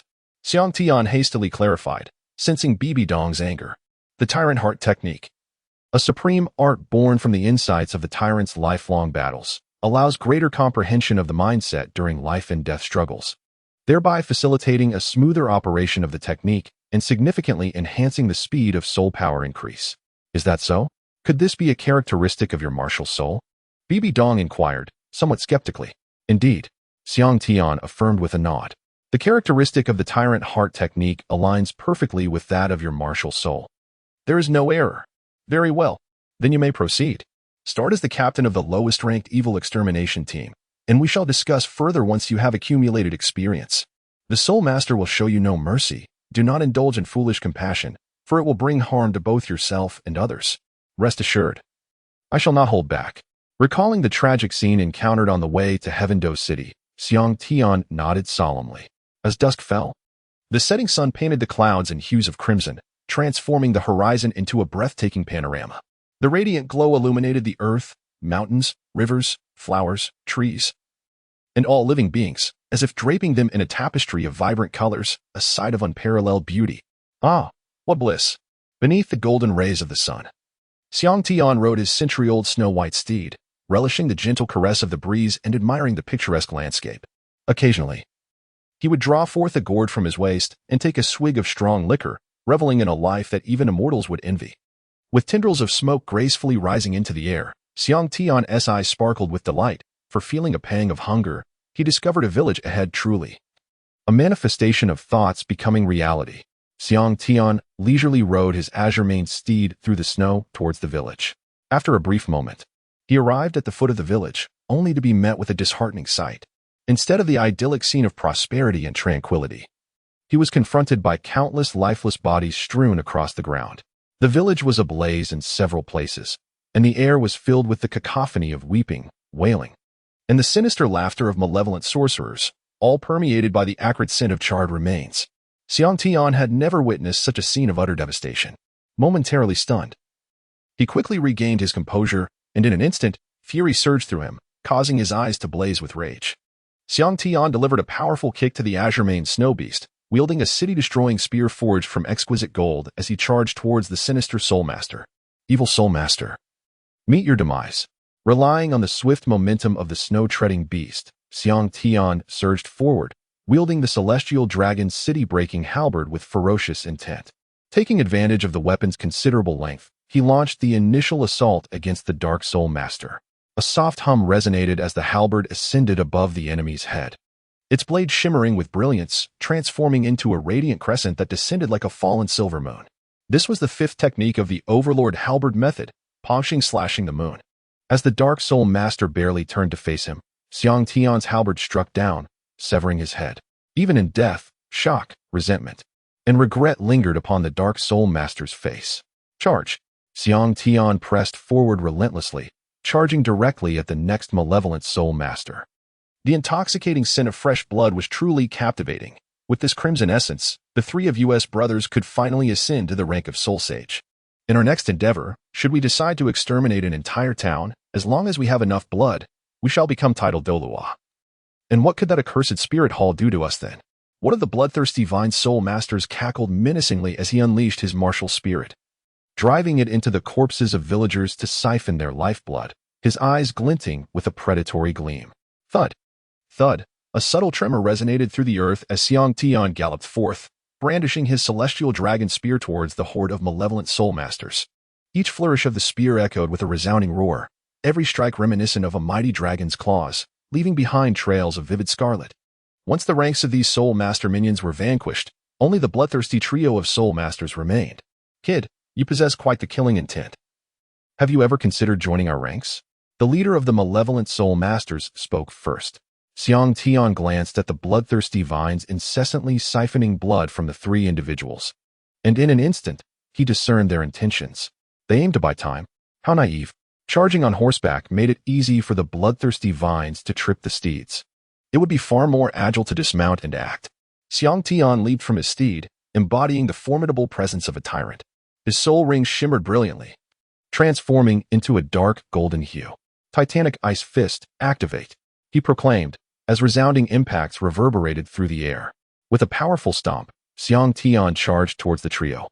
As he drew near, he executed the celestial dragon's city-breaking spear technique, sweeping through the bloodthirsty vines that assailed him. He pivoted, planting his spear into the ground, and delivered a crushing kick to the chest of the third evil Soul Master. The sound of cracking bones echoed, followed by a violent spurt of blood as he was sent crashing against the gate. Old 3. Upon witnessing this scene, the second and first evil Soul Masters gasped in horror. Die. Seizing the moment, Xiang Tian advanced with blinding speed, thrusting his spear into the heart of the third evil Soul Master, ending his life. Now it's your turn. You damned little beast, you shall pay. The second and first evil Soul Masters, their faces twisted with rage, let out heart-wrenching screams as they lunged at Xiang Tian. First Soul Technique, Bloodthirst. Second Soul Technique, Heavenly Net. The first evil Soul Master summoned his soul rings, unleashing countless bloodthirsty vines from all directions, attempting to ensnare Xiang Tian. Bloodthirst Whip. The second evil soul master activated his soul ring, transforming the bloodthirsty vines into a long whip, adorned with sharp barbs. Xiang Tian knew that even a mere brush would prove fatal. Overlord Spear Technique. First form. Annihilating Aura. In an instant, a crimson spear aura erupted, saturating the air with an overwhelming sense of slaughter.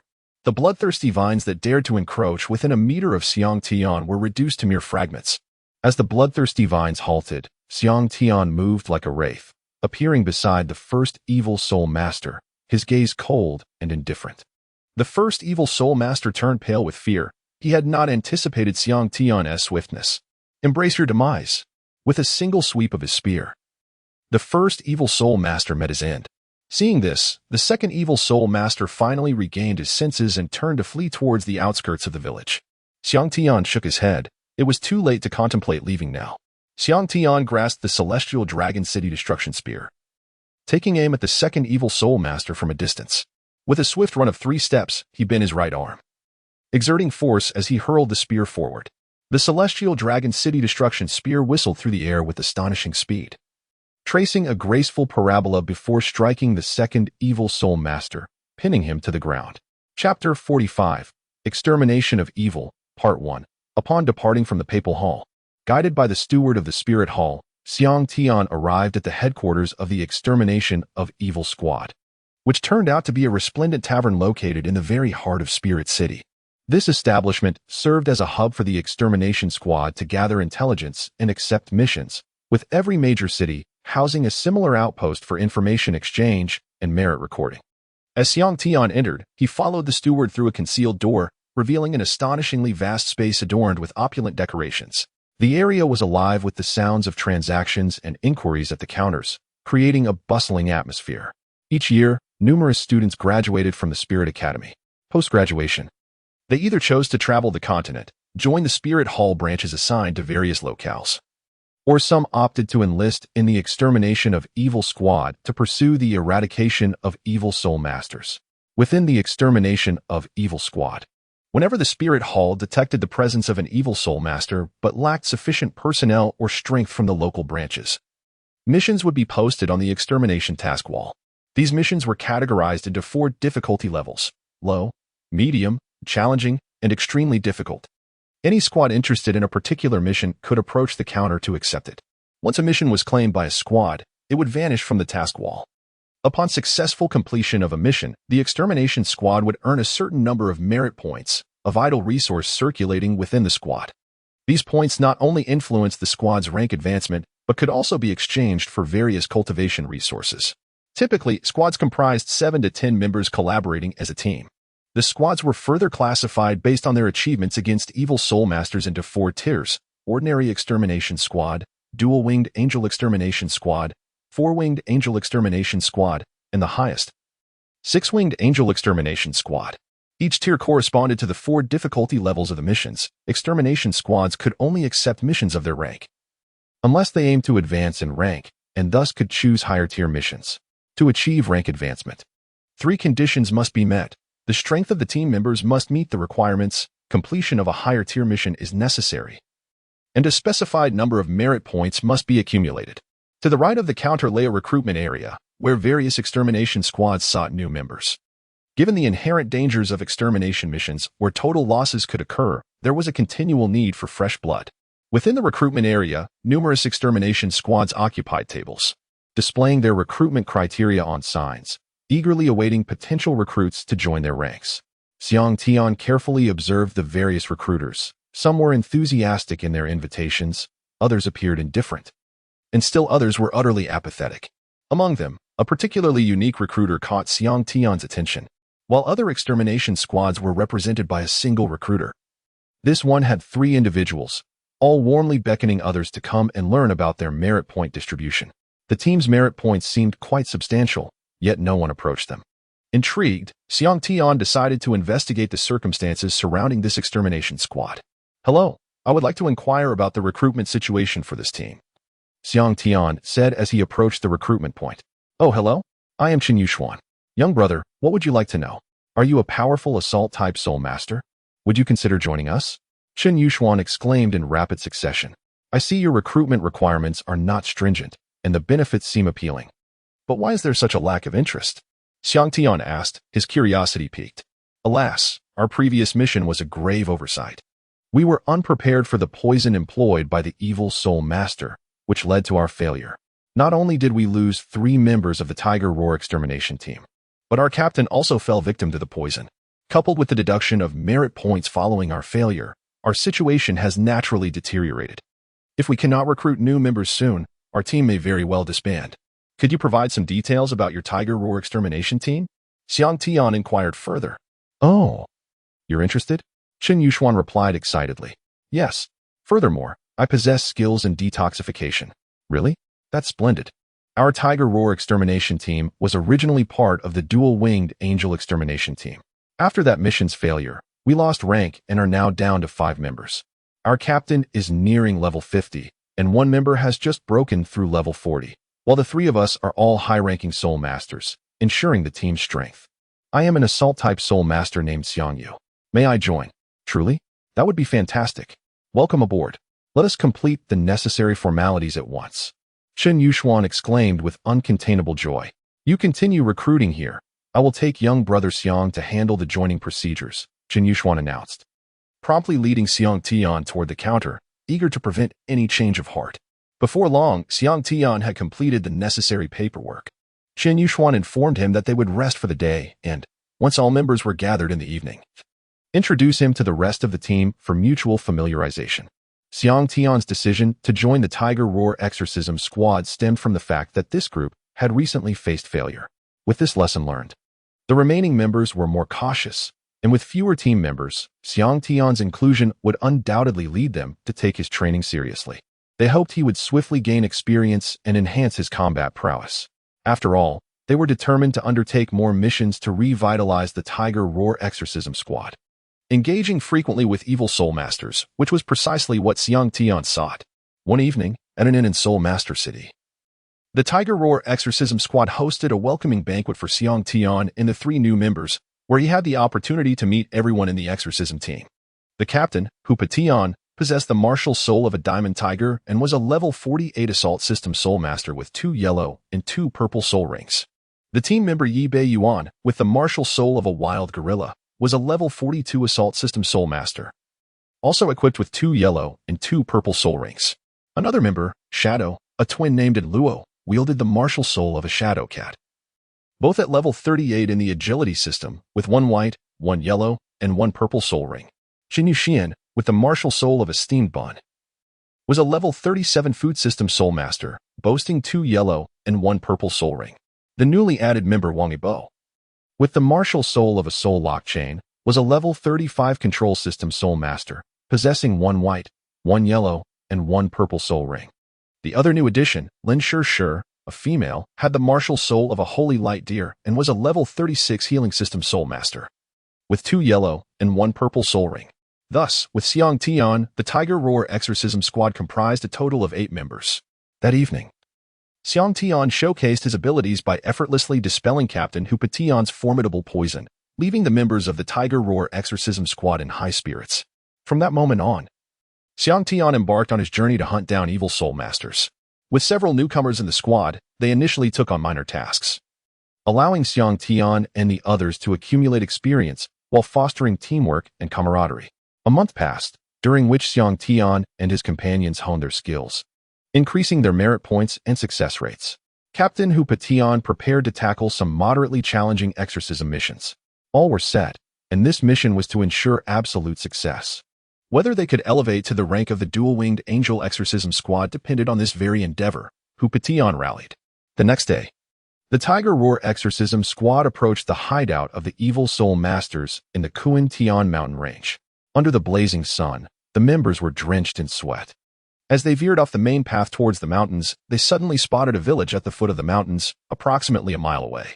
This small mountain village, home to around 100 families, appeared quaint, having not seen any signs of civilization for quite some time. The sudden emergence of the village felt like stumbling upon a hidden paradise, illuminating their spirits. Coincidentally, their supplies of water and food were dwindling. And given that the village was inhabited by kind-hearted people, they decided to enter the village to replenish their water and procure some sustenance, while also taking a moment to rest. Thus, Tian declared, "Let us go, brothers. There is a village ahead. Let us rest and replenish our supplies before setting off again this afternoon." As he spoke, Tian was the first to mount the tamed century-old soul beast, the Lin Jiao horse, and galloped towards the village, with Xiang Tian and the others closely following on horseback. "Greetings, esteemed soul masters. We welcome you to our humble village." A robust man, who had been preparing to bend down to cut grass, straightened up, wielding a sickle, and warmly greeted Xiang Tian and his companions. "Oh, how did you know we were soul masters?" Lin Shishir inquired with curiosity. "There are only two types of people who come to our village: wandering merchants and soul masters hunting soul beasts. And seeing you all dressed in sturdy attire, riding tame Lin Jiao horses, isn't it rather obvious?" The sturdy man explained, scratching his head in a simple manner. "Come, let us go inside and rest." Tian led the way into the village, and Xiang Tian and the others hurried to keep up. The sturdy man watched their departing figures, a sinister grin suddenly appearing on his face. This batch of goods is quite promising. Upon arriving in the village, Xiang Tian sensed something amiss, as if he had overlooked an important detail. "Esteemed guests, please enjoy some tea." An elderly man cheerfully brought over a pot of clear tea, generously pouring it for Xiang Tian and the others. Tian and the others, without suspicion, lifted their cups and began to drink, while Xiang Tian took a sip. This tea seems off. It contains a sedative." Xiang Tian remained composed, subtly producing a detoxification pill and discreetly passing it beneath the table for everyone to share. The group, covering their mouths, quietly swallowed the antidote, awaiting the unfolding of events. Moments later, Xiang Tian feigned exhaustion, leaning against the table, while Tian and the others, each embodying a dramatic flair, collapsed in a heap. At that moment, several burly men emerged from the surrounding rooms, converging menacingly upon Xiang Tian and his company. As the villagers approached, it dawned on Xiang Tian that something had been amiss. The village was entirely populated by robust men, devoid of the laughter of children or the gossip of women.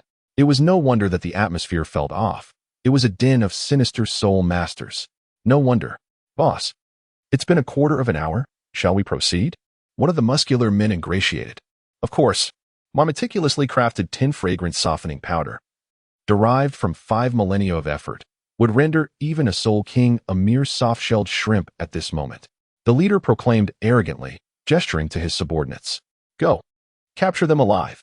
With that, the leader stepped aside, allowing his minions to charge forth. Hearing this, there was little left to say. As Xiang Tian and his companions rose to their feet, their soul rings radiated brilliance, instantly unleashing an immense pressure that spread outward. The approaching evil soul masters, caught off guard, found themselves pinned to the ground as Xiang Tian and his allies swiftly took action.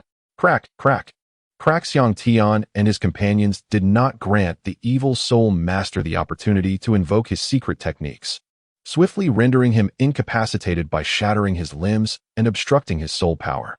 "Now, tell me, where are the villagers? What have you done with them?" Tian ground the fingers of the burly leader beneath his foot, causing the leader to grimace in agony, yet he remained obstinately silent. "Bah. Is that all you've got? If you have the capability, end my life right here." Seeing their leader's refusal to speak, Xiang Tian and his allies turned their attention to the others. Xiang Tian produced a pill, pried open the mouth of one of the burly men, and forced the pill down his throat, menacingly declaring, "This is the one Du Dan, a concoction of my own making. Those who fall victim to its effects will suffer as if countless insects gnaw at their flesh, and a multitude of ants feast upon their hearts, enduring unbearable agony. Unable to seek life or death, let us see how long you can withstand this. When you come to your senses, return to me for the antidote." Initially, the burly man displayed a fierce demeanor, but as the insufferable itch spread throughout his body and his complexion grew increasingly pale, he could no longer bear it. He knelt before Xiang Tian, weeping profusely, repeatedly bowing his head in supplication, exclaiming, "I confess. I will reveal everything. Spare me, please. The villagers have all been taken to a cave in the Kunshan Mountains. We delivered the captives there, and those inside provided us with a type of blood-red fruit in exchange. As for the circumstances within the cave, we cannot enter. We possess no knowledge of it. That is all I know. Please, let me go." As he scratched frantically at his body, he continued to plead for mercy. "The fruit? Is there any left?" Yes. Just yesterday, Our leader exchanged dozens of outsiders for 3 of them, so there must still be some remaining. The burly man promptly betrayed his leader. Will you grant me the antidote? I have disclosed everything, he begged, bowing his head repeatedly. Xiang Tian wore a solemn expression and coldly remarked, endure it. It will pass in half an hour. Little brother Xiang Yu is truly wicked. Lin Shishir smiled charmingly. Traitor, useless scum, bellowed the muscular leader, struggling fiercely. Pupation lifted the burly leader and retrieved a ring from his right thumb, extracting a blood-red fruit the size of an orange. Unable to discern its nature, Pupation handed it to Xiang Tian, saying, Xiang Yu, take a look at this. Is this the blood soul fruit? Its vitality seems significantly diminished. Something feels amiss. Is it artificially induced? Xiang Tian's eyes blazed with fury as he crushed the blood soul fruit in his grasp. Observing Xiang Tian's wrath, Pupation asked gravely, what have you deduced? This blood soul fruit is suspect. The blood soul tree blooms once every millennium, bearing fruit after a century. A genuine blood soul fruit possesses an overwhelming vitality, making it a rare spiritual fruit. However, the vitality within this fruit is alarmingly feeble, tainted with a sinister aura. I once read in an ancient tome about a method to rapidly cultivate blood soul fruits by irrigating the blood soul tree with human blood, thus hastening the growth of the fruits. Such fruits, while quicker to mature, are significantly weaker than their naturally grown counterparts, and with ample human blood, they can ripen in as little as half a month. I suspect this blood soul fruit was cultivated in such a manner. Upon hearing this, Pupation and the others fell into a deep silence, the atmosphere thick with tension. Damn it, these beasts shall not escape my wrath. Let us go and eliminate them. Yu Buan, whose martial spirit was that of a wild ape, was consumed by rage at the thought of the villagers' plight. Eager to storm the mountain at once. Rest assured, they cannot flee. Our ascension to the dual-winged angelic team tasked with exterminating evil hinges on their fate. For now, let us have these villagers guide us to their location, assess the terrain, and block their escape routes. We must ensure they do not slip away through hidden passages. Today, we will gather intelligence. Tomorrow, we shall set them on their path. Pupation instructed. Let us ascend the mountain. Chapter 47, Extermination of Evil, Part 3, Let us ascend the mountain. With a wave of his hand, Pupation led Xiang Tian and the others, escorting several muscular men up the mountainside. Arriving at the foot of the mountain, they followed a narrow path upwards, delving into the forest until they reached the halfway point. Rounding a corner, a cave entrance appeared in the mountainside below. This is it. Excellent. Let us disperse and search for any hidden passages. We must not allow them to escape. Xiang Tian and his companions dispersed, forming pairs to survey the surrounding terrain. After the passage of half an hour, they reconvened. What have you discovered? Pupation inquired. We stumbled upon a cave entrance on the hillside of the back mountain, sealed by a large stone. Had I dared to sit upon it, it would have remained undetected. I feared alarming the serpents lurking within, so I did not venture inside. However, I leaned down to listen and discern voices emanating from within. It appears to be a concealed exit they have left behind, and Ing replied solemnly. Excellent. At 8 o'clock tomorrow, we shall act in unison. For now, prepare the large stones. When we commence our operation, brothers and Ing, you shall be responsible for pushing the stones down to block the hidden passage, and then come back to assist us. The strength of the malevolent soul masters inside remains uncertain, hence we shall refrain from splitting our forces, Pupation instructed, after examining the size of the cave entrance.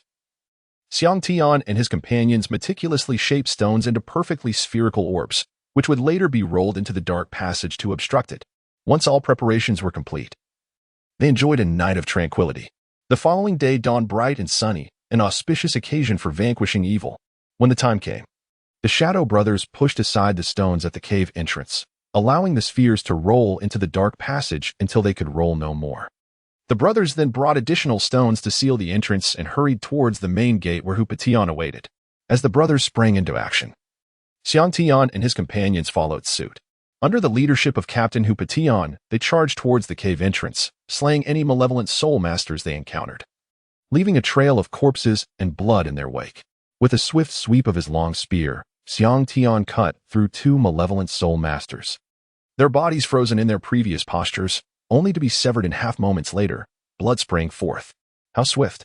Pupation and his comrades could only squint at the dazzling spearlight, unable to gaze directly at it. By the time they regained their composure, 2 had already been dispatched. Leave one for me, Xiang Yu. Chun Bei Yuan, moving with a wild vigor, found himself outpaced. as Xiang Tian swiftly dealt with the last two adversaries, leaving the combat rather unsatisfying.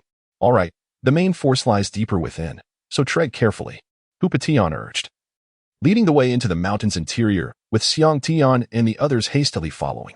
As they traversed further, they delved deeper into the mountain's belly. And suddenly the space ahead widened, becoming increasingly illuminated as they advanced. They had arrived.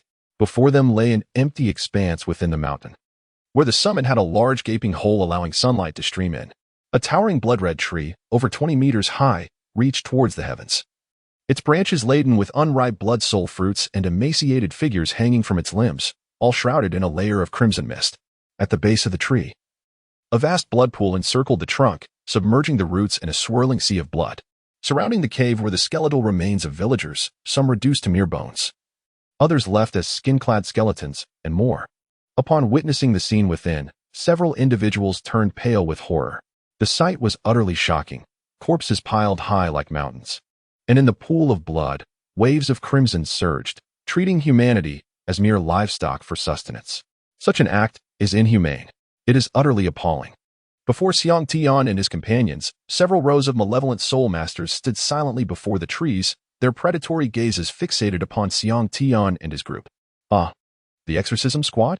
What an unexpected presence. Kill. Witnessing this scene, Hu Tian could no longer contain himself. His eyes turned crimson. And with the embodiment of the diamond tiger, he let out a ferocious roar. He charged towards the front row of malevolent soul masters, his arms swelling with power. Veins bulging as deadly claws erupted from his paws, his arms adorned with a layer of golden patterns. With his second soul technique, Diamond Claw, bang, one malevolent soul master, caught off guard, was struck by Hu Tian's palm against his chest, instantly sent flying like a rag doll, coughing up blood, clearly on the brink of death. Xiang Tian wielded a long halberd, closely followed by a swift twist of the halberd shaft. A thunderous roar erupted as the blade spun wildly, akin to a silver dragon surging forth from the depths of the sea, launching a ferocious assault. With a hum, the blade moved at an inconceivable speed, leaving behind a trail of afterimages as it swiftly sliced through three malevolent spirit masters charging at Xiang Tian. In an instant, the three figures maintained their forward momentum, only to be met with the sharp strike of the halberd, resulting in a gory splatter of blood. Roaring with primal fury, Qin Beiyuan became a whirlwind of ferocity, his arms swelling to his size surpassing that of his thighs. His fist crashed down upon the horde of evil spirit masters like falling meteors, unleashing his third soul skill.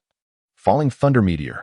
The ground buckled beneath the impact, creating a gaping crater as all the malevolent spirit masters were sent sprawling, coughing up blood midair. Onward. Slay them. Let their essence nourish the blood soul tree. The leader bellowed incessantly, directing his comrades to charge towards the few individuals guarding the cave's entrance. Wang Yiba's soul rings flickered to life as he wielded the soul-locking chains that danced like serpents, reaching out to ensnare the oncoming evil spirit masters. However, the tide of foes was overwhelming, threatening to breach the barricade and reach the two individuals sheltered behind Wang Yiba. The trio, known as the Tiger Breakers, had no choice but to turn back and defend. On the battlefield, the battle spirit masters remained steadfast, while the food and healing spirit masters could not be allowed to suffer harm. Overpower them, commanded the evil spirit masters as they witnessed Xiang Tian's forces retreating, surging forward in a relentless assault. At the entrance of the cave, a few individuals stood guard, leveraging the advantage of the terrain to effortlessly fend off the onslaught of the malevolent soul master. Boss, we have arrived. At this critical moment, the Shadow Brothers made their entrance. Cloaked in shadows, their forms flickered in and out of visibility with each emergence. A spray of crimson gushed forth from the throat of the malevolent soul master. Kill. As the leader of the malevolent soul masters witnessed his underlings fall like wheat before the scythe, he could no longer restrain himself. He charged forward, wielding a blood-red blade that shimmered ominously, aiming a devastating strike at Hu Tian. With a deft movement, Hu Tian sidestepped the attack, narrowly avoiding the blade as it violently cleaved the ground beneath him, leaving a deep gash several meters long, accompanied by countless fissures along its edges. Come on. Hu Tian bellowed, his right arm coiling with immense power, muscles bulging as he unleashed a mighty punch aimed squarely at the head of the malevolent soul master leader. With a resounding thud, the leader raised his blood blade in defense, but the force of Hu Tian's strike reverberated through him, causing him to slide back several paces before regaining his footing. Fourth soul skill, Wind and Thunder Whirl. the malevolent soul master leader intoned, soaring into the air while spinning with his blood blade drawn. With a single stroke, wind and thunder accompanied the blade's arc, seemingly transcending the boundaries of space and time. Arriving before Hupation in an instant. Danger. In a life-or-death moment, Hupation activated his fourth soul ring, unleashing a thunderous roar. Tiger's howl. The sound surged forth like a thunderclap, penetrating the air and rushing towards the malevolent soul master leader. As the sound wave struck, the leader's body stiffened momentarily. However, bolstered by his formidable soul power, he managed to withstand the onslaught, albeit with a slight reduction in speed. Maintaining his blade's trajectory as he aimed a vicious strike at Hupation. Die. Hupation's expression shifted dramatically in this perilous instant. He had no choice but to tilt his head away with all his might, just as the blood blade descended towards his right shoulder. The roar of the tiger echoed through the air, prompting Xiang Tian to glance over. Observing Hupation in a critical situation, a brilliant azure golden light ignited in his multifaceted eyes. The malevolent soul master leader suddenly felt a wave of paralysis wash over his soul, rendering his body uncontrollable as his muscles and bones relaxed, the strength in his hands dissipating, causing him to collapse limply to the ground. Spirit paralysis. Xiang Tian had harnessed the soul skill obtained from the external soul bone, the 10,000 demon eye. Spirit paralysis, a mental control technique. Anyone or any soul beast within Xiang Tian's line of sight could fall victim to his attack. Those struck by the spirit paralysis, unless possessing a significantly stronger mental power capable of shattering the paralysis instantly, would be forcibly immobilized and dazed for a duration of 1 to 5 seconds. Last time. In the Stardow Forest, Xiang Tian had slain the son of the 10,000 Demon King, the Demon Eye Tree. Upon returning to the Soul Master City, Xiang Tian extracted the trunk and treated it with the bone corrosion grass.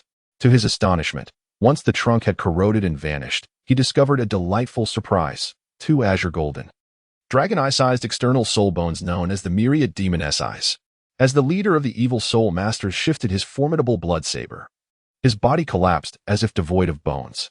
Hupation was momentarily taken aback, although he was unaware of the events that had transpired. He seized the opportunity to unleash a devastating punch. His second soul skill, the Diamond Quaking Fist.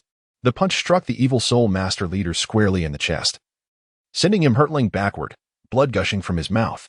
Perish, Chunbei Yuan declared, delivering a crushing blow to the final evil soul master's head, which caved in instantly, leaving him lifeless on the ground. Boss, are you all right? After Xiang Tian and his companions dealt with the minions of the evil soul master, they approached Hupation. It's nothing. Nothing at all? You lackeys of the Wuhuan Temple. Today, none of you shall escape. The leader of the evil soul master sneered. Having uttered his threats, the leader immediately turned and fled. Xiang Tian and the others exchanged knowing glances, assuming the leader intended to escape through a hidden passage. They followed him, eager to witness the despair on his face upon discovering the passage was blocked.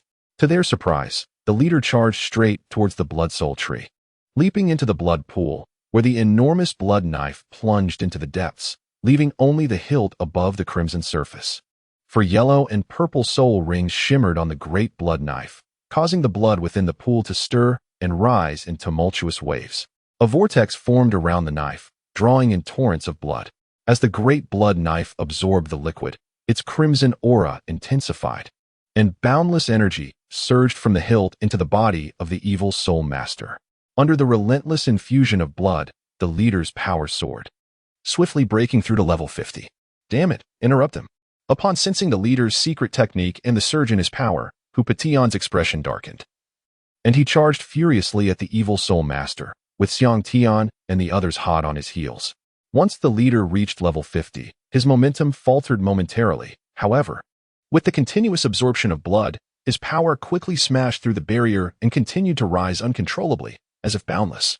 Seizing the moment, Xiang Tian took a few steps back, gathering his strength to hurl the Tianlong Pachingji at the evil soul master, aiming to disrupt his secret technique.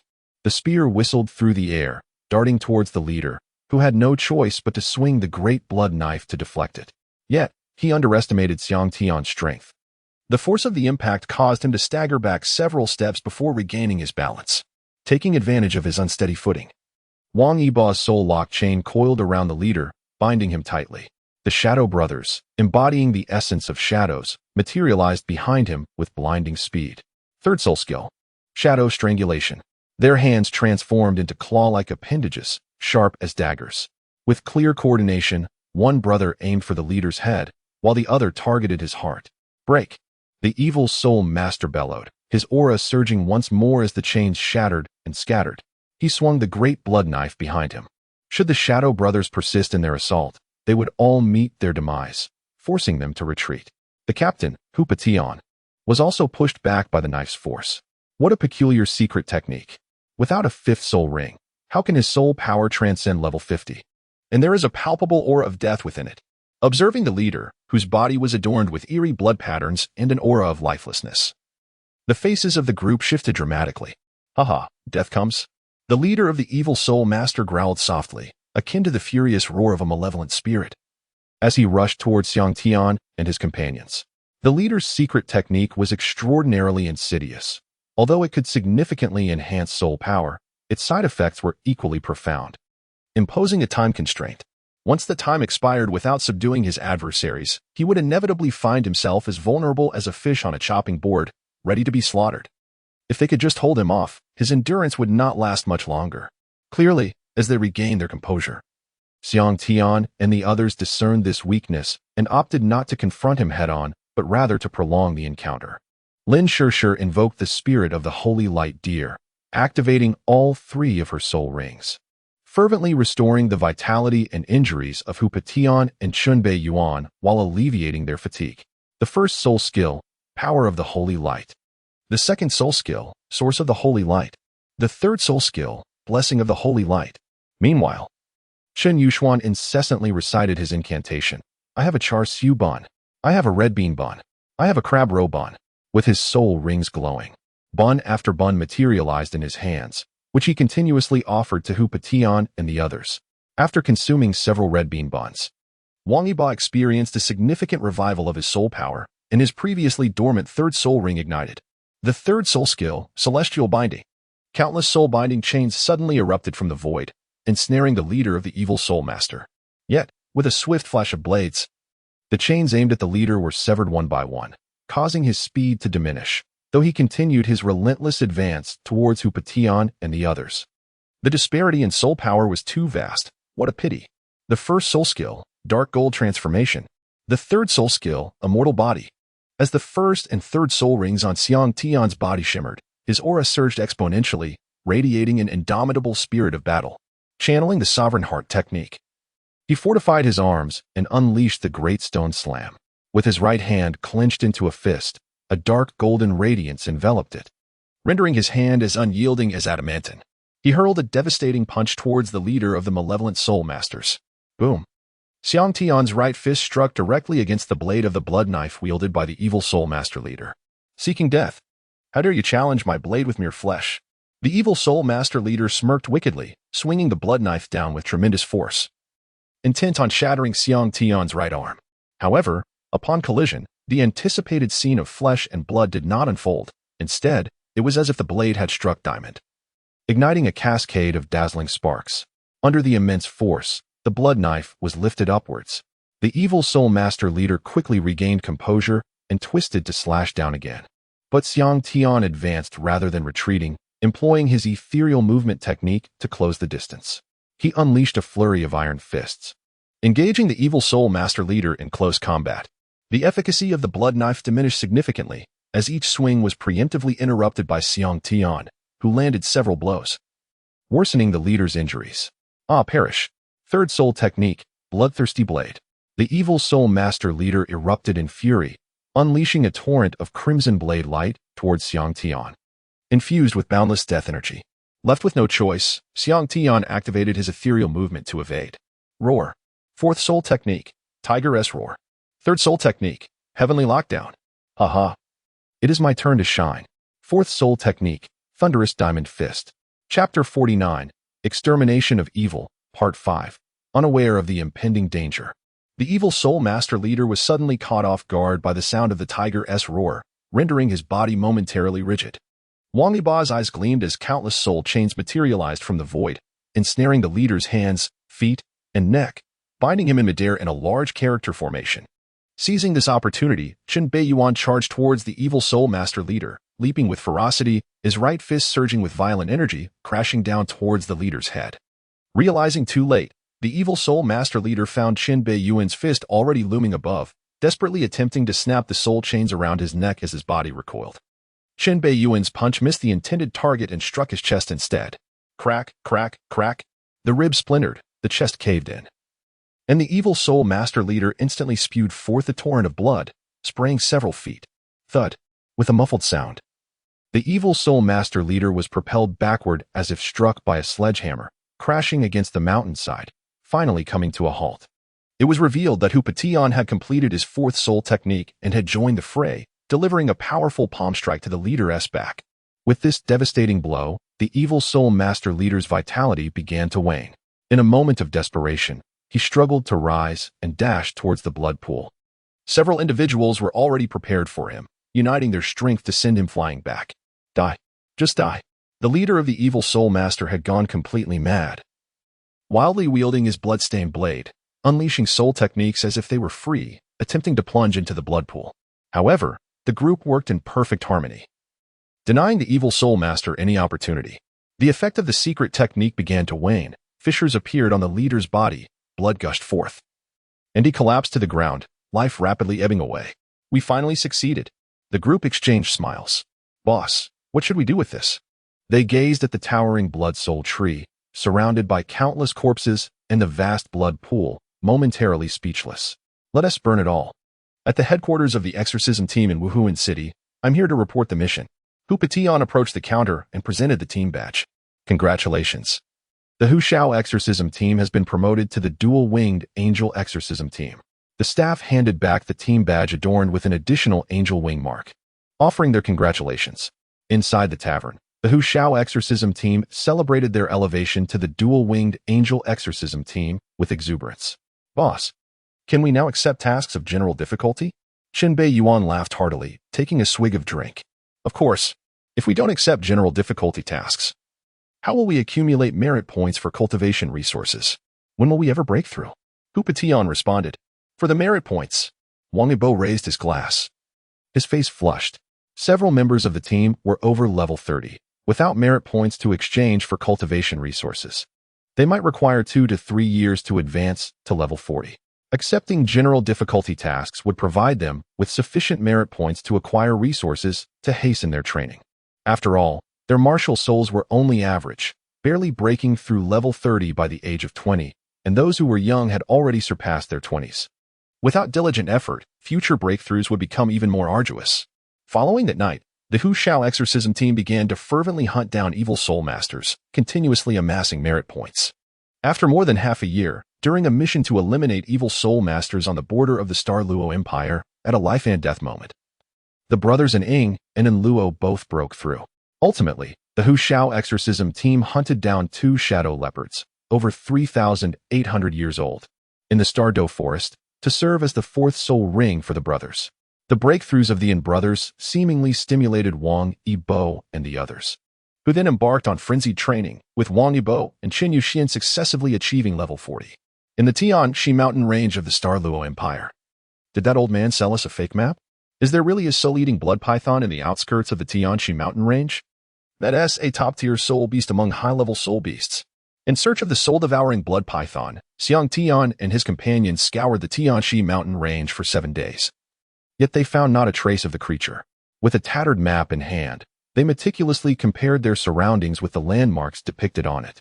He wouldn't have the audacity to deceive us for a few golden soul coins unless he seeks his own demise, Hu Patian remarked, shaking his head. Let us broaden our search for another 2 days, he declared decisively.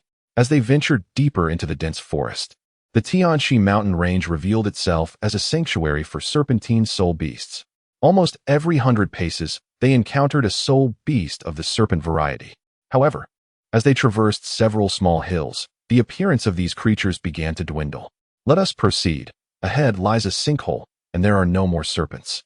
We should turn back.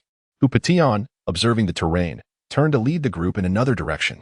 A gentle breeze wafted up from the depths of the sinkhole. Xiang Tian, having undergone transformation through his martial soul, the sovereign body, possessed heightened senses. The moment the wind brushed past him, he caught a faint scent reminiscent of snakes, prompting him to halt abruptly. Wait, I believe I have discerned the location of the soul-devouring blood python. Where? Wangaba inquired eagerly.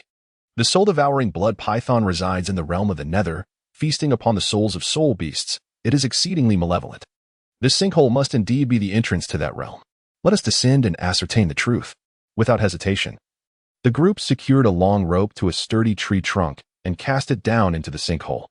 Tian led the way, sliding down the rope. The sinkhole was not particularly deep, measuring only 50 to 60 meters, and soon they all reached the bottom. The area was shrouded in dense foliage, devoid of sunlight, and an icy chill permeated the air. Let us explore within, remain vigilant and on guard. Tian and Chun Beiyuan forged ahead, while Lin Shishir and Qin Yushuan were protected in the center, flanked by the Shadow Brothers who kept watch on either side, with Xiang Tian and Wangaba bringing up the rear. Having ventured no more than 3 or 4 miles into the sinkhole, the Shadow Brothers made a discovery. Approaching the source, the group found a multitude of bones, remains of various soul beasts, piled thickly upon one another, creating a veritable forest of bones. With no sunlight penetrating the depths, the weak light rendered the bones indistinguishable from sharp stones unless scrutinized closely. Such a plethora of skeletal remains. The soul-devouring blood python must have an insatiable appetite, Lin Shishir exclaimed. Indeed, only the soul-devouring blood python regurgitates the bones of soul beasts in such a manner after consuming them.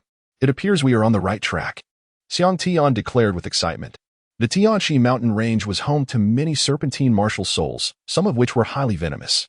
The group had grown weary and impatient over the past few days. If they failed to locate the soul-devouring blood python soon, they would be forced to retreat. What a wicked soul beast! Of course, the soul-devouring blood python is renowned alongside the man-faced demon spider. Do you not agree? The more formidable the creature, the better. It shall provide us with a powerful control skill. Qin Beiyuan laughed heartily. Very well, let us take a moment to rest before we set our traps this afternoon.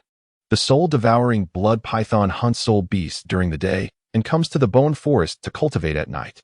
At that time, we shall set a trap. Chapter 50, Extermination of Evil, Part 6. Be alert, it approaches. Under the cover of night, the soul-devouring blood python slithered out from the depths of the forest. Crawling towards the bone forest, Xiang Tian and his companions finally beheld the true form of the creature. Its massive body extended over 20 meters, adorned with scales reminiscent of jade. The surface patterns were remarkably sinister, symmetrically arranged into large, ghostly face-like spots, with blood-red dots surrounding their edges.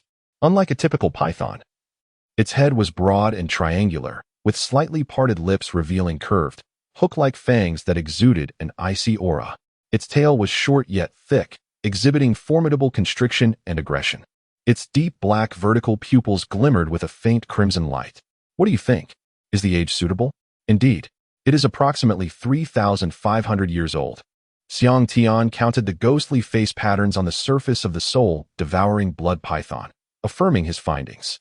Unbeknownst to them, the python leisurely entered the bone forest, opened its cavernous mouth, and expelled several enormous soul beast skeletons.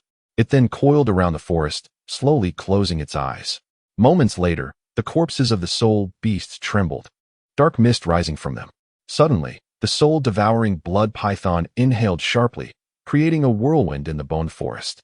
The dark mist surged into its mouth like fledglings returning to their nest, enhancing its aura at a visibly rapid pace. Its body stretched as if being pulled by an unseen force, and beside the ghostly face pattern on its tail, another spectral face pattern gradually materialized, albeit somewhat ethereal. Lacking solid form, having absorbed the dark mist, the python contentedly closed its serpent eyes. After patiently waiting for half an hour, and confirming that the soul-devouring blood python was completely unguarded, the members of the Tiger Howl Extermination Squad unleashed their martial souls, illuminating the soul rings. Third soul skill, Heavenly Lock. Fourth soul skill, Tiger Howl. Countless soul-locking chains emerged from the void surrounding the soul-devouring blood python, binding it securely. As soon as the chains wrapped around it, the python jolted awake, but it was already ensnared. Furious, the soul-devouring blood python thrashed violently. Although a few chains snapped, it was of little consequence. Witnessing this, the python raised its neck high, letting out a thunderous roar. The ghostly faces on its body exhaled dark mist, and upon contact with the soul-locking chains, a segment was instantly severed.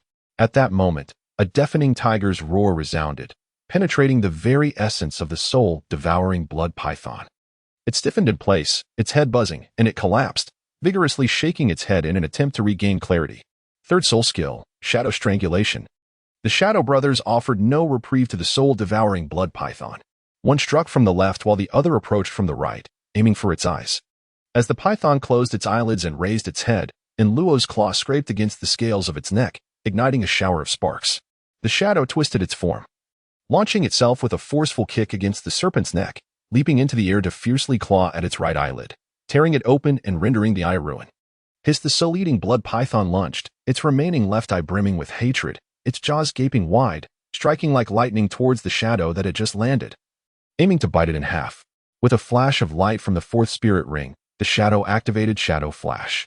Just as it seemed poised to be severed, the shadow's speed surged dramatically, and with a swift motion, it vanished to a distance of several dozen meters, evading the python's bite. First spirit skill, Dark Gold Transformation.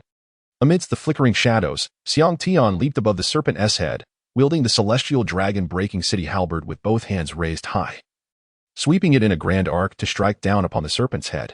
Bang! Scales shattered as blood sprayed, the blow crashing heavily against the bone forest below. Fourth spirit skill, Thunderstorm Diamond Fist. Qin Biyuan, embodying the wild ferocity of a beast, surged forth like a cannonball towards the soul-eating blood python. His right fist enveloped in a thick layer of lightning, delivering a devastating punch to the python's vulnerable spot. Although the python's scales were impervious and its defenses formidable, it was vulnerable to the crushing weight of blunt force. Qin Biyuan's powerful punch struck true, shattering the python's heart, causing its massive body to collapse. Rendered powerless and ensnared by the soul-lock chains. Quickly, finish it off. Wang Yiba moved swiftly, positioning himself before the serpent's head, grasping his sword with all his might for a thrust that pierced directly through its right eye and into the brain. With a fierce twist, he drove the blade deeper. Hiss! The soul-eating blood python let out a deafening cry, its colossal body writhing and thrashing, sending the surrounding bones scattering. Gradually, its struggles weakened, until it lay still, as purple light began to coalesce into a ring above its body, signifying the formation of its soul ring. Wang Yiba immediately settled into a meditative posture, summoning the energy to absorb the soul ring. After more than an hour, his eyes sparkled with realization as he exhaled a long breath, his face alight with exhilaration. Congratulations. What is the fourth spirit skill? How powerful is it? Qin Yushuan inquired with a smile. Very powerful. The fourth spirit skill is Soul-Eating Strangulation, which enhances the binding power of the soul lock chains by 200. It can entwine the opponent tightly like the soul-eating blood python, and then constrict to strangle the enemy. No longer is it merely a simple binding control. Moreover, having absorbed the soul-eating blood python, my soul lock chains have gained considerable benefits, strengthening their essence significantly. Look! Wang Yiba exclaimed with excitement, revealing a soul lock chain in his hand, adorned with 4 glowing soul rings pulsating rhythmically. The chain was enveloped in a shroud of black mist, emanating a dark sheen, and was incredibly hard. With a sudden tremor of the hand, the soul lock chain was flung to the ground, instantly creating a profound pit, evidently increasing in weight. After resolving Wang Yiba's soul ring, the group exited the pit, having traversed only a few miles when Xiang Tian discovered a soul beast, the crowning phoenix tail serpent, suitable for Qin Yushuan. With an impressive age of 3,200 years, the phoenix tail crowning serpent is a rare and formidable non-venomous snake. Its method of attack is rather singular. It ensnares its foes with its body, inducing suffocation as a means of offense. Its speed is extraordinarily swift, and the crest is imbued with various nutrients, enabling a sudden surge in velocity during critical moments. However, this phoenix tail crowning serpent is exceedingly fast, and given our current pace, it seems exceedingly difficult for us to keep up. As Xiang Tian's words hung in the air, the cockatoo serpent, rather than retreating, relaxed its serpentine form and relinquished the recently ensnared boar of blades, charging towards the tiger howl exorcism squad with fervor. It seemed the group's restrained presence had led the beast to perceive them as weak prey, emboldening its audacity to feast upon them. No longer would they need to seek out a spirit beast. This one had delivered itself to them on a silver platter. Watching the approaching serpent, Xiang Tian erupted into laughter. The cockatoo serpent, adorned with wings, moved with astonishing speed. No sooner had Xiang Tian's laughter faded than the serpent had reached the company. With a powerful flap of its wings, it lunged toward Hu Tian, its head twisting as its body coiled toward him. Roar! Hu Tian, empowered by the golden tiger, activated his fourth spirit ring, unleashing a thunderous tiger howl. The cockatoo serpent, caught at close range, was struck by the reverberating sound, and its ferocious advance abruptly halted mid-air as it attempted to flee. Now you wish to escape? Too late. Wang Yibo sneered, invoking his third soul skill, the heaven-binding chain. Seizing the opportunity while the cockatoo serpent was momentarily immobilized, the chains surged forth, ensnaring the serpent tightly. Chapter 51. Exorcising Evil, Part 7. Countless binding chains emerged from the void, wrapping the cockatoo serpent in a firm embrace. Particularly, its wings were ensnared by nearly half of the chains, securing it comprehensively. The serpent, caught off guard, trembled as it struggled, its body shimmering and becoming sleek. Wang Yibo tirelessly infused his soul power into the chains to prevent its escape, his energy flowing forth like a torrent. His complexion growing pale as cold sweat beaded upon his brow, as if his very essence was being drained away. I have some red bean buns. Beside him, Chen Yushuan's second soul ring glimmered incessantly, delivering bun after bun to replenish Wang Yibo's soul power.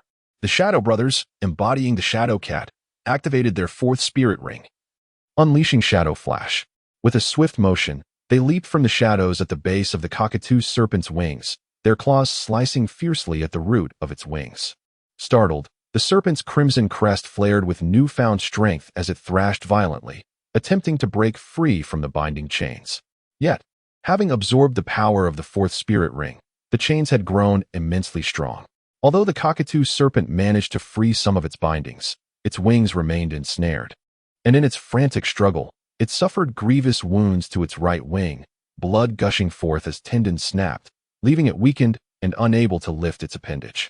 Meanwhile, Xiang Tian sprang into action, his wrist flicking as the celestial dragon breakthrough spear was aimed at the cockatoo serpent's left wing. With a fierce thrust, he drove the spear deep into the ground, pinning its wing. Hiss! The cockatoo serpent emitted a piercing cry, thrashing in a frenzy, its tail sweeping towards Xiang Tian as it attempted to bite the spear free. Crash! Xiang Tian deftly leapt aside to evade the serpent's tail, executing a whip-like kick that struck the jaw of the phoenix-tailed coxcomb serpent. With his third soul skill, Meteoric Thunderfall, the serpent was momentarily dazed. Seizing this opportunity, Chen Beiyuan charged forward, leaping high into the air. His muscular arms swelled in an instant as he clenched his fists and brought them down upon the serpent's head with the force of a hammer. The serpent, remarkably agile, tilted its head just in time, causing Chen Beiyuan's fists to merely graze its scales, igniting sparks around them. In the next moment, a fierce tiger roar reverberated through the air as Hu Tian dashed behind the serpent. With a powerful stomp, he landed on its back and propelled himself forward, unleashing his claws which struck heavily against the serpent's spine. The impact sent scales flying and blood splattered as the serpent's flesh was mangled. 5 deep gashes revealed stark, white bones beneath. The serpent's body stiffened from the grievous wound. Utilizing his fourth soul skill, Thunderous Diamond Fist, followed by his third soul skill, Diamond Thunder Claw, the serpent barely had time to react before it endured 2 more crushing blows. Its body nearly split in 2. Blood pooled around as it let out a defiant roar before collapsing to the ground, gasping for breath. Hu Tian swiftly advanced, seizing the serpent's head to prevent any last-minute retaliation. Chen Yushuan, brimming with exhilaration, approached and aimed directly beneath the serpent's crown, thrusting his longsword with great force. The blade pierced deep into the serpent's head, blood gushing forth as the life of the phoenix-tailed coxcomb serpent ebbed away, its body writhing in its final throes. Moments later, a soul ring emerged. Chen Yushuan promptly sat cross-legged to regain his soul power, then raised his hand to draw the soul ring onto his martial spirit. Beginning the absorption process, the members of the Tiger Roar Extermination team worked to dispel the sin of blood, encircling Chen Yushuan and vigilantly surveying their surroundings to guard against any soul beast ambush. After more than an hour had passed, Chen Yushuan successfully absorbed the soul ring, and the group promptly departed from the Tian Snake Mountain Range. In the days that followed, the Tiger Roar Extermination team resumed their quest to eradicate evil. With their enhanced strength and seamless cooperation, they completed missions with remarkable speed, accumulating merit points rapidly. Thus, after several months and a year and a half of diligent effort, having expended numerous merit points, Captain Hu Tian finally ascended from level 48 to level 50. Overjoyed, the members of the Tiger Roar Extermination team set out for the Stardew Great Forest in search of a suitable 10,000-year soul beast. After 6 days of searching within the forest, they finally discovered a fitting 10,000-year soul beast, the celestial light white tiger. A deafening roar, capable of shattering stone, echoed from the distance, a resounding testament to the might of a 10,000-year soul beast. Upon hearing the tiger's roar, the eyes of the team members gleamed with excitement as they turned towards Xiang Tian. "Let us go and investigate," they exclaimed. "Exercise caution, for the roar resonates far and wide, echoing as though it emanates from one's very side. This soul beast is formidable." After a moment's contemplation, Xiang Tian resolved to investigate. Judging by the direction of the tiger's roar, they had entered the inner sanctum, the domain of the ancient soul beasts. The group proceeded with utmost care towards the source of the roar. As they drew nearer, the sounds of conflict intensified. Xiang Tian and his companions nimbly ascended a towering tree, finally gaining a clear view of the battling soul beasts. Before them stood a millennium-old Tianguang Baihu and a fiery Qi Yin Shi, approximately 20,000 years in age. The Tianguang Baihu, as recorded in the comprehensive compendium of the Soul Beast Hall, possesses the bloodline of the divine white tiger, commanding the essence of metal, renowned for its formidable offensive prowess. A millennium-level Tianguang Baihu is capable of rivaling an ordinary 50,000-year soul beast, while a 20,000-year Qi Yin Shi should be no match for it. Yet, why was the Qi Yin Shi now slowly encroaching upon the Tianguang Baihu? Moreover, such a powerful Tianguang Baihu should reside deep within the Stardew Forest. How had it ventured to the boundary between the inner and outer regions? Behold, the Tianguang Baihu bears grievous wounds. Chunbei Yuan pointed, and the group scrutinized closely. Deep claw marks marred the Baihu's abdomen. Its once pristine white fur now stained crimson, disheveled and appearing quite pitiful. Motionless, its hindquarters pressed to the ground, the Baihu's belly sagged low, seemingly protecting something. Its gaze fixed intently on the encroaching Qi Yin Shi, blood continuously oozing from its abdomen, saturating the earth in a dark crimson hue. Suddenly, a small patch of white fur on the Baihu's abdomen stirred, and a bloodied little head emerged. Offspring. No wonder the Tianguang Baihu had ventured alone to this boundary. No wonder the Qi Yin Shi could inflict harm upon it. It seems now they might play the role of the opportunist. The one-eyed Qi Yin Shi observed the Tianguang Baihu with caution and greed, gradually pacing closer to test the waters. The Qi Yin Shi was acutely aware of the Baihu's might, refraining from approaching too closely, instead circling the Baihu, continuously assessing its condition. In response to the Qi Yin Shi's probing provocations, the Tianguang Baihu turned its head repeatedly, roaring in threat. Yet the blood continued to flow from its wound, its movements growing increasingly sluggish. After several cautious attempts, the Qi Yin Shi seemed to conclude that the Baihu was on the brink of collapse. A flash of greed flickered in its eyes, and with a powerful push of its legs, it lunged forward like a rocket, striking towards the Tianguang Baihu with lightning speed. Chapter 52. Exterminating Evil, Part 8. The Qi Yin Shi moved with remarkable speed, almost instantaneously reaching the Tianguang Baihu's front. Its claws, enveloped in fierce flames, aimed directly for the Baihu's head, while its maw opened wide, targeting the Baihu's neck. In the face of the Qi Yin Shi's assault, the Tianguang Baihu remained utterly still, seemingly devoid of the strength to counterattack. Yet, the Qi Yin Shi was swift, and the Baihu was swifter still. As the attack drew near, the celestial white tiger suddenly rose with a fearsome roar, a flash of blood light illuminating its form, unleashing a terrifying aura that struck with the swiftness of lightning, pouncing upon the crimson flame lion.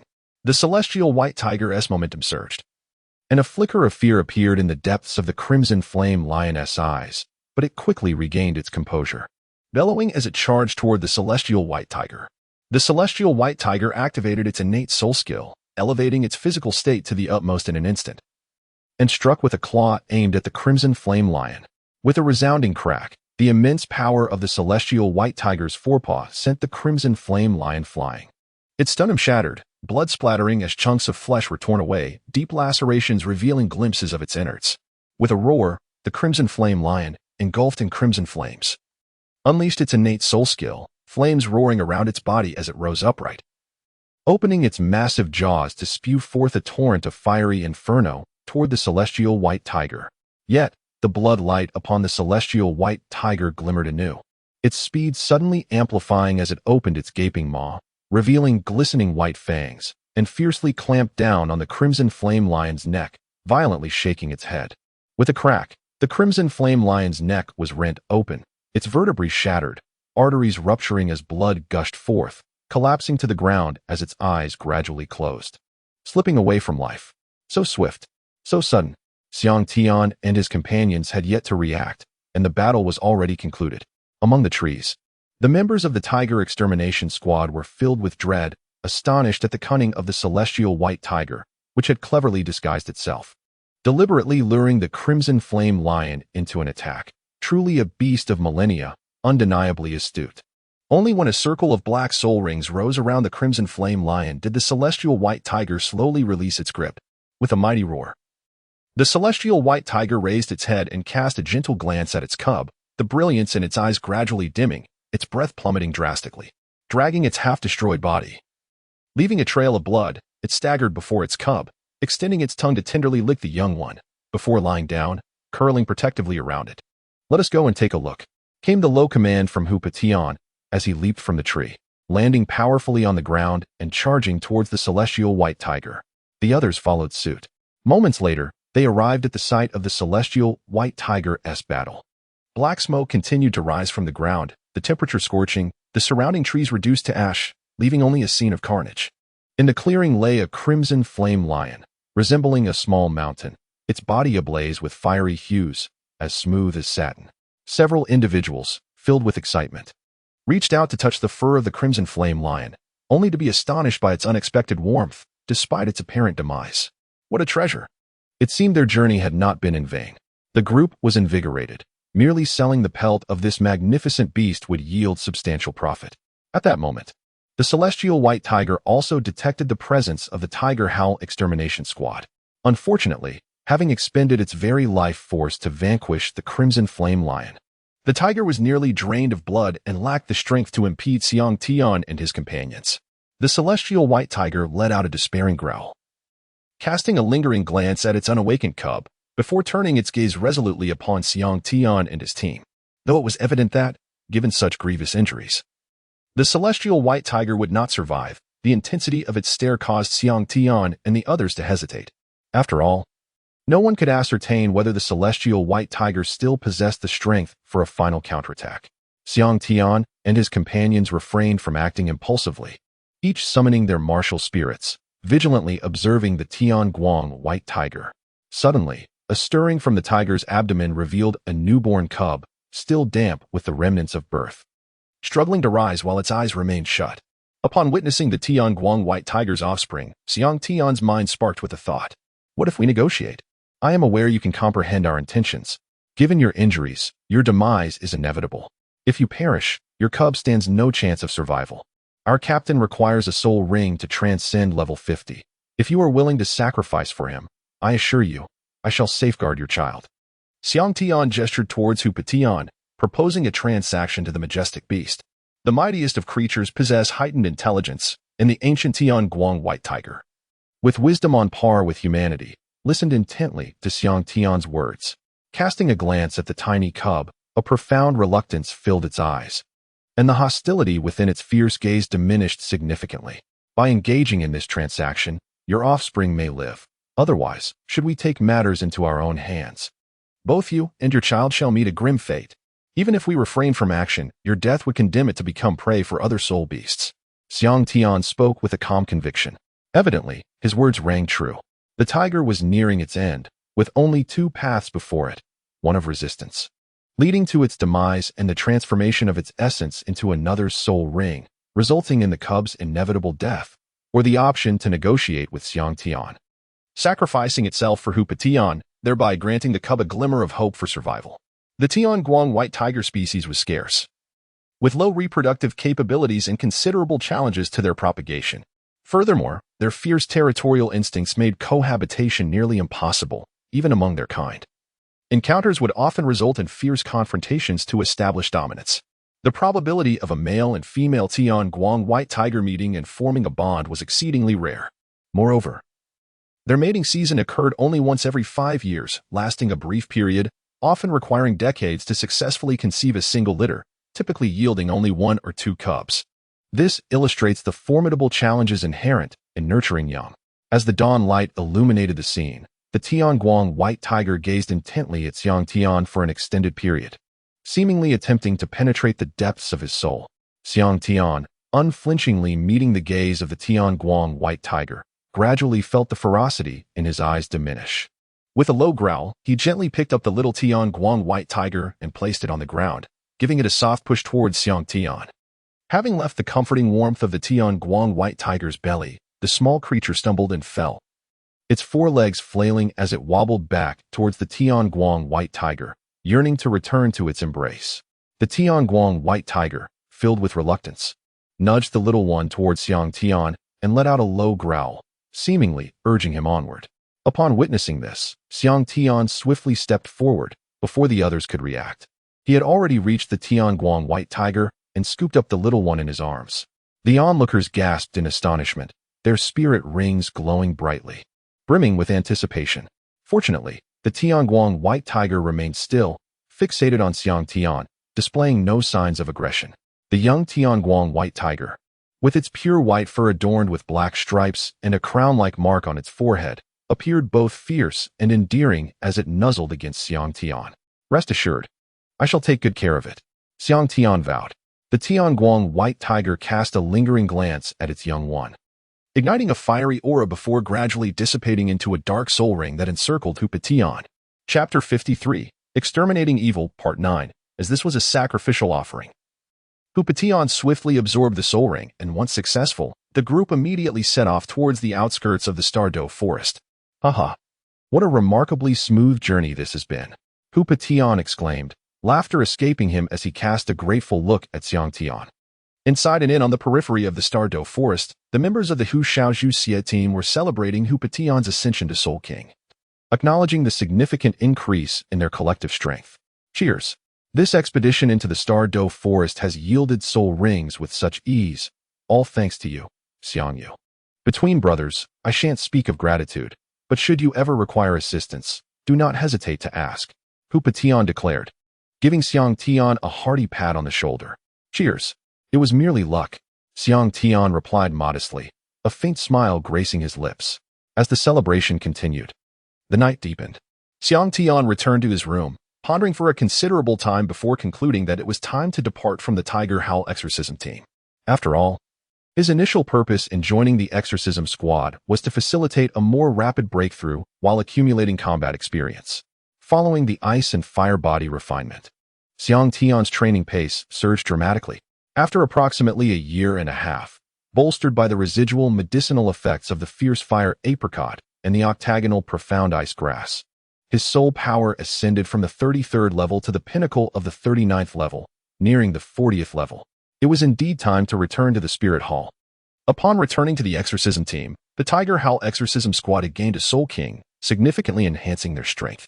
Numerous members of the exorcism squad expressed their desire to join, prompting Xiang Tian to approach the captain, Hoopa Tian, to announce his intention to leave. The current Tiger Howl exorcism squad had no concerns about recruiting new members. Even with Xiang Tian's departure, they could easily fill his position. Captain, may I discuss something with you? Xiang Tian said calmly. What is it? I need to return for a matter. I intend to withdraw from the Tiger Howl exorcism team. Are you truly leaving? Is your decision final? Hoopa Tian inquired, glancing at Xiang Tian. Yes, Xiang Tian affirmed with a nod. When do you plan to depart? Seeing Xiang Tian's resolute determination, Hoopa Tian ceased his persuasion. After all, having spent considerable time together, he recognized Xiang Tian's exceptional spear techniques, indicative of a profound lineage. Likely having joined the exorcism team for training, his departure was inevitable. In 2 days. Very well, we shall hold a farewell banquet for you then. I shall ensure you leave inebriated. Hoopa Tian clapped Xiang Tian on the shoulder. 2 days later, in the evening, the Tiger Howl exorcism squad hosted a farewell banquet for Xiang Tian, relentlessly pouring drinks for him until he was thoroughly intoxicated. The next day, as the sun climbed high in the sky, Xiang Tian finally awoke, pressing his temples and inwardly cursing. What a lack of martial ethics. Upon glancing at the gifts sent by everyone in the room, Xiang Tian smiled faintly, collected the presents, and turned to leave. Within the Pope's hall, Bibiong sat regally upon the papal throne, surveying Xiang Tian below her. A trace of amusement flickered across her unparalleled visage. Remarkable. Your training speed is impressive. The aura emanating from him was extraordinarily domineering. It seemed that more than a year of experience had yielded significant gains. Teacher, Xiang Tian stood firmly below, offering a slight bow to Bibi Dong. Back already? Bibi Dong smiled gently. In the spirit hall, it was likely that only Xiang Tian and Huliena enjoyed such treatment. Able to witness the authoritative Pope's softer side. It appears you have made substantial progress. You are on the verge of breaking through to the 40th level. At just 11 years of age, you have shattered the Spirit Hall's training speed record. Never has anyone trained so swiftly. Bibi Dong marveled, clearly satisfied with her disciple. Xiang Tian, whose exceptional talent and relentless diligence stood in stark contrast to the mere practitioners within the academy. At such a tender age, he displayed a fierce combat spirit, far surpassing those who were solely focused on cultivation. In the treasury of the Spirit Hall, there lies a wisdom skull. For now, you shall reside in the backyard until I bestow it upon you. There, you may absorb its essence. And I am eager to witness the extent of your mental fortitude. Such potential for a fourth ring at 10,000 years is truly exhilarating.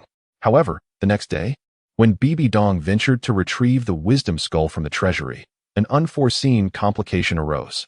No, this wisdom skull was bequeathed by the former pope as a testament to the Spirit Hall's legacy.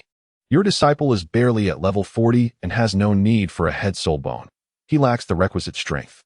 If someone were to discover that he possesses a head soul bone, the second elder, Golden Crocodile Douluo, would surely object. Who says he does not require a head soul bone? Do you not know how long his third soul ring is? 9,000 years. With his current physique. Once he enhances his mental power with this wisdom skull, he could absorb spirit beasts below 18,000 years. Bibi Dong retorted fiercely. Impossible. Has he been training since birth? How could he be so formidable? Is his martial soul truly that powerful? Golden Crocodile Douluo found it hard to believe her assertions. In his understanding, a martial soul of such a nature was deemed inferior, yet he was astounded by Xiang Tian's rapid progress. Not only was his cultivation speed remarkable, but his vitality and physique were astonishing as well. How could a dignified Golden Crocodile King, with a premier golden martial soul, have a slower cultivation rate than one with an inferior martial soul? At that moment, Golden Crocodile Douluo developed a keen interest in Xiang Tian. After a moment's contemplation, Golden Crocodile Douluo spoke. If you wish for the wisdom skull, it is not unattainable. He must first defeat my grandson, Jin Chanjia. Otherwise, the wisdom skull shall remain here. Indeed, empty words hold no weight. A contest must be held.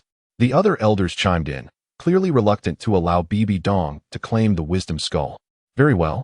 Bibi Dong acquiesced to the challenge, setting a date for the contest before turning to leave. In the training arena of the Spirit Hall's rear courtyard, Xiang Tian wielded the Heaven Dragon breaking City Halberd, executing the Overlord halberd technique with fluid grace. After a year of combat, his proficiency had grown significantly. Each move imbued with an air of dominance. With every sweeping strike, an indomitable aura emanated, instilling fear in his adversaries even before the halberd was unleashed. Bibi Dong, adorned in the Pope's robes and holding the Pope's scepter, entered the rear hall slowly, observing Xiang Tian practice in silence. Teacher, Xiang Tian approached and bowed slightly after finishing his training. Tomorrow, accompany me to the Elder Hall for a competition. If you triumph, the wisdom skull shall be yours. Should you fail, HM, you will spend a year and a half honing your skills in the Death Canyon before returning. Bibi Dong tossed a dossier of soul masters towards him, her tone laden with threat. Xiang Tian casually picked up the information and glanced at it. Jin Chanjia. Martial Soul, Golden Crocodile King, a level 45 assault-type battle soul master with 2 yellow and 2 purple soul rings. Rest assured, teacher, I will not be defeated. After reading the details, a confident smile spread across Xiang Tian's face. Meanwhile, the Golden Crocodile Douluo tossed Xiang Tian's information to his grandson, Jin Chanjia, and with a smile said, "Here is a task for you. Defeat him, or else." Observing the slight curl of the Golden Crocodile Douluo's lips, Jin Chanjia trembled, as if haunted by some unpleasant memories. Without even looking at the information, he immediately stood tall and assured, "Leave it to me. I will accomplish this task." 2 days later, in the battle arena behind the Elder Hall, Xiang Tian and Jin Chanjia faced each other. Chapter 54, The Battle Against the Golden Crocodile King. On the battle platform, Xiang Tian and Jin Chanjia stood opposed. Their gazes locked. Both felt a shiver run down their spines. This opponent was formidable. With everyone gathered, let the match commence. The second elder, Golden Crocodile Douluo waved his hand to signal the start of the competition. Jin Chanjia, Martial Soul, Golden Crocodile King. Level 45 Assault Type Battle Soul Master, please enlighten me. As the match began, a vivid phantom of the Golden Crocodile King emerged behind Jin Chanjia, swiftly merging into his body. Immediately, Jin Chanjia's eyes shone with brilliance, and his entire form was enveloped in a layer of fine golden scales. His hands transformed into razor-sharp claws, and a massive tail, covered in scales and spikes, trailed behind him, with 2 yellow and 2 purple soul rings pulsating rhythmically beneath him. The phantom of the Golden Crocodile King let out a roar that seemed to echo from the dawn of time, exuding an aura of ferocity. Xiang Tian, the true embodiment of his martial soul, was a level 39 Battle Soul Master. Seeing Jin Chanjia prepared, Xiang Tian activated his Overlord body. A flash of golden light enveloping him. With a low growl, he stomped the ground, darting towards Jin Chanjia like a bolt of dark gold lightning.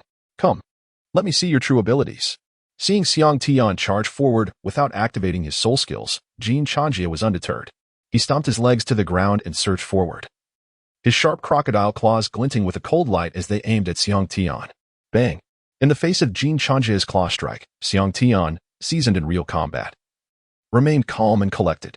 With a sweep of his right fist, he effortlessly parried the attack, neutralizing the immense force without any impact. Subsequently, Xiang Tian pushed forward with his right fist, forcing Jin Chanjia back a step. He took a forward stance and unleashed a powerful right punch, its energy resonating with a low hum, a tremendous force erupting as it struck out. As Jin Chanjia watched the dark golden fist grow larger in his vision, a flicker of seriousness crossed his face. He felt an impending sense of danger from Xiang Tian's blow. It was unstoppable. First soul skill, Golden Crocodile Claw. As the first soul ring of Jin Chanjia illuminated, his hands swelled with power. With his right hand clenched into a fist, he launched a powerful strike towards Xiang Tian. In an instant, a tempest formed around the two of them, with a radius of several meters, as dust and debris were violently swept into the air. Upon the collision of their fists, Jin Chanjia felt an overwhelming force surge towards him, propelling him backwards until he stumbled 6 or 7 steps before regaining his footing. Such immense strength. Jin Chanjia was taken aback by the might of Xiang Tian's blow, his earlier composure evaporating, replaced by astonishment. The Golden Crocodile King, a paragon among golden-type soul beasts, was unparalleled in strength. Throughout his life, Jin Chanjia had never encountered a soul master with such extraordinary power at the same rank.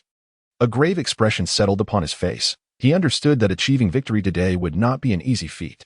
As Xiang Tian's soul power erupted, his form flickered and vanished from his original position, appearing before Jin Chanjia like a shadow. With a sudden surge of strength, his right arm thrust forward, delivering a powerful strike to Jin Chanjia's chest. This was the second soul technique, the might of the Golden Crocodile. Jin Chanjia reacted swiftly, his second soul ring illuminated. And with a roar from the Golden Crocodile King behind him, his claws became enveloped in golden scales, resembling claws forged from divine metal.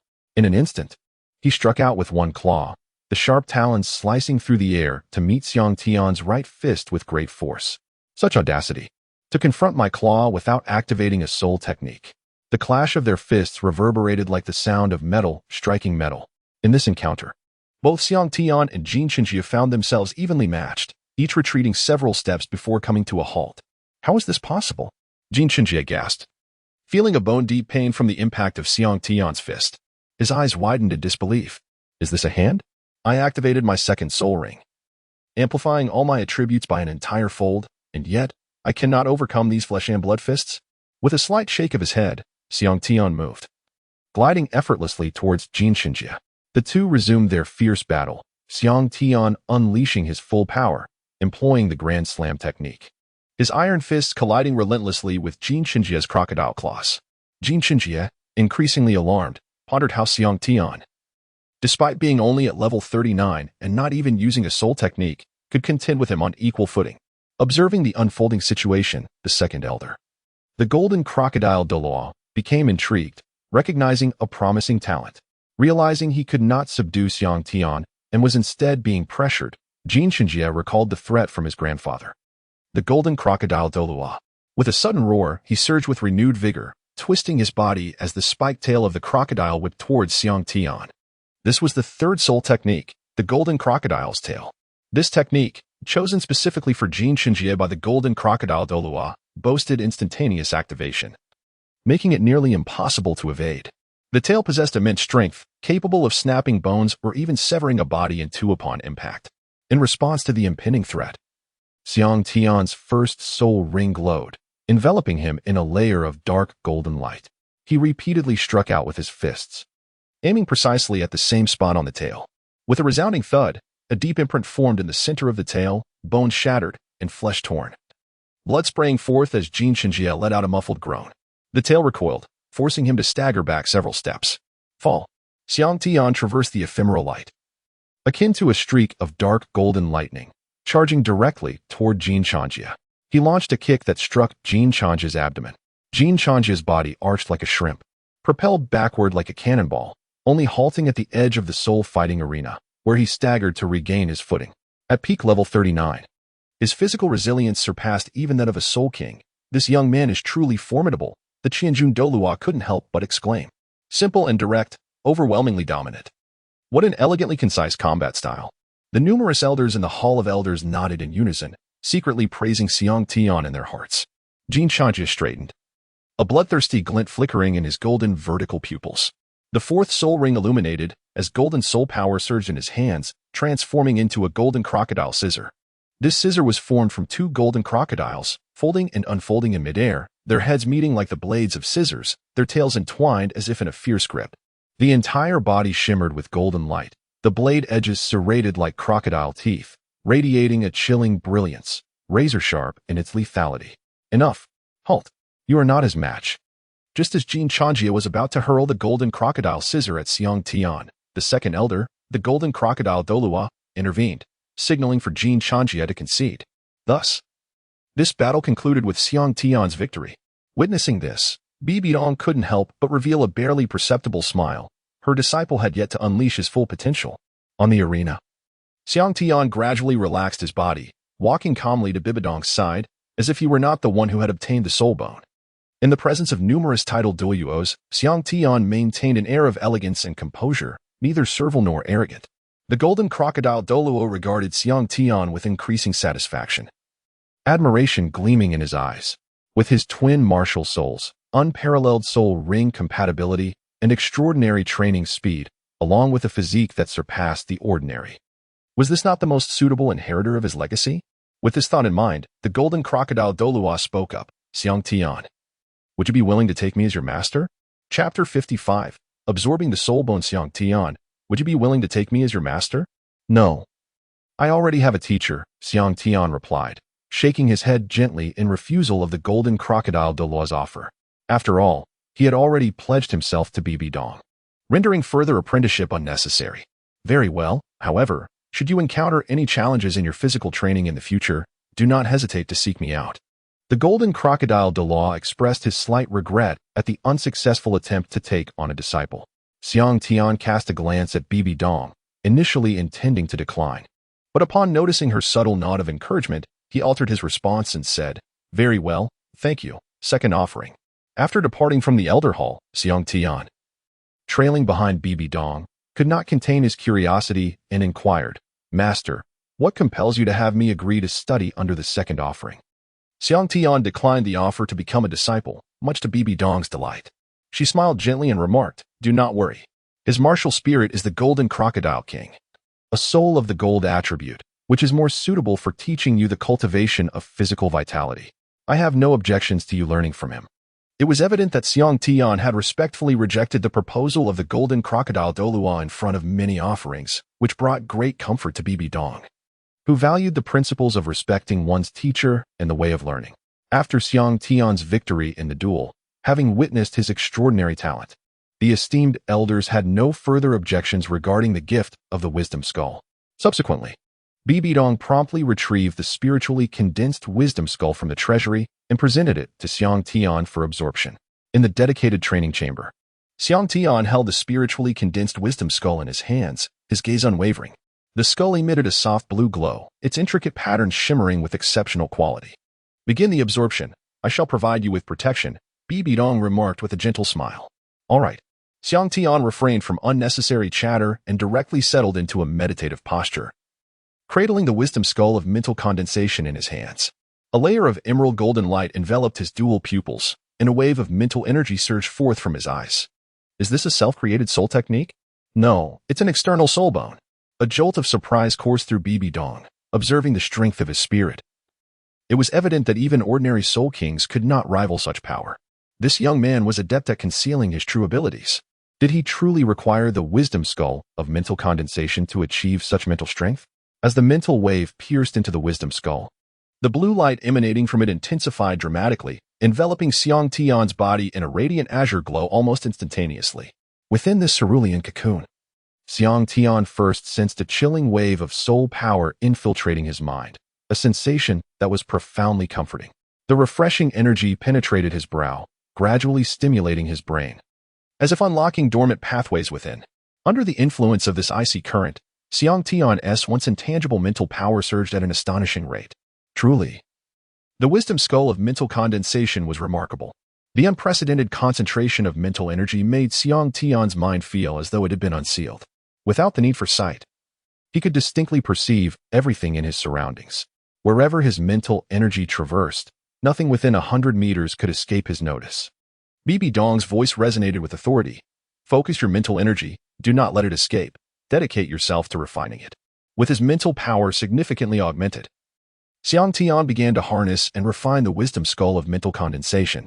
The chilling current suddenly intensified, swiftly engulfing Xiang Tian's mental realm.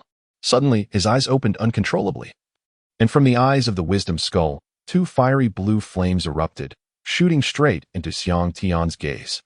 A sharp pain pierced through his eyes as his dual pupils transformed into a brilliant blue, only to shift seamlessly into an emerald golden hue. The two colors flickered and alternated rapidly, ultimately settling into a crystalline dark gold, reminiscent of a sun ablaze. Within his dual pupils, the celestial symbols of the sun and moon ebbed and flowed, their radiant light intertwining and spiraling into the form of a Tai Chi diagram. 3 days passed in the blink of an eye, and Xiang Tian successfully absorbed the wisdom skull of mental condensation, slowly opening his eyes. The colors of the world around him had become richer and more distinctly layered, and his visual range had expanded severalfold. Disciple, the wisdom skull is quite remarkable. Is it not? Shouldn't you offer me an explanation? Bibi Dong inquired with a playful smile as Xiang Tian reveled in his newfound abilities. Xiang Tian suddenly froze. Despite Bibi Dong's laughter, he felt an overwhelming aura of menace threatening to engulf him. Teacher, will you listen to my defense? Please let me explain. Xiang Tian blurted out impulsively. Then I am most curious to hear your reasoning, Bibi Dong replied, her smile unwavering. Yet to Xiang Tian, that smile seemed to radiate an intense and lethal energy. Thoughts swirled incessantly in Xiang Tian's mind, and his brain instinctively began to calculate. This explanation would not suffice. Well, it appears you have no excuses left. After obtaining the 4th soul ring, I shall assign you to endure half a year of training in the Misty Canyon, Bibi Dong stated coolly. With that, she turned her back and departed, leaving Xiang Tian standing in a daze. After a considerable time, he regained his senses, only to hear a wretched cry echoing through the room. No. Having absorbed the wisdom skull, Xiang Tian's soul power surged to level 40, necessitating yet another soul ring. The coveted 4th ring of a millennium. The following day, the tool wielder, Douluo, accompanied Xiang Tian on a flight towards the volcanic region of the Stardow Forest in search of soul beasts. Upon arrival, Douluo descended abruptly, causing Xiang Tian to feel an unsettling emptiness in his body as he plummeted downward, the temperature escalating steadily. Bang! As Xiang Tian descended to the ground, a wave of scorching heat surged upward, distorting the very air itself. Fortunately, having undergone the ice and fire body tempering, he remained unfazed by the oppressive temperatures. Gazing around, it was evident that many of the volcanoes in the vicinity were active. The sky was filled with swirling ash and black smoke, while the ground was unbearably hot, with dark red lava bubbling and flowing. Let us proceed. There are soul beasts around 5,000 years old on this mountainside. We should venture further up. With Xiang Tian seemingly unaffected by the heat, Douluo spoke up. Upon reaching the volcano's mouth, Douluo transformed the petals of his miraculous sky-soaring chrysanthemum into a multitude of sharp blades, launching them into the molten lava below. Roar! Douluo concealed his presence, and the soul beast struck by the blades erupted from the lava in a fit of fury. The flame crocodile, albeit somewhat weaker, is our next target. Douluo declared as he led Xiang Tian to other active volcanoes, summoning beasts anew. Xiang Tian meticulously examined the soul beasts for suitability, and soon he discovered the ideal candidate, a fire-chilling golden-eyed beast, approximately 18,000 years old. The fire-chilling golden-eyed beast, a descendant of the fire dragon king, bore resemblance to a Qilin, with the mouth of a dragon, the head of a lion, scales akin to fish, the tail of an ox, claws of a tiger, and antlers of a deer. Its entire form was of vivid crimson, reveling in the molten rock, yet it possessed a fiery temperament and immense strength. With its body enveloped in blazing golden flames, the fire-chilling golden-eyed beast soared into the air, charging towards a sunlit demon tiger of around 25,000 years. It brought its right paw down with ferocious might. Upon spotting the fire-chilling golden-eyed beast, the sunlit demon tiger turned and fled, but was swiftly overtaken. Easily subdued under the beast's paw, its throat bitten through with no chance of resistance. This shall be the fourth soul ring. Witnessing the valor of the fire-chilling golden-eyed beast, Xiang Tian could not contain his joy and erupted into laughter. Very well, wait here. Douluo responded, hastening towards the fire-chilling golden-eyed beast. Chapter 56, The Mysterious Grand Canyon Bang. In less than a quarter of an hour, the fire-chilling golden-eyed beast was unceremoniously cast before Xiang Tian, barely clinging to life. Xiang Tian thrust forcefully, driving his sword straight into the brain of the fire-lin golden-eyed beast. In an instant, a dark soul ring ascended from the beast's body. As the formidable body of the Overlord manifested, Xiang Tian extended his hand toward the soul ring, which was drawn to him and encircled his form. In an instant, the soul power within the ring surged violently into his being, causing the Overlord's heart technique to operate autonomously. Simultaneously, an uninvited guest, the remnant soul of the fire-lin Jing beast, intruded into Xiang Tian's spiritual sea. Upon entering, the remnant soul let out a furious roar and lunged at the spirit of Xiang Tian, stirring a tempest within the spiritual sea. Arriving in my domain. Dare you to be arrogant? Come, become my soul ring. Laughed the spirit of Xiang Tian as he brandished his celestial dragon destruction spear martial spirit towards the fire-lin Jing beast. With a swift strike, the celestial dragon destruction spear unleashed an overwhelming momentum, akin to thunderclaps. It cleaved through the air, creating a myriad of afterimages before exploding forth, effortlessly splitting the remnant soul of the fire-lin Jing beast in two. As the remnant soul was severed, it diminished in size, while the dissipated spiritual power was absorbed into Xiang Tian's spiritual sea. A surge of vitality coursed through him, refreshing his mind as if he had consumed a potent elixir. After absorbing the spiritual energy of the fire-lin Jing beast remnant soul, he sensed a slight expansion of his spiritual sea, filling him with elation. He continued to wield the spear, relentlessly striking at the remnants of the beast's soul, shattering it further. With the wisdom encapsulated in the spiritual skull he had absorbed, Xiang Tian's mental prowess rivaled that of a soul emperor. Such a level of soul disturbance posed no challenge to him. The remnant soul of the fire-lin Jing beast was swiftly extinguished. What a monster! A 10,000-year fourth soul ring. He truly succeeded, marveled Douluo, observing Xiang Tian's calm demeanor as he absorbed the soul ring without being affected by the soul disturbance. Before long, half a day's time had passed, and Xiang Tian slowly opened his eyes, clenching his fists and feeling the power surging within him. He could hardly contain his excitement. Golden Lin blazing heaven palm. Indeed, it lives up to its reputation as a 10,000-year soul skill. Meanwhile, at the spirit hall, teacher Hu Laina approached Bibi Dong and bowed respectfully. Laina, how has your training been of late? Bibi Dong inquired gently. I am close to breaking through to level 50. Hu Laina replied. Excellent. However, your junior has also reached level 40, and he aims to hunt a 10,000-year soul beast for his fourth soul ring. When he returns with it, his soul power level may soon surpass yours. Such a freak? Does that mean I won't be able to defeat him?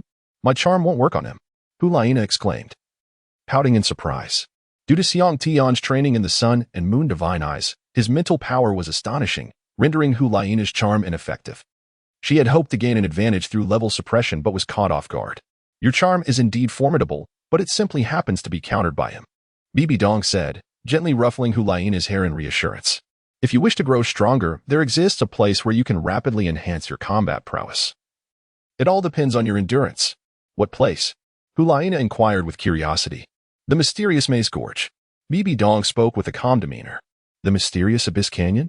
Hu Laina's pupils contracted, and she shivered slightly.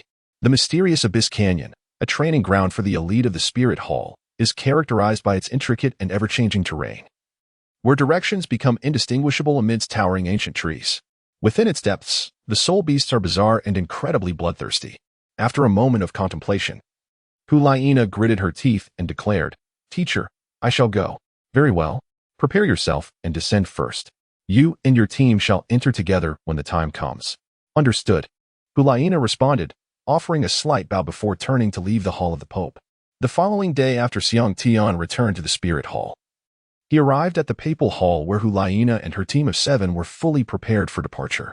Upon seeing Xiang Tian approach, the other 6 members, aside from Hulaina, were taken aback. Was Xiang Tian also venturing into the Misty Canyon? "Junior brother, you're back so soon," Hulaina remarked with a charming smile, her exquisite features radiating joy.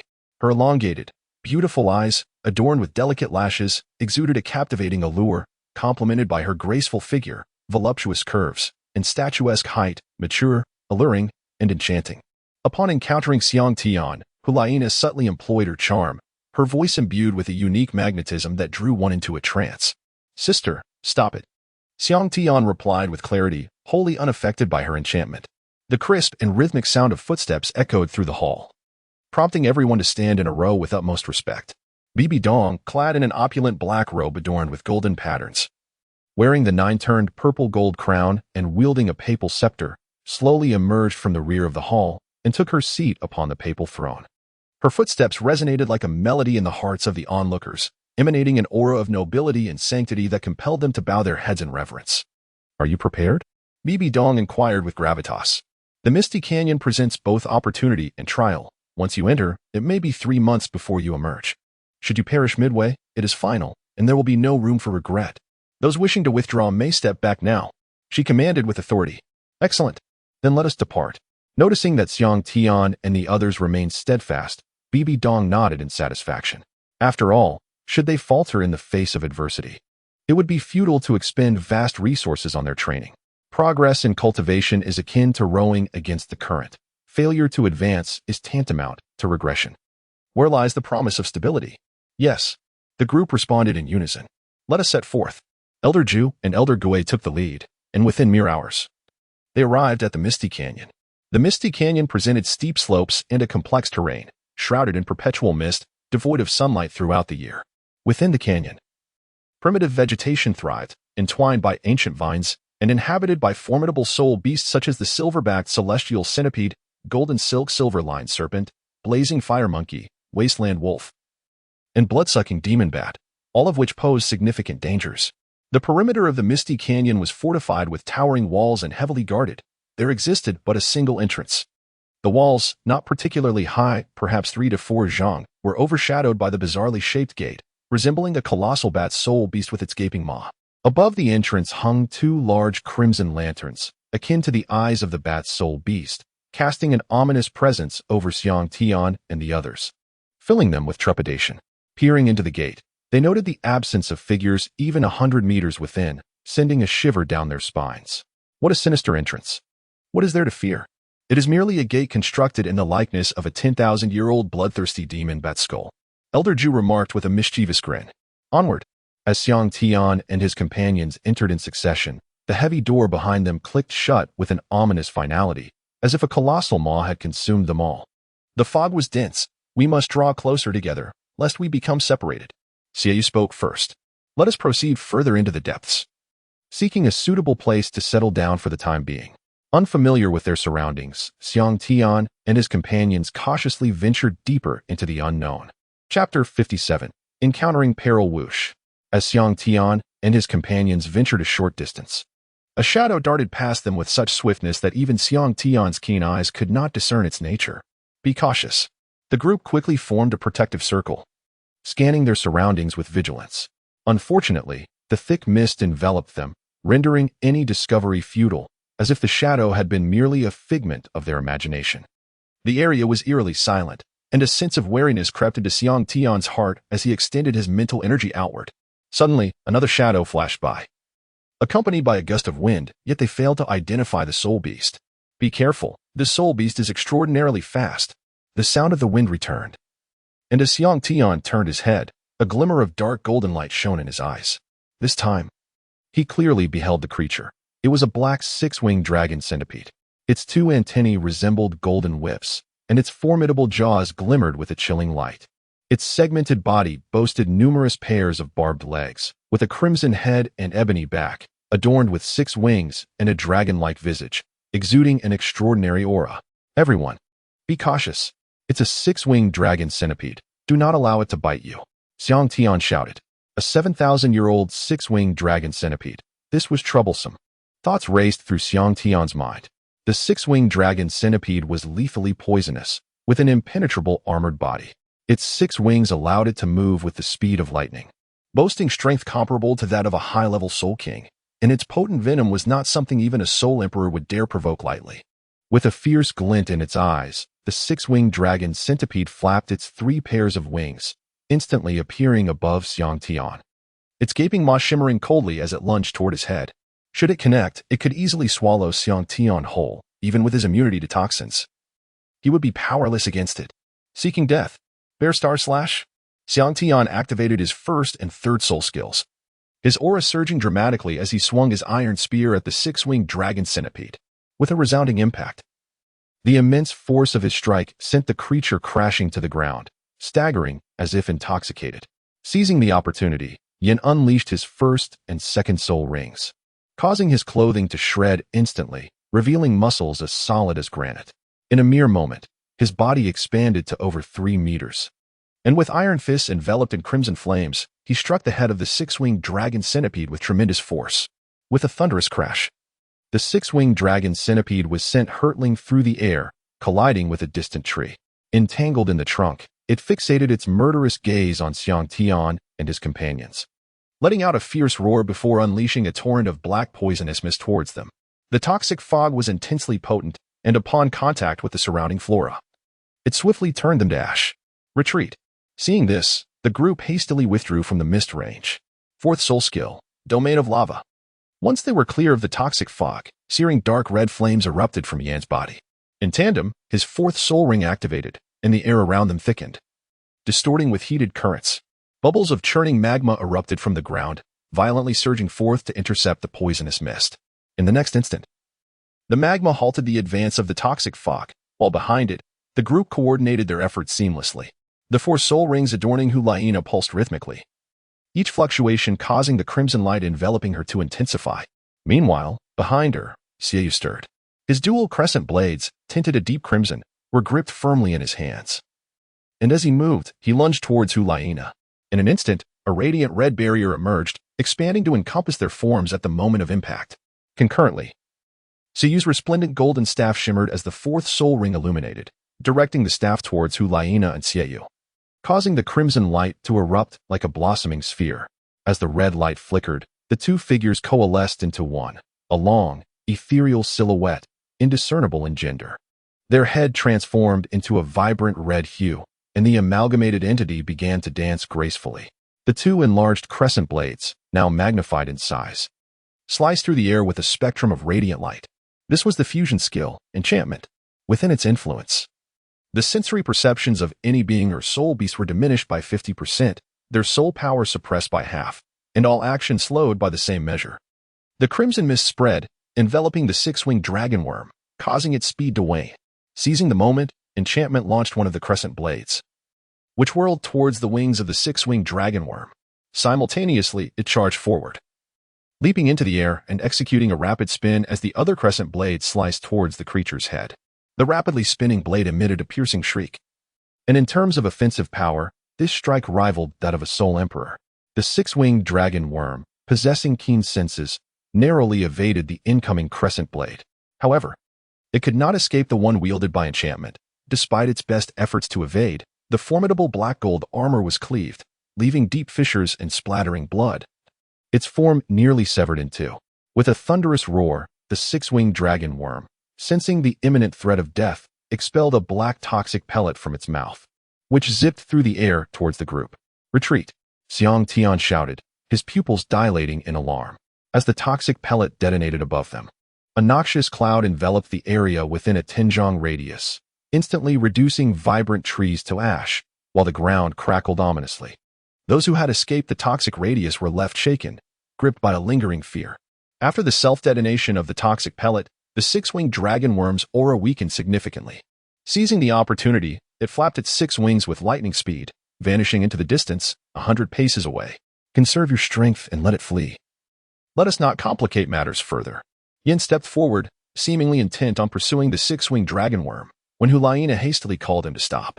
After fending off the creature, the group resumed their exploration deeper into the unknown.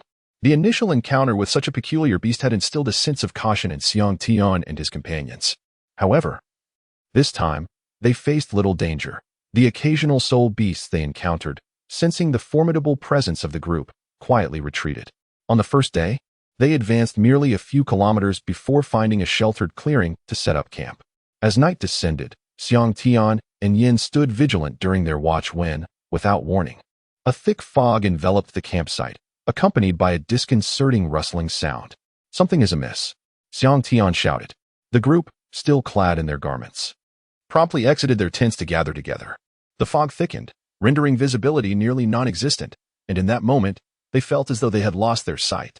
The incessant rustling grew nearer, yet the nature of the approaching soul beast remained a mystery.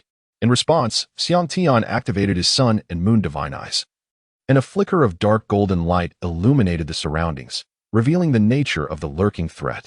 From all directions, a surging tide of blackness emerged, and upon closer inspection, it became evident that they were faced with a swarm of army ants.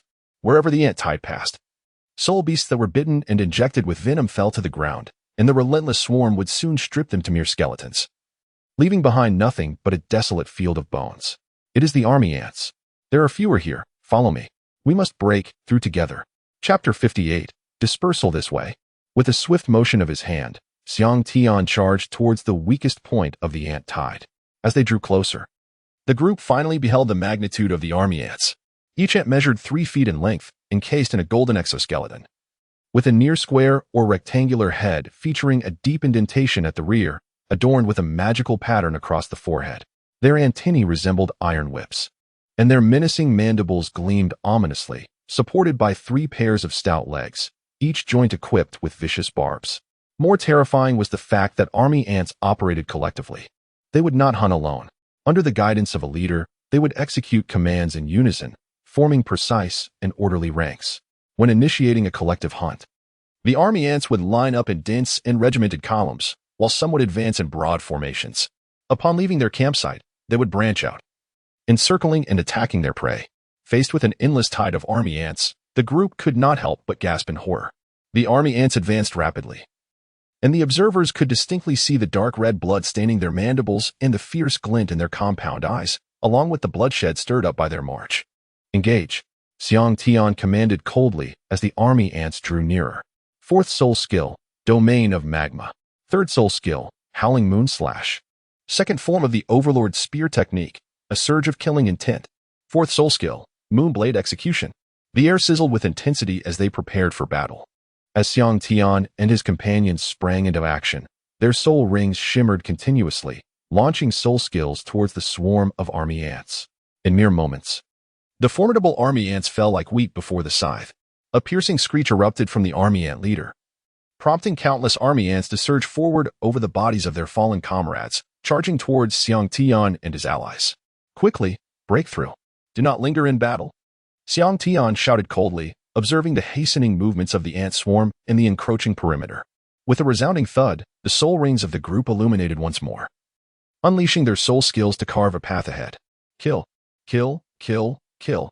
Yin could no longer contain himself and surged first into the throng of ants, followed closely by Xiang Tian and the others. Moments later, they clashed fiercely with the army ant horde, countless ants falling in their wake. In the canyon, Xiang Tian led the charge, wielding his iron halberd with unparalleled valor, growing bolder with each conflict. His dragon-piercing halberd swept through the ranks of the charging army ants, sending them flying. As the army ant leader noted the dwindling number of its guard ants, it prepared to retreat. Xiang Tian, observing the ongoing battle surrounding him with Hulaina and others, fixed his gaze upon the commanding army ant leader and coldly declared, "Where do you think you're going? You shall perish." Xiang Tian grasped a long spear, lifting it high with one hand as he aimed at the commander of the marching demon ants. His muscles swelled with explosive strength, and with a powerful thrust, he launched the spear. With a resounding crash, the spear pierced through the commander, pinning it mercilessly to the ground. The creature let out anguished cries, its emerald blood flowing rapidly until, after a brief struggle, it ceased to move. A deep purple soul ring slowly rising from its body. With the demise of their leader, the marching demon ants fell into disarray, scurrying about aimlessly. Quick! Charge forth! Xiang Tian swiftly retracted his long spear, slicing through the ranks of the marching demonic ants with relentless precision. Meanwhile, Xiang Yu advanced, her lunar blades spinning incessantly, delivering lethal strikes. Together, they forged a path forward while the others safeguarded their rear and flanks, pressing towards the vulnerable spots in the ant swarm, ultimately breaking through the encirclement. Do not halt, press on. After half an hour of relentless pursuit, Xiang Tian and his companions noticed that the swarm of ants had not caught up to them, allowing them to exhale a sigh of relief and collapse onto the ground. After resting for a while, they regained some strength. For a month, they had navigated the treacherous Misty Canyon with utmost caution, each of them surviving in a state of disarray akin to beggars.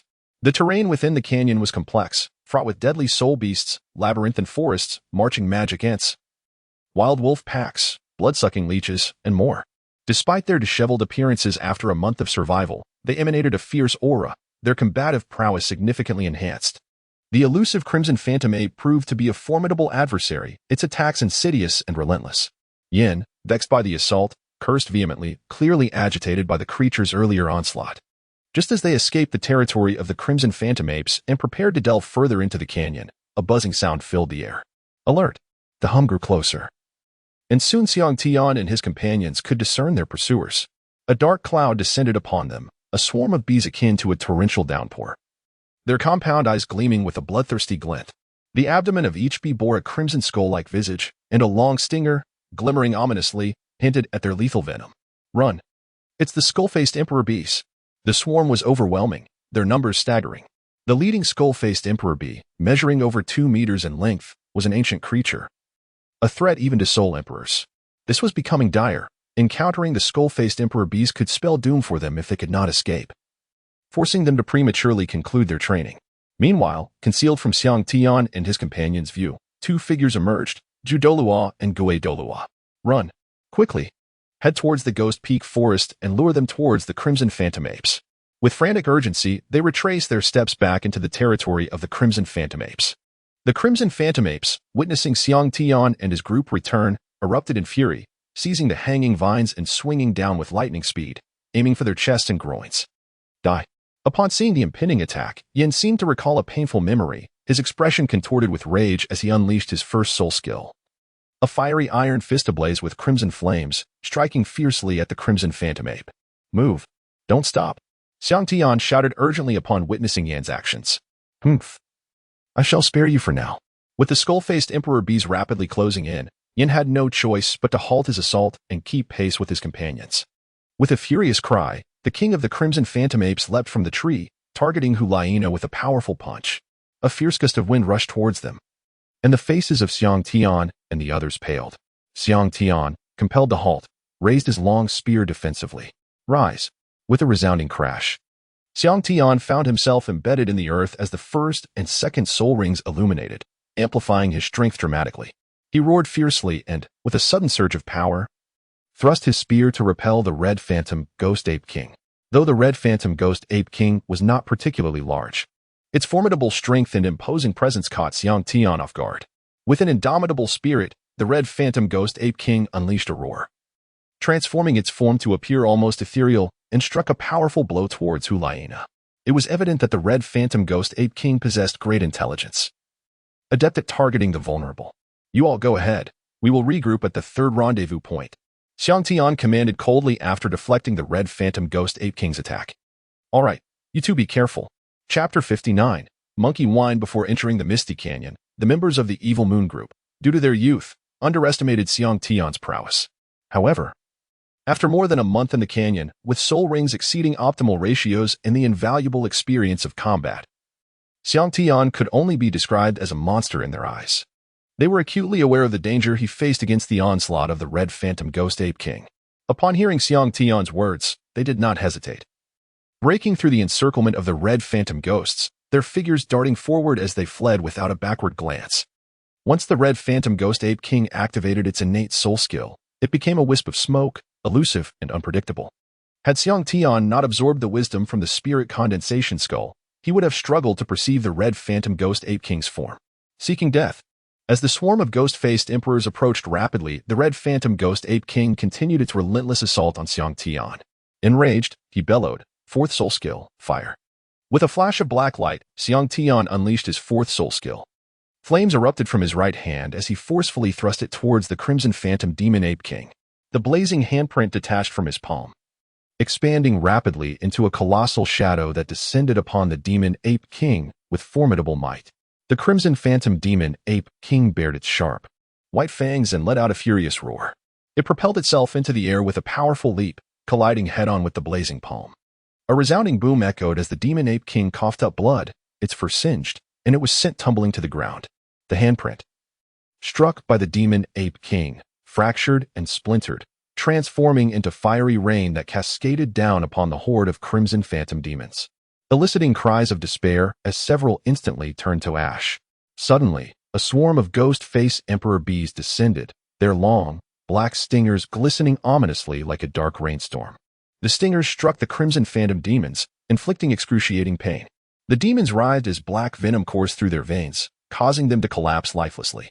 The voracious ghost-face emperor bees descended upon the fallen, feasting upon their flesh. Let us go. Xiang Tian evaded the relentless barrage of stingers and swiftly turned to Hulaina, scooping her up in his arms. With a flicker of light, he dashed into the depths of the Ghost Peak forest. All right, we are safe now. After a brief escape, the swarm of bees, preoccupied with their meal, was easily outpaced by Xiang Tian. Junior brother, put me down. How long do you intend to carry me? Hulaina, blushing slightly in his embrace, teased him. Oh. Xiang Tian suddenly realized, his face turning crimson as he hastily set Hulaina back on her feet. Seeing the flustered expression on Xiang Tian's face, Hulaina shot him a playful glare, thinking him quite oblivious. Let us move on. The two continued their journey. Not far along, Xiang Tian caught a whiff of something intriguing. Is that the scent of wine? Where could it be coming from in the mysterious canyon? This way. He indicated a direction, and they cautiously made their way over. They discovered a small lake bordered by a grove of peach trees, laden with plump, juicy peaches. A few crimson phantom demons were leaping among the branches, and the delightful fragrance of wine wafted from within. Truly a remarkable find. Xiang Tian's nostrils flared as he inhaled deeply, an immediate wave of joy washing over him.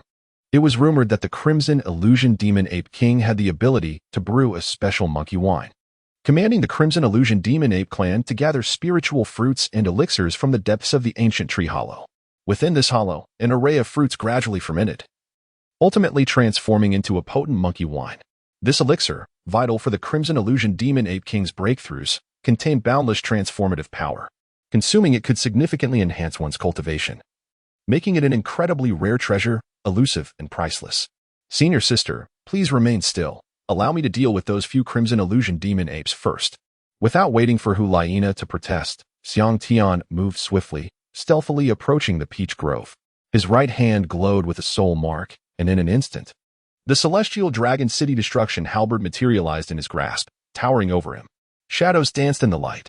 Xiang Tian moved with an eerie grace, wielding the heavenly dragon city-breaking halberd with unparalleled ferocity, cleaving a red phantom demon ape in two. The remaining red phantom demon apes, taken aback, were consumed by fury. They pounded their chests with their fists and let out a thunderous roar, leaping down from the trees in a frenzied assault, intent on vanquishing Xiang Tian. Kill! Xiang Tian let out a thunderous roar, wielding the celestial dragon city-breaking halberd, and lunged forward with tremendous force. The crimson phantom demon ape, unable to evade in time, despite its utmost efforts to dodge, was unable to withstand the fierce brilliance of the celestial dragon halberd. In an instant, deep wounds that exposed flesh and blood marred the body of the crimson phantom demon ape, leaving it drenched in its own blood. Xiang Tianwei grew increasingly valiant in battle, fearlessly wielding seemingly boundless strength. With his celestial dragon city-breaking halberd, he unleashed a relentless slaughter. Though the scarlet phantom demon ape fought desperately to impede him, it succumbed one by one. Die! Xiang Tian thrust forth his spear with the swiftness of lightning, the tip gleaming with cold light, and with a resounding thud, it pierced the heart of the last red phantom demon ape. Come over here. He gestured to Hulaina. Why are you killing them, junior brother? Hulaina asked, somewhat perplexed. After all, the misty gorge was fraught with peril, and every bit of energy conserved was precious. Why was Xiang Tian expending such effort to slay these few red phantom demon apes? Come take a look at this. Without further ado, Xiang Tian approached the trunk of a massive old peach tree. With a gentle thrust of his Tianlong break city spear, he created a small opening, and immediately a rich aroma of wine wafted forth. Hulaina took a deep breath, and to her astonishment, she felt a slight surge in her soul power. What is this? She inquired with uncontainable excitement and curiosity. Monkey wine, Xiang Tian replied succinctly, continuing his actions as he carefully opened a larger hole in the tree and retrieved a large gourd of wine, joyfully filling it with the liquid. The monkey wine was crystal clear and translucent, akin to amber, its intoxicating fragrance irresistible. Xiang Tian could not help but take a sip. The aroma was enchanting, and he felt a surge of soul power within him. What exquisite wine! He exclaimed. Within the wine, he discerned the flavors of the red demon lotus, black snake orchid, and phoenix nest fruit. Xiang Tian was profoundly astonished. This monkey wine, brewed by the 10,000-year-old red phantom demon ape king, was of extraordinary quality. The effects were remarkable. Akin to a dream, this gourd of wine was truly priceless. It smells divine. Let me try? Seeing Xiang Tian's entranced expression, Hulaina eagerly snatched the gourd and took a hearty gulp of the monkey wine. What splendid wine! She exclaimed, letting out a burp. Her complexion flushed. Her eyes glazed over as she nearly succumbed to intoxication. Within her, soul power surged, seemingly striving to break through the 50-level barrier. Focus and fully refine the monkey wine, Xiang Tian commanded with intensity. As Xiang Tian took a sip, Hulaina awakened, hastily sitting cross-legged as her soul power surged within her, continuously refining the monkey wine in her body. A soft crimson glow enveloped her, growing ever more radiant. Suddenly, Hulaina's aura surged, breaking through the 50-level barrier. With her newfound strength, she and Xiang Tian departed from the peach grove, setting off to rendezvous with Xiang Yu and the others, hoping to find a suitable soul beast for Hulaina in the mysterious Mist Canyon. Chapter 60. The enigmatic fox having left the peach grove. Xiang Tian and Hulaina cautiously approached Xiang Yu and his companions. After all, it was just the two of them, and should they encounter a horde of soul beasts, they would be outnumbered, unable to protect Hulaina amidst the chaos. What would typically be a half-day journey took them over a day due to numerous encounters with soul beasts along the way. Fortunately, Xiang Tian's formidable strength allowed him to fend them off one by one. As dusk approached, they were nearing the third gathering point. Suddenly, a humanoid figure emerged from the mist, causing Xiang Tian to grip his spear tightly. What was this? The figure slowly approached, becoming clearer. Its complexion was ghastly, bloodshot eyes revealing a harrowing state. Wielding crescent blades, blood flowed freely from its wounds, and its tattered garments were stained with dark brown blood, indicating severe injuries. Brother, what happened to you? Why are you alone? Hulaina exclaimed, rushing towards Xiang Yu. Something was amiss. Xiang Tian felt a jolt of clarity as the wisdom of his spiritual skull seemed to react, emanating a flash of blue light, bringing clarity to his mind. Xiang Tian suddenly jolted as the sun and moon divine eyes quietly illuminated. Upon glancing at Xiang Yu, he realized something was amiss. The moment he caught sight of Xiang Yu's figure, he discerned an unusual aura surrounding him. His expression upon seeing Hulaina was glaringly abnormal. To his astonishment, it truly was a fortuitous turn of events, as his thoughts manifested into reality. As the fleeting light of Xiang Tian glimmered, he swiftly darted towards Xiang Yu ahead of Hulaina, discreetly signaling her with several gestures behind his back. Xiang Yu, what transpired? How did you sustain such grievous injuries? Where are the others? Xiang Tian steadied Xiang Yu, examining her wounds. He retrieved some medicine and applied it to her injuries, then handed her a pill, gesturing for her to swallow it. Xiang Yu's expression subtly shifted, yet under Xiang Tian's concerned gaze, she tilted her head back and swallowed the pill in one gulp. Upon noticing Xiang Tian's gestures, Hulaina paused, her expression rapidly changing as she calmly approached Xiang Yu. Sister, I'm so relieved to see you unharmed, Xiang Yu exclaimed excitedly as she reached out to grasp Hulaina's hand. However, with an abrupt movement, Xiang Tian interposed himself, gently seizing Xiang Yu's hand, a smile playing on his lips. Suddenly, Xiang Yu emitted a heart-wrenching wail, crashing to the ground, clutching her abdomen and rolling in agony, transforming into a towering 3-meter-long white fox, entirely snow-white, with a vertical pupil on her forehead radiating a spectrum of colors. Indeed, the three-eyed demon fox. You. How did you discover my true form? Xiang Yu collapsed, her eyes flashing with fierce resentment. The three-eyed demon fox possesses an innate and formidable mental prowess, adept at illusions. Capable of weaving dreamlike realms based on the consciousness and memories of others, yet Xiang Yu, this is merely an illusion you constructed based on our perceptions. Clever of you to fabricate an injured Xiang Yu to draw us in. It was an astute tactic. Had I not absorbed the wisdom contained within the spirit condensation skull, we might have indeed fallen for your ruse, three-eyed demon fox. Xiang Tian remarked with a tsk of admiration. Devious human, I refuse to accept this. The three-eyed demon fox howled in despair. Junior brother, this transformation of Xiang Yu has left Hulaina utterly astonished, momentarily rendered speechless. Sister, why are you dawdling? Did you not just achieve a breakthrough and are in need of a spirit ring? This soul ring has presented itself to you on a silver platter. Why not seize the opportunity? Seeing Hulaina in a daze, Xiang Tian said with a smile. Thank you, junior brother. Hulaina exclaimed, leaping forward to plant a kiss on Xiang Tian's cheek, her smile radiant as if she had just pilfered a plump chick. The three-eyed demon fox, rendered unconscious by Xiang Tian's tranquilizer, lay helpless as Hulaina pierced its third eye with her sword, blood splattering forth, and moments later, the soul ring ascended. This was perhaps Xiang Tian's simplest hunt of spirit beasts in the mysterious canyon. Moreover, it was solely due to his absorption of the spirit condensation skull's wisdom that his mental strength surpassed that of the three-eyed demon fox. Otherwise, he might have encountered significant peril, gazing at the black soul ring upon the three-eyed demon fox's carcass. Hulaina found it hard to believe that the fifth soul ring had arrived so effortlessly.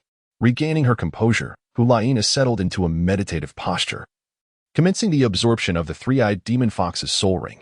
Xiang Tian stood guard beside Hulaina, gazing upon the colossal corpse of the dreamy magic fox before him. With nothing much to occupy his time, he gently drew his sword across the fox's pelt. Xiang Tian was the first to cleave the limbs of the three-eyed demon fox. Yet he found nothing of value. However, he did not succumb to disappointment. After all, with spirit-type soul beasts such as this, the probability of obtaining soul bones, particularly the skull, was notably higher.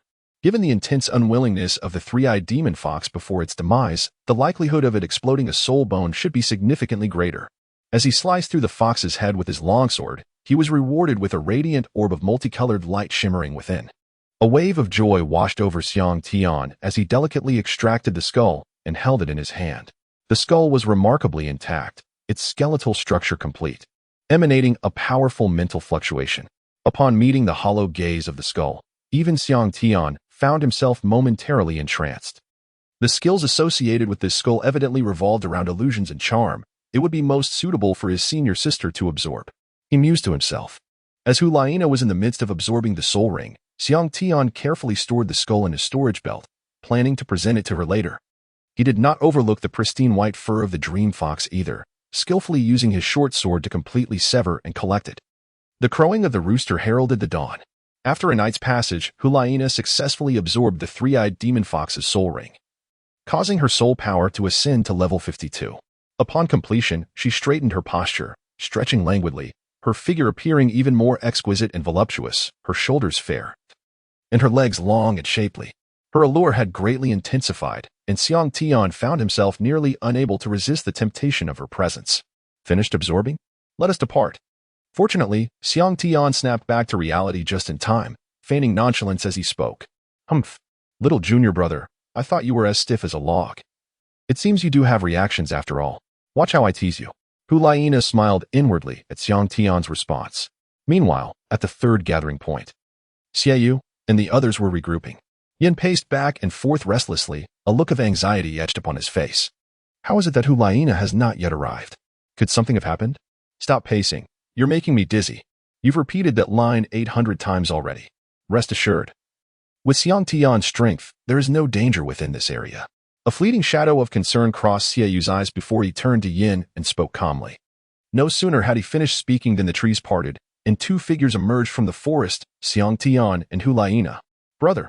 Upon spotting Xiang Yu and the others, Hulaina called out, but instead of rushing forward, she first glanced at Xiang Tian, her eyes brimming with questions. It appeared that Hulaina was still wary of the three-eyed demon fox's previous tactics, seeking confirmation from Xiang Tian regarding the authenticity of the individuals before them. Xiang Tian cast a glance at Xiang Yu and the others, nodding lightly. Upon seeing his acknowledgement, Hulaina leaped forward. as she drew near. The newly acquired soul ring proved difficult for her to control, and a subtle pressure enveloped the space, causing the expressions of those present to shift dramatically. "You have broken through?" Xiang Yu exclaimed, visibly astonished. "Indeed, I have also acquired a soul ring, which delayed my progress," Hulaina replied with a smile. "To think that just 2 days apart could lead to such a breakthrough, and you even possess a soul ring? Such remarkable efficiency." After listening to Hulaina's account, the others expressed their astonishment. Their curiosity piqued about Xiang Tian's monkey wine. Xiang Tian, however, was somewhat frugal, providing each of them with a small vial to consume when they reached level 50 to aid their ascent beyond that barrier. The group gathered together, persevering through the ensuing 2 months with great effort. As 3 months elapsed, Ju and Gue Douluo appeared before them, leading the group out of the misty gorge.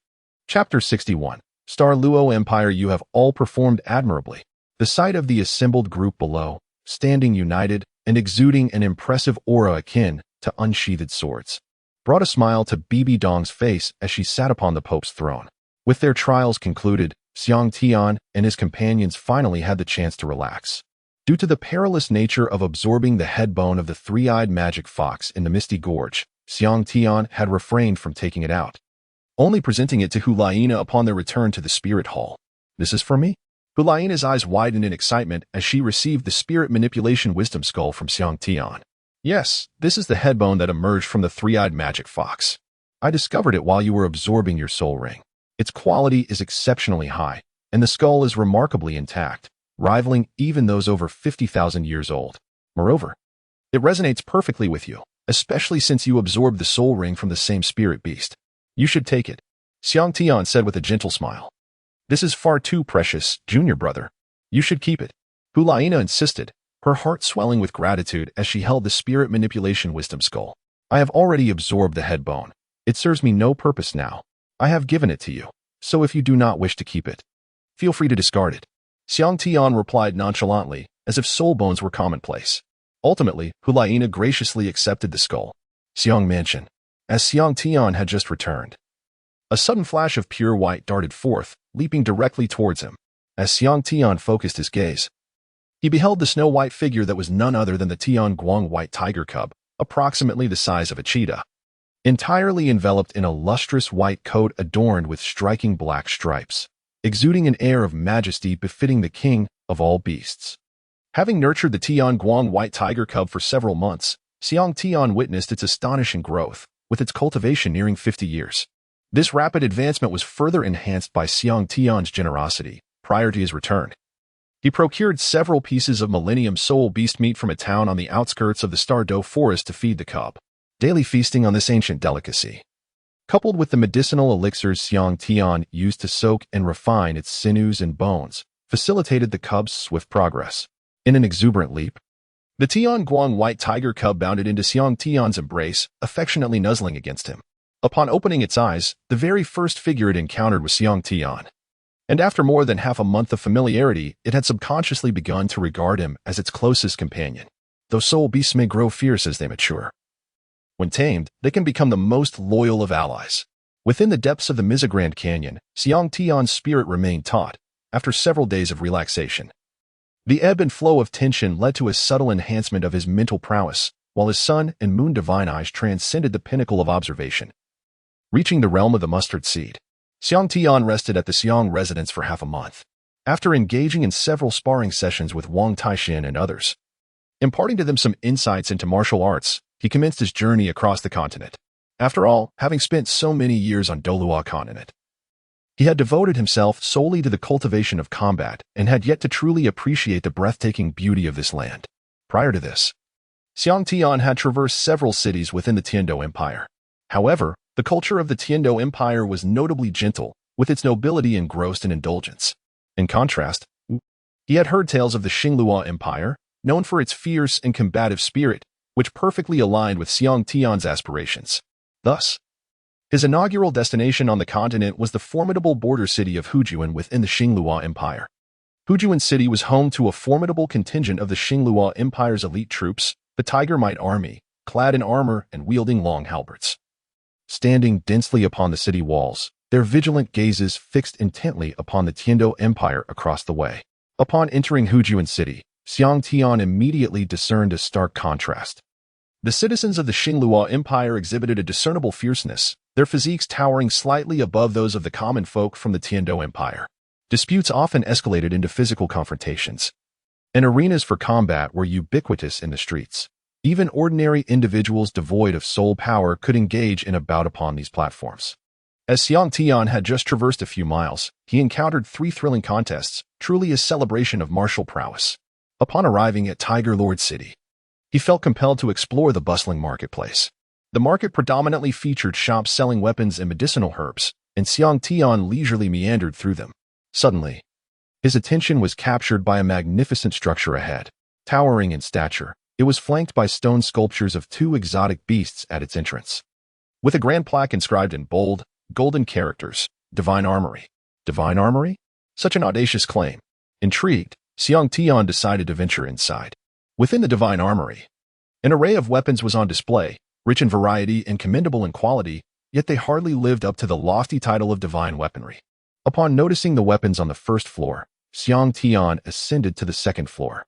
Upon arrival, he observed a significant reduction in the number of individuals present, with the majority congregated in hushed discussions. The materials used for the weapons on the second floor were indeed of a more refined quality, exhibiting enhanced strength and sharpness. For those of the Soul Master rank, these weapons would suffice. However, for Xiang Tian, they still fell short of his expectations. After perusing the second floor, he lifted his foot to proceed to the third floor. Esteemed Soul Master, to access the third floor, verification of qualifications is required. Please present your gold soul card. As Xiang Tian stepped onto the third floor, a charming maid approached, offering a slight bow accompanied by a smile. This way, please. Xiang Tian presented his purple gold soul card, and the maid promptly stepped aside with courteous grace, bowing in welcome. Upon entering the third floor, Xiang Tian cast a glance around, noting a considerable decrease in the number of weapons, with only a handful remaining. Xiang Tian leisurely strolled around, encountering the Hu Xiaodao, a formidable weapon weighing 121 jin, renowned for its unparalleled sharpness that unleashes a tiger's roar when wielded, capable of unsettling the hearts and minds of those who hear it. This masterpiece is the pride of the Iron Master.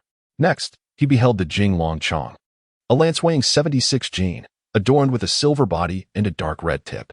The midsection of the silver shaft is inscribed with the characters Jing Long and seal script, while the shaft itself is forged from silver dragon soft iron, and the tip is made from blood-patterned steel. The dual-edged spearhead incorporates mysterious gold, making it extraordinarily sharp, capable of penetrating over a foot of thick steel. This weapon is a pinnacle creation of the Moon Master. Then there is the Jiao Long armor, crafted from the scales of the Yinyang Jiao, interwoven with black gold, capable of withstanding attacks from entities below the Soul King. What is this? Why does the Tian Long Pachang Ji's martial spirit tremble with an inexplicable excitement? Following the sensation, Xiang Tian arrived at a weapons display. The Jin Ling Chong, an artifact unearthed from ancient ruins, weighs an astonishing 17,600 jin. Incredibly heavy and unmatched in sharpness, rendering it capable of obliterating anything in its path. It appeared as a fragmented spear, its entirety adorned in a dark golden hue, with only the spear tip and 1/3 of the shaft remaining. The break is remarkably smooth, and the junction between the shaft and the tip is inscribed with 2 enigmatic characters. These ancient and rounded inscriptions, combined with the weighty spear, exude an aura of profound grandeur. Xiang Tian fixed his gaze intently upon the blade of the gun, and at that moment, a chilling glimmer surged forth, enveloping him in a wave of cold, causing the hairs on his body to stand on end. What a remarkable weapon! Xiang Tian couldn't help but exclaim in admiration. With a subtle gesture from Xiang Tian, a maid gracefully approached, her face adorned with a gentle smile as she inquired, "Esteemed Soul Master, how may I assist you?" "I shall take this spear." Chapter 62. Defeating the White Tiger after settling into a hotel, Xiang Tian finally unveiled the Golden Spirit Spear. To his astonishment, his strength was already nearing that of a soul saint. Remarkably, upon activating his first soul skill, his power surged twofold, enabling him to wield the Golden Spirit Spear with ease. Xiang Tian infused his soul power into the Golden Spirit Spear, yet it remained utterly unresponsive. With a sense of resignation, he retracted the Overlord divine body and summoned the dragon-breaking City Halberd. The halberd vibrated with a resonant hum. As if the Golden Spirit Spear was responding to its call, a faint dark golden glow flickered along the spear's shaft like fireflies. Alas, that was the extent of its reaction. With no other option, Xiang Tian stored it away in his spatial belt for further examination at a later time, firmly believing that the Golden Spirit Spear concealed profound secrets. Subsequently, Xiang Tian traversed the Duuluo Empire for a year, engaging with mercenary groups, battling soul beasts in the forest, and exploring numerous cities within the empire, all while reveling in its breathtaking landscapes. Throughout this year, guided by the sensations of the Golden Spirit Spear, he fortuitously discovered a fragment of a spear shaft within the borders of the Duuluo Empire. Xiang Tian withdrew the Golden Spirit Spear, which, upon nearing the severed gun shaft, began to hum and vibrate, slipping from his grasp as though drawn by an invisible magnet. The two components, upon contact, astonishingly fused together, had it not been for the small missing segment at the junction, where an imprint remained. One would scarcely perceive that the Golden Spirit Spear had ever been broken. After their union, the spear's weight soared to over 20,000 pounds. And despite Xiang Tian's recent ascension to level 45, he found it exceedingly challenging to wield. After a year of wandering, Xiang Tian arrived at the Duuluo imperial capital, the largest and most prosperous city on the continent. Its towering walls, reaching 30 zhang, were meticulously constructed from marble, boasting formidable defensive capabilities. Soldiers patrolling the ramparts were clad in full dark iron armor, wielding exquisite steel-long spears, exuding an air of lethal prowess. Upon reaching the Duuluo imperial capital, Xiang Tian strolled through the Duuluo auction house before making his way to the Duuluo Battle Soul Arena. There, the host energetically exclaimed, "Let us witness today's pinnacle finals of the Soul Sect. First, let us extend a warm welcome back to His Highness Davis." Returning to our arena after a 2-month hiatus, Davis stood languidly in the arena, his golden locks cascading over his shoulders, his violet eyes shimmering with an authoritative gaze, a subtle smile playing upon his lips, exuding an undeniable air of dominance. "White Tiger, victory is assured for His Highness." The audience erupted in fervent cheers at the mention of Davis, the atmosphere charged with excitement. Now, let us observe His Highness's opponent, the Tyrant, the latest undefeated champion to rise in our arena. To date, he has claimed 56 consecutive victories. Will he continue his undefeated legend this time? The host passionately rallied the crowd, his voice ringing out as he stirred their enthusiasm. As Xiang Tian made his entrance, the spectators chanted, "Tyrant! Tyrant!" Clad in a sleek black outfit, with tousled black hair and a full black mask obscuring his face. His striking dual-colored eyes gazed down upon the crowd like a celestial being. Even behind the mask, one could sense his noble and commanding presence. "Oh, dual-colored eyes? I hope you possess genuine skill, unlike my worthless brother, who is merely a fade." A flicker of malevolence flashed in Davis's eyes as he spoke with a seductive malice. Xiang Tian gradually approached the opposite side of the soul battle arena, coming to a halt as he brandished his long spear, pointing it directly at Davis with an air of disdain in his eyes. Arrogance! A flicker of fury ignited within Davis's gaze, as a prince of the Duuluo Empire, who dared to disregard him so brazenly. Instantly provoked, he stepped forward with fervor, unleashing a fierce roar, White Tiger manifestation.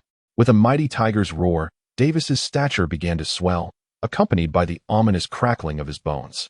White fur and 5 razor-sharp claws emerged from his palms, and a colossal white tiger phantom loomed behind him.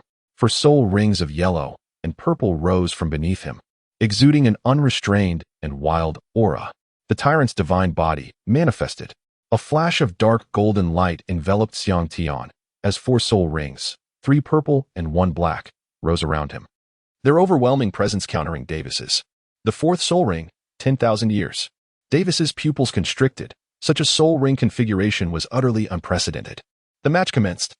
As both Davis and Xiang Tian activated their martial souls, the host waved his right hand to announce the start. First soul skill, White Tiger Guardian Barrier. In an instant, Davis unleashed his first soul skill and charged towards Xiang Tian. As he drew near, he leaped into the air, his tiger claws extending with lethal blades, aimed directly at Xiang Tian's chest. Is that all? With a sudden surge of strength, Xiang Tian swung a spear fiercely, the weapon colliding with Davis's claws with tremendous force. Boom! Under the immense power, Davis was effortlessly sent flying by Xiang Tian's spear, his claws tingling painfully, the bones almost shattering. It took him over 10 steps to regain his footing. Second soul skill, White Tiger Radiant Wave. Just as he steadied himself, Davis opened his mouth and unleashed a tiger's roar, a white wave of light hurtling directly towards Xiang Tian. As the ethereal light of Xiang Tian flickered momentarily, he deftly pivoted to evade the searing rays of the white tiger, swiftly arriving beside Davis. With a powerful thrust, he struck Davis squarely in the chest. The impact was sudden and devastating. Davis, caught off guard by Xiang Tian's astonishing speed, felt his ribcage shatter upon the force of the blow. Blood spilling forth as he was sent hurtling through the air for over 10 meters, akin to a rag doll. The white tiger, a paramount entity among beast martial souls, granted Davis resilience despite his injuries. Gradually regaining his footing, a glint of murderous intent flashed in his eyes as he activated his third spirit ring, unleashing the might of the white tiger's earthquake. Davis's fist collided with the soul arena, radiating brilliance as waves of light emanated from his strike, causing the ground to tremble. Upon encountering the ripple of luminescence, Xiang Tian felt the world spin around him, his figure momentarily unsteady. A glimmer of opportunity sparkled in Davis's eyes, and he promptly activated his fourth spirit ring, the white tiger's spirit obliteration. A beam resembling the white tiger surged towards Xiang Tian's mind, pulsating with mental energy. Davis's fourth spirit ability was a mental assault. In response, Xiang Tian offered a slight smile, his heavy pupils igniting with a dark golden radiance. Two beams of dark golden divine light erupted from his eyes, instantly annihilating the white tiger's spirit obliteration under their luminous glare. Following the activation of his attack, Davis charged forward, launching a fierce kick aimed at Xiang Tian's abdomen. Xiang Tian, brandishing his heavy spear, stood resolutely before him. Davis delivered a powerful kick to the spear shaft, only to feel a sudden numbness in his right leg. With a swift motion, Xiang Tian executed the Great Stone Slap, sending Davis hurtling backward, blood spilling from his mouth. "Concede. You are no match for me," Xiang Tian remarked with a cheerful smile directed at Davis. "I concede." Davis straightened himself with effort, wiping the blood from the corner of his mouth. Gritting his teeth, he spoke calmly, casting a cold glare at Xiang Tian before turning away from the battle platform. "How is this possible? Prince Davis has actually been defeated?" The audience in the stands was filled with disbelief. "I declare this battle of souls a victory for the Overlord." As Davis departed the platform, a girl clad in a black leather jacket rushed forward to support him. It was none other than his fiancée, Zhu Zhiyun. "I'm fine. We need to investigate where this Overlord came from. What kind of monster has been cultivated by which family?" Davis gasped, regaining his composure as he instructed his loyal servant. "Uncle Hu, please keep an eye on him. A fourth-ring talent after so many years must harbor secrets." Davis directed his orders to the old servant beside him. Uncle Hu nodded subtly, responding, "Understood, Your Highness." Chapter 63. Ambush. Xiang Tian carefully tucked away his mask and changed into a different outfit before departing from the arena of combat. After traversing half a street, he unexpectedly noticed his old servant, Uncle Hu, stealthily following behind him. Xiang Tian was uncertain whether he was being followed. A subtle shift occurred within him, prompting him to conduct a test. He deftly maneuvered through the crowd, allowing it to cloak his movements, and swiftly slipped into a nearby alley. In the blink of an eye, his loyal servant, Uncle Hu, lost sight of him, and a surge of anxiety welled up within. Without hesitation, he hastened towards the entrance of the alley, disappearing from view. Xiang Tian traversed the alley, and after only a few steps, he caught a glimpse of the familiar figure of Uncle Hu, the old servant. It was evident that he had indeed come for him. Xiang Tian's demeanor remained unperturbed, as he stealthily ventured into a secluded alleyway in the southern part of the city, unbeknownst to anyone. The old servant, Hu Shu, concealed himself behind Xiang Tian, trailing him closely. Upon reaching a bend, Hu Shu noticed Xiang Tian turn into the alley. After waiting for a while, he cautiously approached, only to discover it was a dead end. Xiang Tian's figure had vanished without a trace. Curse be it, he had lost him. With a surge of spiritual energy, the old servant instantly materialized within the alley, his eyes gleaming with intensity as he scanned the surroundings, seeking any signs or clues. Level 62, aged and weary, yet still capable of a fierce confrontation. As Xiang Tian, practicing the art of breath control, observed the aging servant, Hu Shu, weakened in both body and spirit, he discerned that a mere strike would allow him to retreat unscathed. Rising to his feet, he looked down from his elevated position, a subtle smile gracing his lips as he inquired, "Are you searching for me?" The voice echoed from above, prompting Hu Shu to abruptly glance upward, only to find Xiang Tian perched upon the eaves, watching him with a teasing glint in his eyes. A flicker of ferocity ignited within Hu Shu's gaze as he clasped his hands in a courteous gesture, offering a faint smile. "It is nothing of great importance. My young master has a penchant for befriending talents and wishes to invite you to our residence for a discussion. What if I choose not to attend? Xiang Tian retorted. Then, I would regretfully have to offend you. Hu Shu, taken aback by Xiang Tian's apparent lack of discernment, let out a cold snort. With the embodiment of the white tiger martial spirit, 6 soul rings of white, yellow, purple, and black encircled him, his aura surging dramatically. His robe billowed without wind, exuding an imposing presence that starkly contrasted with his prior, feeble appearance. Bang, bang, bang. Xiang Tian leapt down with great agility, his figure shifting abruptly as he delivered a powerful straight punch directly to the chest of the old servant, Uncle Hu. The ferocious wind generated by his strike coalesced into an invisible cyclone, scattering the dust that lay upon the ground. Uncle Hu reacted swiftly, countering with a long fist technique. Upon the collision of their fists, the immense force emanating from Xiang Tian's right hand sent Uncle Hu hurtling backward, forcing him to retreat 7 or 8 steps before he could regain his footing. Xiang Tian feared that prolonged engagement would attract the city guards. With a flicker of movement, he surged forward, employing the formidable great stone-crushing palm. His palms were as unyielding as metal, and with relentless vigor, he unleashed a torrent of punches. In that moment, Xiang Tian transformed into a veritable machine of slaughter, each part of his body, fists, elbows, fingers, and legs, radiating an overwhelming force, raining down attacks upon the old slave, Uncle Hu. In the blink of an eye, the two had exchanged dozens of blows, the ceaseless reverberations of battle spreading like a tempest. Uncle Hu's brows twitched with each impact, and the shock within him was profound. Xiang Tian's strength surpassed anything he had ever envisioned. In the realm of martial prowess, Xiang Tian's strength reached its zenith.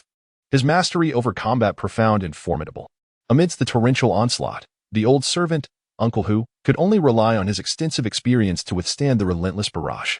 Xiang Tian's fists fell upon him like a torrential downpour, and in the midst of the ferocious assault, Uncle Hu found himself momentarily flustered, sustaining several strikes to his chest that reverberated painfully within him, causing a trickle of blood to escape the corner of his mouth. Desperation surged within him. He realized he needed to create distance, for if this continued, it would surely lead to his downfall. With swift movements, Uncle Hu, though shaken to his core, understood the gravity of the situation. Observing Xiang Tian's visage, he noted the youth could not be more than a mere teenager. Yet he had already ascended to the realm of Soul Sovereign, easily eclipsing the likes of Prince Davis of the Soul Sect. The thought of what this young prodigy might become in another decade, at the same age as Prince Davis, sent chills down his spine.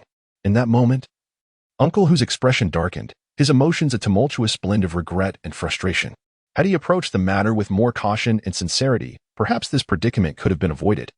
This youth was far too exceptional. Given time, he would evolve into a formidable adversary, one beyond imagination. With a resounding impact, another fierce clash ensued, sending Uncle Hu staggering back several paces, affording him the opportunity to distance himself from Xiang Tian. His soul ring shimmered as he invoked his 5th soul skill, White Tiger's Roar. The ethereal silhouette of the white tiger materialized behind him, unleashing a thunderous roar that surged towards Xiang Tian like a colossal wave. With determination, he followed up with his first soul skill, Dark Gold Transformation, the Tyrant's Halberd technique, devouring heaven and earth.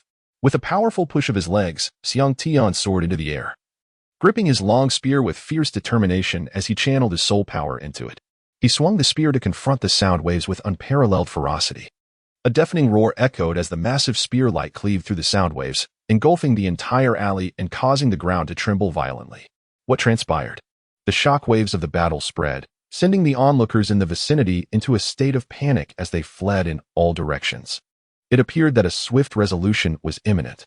A flicker of dark golden light flashed in Xiang Tian's, activating the soul bone skill, Spirit Paralysis, derived from the 10,000 Demon's Eye. The 6th soul skill, Earth Splitter, activated as the black, ancient soul ring on the old servant, Uncle Hu, glimmered. Just as he was about to unleash his 6th soul skill, a wave of paralysis washed over him, severing his connection to his body. The strength in his hands dissipated, causing the 6th soul skill to spiral out of control, with the chaotic soul power surging through his meridians, resulting in a mouthful of reversed blood being expelled. Seizing this opportunity, Xiang Tian's eyes gleamed with intensity as he darted forward, his form flickering like a wisp of light, arriving before Uncle Hu. With a forceful tremor of his arms, an unprecedented surge of power emanated from the long spear, merging man and weapon into one. He thrust the spear directly into Uncle Hu's heart. With a sickening sound, the spear pierced through his body, causing Uncle Hu to shudder and gradually lower his head. Glancing at his chest where blood gushed forth, staining the azure stone pavement in crimson, a look of unwillingness flashed in Uncle Hu's eyes as he slowly collapsed. In the distance, shouts from the city guard echoed through the alley, prompting Xiang Tian to furrow his brow and make a swift exit, vanishing without a trace. Curse be it! Who behind him could possess such power to slay Uncle Hu? Place someone within the city guard to monitor the city gates closely, especially those with unusual eyes. I must uncover the identity of that tyrant. The ancient fourth ring and the duration of the third soul ring have exceeded the limits. He must possess a method or secret technique to absorb beyond the limit soul rings, and I must obtain it. Upon hearing the city guard report Uncle Hu's demise, Davis was seized with rage, his desire for the secrets that Xiang Tian held intensifying. Returning to the inn, Xiang Tian observed that the patrols of the city guard had become increasingly frequent, seemingly searching for him. He realized that remaining in Douluo City was no longer feasible. It was time to depart. Chapter 64. Encounter with Zhu Zhuqing. Xiang Tian swiftly organized his belongings, donned a mask, and, seizing the opportunity while the city guards were momentarily caught off guard, mounted his century-old Linjiao steed, forcefully making his escape from the southern gate of Xinglua City. Once outside the city, he found himself uncertain of where to venture within the Xinglua Empire, ultimately deciding to head towards the Tiando Empire. Along the way, he indulged in exquisite cuisine and fine wine, reveling in the freedom of his journey. However, not far from Xinglua City, Xiang Tian was suddenly embroiled in a pursuit. Kill! Stop her! Do not let her escape! The shouts of pursuit echoed from a distance, and a figure burst into Xiang Tian's line of sight. It was a girl clad in sleek black leather, her figure striking, yet her delicate face was marred by a chilling demeanor. Her obsidian eyes radiated an icy resolve, and her arms bore visible wounds, blood streaming forth as her pallid cheeks betrayed her exhaustion, swaying as she ran, seemingly on the brink of collapsing from fatigue. In a fleeting moment, a masked figure resembling Zhu Zhuqing materialized, its soul rings aglow. Swiftly intercepting Zhu Zhuqing and launching a series of relentless claw strikes to impede her progress. The scene was a flurry of motion, the conflict fierce, as Zhu Zhuqing found herself overwhelmed, ultimately succumbing to a powerful soul technique from the masked assailant, sent crashing to the ground, struggling to regain her footing. In the midst of the chaos, the figure in the black leather attire, distinguished and sporting a familiar feline tail, raised a question in Xiang Tian's mind: could it truly be Zhu Zhuqing? Yet, it seemed premature for her to be in such a predicament before reaching Shrek Academy. He pondered quietly. Xiang Tian caught sight of Zhu Zhuqing, who, in turn, noticed him as well. Upon seeing him, a flicker of surprise illuminated Zhu Zhuqing's eyes, and she instinctively opened her mouth to call for help. However, upon observing that Xiang Tian was alone, her expression dimmed in an instant. Despairing, Zhu Zhuqing closed her eyes, reflecting on her fiancé's self-destructive departure, abandoning her in a bleak future. Today, she was to meet her end at the hands of her own sister. Tears began to flow down her cheeks as she silently mused, perhaps this is my destined fate. A tremor coursed through Xiang Tian's heart as he beheld the astonishment reflected in Zhu Zhuqing's eyes. He had anticipated that she would implore him for assistance, seizing the opportunity to extricate herself. To his astonishment, she remarkably restrained herself, leaving Xiang Tian both surprised and intrigued. With a faint smile, Xiang Tian gave his steed a swift kick, and atop the century-old Linjiao horse, he surged forward like a whirlwind, positioning himself between Zhu Zhuqing and the masked figure. He mockingly addressed the masked intruder: "Ah, are we here for robbery or seduction? Surely splitting the spoils evenly is not too much to ask. Now scram." What audacity for a mere child to meddle in the affairs of the Xinglua Zhu family. The tall, slender soul master, concealed behind a mask, narrowed his eyes at Xiang Tian, who was but a child daring to confront him. A flicker of murderous intent crossed his gaze as he brandished his long blade. Activating his second soul ring, and with a fierce swing, he aimed a horizontal slash at Xiang Tian's midsection. Seeking death, Xiang Tian bellowed, his long spear darting forth like lightning. With a resounding clash of metal, the intense sound echoed as the formidable force behind Xiang Tian's strike deflected the long blade from the slender soul master. Yet, the momentum of Xiang Tian's spear did not wane. A glint of cold light flashed before all present, and in an instant, the slender soul master was pierced through by Xiang Tian's spear, meeting his demise. Xiang Tian, with his spear held aloft and a hint of mockery in his tone, remarked, "Why rush to meet your demise? Such ruthless destruction of beauty is quite regrettable. I would much prefer it if you simply offered yourself to me. The moment Zhu Zhuyan laid eyes on Xiang Tian, an unsettling premonition stirred within him. When Xiang Tian made his move, Zhu Zhuyan was further astounded had he grown even stronger. "What is it that you desire, my lord?" he inquired, steadying himself, his voice calm yet tinged with apprehension. Xiang Tian glanced at the girl behind him, a gentle smile gracing his lips as he declared, "This person is under my protection. You may leave." Zhu Zhuyan regarded the smiling Xiang Tian before turning her attention to the formidable soul lords behind her. Weighing the strengths of both parties, she realized that they could not contend with Xiang Tian. In this desolate wilderness, should he choose to silence them, it would be perilous. "Let us go," Zhu Zhuyan decisively commanded, recognizing the futility of the situation, and with a sharp gesture, signaled her subordinates to retreat. In an instant, they vanished without a trace. Zhu Zhuqing stared blankly at Xiang Tian, her cold eyes filled with astonishment. Who is he? Why did Zhu Zhuyan retreat so effortlessly? "Are you all right?" Xiang Tian inquired softly, having leapt gracefully from the Lingjiao horse to stand beside the striking yet icy girl. "I'm fine." Zhu Zhuqing snapped back to reality, responding in a hushed tone. Gritting her teeth, she struggled to rise, taking a few tentative steps forward. Suddenly, darkness enveloped her vision, and she collapsed backward, falling helplessly to the ground. Xiang Tian, with swift reflexes, stepped forward to catch Zhu Zhuqing. Instantly, the immense pressure emanating from Zhu Zhuqing's pride caused Xiang Tian's thoughts to waver.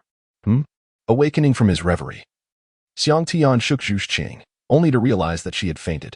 After checking her pulse, he was relieved to find that she had merely succumbed to unconsciousness from excessive blood loss.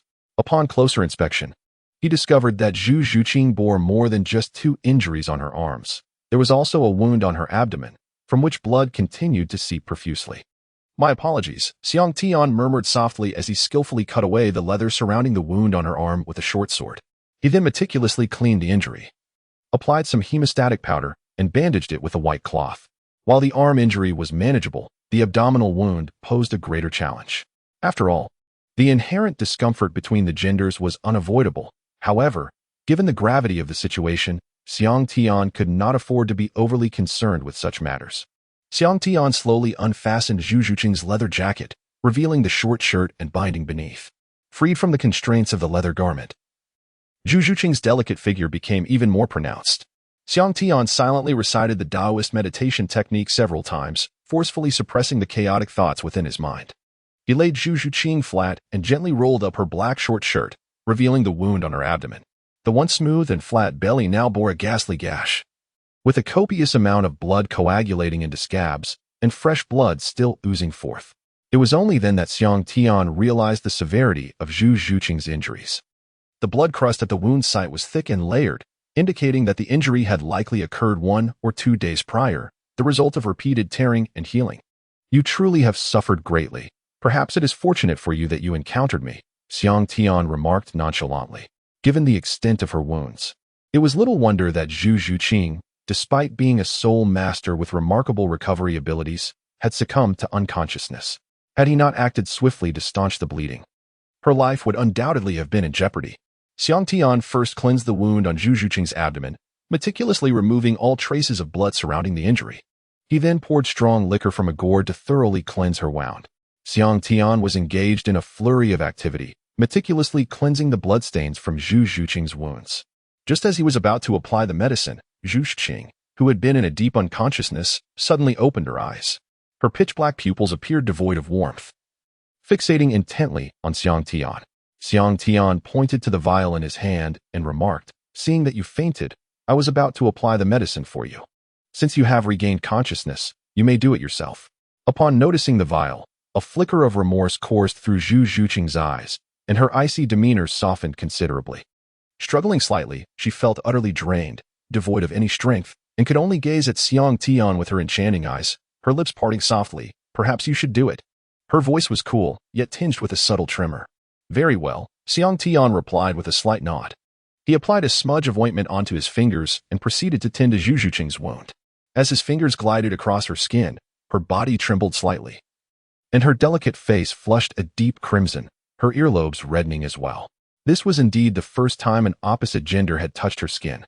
Zhu Zhuqing's heart brimmed with shyness. However, Xiang Tian remained oblivious to her discomfort, diligently applying the medicine. Chapter 65, Healing After Sprinkling the Regenerative Ointment. Xiang Tian retrieved a clean piece of gauze and expertly bandaged Zhu Zhuqing's injury. He then adjusted her short shirt and fastened her leather jacket. With these series of actions completed, a sense of closure was achieved. After Xiang Tian stored away the ointments and other items, he took out some clean water to wash his hands. Observing Zhu Zhuqing, who appeared utterly fatigued, he inquired, "How do you feel?" "Much better, thank you," Zhu Zhuqing replied. Her icy countenance slightly flushed, her voice a blend of chill and delicate shyness. "That's wonderful." As evening approached, Xiang Tian felt a pang of hunger. He moved aside. Retrieving a substantial piece of Millennium wild beef from his storage belt, washed it thoroughly, and sliced it into smaller portions. He placed the beef into a pot, added clean water, and ignited a fire to begin simmering. Moments later, the broth began to bubble, and Xiang Tian extracted some herbs and spices from his storage belt to enhance the concoction further. While the pure beef broth would aid Zhu Zhuqing's injuries to some extent, the infusion of herbs would undoubtedly amplify its efficacy. Zhu Zhuqing quietly observed Xiang Tian's meticulous actions. Her previously cold and emotionless eyes now softened with a hint of warmth. Being an astute individual, she recognized that Xiang Tian's effort in preparing this nourishing meal was a gesture of care towards her. Throughout her life, Zhu Zhuqing had never experienced the warmth of another's concern. The vast duke's mansion had only enveloped her in endless coldness and darkness. The fiancé she had once placed her hopes in faltered under pressure and abandoned her, leaving her vulnerable and humiliated within the duke's estate, a staggering blow to her spirit. Yet, she was unwilling to surrender. At merely 11 years of age, with a distant future ahead, she did not wish to relinquish her life so easily. She yearned to survive. Thus, whenever an opportunity arose, she chose to escape the Zhu family of Xinglua. For only outside could she find possibilities that might allow her to surpass her sister and seize her own fate. Even if fleeing meant facing the relentless pursuit of her sister Zhu Zhuyun or risking her life, she refused to retreat. First she fled. There remained a glimmer of hope. Staying in the duke's mansion, however, would only lead her to death. As she gazed at Xiang Tian, Zhu Zhuqing couldn't help but compare him to her fiancé, only to realize that they were not even on the same plane. Her fiancé paled in comparison to him in every regard. "All right." Xiang Tian lifted the pot lid, releasing an enticing aroma of simmering meat intermingled with the fragrance of herbs, rendering it particularly alluring. Upon catching a whiff of the aroma, Zhu Zhuqing, who hadn't eaten a morsel all day, felt her stomach grumble involuntarily, causing her cheeks to flush with embarrassment. "Heh." Xiang Tian chuckled lightly, further deepening her sense of shyness. Xiang Tian picked up a wooden spoon, filled it to the brim, and placed it before Zhu Zhuqing. "Can you get up?" he inquired, glancing at Zhu Zhuqing, who lay beside him. Zhu Zhuqing made a slight attempt to struggle, but was met with a sharp pain in her abdomen, rendering her powerless. Reluctantly, she ceased her futile efforts. Xiang Tian raised an eyebrow and said, "Allow me to assist you." Zhu Zhuqing, her cheeks flushed, nodded in agreement. Slowly, Xiang Tian helped Zhu Zhuqing to her feet, allowing her to lean against a nearby tree, before retrieving a bowl of meat soup along with utensils. "Please, eat," he urged, filling a bowl to the brim with the savory broth and extending it towards her. Zhu Zhuqing nodded gently, her lips parting slightly, and with graceful movements. She began to consume the contents of the bowl, which vanished rapidly, likely due to her hunger. Once they had both satisfied their appetites, Xiang Tian tidied away the dishes and sought a suitable spot to erect a tent. Zhu Zhuqing reclined nearby, her gaze inadvertently drawn to the industrious figure of Xiang Tian. Watching him at work filled her heart with an unexpected joy, causing a delightful blush to creep across her face. With the tent finally assembled, Xiang Tian approached Zhu Zhuqing, a soft smile gracing his lips as he said, "The tent is ready. Let me help you inside." Zhu Zhuqing attempted to rise, yet it felt as though her strength had been sealed away. Biting her lip in contemplation, she hesitated for a moment before finally nodding, her cheeks still aglow. After Xiang Tian assisted Zhu Zhuqing into the tent, the two reclined on opposite sides, enveloped in a silence that rendered the atmosphere subtly ambiguous and enchanting. Xiang Tian took the initiative to break the silence, gently inquiring, "I am Xiang Tian. What is your name?" "Zhu Zhuqing," she replied softly. "Indeed. After you recover, where do you intend to go?" Xiang Tian asked with a smile. Zhu Zhuqing paused for a moment, letting out a soft sigh as she replied, "Shrek Academy." "Oh, the Shrek Academy located in the outskirts of Soto City in the Heaven Do Empire?" Yes, Zhu Zhiqing nodded slightly. What a coincidence. I also plan to join Shrek Academy. It happens to be on my way, and we could look out for each other, Xiang Tian suggested. Recently, as he continually tempered his heart with the power of fire elements, Xiang Tian felt his blood surging, bringing a level of physical strength far beyond what his lungs, kidneys, and liver could compare to. Through the refinement of his heart, Xiang Tian's physical prowess was steadily increasing. Although he had not experienced the physical strength of a soul sage, he was confident that his current physical strength had undoubtedly reached that level. Despite the significant enhancement in his bodily strength, some issues had arisen. Among his organs, the lungs, kidneys, liver, and heart had greatly increased in strength due to the refinement of gold, water, wood, and fire, while the spleen was clearly struggling to keep up, creating signs of imbalance among his organs. Without having obtained the fifth spirit ring, Xiang Tian was now hesitant to further temper his body for strength, as he required a soil attribute spirit beast for the fifth spirit ring. Otherwise, his internal elements could spiral out of control, severely depleting his vitality. At present, Xiang Tian was in need of a period of recuperation, and this opportunity to head to Shrek Academy could allow him to attempt to intercept Tang San's 8 spider lances. During his time on Earth reading this novel, he had developed a fondness for Zhu Zhiqing, and now that fortune had smiled upon him with their encounter, he felt it might be worthwhile to offer her assistance. After all, with the might of the Spirit Hall, they truly did not regard the Zhu family as a threat. As for the Douluo Empire, their demise was inevitable. Any of their intentions were of no concern to Xiang Tian. Additionally, he had long wished to sow discord among the Shrek 7 monsters, and Zhu Zhiqing might serve as a perfect point of leverage. Given that Dai Mubai had abandoned Zhu Zhiqing to indulge in revelry without a thought for what she would face alone, it was poignant that she had risked her life to escape the Duke's mansion in search of him. When she found him, filled with hope, only to discover that he had lost his resolve and was drowning in a life of excess. Xiang Tian could very well intercept Dai Mubai and obliterate the fusion technique of the White Tiger Spirit. Chapter 66. Traveling together, what level are you currently at? Zhu Zhiqing could not help but ask. 45, Xiang Tian replied nonchalantly. Wow, Zhu Zhiqing expressed her surprise. Is a combat power of 45 that formidable? Can one truly defeat a soul master releasing a second spirit ability without invoking their spirit or spirit abilities? How old are you this year? After observing the lingering hint of youthfulness on Xiang Tian's face, Zhu Zhiqing couldn't resist her curiosity and probed further. 12, Xiang Tian replied, somewhat bewildered. Why do you ask? Are you conducting a census? 12. How is that possible? How could there be such a young soul master? You certainly do not resemble a 12-year-old Zhu Zhiqing. Especially when gazing at the towering Xiang Tian, their appearance and age seem utterly mismatched. Zhu Zhiqing stole several glances at Xiang Tian, perceiving him to be akin to a 17 or 18-year-old. How is that even possible? Perhaps you are simply too impatient for your stature. A glimmer of amusement flickered in Xiang Tian's eyes as he gently brushed past Zhu Zhiqing's pride.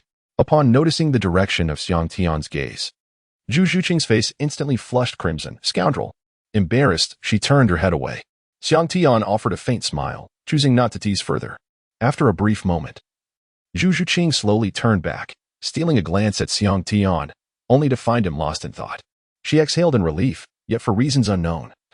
Rather than feeling angered by Xiang Tian's earlier jest, she experienced an oddly intriguing sensation. This was in stark contrast to her usual demeanor towards other men, though it seemed Zhu Zhiqing remained oblivious to this shift, having trained tirelessly in the Duke's manner to survive. She achieved the remarkable feat of reaching level 24 by the age of 11, and she had been quite satisfied with her progress. However, upon comparing herself to Xiang Tian, the disparity felt insurmountable. Her experiences in the Duke's manor had instilled within her an extraordinary desire for strength, prompting her to ponder deeply before cautiously asking, "Could you teach me how to cultivate?" "Certainly, we shall discuss it further once you have healed." The following day, Xiang Tian accompanied Zhu Zhiqing to a nearby town, where they procured a horse-drawn carriage, and together they set off for Shrek Academy. After a fortnight, they arrived at the edge of the Star Do Forest, where crossing this boundary would lead them into the Heaven Do Empire. Let us venture through the edge of the Star Do Forest. It would be an opportune moment to test the extent of my recent growth and strength. Zhu Zhiqing suddenly proposed as they reached the town adjacent to the forest. Certainly, Xiang Tian replied after a moment of contemplation, nodding slightly in agreement. Xiang Tian and Zhu Zhiqing entered the bustling town, where vibrant stalls lined the streets and numerous soul masters called out, seeking to form teams. Xiang Tian first procured some mosquito repellent and detoxifying herbs from a stall, amassing a substantial supply before proceeding towards the entrance of the starry forest. Surrounding this vast woodland are towering iron antlers, protruding with numerous sharp spikes, designed to defend against the onslaught of beasts that emerge from the forest, exuding an aura of formidable strength. Outside the town, several squads of 100 soldiers are stationed, all clad in finely wrought iron armor, wielding long spears. Their military formation impeccably disciplined. The sight of these 100 iron warriors standing in unison evokes a palpable sense of dread. These soldiers serve not only to repel the beast tide threatening the town, but also to prevent the troops of the Tiando Empire from stealthily traversing the periphery of the starry forest to launch surprise attacks on the Xinglua Empire. As the two individuals ventured into the forest, it felt as though they had stepped into an entirely different realm. The starry forest enveloped them in shadowy silence, its ground strewn with brittle twigs and decayed leaves, which creaked ominously underfoot. Xiang Tian wielded a long spear, leading the way, while Zhu Qing, cloaked in her martial spirit, followed closely behind, her vigilance scanning the surroundings. 2 yellow soul rings floated rhythmically around her, and her eyes transformed in hue, one a deep emerald, the other a bright azure. Her long hair cascaded naturally down her back, and her movements became as agile as a cat, her speed surging dramatically, leaving behind a faint trail of illusions that made it difficult to pinpoint her exact location. The dangers lurking within the forest were ever present. After traversing a short distance, a 500-year-old claw tiger charged at them. Recognizing it as merely a century-old variant, Xiang Tian encouraged Zhu Qing to hone her skills. With precision, she struck. Her claws aimed directly at the beast's vital points. In mere moments, the claw tiger was left bloodied and blind, ultimately succumbing to a swift thrust of Zhu Qing's dagger. As they ventured deeper, the presence of soul beasts intensified, their auras growing more formidable. The air was filled with chilling, eerie cries that sent shivers down their spines. After hours of travel, they stumbled upon a wondrous sight. A majestic tree stood in a small clearing, towering between 10 and 20 meters high, its form stately and upright.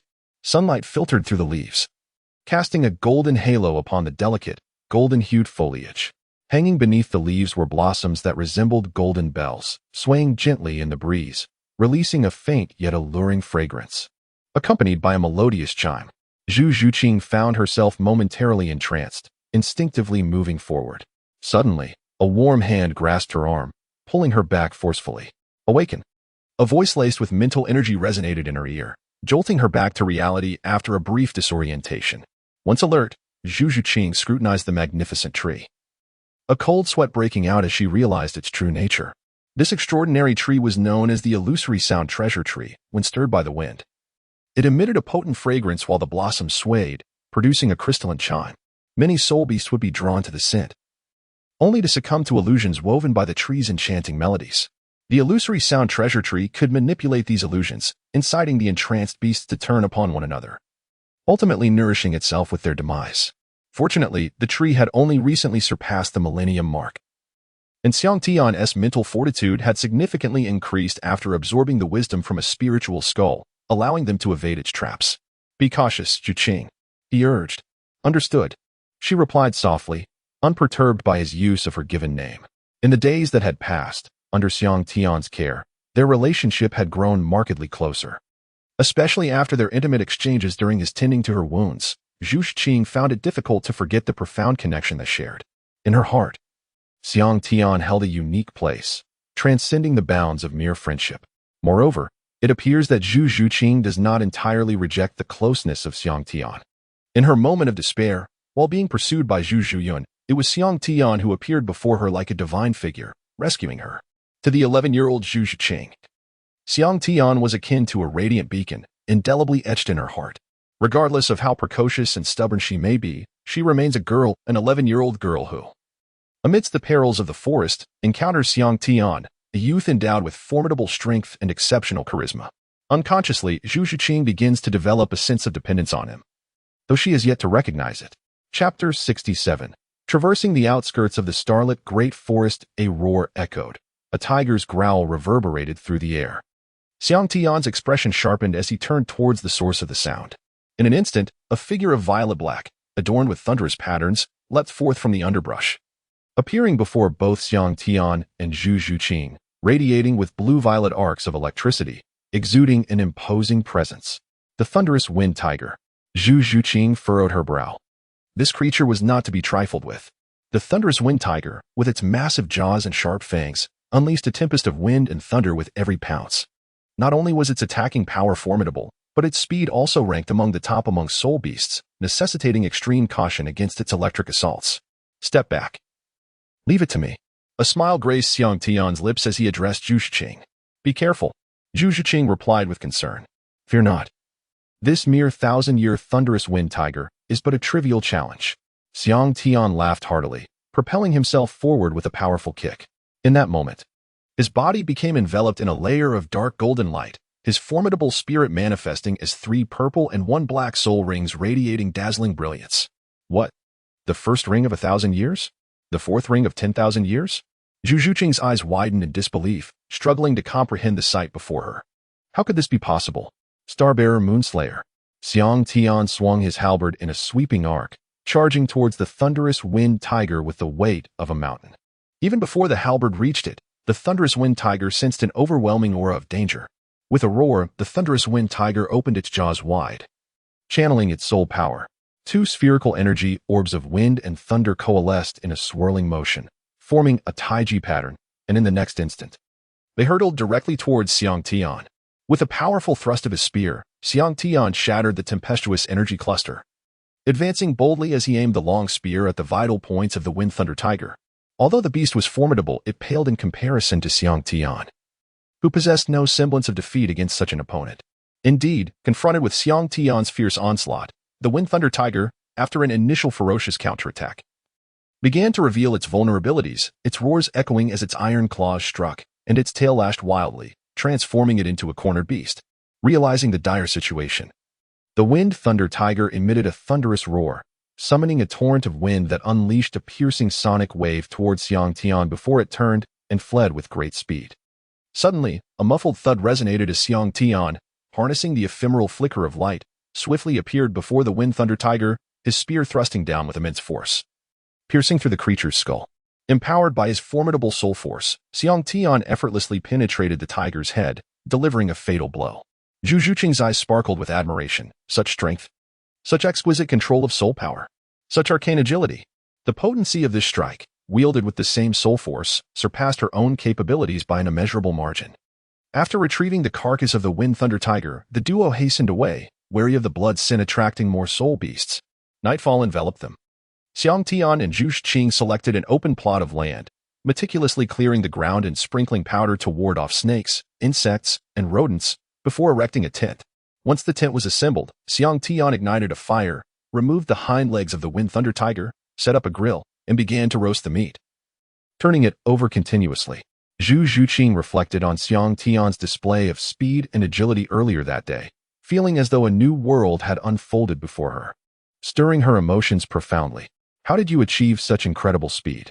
She inquired, biting her lip as her desire for strength ultimately overcame her silence, prompting her to summon the courage to ask softly. Curious, are we? I can teach you. Xiang Tian replied with a gentle smile upon witnessing Zhu Zhuqing's endearing demeanor. What do you wish in return?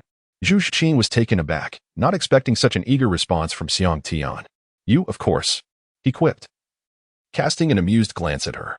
I am already betrothed. Zhu Zhuqing's cheeks flushed as she lowered her head, speaking in a hushed tone. A mere engagement. You can always break it. Xiang Tian asserted with an air of dominance. I am the second daughter of Duke Zhu from the Douluo Empire, and my fiancé is Daimu Bai, the 3rd son of the royal family. Zhu Zhuqing's voice trembled slightly. And what of it? Xiang Tian laughed heartily. Are you not afraid? Afraid? Why should I be? He retorted. Zhu Zhuqing was momentarily stunned, replying, My fiancé is of noble lineage, and our families have long been allied through marriage. My engagement cannot be easily dissolved. As she spoke, her eyes glistened with unshed tears, revealing the sadness that burdened her heart. Are you frightened? Xiang Tian inquired. I am not. Zhu Zhuqing gently shook her head. Xiang Tian smiled gently and said, You need not worry. There is no marriage contract in this world that I cannot dissolve. Leave it to me. What do you intend to do? Zhu Zhuqing inquired, her eyes sparkling with hope. Of course, we shall confront them directly. The royal family will never agree. Zhu Zhiqing replied. Then we shall simply annihilate them, Xiang Tian asserted. You? Zhu Zhiqing turned to him, scrutinizing him from head to toe, her eyes reflecting a hint of incredulity, as if she were gazing at a fool. What does that look mean? Xiang Tian raised his hand and playfully tapped her forehead. Ouch! Zhu Zhiqing winced from the playful strike, a rare expression of grievance appearing on her face. She wrinkled her delicate nose and said, I am speaking to you seriously. Please do not jest. Do you truly believe I am jesting? Xiang Tian fixed his intense gaze upon Zhu Zhiqing, his eyes burning with sincerity. Are you truly willing to take responsibility for me? Zhu Zhiqing bit her crimson lip, her dark eyes firmly locked onto his, a glimmer of anticipation evident in her gaze. Certainly, I never speak falsehoods, Xiang Tian affirmed with a serious nod. I do not believe you. Zhu Zhiqing gently shook her head, fearfully curling up into herself. I swear upon my martial soul that I shall take responsibility for you. Xiang Tian's expression turned grave. Zhu Zhiqing smiled, her beauty radiant, as she gazed deeply at him and said, Your words alone are enough. Observing her demeanor, Xiang Tian also smiled softly and remarked, From this moment forth, pursue whatever your heart desires. Everyone has the right to seek freedom. As for the Douluo Empire, leave that to me. Which faction do you belong to? Zhu Zhiqing asked, her voice tinged with skepticism, as if she struggled to believe her own conjecture. Haven't you already deduced it? Indeed, I am from the Spirit Hall. The royal family of the Douluo Empire cannot threaten me. Seeing the expression on Zhu Zhiqing's face, Xiang Tian knew she had come to the realization. After all, in this continent, only those from the Spirit Hall possess the audacity to utter such words. Zhu Zhiqing gazed at Xiang Tian earnestly, rendered speechless for a long while. After all, Xiang Tian had seen her in her entirety, and for her, there was no choice but to select Xiang Tian. She was a person of unwavering loyalty. Zhu Zhiqing was uncertain whether her choice was right or wrong. However, this time, she chose to heed the whispers of her heart. She believed that selecting Xiang Tian was undoubtedly a superior choice compared to the incompetent Dai Mubai. She had endured a life of darkness, waiting for death, and thus, even if she made a mistake in her choice, she would have no regrets. The night passed in silence. The following day, Xiang Tian and Zhu Zhiqing set off once more, finally emerging from the Douluo forest and entering the territory of the Tiando Empire by dusk. We are finally out. Chapter 68. Zhu Zhiqing's kiss upon reaching a small town on the outskirts of the Douluo forest. Xiang Tian and Zhu Zhiqing found a hotel to rest for the night. Certainly, the room accommodates 2 individuals, each with their own space. I possess a method to enhance your soul power cultivation speed. Come to my room tonight. Zhu Zhiqing returned to her chamber, her heart racing with excitement that lingered. Could it be that Xiang Tian had a way to assist her in accelerating her soul power training?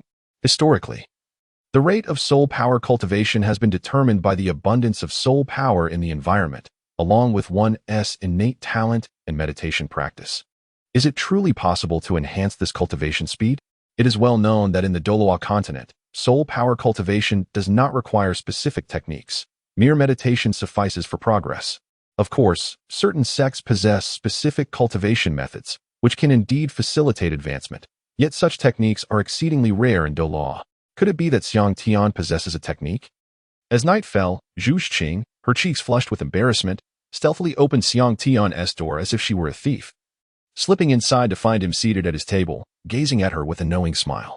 Overcome with a sudden sense of guilt, she lowered her head and buried it into her hands, standing there with a soft voice. Didn't you say you had a way to enhance my cultivation speed? Indeed. This is a cleansing marrow pill. It can refine one's essence and increase innate soul power by 1 level, thereby significantly accelerating your cultivation speed. Xiang Tian replied, presenting a jade vial from his storage belt with a gentle smile. However, to achieve the best results, someone must assist in circulating soul power to activate the medicinal effects. To do so, you will need to remove your clothing, as it could hinder my control over the soul power. Must I really take it off? Zhu Zhiqing inquired softly, her face aflame with embarrassment. At that moment, Xiang Tian contemplated. It is imperative as for whether it is truly necessary to disrobe. That is a matter open to interpretation by the benevolent and the wise alike. Please turn around. Zhu Zhiqing exclaimed, her cheeks flushed with embarrassment. Gently, she unfastened her garment, letting the sleek black leather jacket slide off and fall onto the bed, while a decorative piece resembling a tail tumbled to the side, revealing her smooth, alabaster back. Zhu Zhiqing, possessing a figure that was astonishingly voluptuous for her age, seated herself before Xiang Tian. "All right, it is done," she murmured softly, her voice barely above a whisper. Xiang Tian turned his head, only to behold a snow-white back. Zhu Zhuqing sat cross-legged before him. Xiang Tian sat cross-legged behind Zhu Zhuqing and said, "Let us begin." It appeared that Zhu Zhuqing sensed the aura of Xiang Tian behind her, causing her cheeks to flush a delicate crimson. With a charming shyness, she responded softly. Her lips slightly parted as she swallowed the cleansing elixir. Xiang Tian extended his palms, gently resting them upon the snow-white back of Zhu Zhuqing. Ah, how warm and smooth. Her skin exquisite to the touch, an exquisite sensation indeed. Yet, he could not help but wonder if the sensation of her front would be even more delightful. What was he thinking? He then summoned his soul power, allowing it to flow along Zhu Zhuqing's back and into her being. Zhu Zhuqing felt a tingling sensation coursing through her body. As the potency of the cleansing elixir and Xiang Tian's soul power intertwined within her, she sensed her body becoming lighter. The comfort so profound that a soft moan escaped her lips. After approximately half an hour, she finally absorbed the full potency of the elixir, with visible impurities emerging from her skin. "All right, go wash up," Xiang Tian declared, withdrawing his hands. In that instant, Zhu Zhuqing found herself bereft of support and began to fall backward, landing perfectly in Xiang Tian's embrace. Seizing the moment, he wrapped his arms around her waist, resting his chin intimately upon her shoulder. Zhu Zhuqing, blushing from the warmth of his hold, exuded an enchanting allure. Upon closer inspection, Xiang Tian beheld her flawless form, a delicate waist, a curvaceous figure, and an elegant posture that stirred his restless heart. Overwhelmed by desire, he felt as if he might transform into a wolf. Zhu Zhuqing let out a soft sigh, and as they embraced, her cheeks flushed crimson. She gently inquired, "Could you let me go now?" Xiang Tian reluctantly released his embrace, and Zhu Zhuqing immediately sprang from his arms, noticing the fervent desire reflected in his gaze. As if he wished to devour her whole, Zhu Zhuqing hastily donned her clothing and fled the room in disarray. Upon returning to her own chamber, she swiftly retreated into the bathroom. In the bathtub, Zhu Zhuqing lay bare, her exquisite form partially obscured by delicate bubbles, presenting an enticing sight. The thin layer of grayish impurities that had marred her snow-white skin was washed away, revealing an even more radiant complexion, imbued with a subtle rosy hue. With delight, Zhu Zhuqing caressed her now luminescent skin, her heart swelling with joy. The once stern expression softened as a gentle smile graced her lips. Indeed, the desire for beauty is an innate trait in every woman. Even someone as reticent and aloof as Zhu Zhuqing, the icy beauty, could not resist the allure of enhancing her appearance. The following day, as Xiang Tian opened his door, he was momentarily taken aback upon seeing Zhu Zhuqing. Her long black hair cascaded over her shoulders, her fair skin glowed, and her voluptuous figure belied her youth. Though her demeanor remained somewhat frosty, a gentle warmth sparkled in her eyes. Feeling the weight of Xiang Tian's intense gaze, Zhu Zhuqing hastily averted her eyes, casting a glance downward. She tucked a strand of hair behind her ear, and a faint, unnatural flush crept across her fair cheeks, rendering her all the more captivating. Xiang Tian felt a subtle flutter in his heart and smiled as he remarked, "It is the gentle grace of that slight bow, akin to a water lily shyly yielding to the cool breeze." Zhu Zhuqing's heart secretly rejoiced. Is he praising me? Xiang Tian approached Zhu Zhuqing, admiring her captivating figure. Upon noticing Xiang Tian's approach, Zhu Zhuqing's heart skipped a beat. Before she could utter a word, Xiang Tian swiftly pulled her into his embrace and, catching her completely off guard, planted a quick kiss on her lips. Zhu Zhuqing's eyes widened in surprise, clearly taken aback, by the time she gathered her senses. Xiang Tian had already withdrawn from her lips. After Xiang Tian completed his task, he swiftly made his exit, leaving Zhu Zhuqing to regain her composure. Do not run away. On the carriage, Zhu Zhuqing sat cross-legged, embarking on her meditation. Indeed, her cultivation speed improved notably. Although Xiang Tian had interrupted her plans, Zhu Zhuqing resolved to confront Dai Mubai. Accompanying her to Shrek Academy, Xiang Tian was eager to test whether he could seize the 8 spider lances. As they gradually interacted, Zhu Zhuqing began to understand Xiang Tian on a deeper level. Truth be told, she held a favorable impression of him, not solely due to his life-saving grace, but also owing to his considerate care during her injury. The time spent with Xiang Tian had blossomed into the happiest moments of her life. Free from the looming threat of her sister's assassination and the burdensome thoughts of her dissolute fiancé, Zhu Zhuqing discovered that she had grown fond of this newfound existence. After their heartfelt encounter that night, the bond between Xiang Tian and Zhu Zhuqing advanced rapidly. Along their journey, Xiang Tian frequently offered hands-on guidance in controlling her soul power, engaging in practical training that allowed Zhu Zhuqing to benefit immensely. Throughout her life, no one had ever shown her the same level of concern as Xiang Tian, and the sensation of being cared for was truly delightful. The feeling of having someone to rely on captivated Zhu Zhuqing. Reclining in Xiang Tian's embrace, her thoughts swirled. What Dai Mubai could not provide, this young man before her had given in abundance. Upon introspection, Zhu Zhuqing realized that she might have indeed developed feelings for him. Perhaps being together in the future would not be a poor choice after all. With this thought, a faint smile graced her usually cold visage. Chapter 69, Battle of Souls, Part 1. On the bustling streets of Soto City, a young man and woman stood side by side. The young man was dressed in lavish attire, appearing to be around 17 or 18 years old. Standing at 6 feet tall, his skin glowed like warm jade. His physique muscular and well-defined, exuding vitality. With sword-like brows and a chiseled face, he possessed an aura of undeniable presence, exuding an air of invincibility with every movement. Most striking were his dual-colored eyes, which shimmered with an enigmatic light, emanating an almost imperceptible aura of terror. The girl, with long black hair cascading over her shoulders, had fair skin and an astonishingly voluptuous figure that belied her age. Her expression bore a hint of coldness. It was none other than Xiang Tian and Zhu Zhuqing. This striking pair of handsome youth and beautiful maiden was bound to capture attention wherever they went. Upon reaching Soto City, they first indulged in a light meal before seeking accommodation at a local hotel. Xiang Tian inquired about the enrollment at Shrek Academy, only to realize that they had arrived too early, as the academy would not commence its admissions for over a month. On that day, while wandering through Soto City, Xiang Tian noticed a shop not far away. The establishment was modest in size, yet its sign was distinctly unique. It depicted a circular emblem adorned with several extraordinary symbols, a sword, a hammer, and a blue lightning tyrannosaurus. Curiosity piqued, Xiang Tian ventured into the store. The door stood ajar, revealing an interior shrouded in dimness. As soon as he stepped inside, a distinctive surge of soul power captured his attention. Was it a soul-guiding device?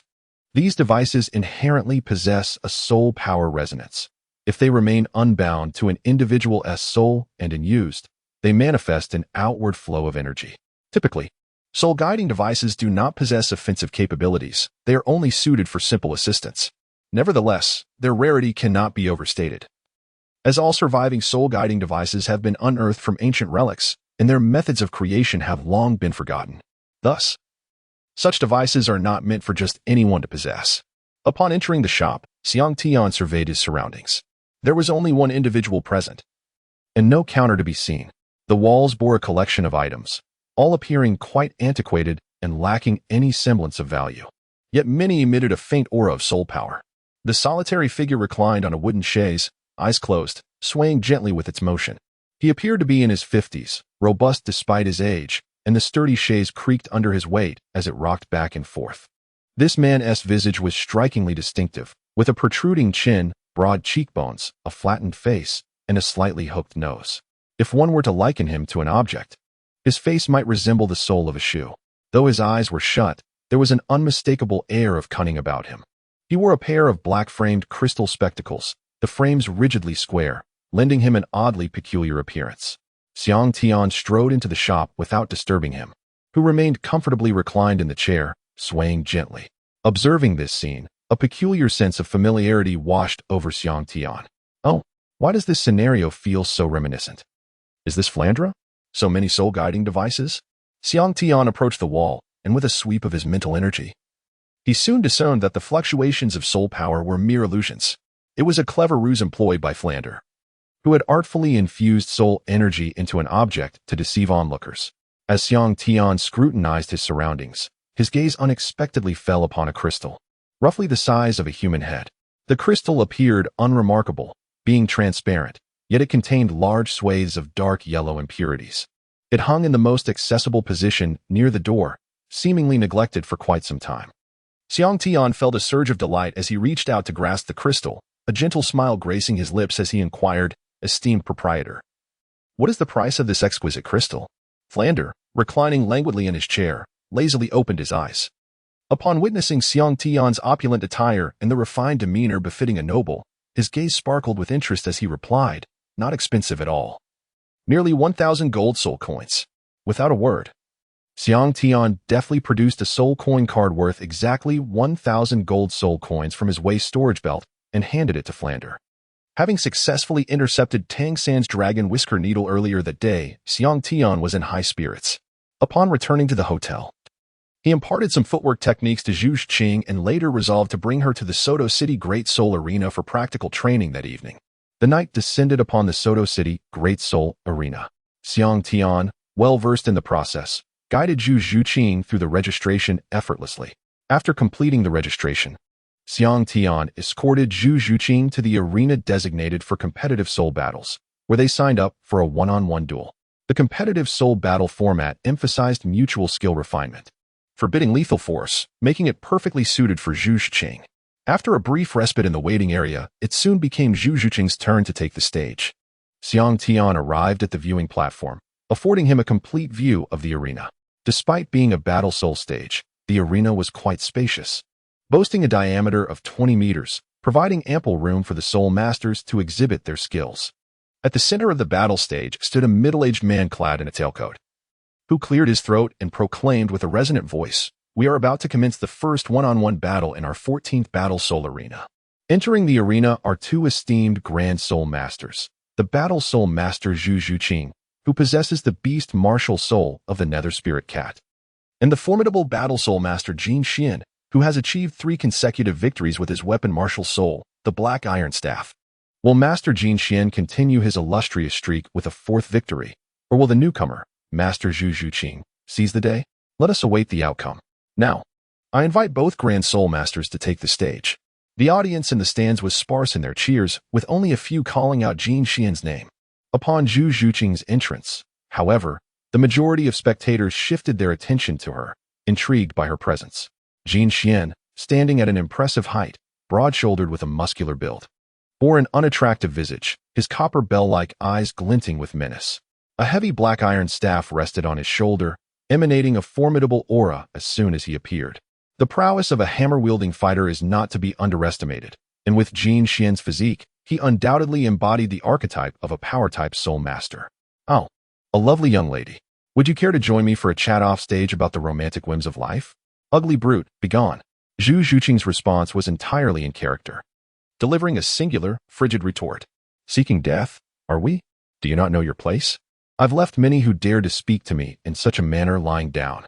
Jin Xian, who despised being called unattractive, glared fiercely at Zhu Qing, his eyes ablaze with rage. Chapter 70, The Battle Soul, Part 2, Prepare.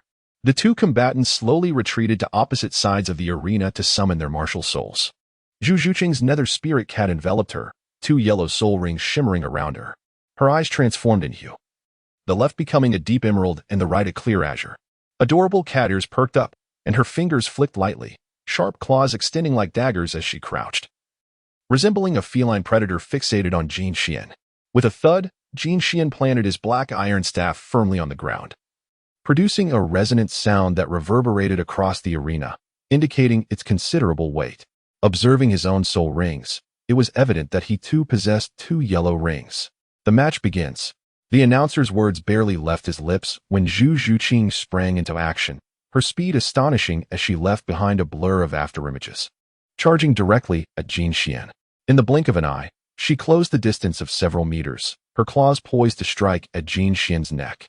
What? So fast? As Jin Xuan's eyes narrowed, he caught sight of a dark shadow approaching. Almost instantaneously, a multitude of claw-like shadows enveloped him, leaving him unprepared. In a hasty response, he channeled his soul power and brandished his Xiang Tian staff, executing a sweeping motion that formed a fan-shaped barrier before him. Observing the unfolding scenario, it was evident that if Zhu Qing did not halt her advance, her lethal claws would reach Jin Xian's throat.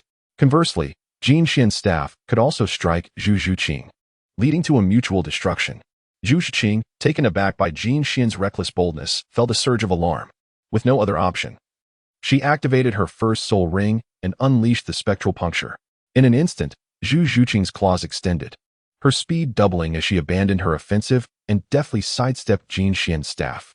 Following this, she executed a lateral movement, her form leaving a trail of afterimages as she darted toward Jin Xian, her claws aimed at his vital points.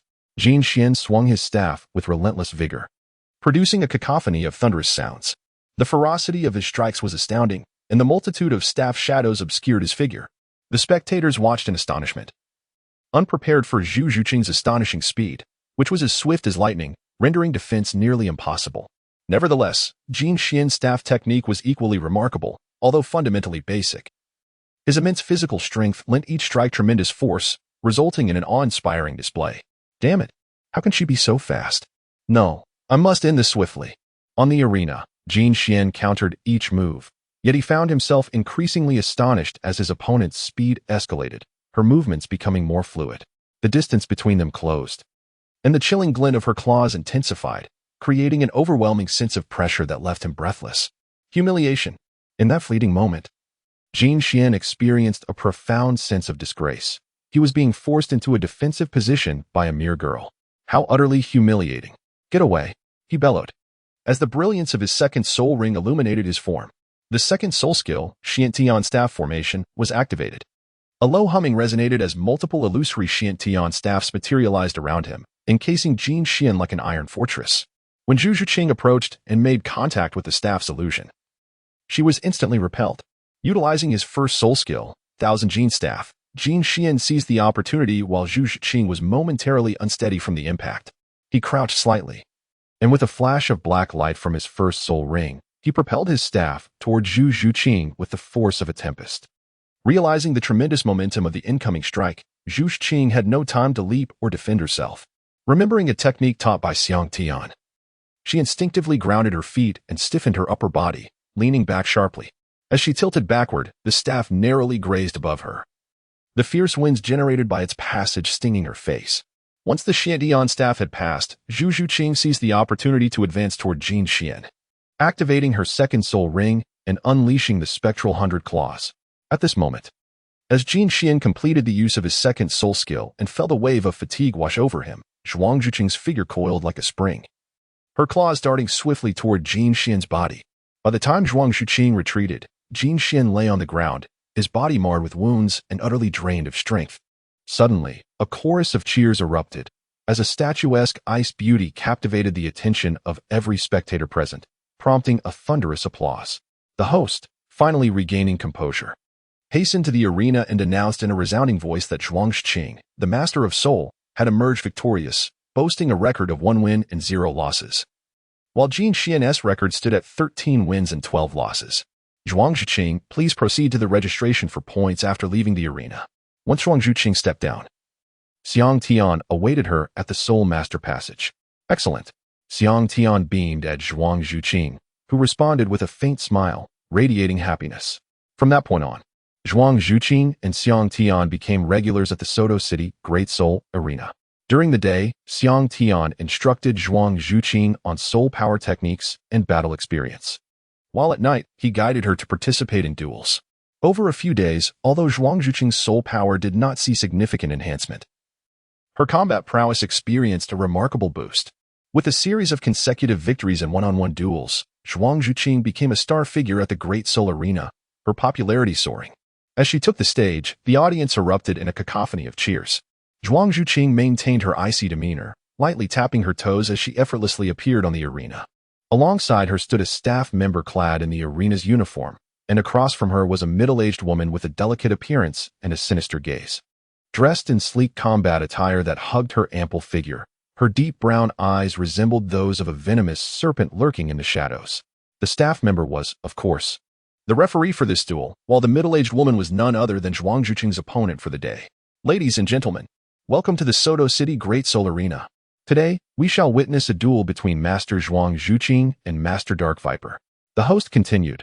Master Zhuang Zhuqing, who has often graced us with her presence recently, boasts an impressive soul power level of 28 and has achieved an astounding 9 consecutive victories, placing her among the elite of masters. On the other hand, Master Dark Viper is no less formidable, with a soul power of 29, making her a relentless champion at our arena. What kind of spectacular duel will they present today? Without further ado, let us commence the final countdown together. 5, 4, 3, 2, 1. Let the duel begin. At the instant the referee declared the match underway, Zhuang Zhuqing and Dark Viper instantaneously activated their martial spirits. The atmosphere grew frigid as the Dark Viper's essence transformed, a diamond-shaped scale of obsidian hue emerging upon its brow. Ethereal wings sprouted from its back, and the spectral image of its martial spirit let out a piercing cry towards the heavens. A faint black mist enveloped its form, and within it, the air over the arena seemed to thicken with a sweet, acrid scent reminiscent of serpent venom. The flying shadow viper is a creature of moderate to high rank among poison attribute soul beasts, possessing an exceptionally resilient physique that ordinary blades find difficult to pierce. While not the pinnacle of toxicity, its speed is astonishing, rendering it formidable even among its peers of the same rank. Chapter 71, Soul Battle, Part 3, The Match Commenced. Zhu Zhuqing took the initiative, her foot barely touching the ground as she transformed into a flurry of afterimages, darting towards the Dark Viper with lightning speed. The Dark Viper, unyielding, flapped its ethereal wings and glided across the arena with incredible velocity to meet Zhu Zhuqing head-on. Upon their clash, they realized they were evenly matched. Clang!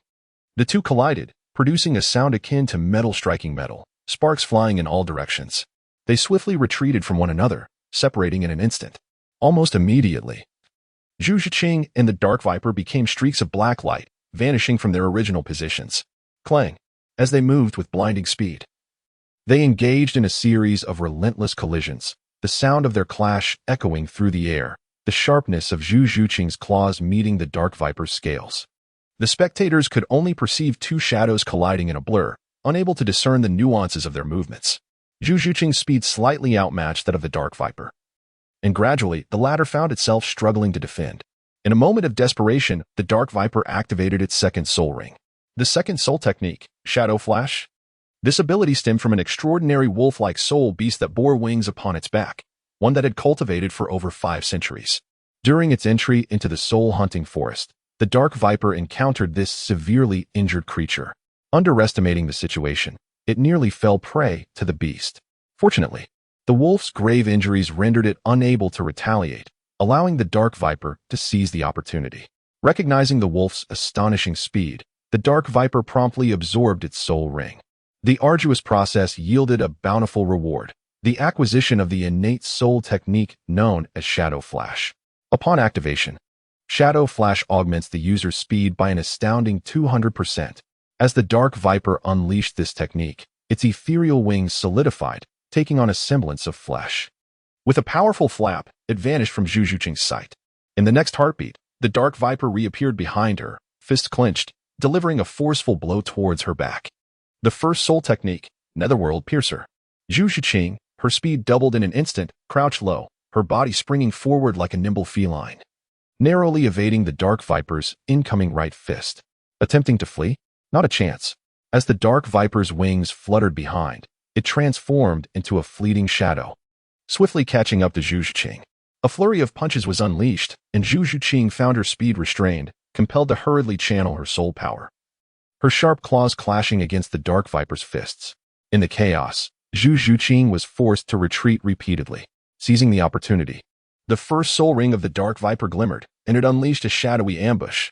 With hands shaped like serpents, its arms moved with extraordinary agility, the right fist striking Zhu Zhuqing's left arm like a white snake's flicking tongue. On the arena, the two combatants came to a halt, their figures gradually becoming discernible. 2 black marks appeared on Zhu Zhuqing's left arm, resembling the aftermath of a venomous snake's bite, dark blood oozing from the spots, clearly indicating she had been poisoned. I concede. Zhu Zhuqing, feeling her left arm growing increasingly numb and powerless, resignedly signaled the referee to acknowledge her surrender. Following her defeat, Zhu Zhuqing intensified her training, pushing herself to the brink of exhaustion each day before finally allowing herself to rest. In the soul-fighting arena, her experience grew sharper and more seasoned, her techniques becoming concise yet strikingly effective. Shortly after the match commenced, Su Chenlei, pale-faced, gazed at the glimmering claws before him and, retracting his steel knife martial soul, hastily called out to the referee not far away, "I concede." With a mixture of awe and reluctance, he stole a glance at Zhu Zhuqing before lowering his head. The referee, initially taken aback by his declaration, quickly regained composure, channeling his soul power into the amplification soul tool, announcing loudly, "The winner of this soul fight is Master Zhu Zhuqing. Congratulations to Master Zhu Zhuqing on achieving 10 consecutive victories, with a record of 28 wins and 6 losses. Zhu Zhuqing. Zhu Zhuqing." The crowd erupted in cheers, celebrating her remarkable achievements after over a month of battles, her score exceeding 100, earning her the Copper Soul Fighting Badge. With this accolade, Xiang Tian decided to treat Zhu Qing to a moment of relaxation, and they strolled leisurely through Soto City. Unbeknownst to them, noon arrived, and they found themselves in front of a quaint little eatery, casually ordering some local delicacies. As Xiang Tian observed Zhu Qing savoring her food, he momentarily lost himself in admiration. Is it delicious? Perhaps feeling shy under Xiang Tian's gaze, a hint of crimson flushed her once cold face, and she impulsively inquired, "Is it beautiful?" "Indeed," Xiang Tian responded instinctively. Upon hearing his reply, Zhu Qing's face flushed with embarrassment, a charming smile gracing her lips. After finishing their meal, noticing a trace of grease lingering at the corner of Zhu Qing's mouth, Xiang Tian gently produced a clean handkerchief and wiped away the smudge. As his fingertips brushed lightly against her cheek during the act of cleaning, an unusual sensation caused Zhu Qing's earlobes to turn crimson. Overcome with shyness, she dared not meet Xiang Tian's intense gaze, turning away with her head bowed and walking ahead with a light-hearted demeanor. A subtle smile playing at the corners of her mouth, radiating joy. After a leisurely stroll, the two returned to the hotel. In just a few days, the enrollment at Shrek Academy would commence. In the original narrative, Zhu Qing's soul power reached only level 27 at the time of enrollment, yet now, since Xiang Tian's arrival, her soul power had already ascended to level 29. The washing marrow pill had elevated her soul power by 1 level, and after the process of refining her essence, her cultivation speed had increased significantly. Furthermore, Xiang Tian frequently prepared medicinal cuisine using the flesh of millennium soul beasts combined with spiritual herbs. The meat of these ancient beasts inherently harbored immense energy beneficial for cultivation, and when paired with spiritual herbs, the nourishing effects were greatly enhanced. Just a few days prior, Xiang Tian had even gifted Zhu Qing a flask of monkey wine. Under such circumstances, it was only natural for her to easily reach level 29. In truth, Xiang Tian possessed several celestial herbs that could enhance Zhu Qing's innate talent. However, as they were not particularly compatible with her phantom spirit cat martial soul, he decided to wait. His plan was to first have the spirit hall annul Zhu Qing's engagement in the Douluo Empire, allowing her to release her emotional burdens, and then see if she could retrieve the Heartbreak Red. Otherwise, her innate talent would still be somewhat lacking. In the days that followed, Zhu Qing dedicated more time to mastering her control over the surging soul power within her. Xiang Tian returned to the hotel, and as he settled onto his bed to meditate and cultivate the Overlord heart technique, the peak soul power at level 49 began to stir restlessly within him. Xiang Tian sensed that it was indeed time to break through to level 50. Boom. The weather abruptly turned tempestuous, and the soul power within a radius of several dozen meters was drawn and absorbed by Xiang Tian. The momentum surged swiftly, only to dissipate just as rapidly. Before the guests in the hotel could react, Xiang Tian's aura retreated back into his body. Only Zhu Qing, who was meditating in quiet contemplation, was stirred by the unusual flow of soul power, acutely sensing the overwhelming pressure emanating from Xiang Tian. Was this truly the aura of Xiang Tian? Zhu Qing's heart quivered. She was aware of Xiang Tian's strength, yet she had not anticipated his power to be so formidable. This aura, could it truly belong to one of merely over 40 levels? Heaven's jealousy gives birth to talent. Among the talented, those akin to dragons and phoenixes can be deemed as monstrous. In Zhu Qing's eyes, Xiang Tian was indeed a prodigy, beyond the scope of ordinary comprehension. Within the Duke's mansion, Zhu Qing had encountered soul kings and felt their pressure, yet none compared to the grandeur and depth of Xiang Tian's soul sectora. No wonder this illustrates the chasm between ordinary individuals and prodigies. Chapter 72, Shrek Academy, Part 1. In the blink of an eye, several days had passed, and the day for enrollment at Shrek Academy had arrived. Early in the morning, Xiang Tian and Zhu Qing departed from the hotel, exiting Soto City through the southern gate, heading towards Shrek Academy. Their knowledge of Shrek Academy was limited, and Xiang Tian had no intention of lingering there for long. Upon leaving Soto City, the two followed the road southward, flanked by vast expanses of farmland. Soto City was rightfully acclaimed as the granary capital of the Balak Kingdom. However, aside from the extensive fields, there was not a single shadow in sight, let alone any structures resembling an academy. Since Xiang Tian had taught Zhu Qing to integrate her footwork into her walking, she now moved with grace and silence, her speed also notably swift. Soon, they had traversed nearly half the distance when they finally spotted two figures ahead. Upon closer inspection, they saw a boy dressed plainly, appearing to be around 12 or 13 years old, standing about 1 meter 70 tall, clad in a crisp light blue outfit. A belt adorned with 24 gemstones encircled his waist, and his black, shoulder-length hair hung loosely. Though not strikingly handsome, his demeanor exuded an approachable charm, with a faint smile perpetually gracing his lips. The girl sported a single black braid styled like a scorpion tail, wearing a snug pink top that accentuated her developing figure, her slim waist enviable to many women. Her naturally arched eyebrows framed a pair of sparkling large eyes, complemented by her slightly rounded, rosy face. She was not only beautiful but also exuded a touch of playfulness, as if the very essence of cuteness had been tailored for her. The girl perched on the boy's back, raising her hand to shade her forehead as she peered into the distance, somewhat complaining.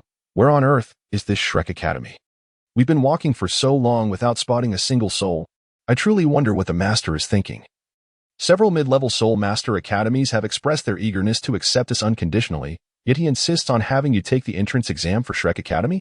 Oh, is this not Tang San and Xiao Wu? The arrival of the two individuals captured the attention of Xiao Wu and Tang San, prompting them to halt and turn their gaze towards Xiang Tian and his companion. Upon spotting them, Xiao Wu felt a surge of joy after wandering for quite some time. She had finally encountered two familiar faces. Eagerly, she inquired about their purpose. Are you also here to enroll in Shrek Academy? Xiang Tian and Zhu Zhuqing exchanged a subtle nod with Tang San and Xiao Wu, and then the four of them resumed their journey. After traversing for more than half an hour, they finally caught sight of signs of human habitation. Ahead, approximately a few hundred meters away, lay a small village. Comprised of around 100 households, its scale notably smaller than that of Holy Spirit Village. Surrounding the village was a wooden fence, seemingly erected to ward off wild beasts. A considerable gathering of people congregated at the village entrance, the cause of which remained a mystery. Tang San smiled and suggested, let us approach and inquire. Perhaps the villagers will know the whereabouts of Shrek Academy, which ought to be quite renowned. As they drew closer, Tang San and Xiao Wu discerned something amiss. Indeed, there was a throng at the village entrance, predominantly composed of youths of their own age, most accompanied by their parents.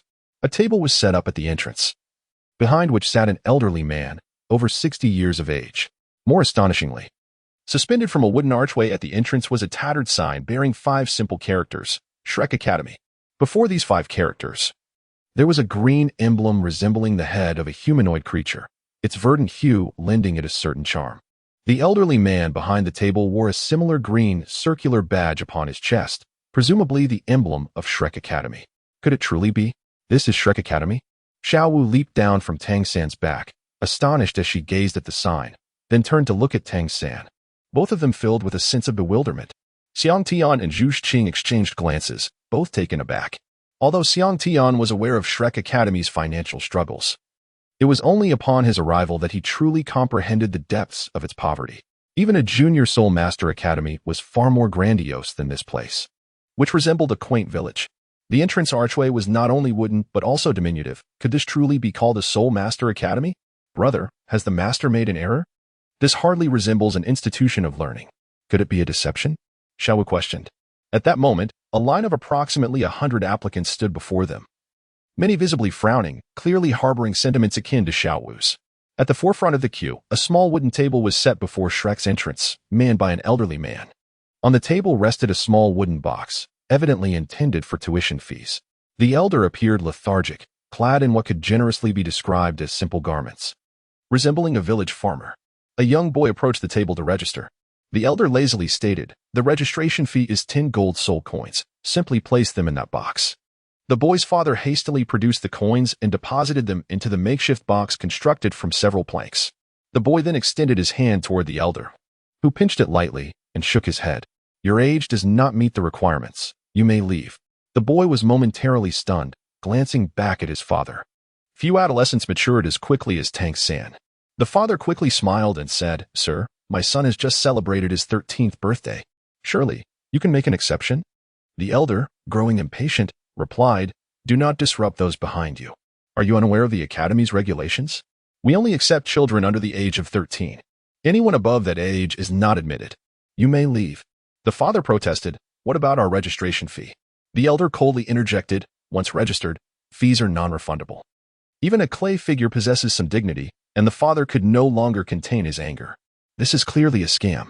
Refund our registration fee, or I shall refuse to leave. Had I known the so-called Shrek Academy was in such disrepair, we would not have come. The elder cast a glance at him and coolly remarked, Mubai, someone wishes to reclaim their registration fee. Handle it. Suddenly, a figure sprang forth from the ground. If you wish to retrieve your registration fee, you must defeat me first. All will be refunded. It was Dai Mubai, who wasted no time. He summoned his soul power, unleashing 200-year soul rings and 1,000-year soul ring. The overwhelming aura generated an intangible pressure in the air, and a chilling light flickered in his eyes as he gazed at the father and son. The law of the jungle, the survival of the fittest, remains an immutable truth. Among soul masters, soul rings forever hold the utmost authority. Observing Dai Mubai, adorned with 3 soul rings including a Millennium one, the expression of the young man's father shifted dramatically. Uttering a phrase of misfortune, he swiftly led his son away. With this scene concluded, the queue diminished by a third. Chapter 73, Shrek Academy, Part 2, registrations continued, yet it wasn't long before another quarrel erupted ahead. I advise you all to thoroughly inquire about our Shrek Academy before arriving here. Do not merely come to enroll because of the allure of gaining a Viscount title upon graduation. Such intentions will only lead to the squandering of your registration fees. The elder rose, his expression tinged with impatience as he regarded the lengthy line behind him. Shrek is a peculiar entity, even within the realm of soul beasts, representing an exceedingly strange existence. The essence of Shrek Academy is that it is a school for monsters. In other words, we only accept those who are extraordinary, not ordinary individuals. Those over the age of 13 or whose soul power does not exceed the 21st level should not waste their time here. As he spoke, the elder seemingly aimed to assert his authority, his body trembling as an overwhelming aura emanated from him. A rich crimson light suddenly burst forth, and a long staff adorned with countless intricate patterns materialized in his right hand.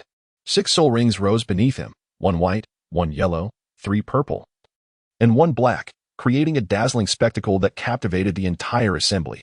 With a forceful strike of the staff upon the ground, a deep, resonant sound reverberated, causing the steps of nearly everyone present to falter.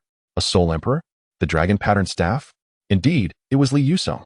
Upon hearing Li Yusong's explanation, a wave of resignation washed over many parents, and they silently departed with their children. The crowd shrank significantly, and what had once been over 100 registrants dwindled to merely a handful, allowing the process to accelerate as it quickly came to Tang San and his companions. After a moment, a gentle female voice inquired, "May I pass?" The instant the voice resonated, numerous gazes turned towards it, and Xiang Tian was no exception. The girl stood alone, dressed in a simple white gown that exuded an air of purity. Her neatly cropped hair framed her face, and she was approximately half a head shorter than Xiao Wu. With her delicate, fair skin, she presented an exquisite silhouette to the onlookers, her back turned to Xiang Tian. "Is she beautiful?" Zhu Xing let out a cold huff. A sudden shock coursed through Xiang Tian's heart as he turned to gaze blankly at Zhu Xing. "Which girl is beautiful?" "Where?" "I only see Zhu Xing, a lovely girl, and no other beautiful girls." Zhu Xing's face flushed suddenly, and she shyly averted her gaze, unable to meet Xiang Tian's eyes. Registration. Tang San placed the 20 gold soul coins he had prepared into the wooden box, extending his hand alongside Xiao Wu's. Li Yusong first pinched Xiao Wu's hand gently, nodding in approval. "Your age is suitable." However, when his hand moved to Tang San's, he let out a soft gasp of surprise. Li Yusong, seemingly skeptical, pinched Tang San's hand a few more times, his expression shifting to one of intrigue. He looked up at Tang San and inquired, "Have you practiced any soul skills?" The reason he squeezed the registrant's hand was to ascertain their true age through the skeletal structure, something that could not be feigned. Yet Tang San's hand felt incredibly flexible, making it impossible to discern the skeletal condition. Tang San's heart raced, and he nodded. "Yes." Li Yusong frowned slightly. "Lift your calf." Tang San complied. Placing his calf on the table, Li Yusong pinched it through the fabric of his pants, and Tang San immediately felt a tingling sensation. Li Yusong nodded at him, stating, "Muscle development is good. Bone age is appropriate. Now, release your martial souls." Tang San and Xiao Wu exchanged glances, simultaneously channeling their soul power. Blue and red lights surged forth, and a century-old soul ring spiraled upward. Li Yusong cast a casual glance at Xiao Wu before fixing his gaze on Tang San, surprised to see blue silvergrass. "Can blue silvergrass cultivate this swiftly?" Tang San smiled slightly, replying, "Teacher, Isn't this place only for monsters? Am I not considered a monster? Li Yusong displayed a rare smile. Indeed, you are quite the little monster. Next, it was Xiang Tian and his companion's turn. We are here together. These are the gold soul coins.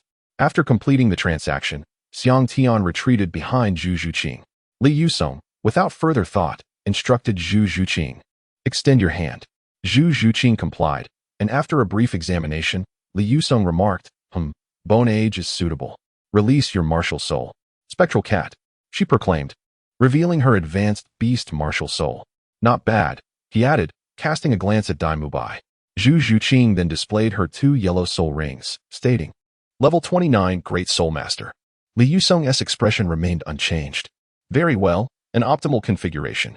You can proceed directly to the 4th round, he directed towards Dai Mubai. Zhu Zhuqing stepped aside, ignoring Dai Mubai. At this moment, it was Xiang Tian's turn. Extend your left hand. An elderly voice resonated. Just pinch my calf. I cannot provide anything from my hand. Xiang Tian replied coolly. In Xiang Tian's right hand lies the bone of the dark golden terror claw bear. And coupled with his mastery of the grand smash technique, it is impossible to discern through mere palpation. Oh, another practitioner of hand-based soul techniques? Li Yusong murmured. Yet he proceeded to grasp Xiang Tian's elevated calf. Hiss. This development is remarkable. This bone structure is more robust than mine. Li Yusong's expression shifted, astonishment swelling within him.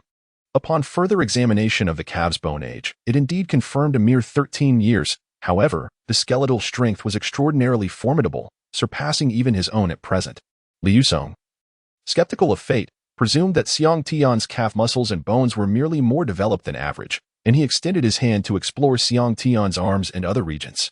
The more he examined, the more astonished he became. The sinews and bones were akin to refined iron, and the musculature was remarkably solid. Could this truly be the development of a 13-year-old child? You are beyond your years.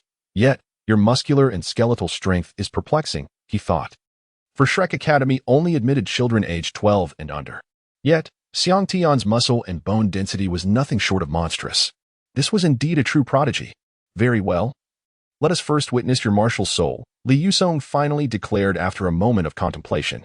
Xiang Tian nodded, and in an instant, the imposing presence of the Overlord enveloped him. Brilliant golden light cascaded down, shrouding Xiang Tian in a radiant glow, while 4 soul rings, colored purple and black, rose from beneath him. 10,000-year soul rings? Li Yusong abruptly stood, his face marked by profound astonishment, gazing at Xiang Tian as though he were a creature of myth. Purple, and black. This individual was indeed a soul master, possessing a 1st ring of 1,000 years and a 4th ring of 10,000 years. Was he even human? The onlookers widened their eyes in disbelief, their mouths agape, as they beheld Xiang Tian, whose soul ring configuration had surpassed their comprehension. After a brief moment of shock, Li Yusong regained his composure, his gaze towards Xiang Tian now filled with fervor. Child, what is your name? And what is your soul power level? Xiang Tian, level 50 Soul King, Xiang Tian replied nonchalantly. 13 years old, and at level 50? Li Yusong's voice instinctively rose, leaving the others in utter astonishment. Dai Mubai, who had always prided himself on his own talent, referring to himself as a monster, now realized that this individual before him had transcended the realm of mere monstrosity. He ought to be deemed a prodigy. Child, do you truly wish to join our Shrek Academy? With your level 50, we have little left to teach you, Li Yusong inquired, a hint of uncertainty in his tone. Is there a problem? Xiang Tian replied, his expression unperturbed as he gazed at Li Yusong. No problem at all, Li Yusong hastily assured him. A level 50 soul master at the age of 13 was indeed a prodigy of the highest order. Having such a remarkable student join Shrek Academy was an opportunity they could hardly desire more. It seemed that Flinder would be grinning in his dreams over this acquisition. You have passed. Mubai, please escort him inside. Chapter 74, Zhao Wujia, Part 1. Dai Mubai led Xiang Tian and the others toward the entrance of the village. Proceeding towards the 4th trial. Suddenly, a voice called out from ahead, sausages for sale. Come and take a look, don't miss out. As Xiang Tian turned his head, he noticed not far away a man clad in gray attire, sporting short hair and a full beard, peddling from a cart, with wafts of savory meat filling the air. Could this be Oscar? Xiang Tian gazed at the distant cart and the bearded man with peach blossom eyes. Third brother, I desire it. The aroma seems quite enticing. Little Wu exclaimed, her appetite piqued by the delicious scent. Tang San nodded, preparing to move towards the cart, when Dai Mubai promptly restrained him, exclaiming, "Do not go." Tang San looked puzzled. Why not? Dai Mubai, at a loss for an explanation, shouted towards Oscar, "Oscar, how many times must I tell you not to sell sausages at the academy? Are you waiting for everyone to vomit later? Get over here." Upon seeing Dai Mubai, Oscar's expression shifted to one of distress as he slowly approached. Is this uncle also a student of Shrek Academy? Tang San found it hard to believe. What uncle? Little Oscar is merely 2 years older than you. Dai Mubai shook his head, adding, his martial soul is a rare food type, coupled with his naturally abundant hair, which contributes to his appearance. So, is there something wrong with these sausages? Why can't we eat them? Tang San inquired curiously. Dai Mubai turned to Oscar, little Oscar. Bring a new sausage to examine. Isn't this inappropriate, Boss Dai? The future junior students are watching, Oscar replied, visibly embarrassed. Hurry up. They will definitely become our academy students in the future. Do you still wish to conceal it? Dai Mubai raised his fist, threatening.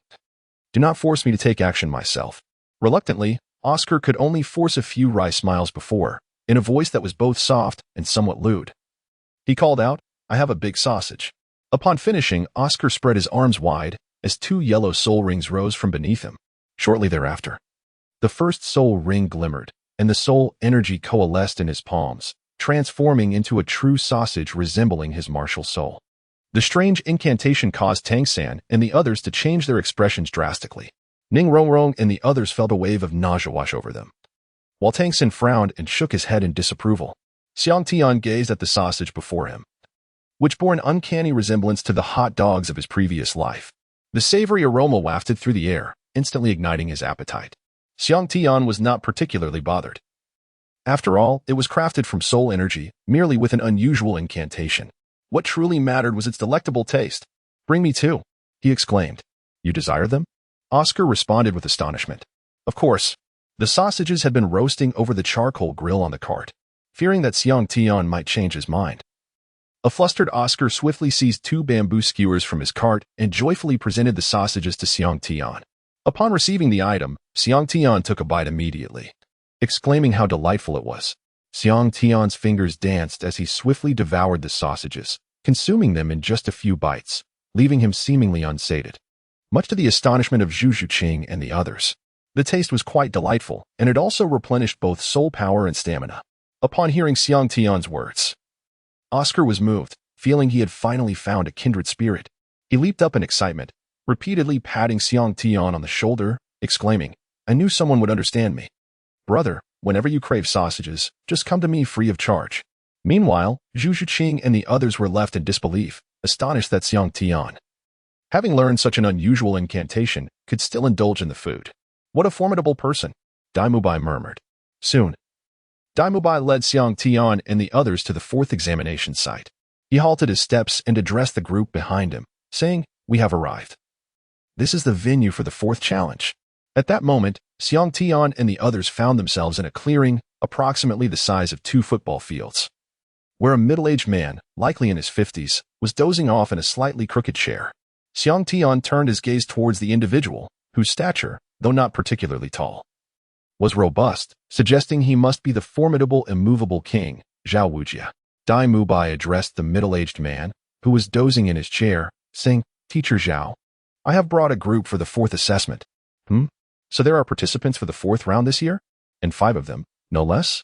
The middle-aged man blinked his bleary eyes in surprise at the 5 young men and women before him, as if he had encountered something extraordinary. Dai Mubai continued, Not only have these 5 reached the 4th round, but they have also been exempted from the 2nd and 3rd assessments. Zhao Wujia's eyes brightened as he rose from his seat. Although not tall, and possessing a rather ordinary appearance, he exuded a remarkable solidity. His height, slightly shorter than the 12-year-old Tang San, still conveyed a sense of strength. All 5 have surpassed level 25, impressive indeed.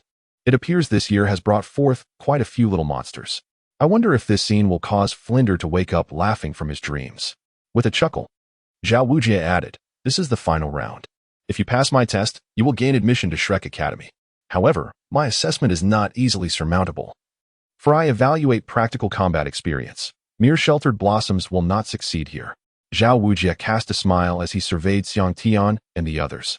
I am Zhao Wujie. Since you four have been exempted from the second and third tests, I shall personally accompany you in this endeavor. You now have the time of an incense stick to familiarize yourselves and strategize. After that, the test will commence. The challenge is for you five to withstand my attacks for the duration of an incense stick. As long as one of you can endure to the end, you will pass. Cracking his knuckles, Zhao Wujie remarked with a smile, I trust you understand that attempting to take shortcuts will be futile. No one can escape this range with mere speed. Furthermore, I must remind you that relying solely on individual strength will not suffice to withstand my attacks. Coordinated teamwork is your only path to success. At that moment, Daimubai hurried over and said, Teacher Zhao, this seems rather inappropriate. What? Do you have a problem? Zhao Wujie's tone remained unwavering. No, that's not what I meant, Daimubai replied, stepping closer to Zhao Wujie and lowering his voice. I merely meant that one incense stick is too brief. Would it be possible to extend it? 2 incense sticks seem more fitting. After speaking, Daimubai discreetly glanced at Xiang Tian, pondering that if it were Tang San and his companions facing Zhao Wujie, 1 incense stick would likely be insufficient. However, with Xiang Tian included, he felt the scenario might differ. A first-ring spirit master of a millennium and a fourth-ring spirit king of 10,000 years at level 50. What power?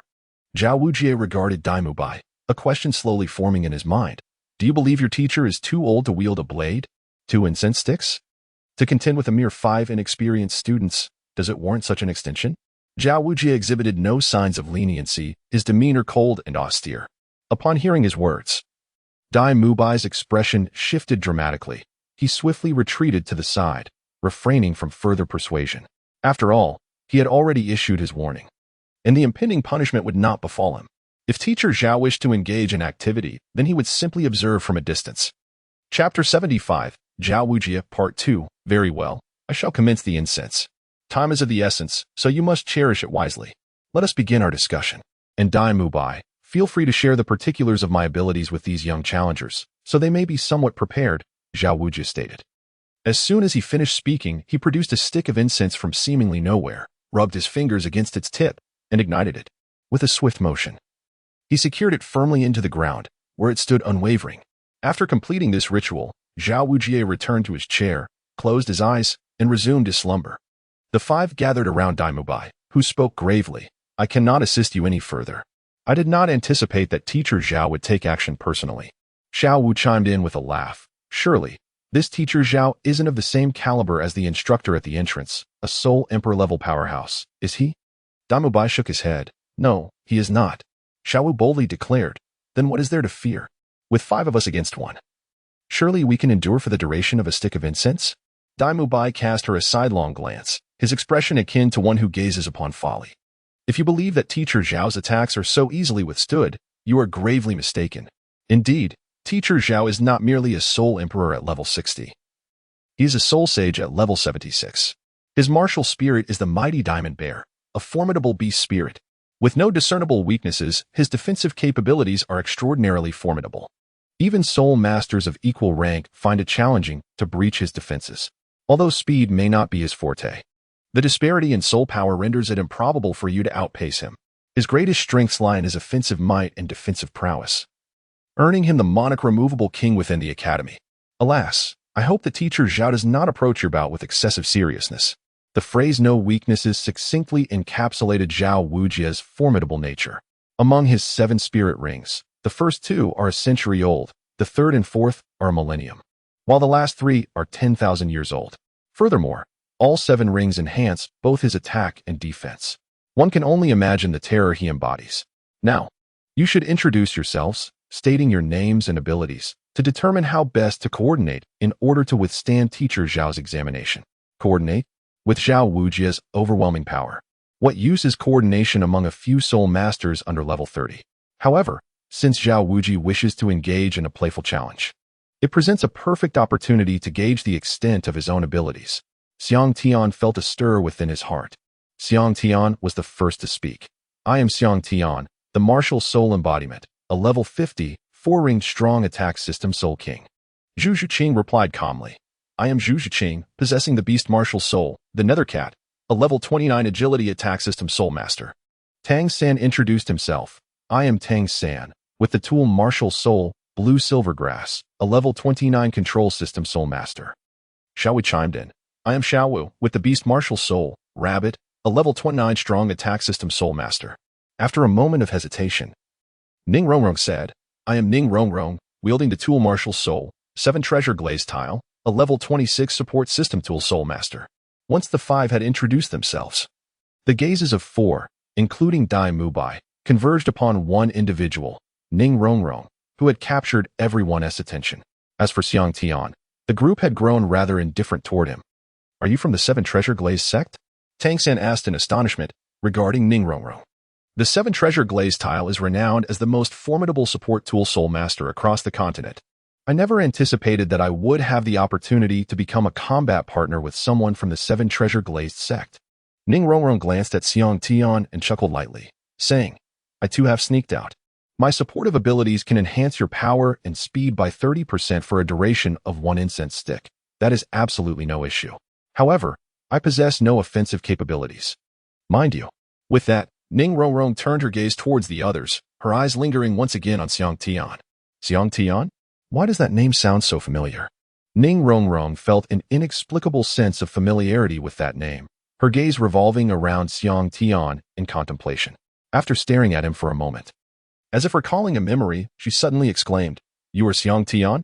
You were once a student at the Tiando Royal Academy? Ning Rongrong's words instantly drew the attention of the others back to Xiang Tian. Why do you have that expression? Did you know him before?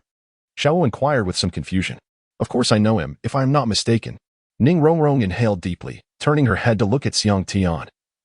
Smiling as she said, Xiang Tian attended the Tiando Royal Academy several years ago, where he effortlessly overwhelmed Yu Tianhing, who possessed the blue electric Tyrannosaurus martial soul, and easily breached the defenses of the Xuanwu turtle.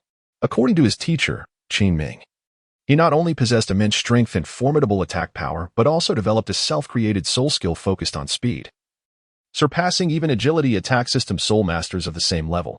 I wonder if I am correct in my recollection? After speaking, Ning Rongrong turned to smile at Xiang Tian. Xiang Tian nodded gently, and upon witnessing this, smiles erupted on the faces of those present. It seemed that the outcome of this match was assured. Meanwhile, on the other side, Zhao Wujie squinted slightly, his gaze fixed on Xiang Tian, a thought stirring within him. That rascal Dai Mubai, who had just suggested increasing the stakes to 2 incense sticks, had cast a glance at this young lad. This indicated that the boy was likely the reason behind Dai Mubai's proposition. Otherwise, given Dai Mubai's discernment, he would never have uttered such words. Soon, I shall be the first to bring this boy down. 2 incense sticks? Enough chatter. Time is of the essence. In this match, I shall take the lead. You can arrange the rest, Tang San. As he noticed the incense burning low, Xiang Tian promptly interrupted their idle talk. Very well. Tang San nodded. Swiftly organizing the strategy, Ning Rongrong, you will provide us with support. Xiaowu and I will do our utmost to control Teacher Zhao's attacks and restrict him as much as possible. Zhu Zhiqing, please flank him and use your speed to create diversions. Tang San then inquired, what do you all think? Ning Rongrong nodded in agreement, and Zhu Zhiqing cast a glance at Xiang Tian before also giving a slight nod, signifying her consent to Tang San's plan. At that moment, Zhao Wujie arose from his seat and addressed everyone. Have you all finalized your discussion? If so, we shall commence, for I have a meal to return to shortly. Let the match begin. Xiang Tian affirmed with a subtle nod. As the competition commenced, Dai Mubai swiftly retreated to the sidelines to observe. Despite the disparity in strength between Zhao Wujie and the others, there were still numerous aspects worthy of study. Furthermore, he was quite curious about the authenticity of Xiang Tian's soul ring age and the true extent of his combat prowess.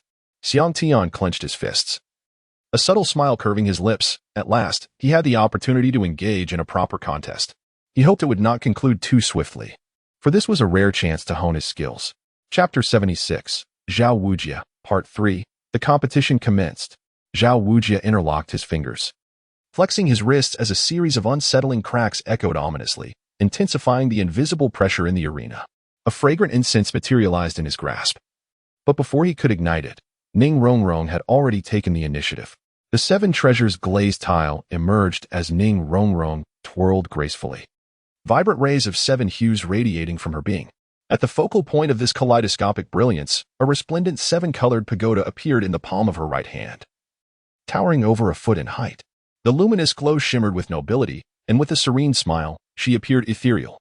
2 rings of yellow soul energy ascended from beneath her feet, swirling gently around her. The 7 treasures were renowned, the first being strength.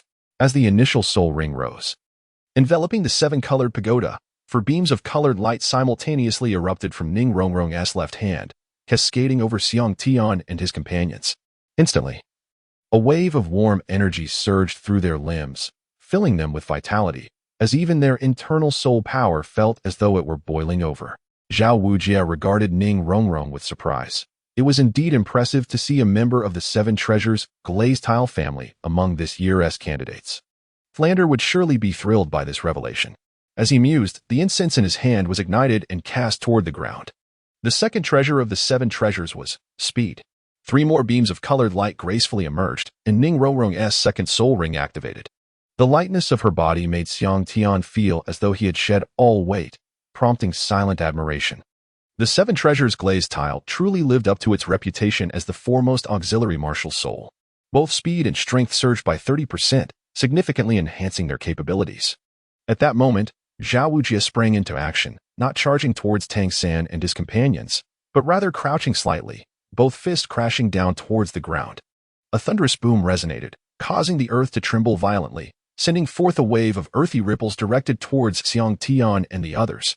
As Zhao Wujie made his move, Tang San immediately discerned his intentions. He swiftly unleashed a long, purple-black vine, which coiled around Ning Rongrong's waist in a flash, lifting her into the air as he leapt. Xiaowu and Zhu Zhiqing reacted swiftly. Xiaowu leaped forward while Zhu Zhiqing darted from the side, both evading the tremors. Tang San and Xiaowu almost leapt in unison, their heights alike. "Xiaowu, go!" Tang San called out, raising his hands in front of him. Xiaowu propelled herself from Tang San's palms, shooting downwards like an arrow towards Zhao Wujie. Xiang Tian took a step forward, breaking through the ochre waves, transforming into a beam of ethereal light, and in an instant, he arrived before Zhao Wujie. This lad excels in speed? Observing Xiang Tian's approach, Zhao Wujie did not flinch. Instead, he stood firm as a mountain, his hands clasped behind his back, adopting an air of nonchalance, as if inviting Xiang Tian to strike. Xiang Tian rushed towards Zhao Wujie, delivering a straightforward and unadorned strike aimed directly at Zhao Wujie's abdomen. A glimmer of amusement flickered in Zhao Wujie's eyes as he contemplated the strength behind Xiang Tian's seemingly ostentatious martial arts. With that, Zhao Wujie stood his ground, unflinching and without the slightest movement of his soul power. In the next instant, a resounding impact echoed as Zhao Wujie was propelled backward by the force of the blow. His body bending midair like a warped steel pipe, blood vessels burst within his eyes, threatening to pop from their sockets. He was hurled several dozen meters away, crashing into the ground and raising a cloud of dust, a scene both astonishing and awe-inspiring.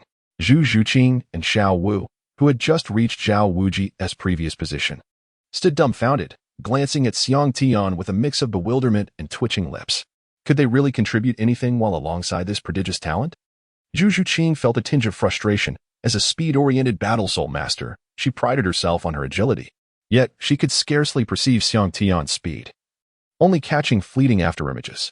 Was he faster than her? What an impressive lad! From the distance, shrouded in dust, a figure leaped forth, 7 soul rings ascending from beneath him, glowing resplendently in the air.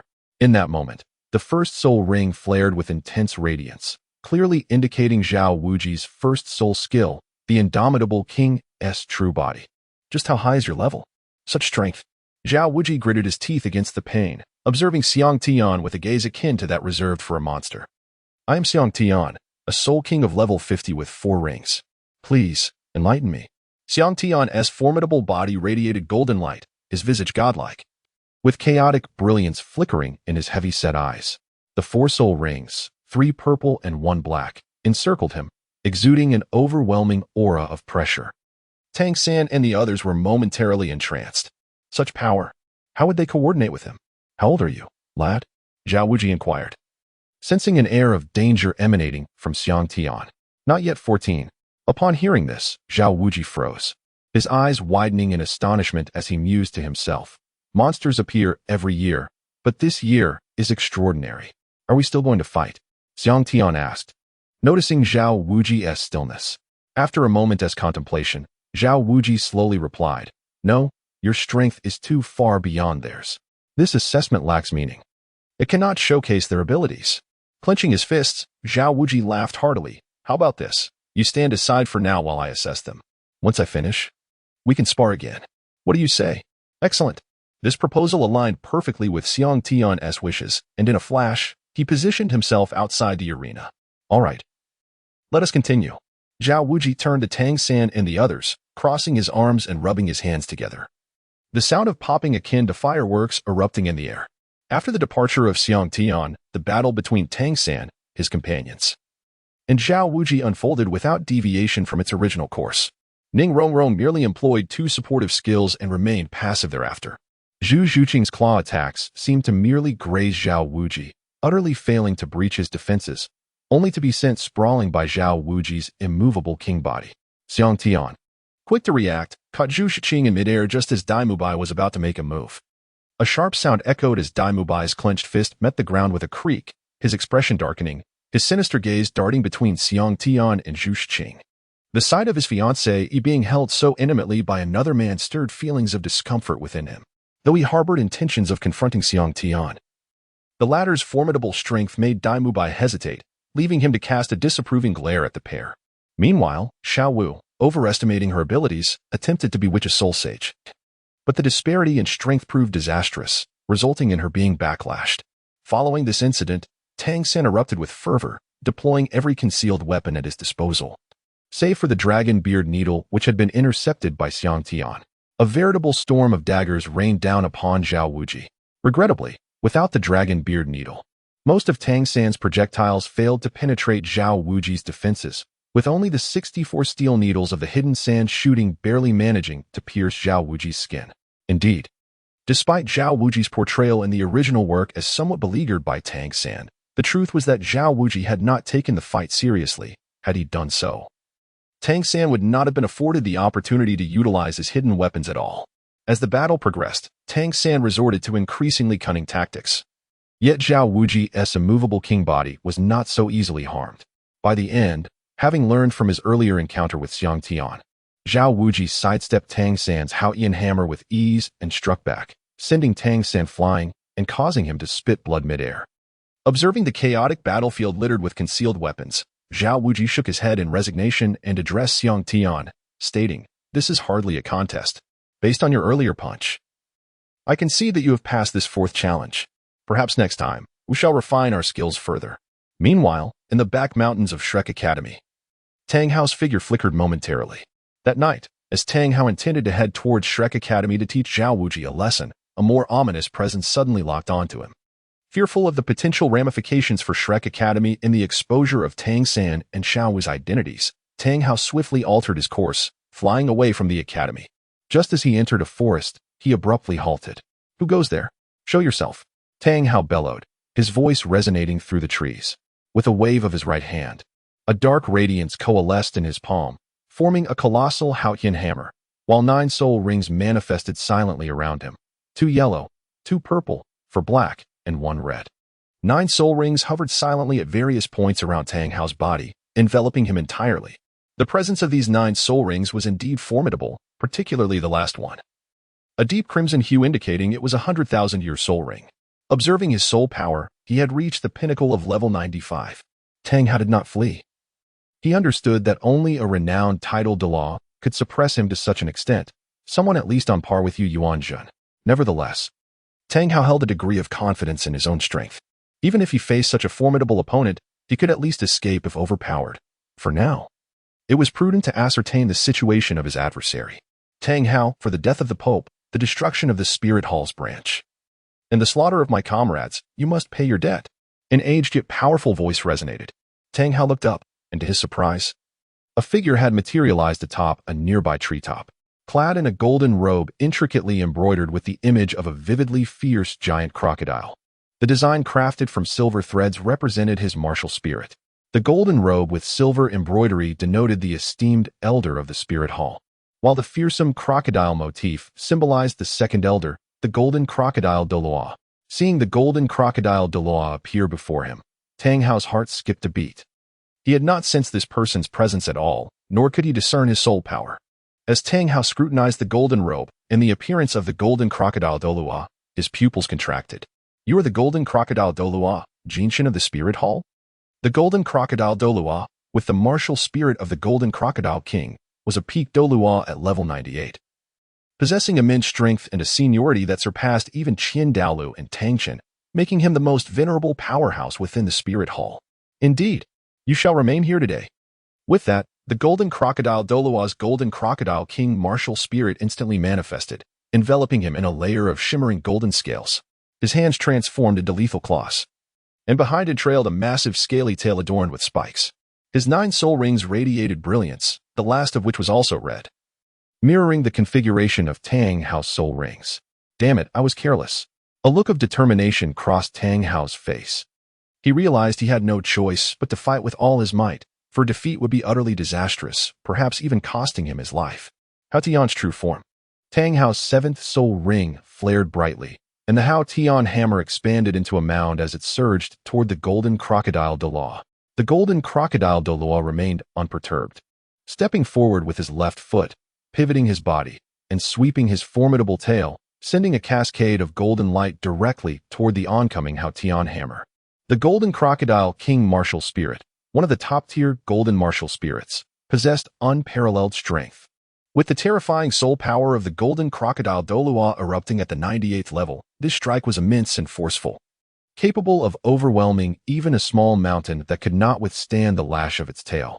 A resounding crash echoed as the crocodile's tail collided with the Hao Tian hammer, unleashing a thunderous roar, and waves of energy rippled outward like shockwaves, devastating the surrounding trees.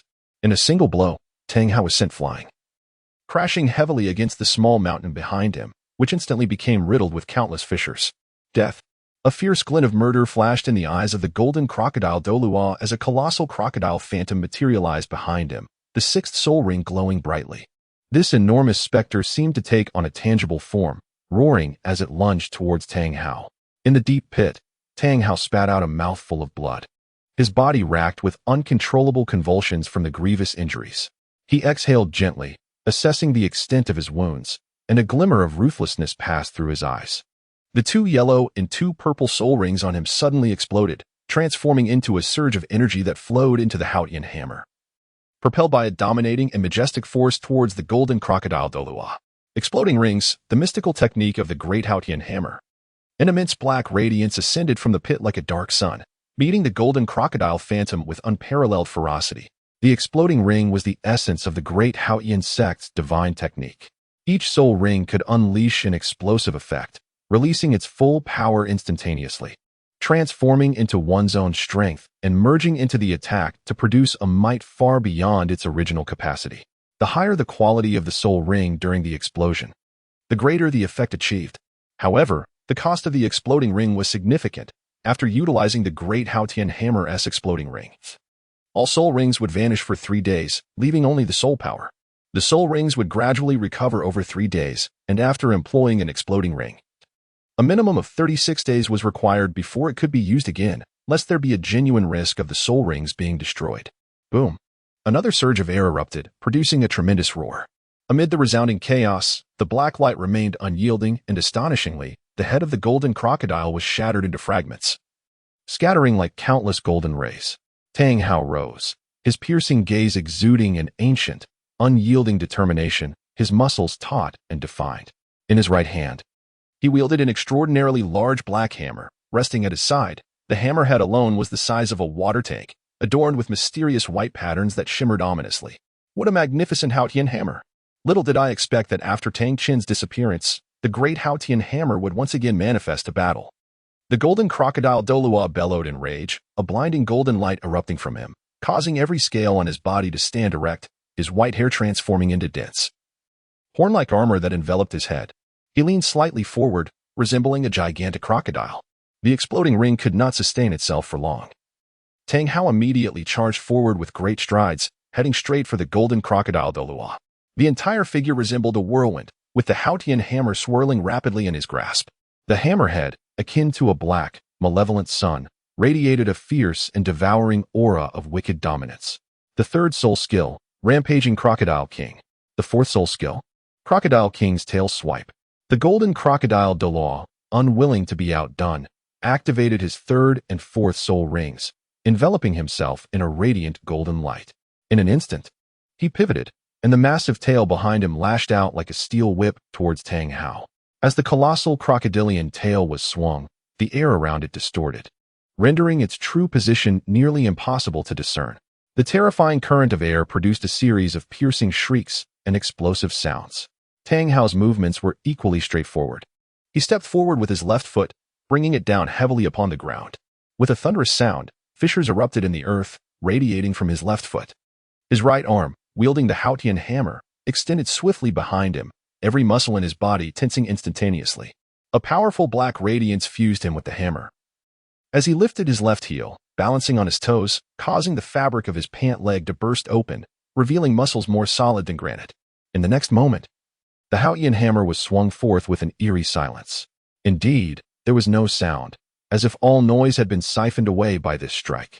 The enormous Xiang Tian hammer emerged, and despite the absence of sound to accentuate its might, this blow represented the complete amalgamation of Tang Hao's essence. His formidable presence seamlessly absorbed into the hammer itself.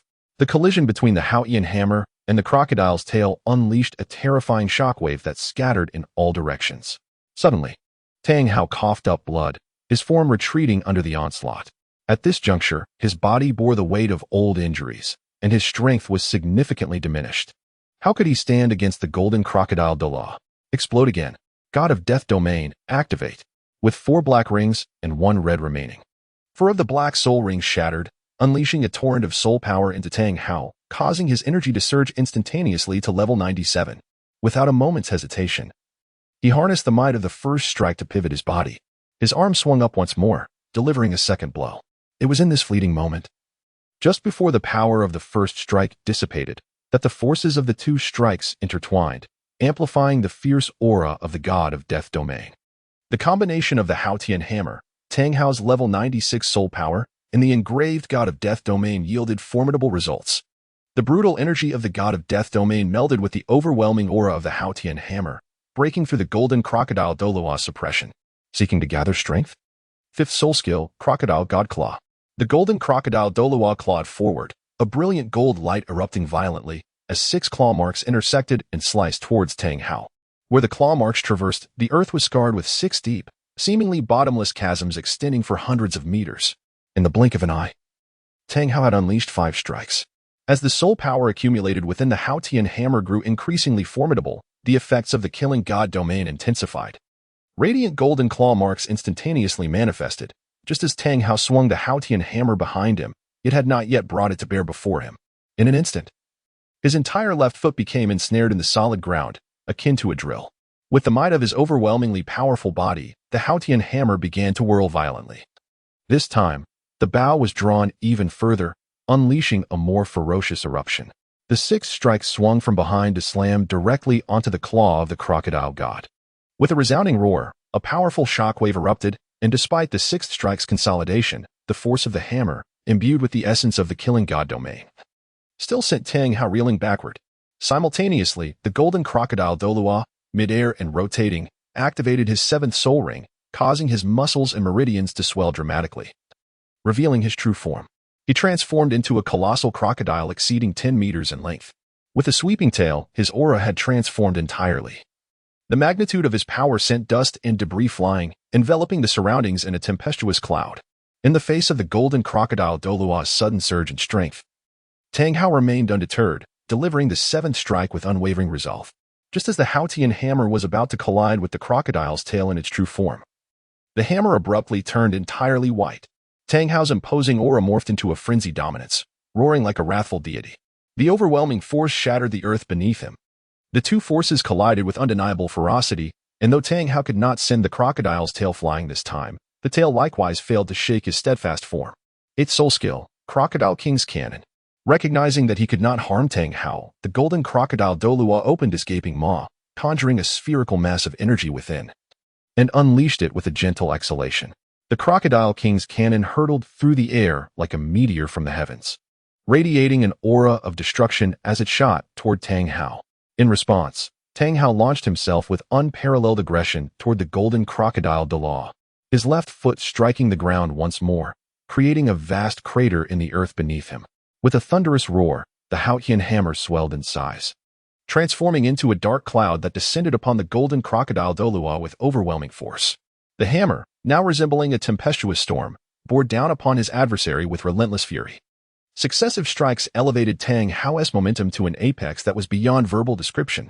Despite the golden crocodile Douluo's superior cultivation, he felt an insurmountable sense of helplessness rising within him. A mutual destruction awaited.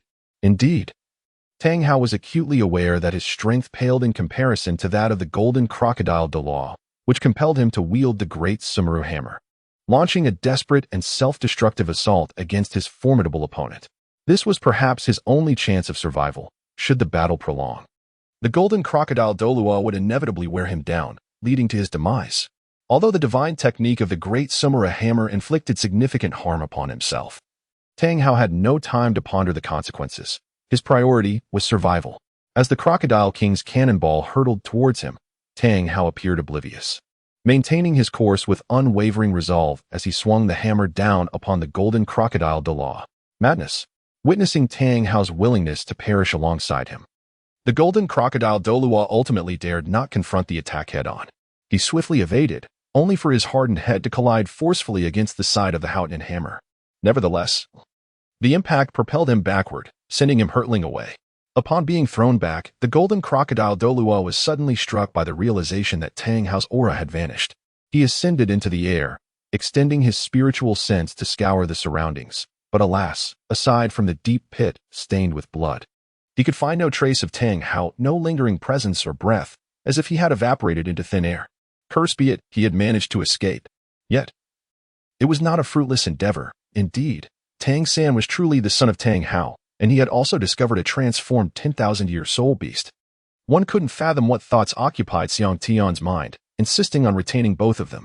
The golden crocodile Douluo searched in vain for Tang Hao, ultimately deciding to seek out Xiang Tian instead. Though Xiang Tian had previously declined the suggestion of taking the golden crocodile Douluo as his master, their exchanges had grown more frequent. Throughout the entirety of Douluo continent, few could rival the golden crocodile Douluo's understanding of blood energy cultivation. From him, Xiang Tian had gleaned a wealth of knowledge. The more the two conversed, the more the golden crocodile Douluo found himself astonished. This mere youth, scarcely in his teens, seemed to possess a mind broader than the vastest ocean, offering unique insights into blood energy cultivation that sometimes left him feeling enlightened.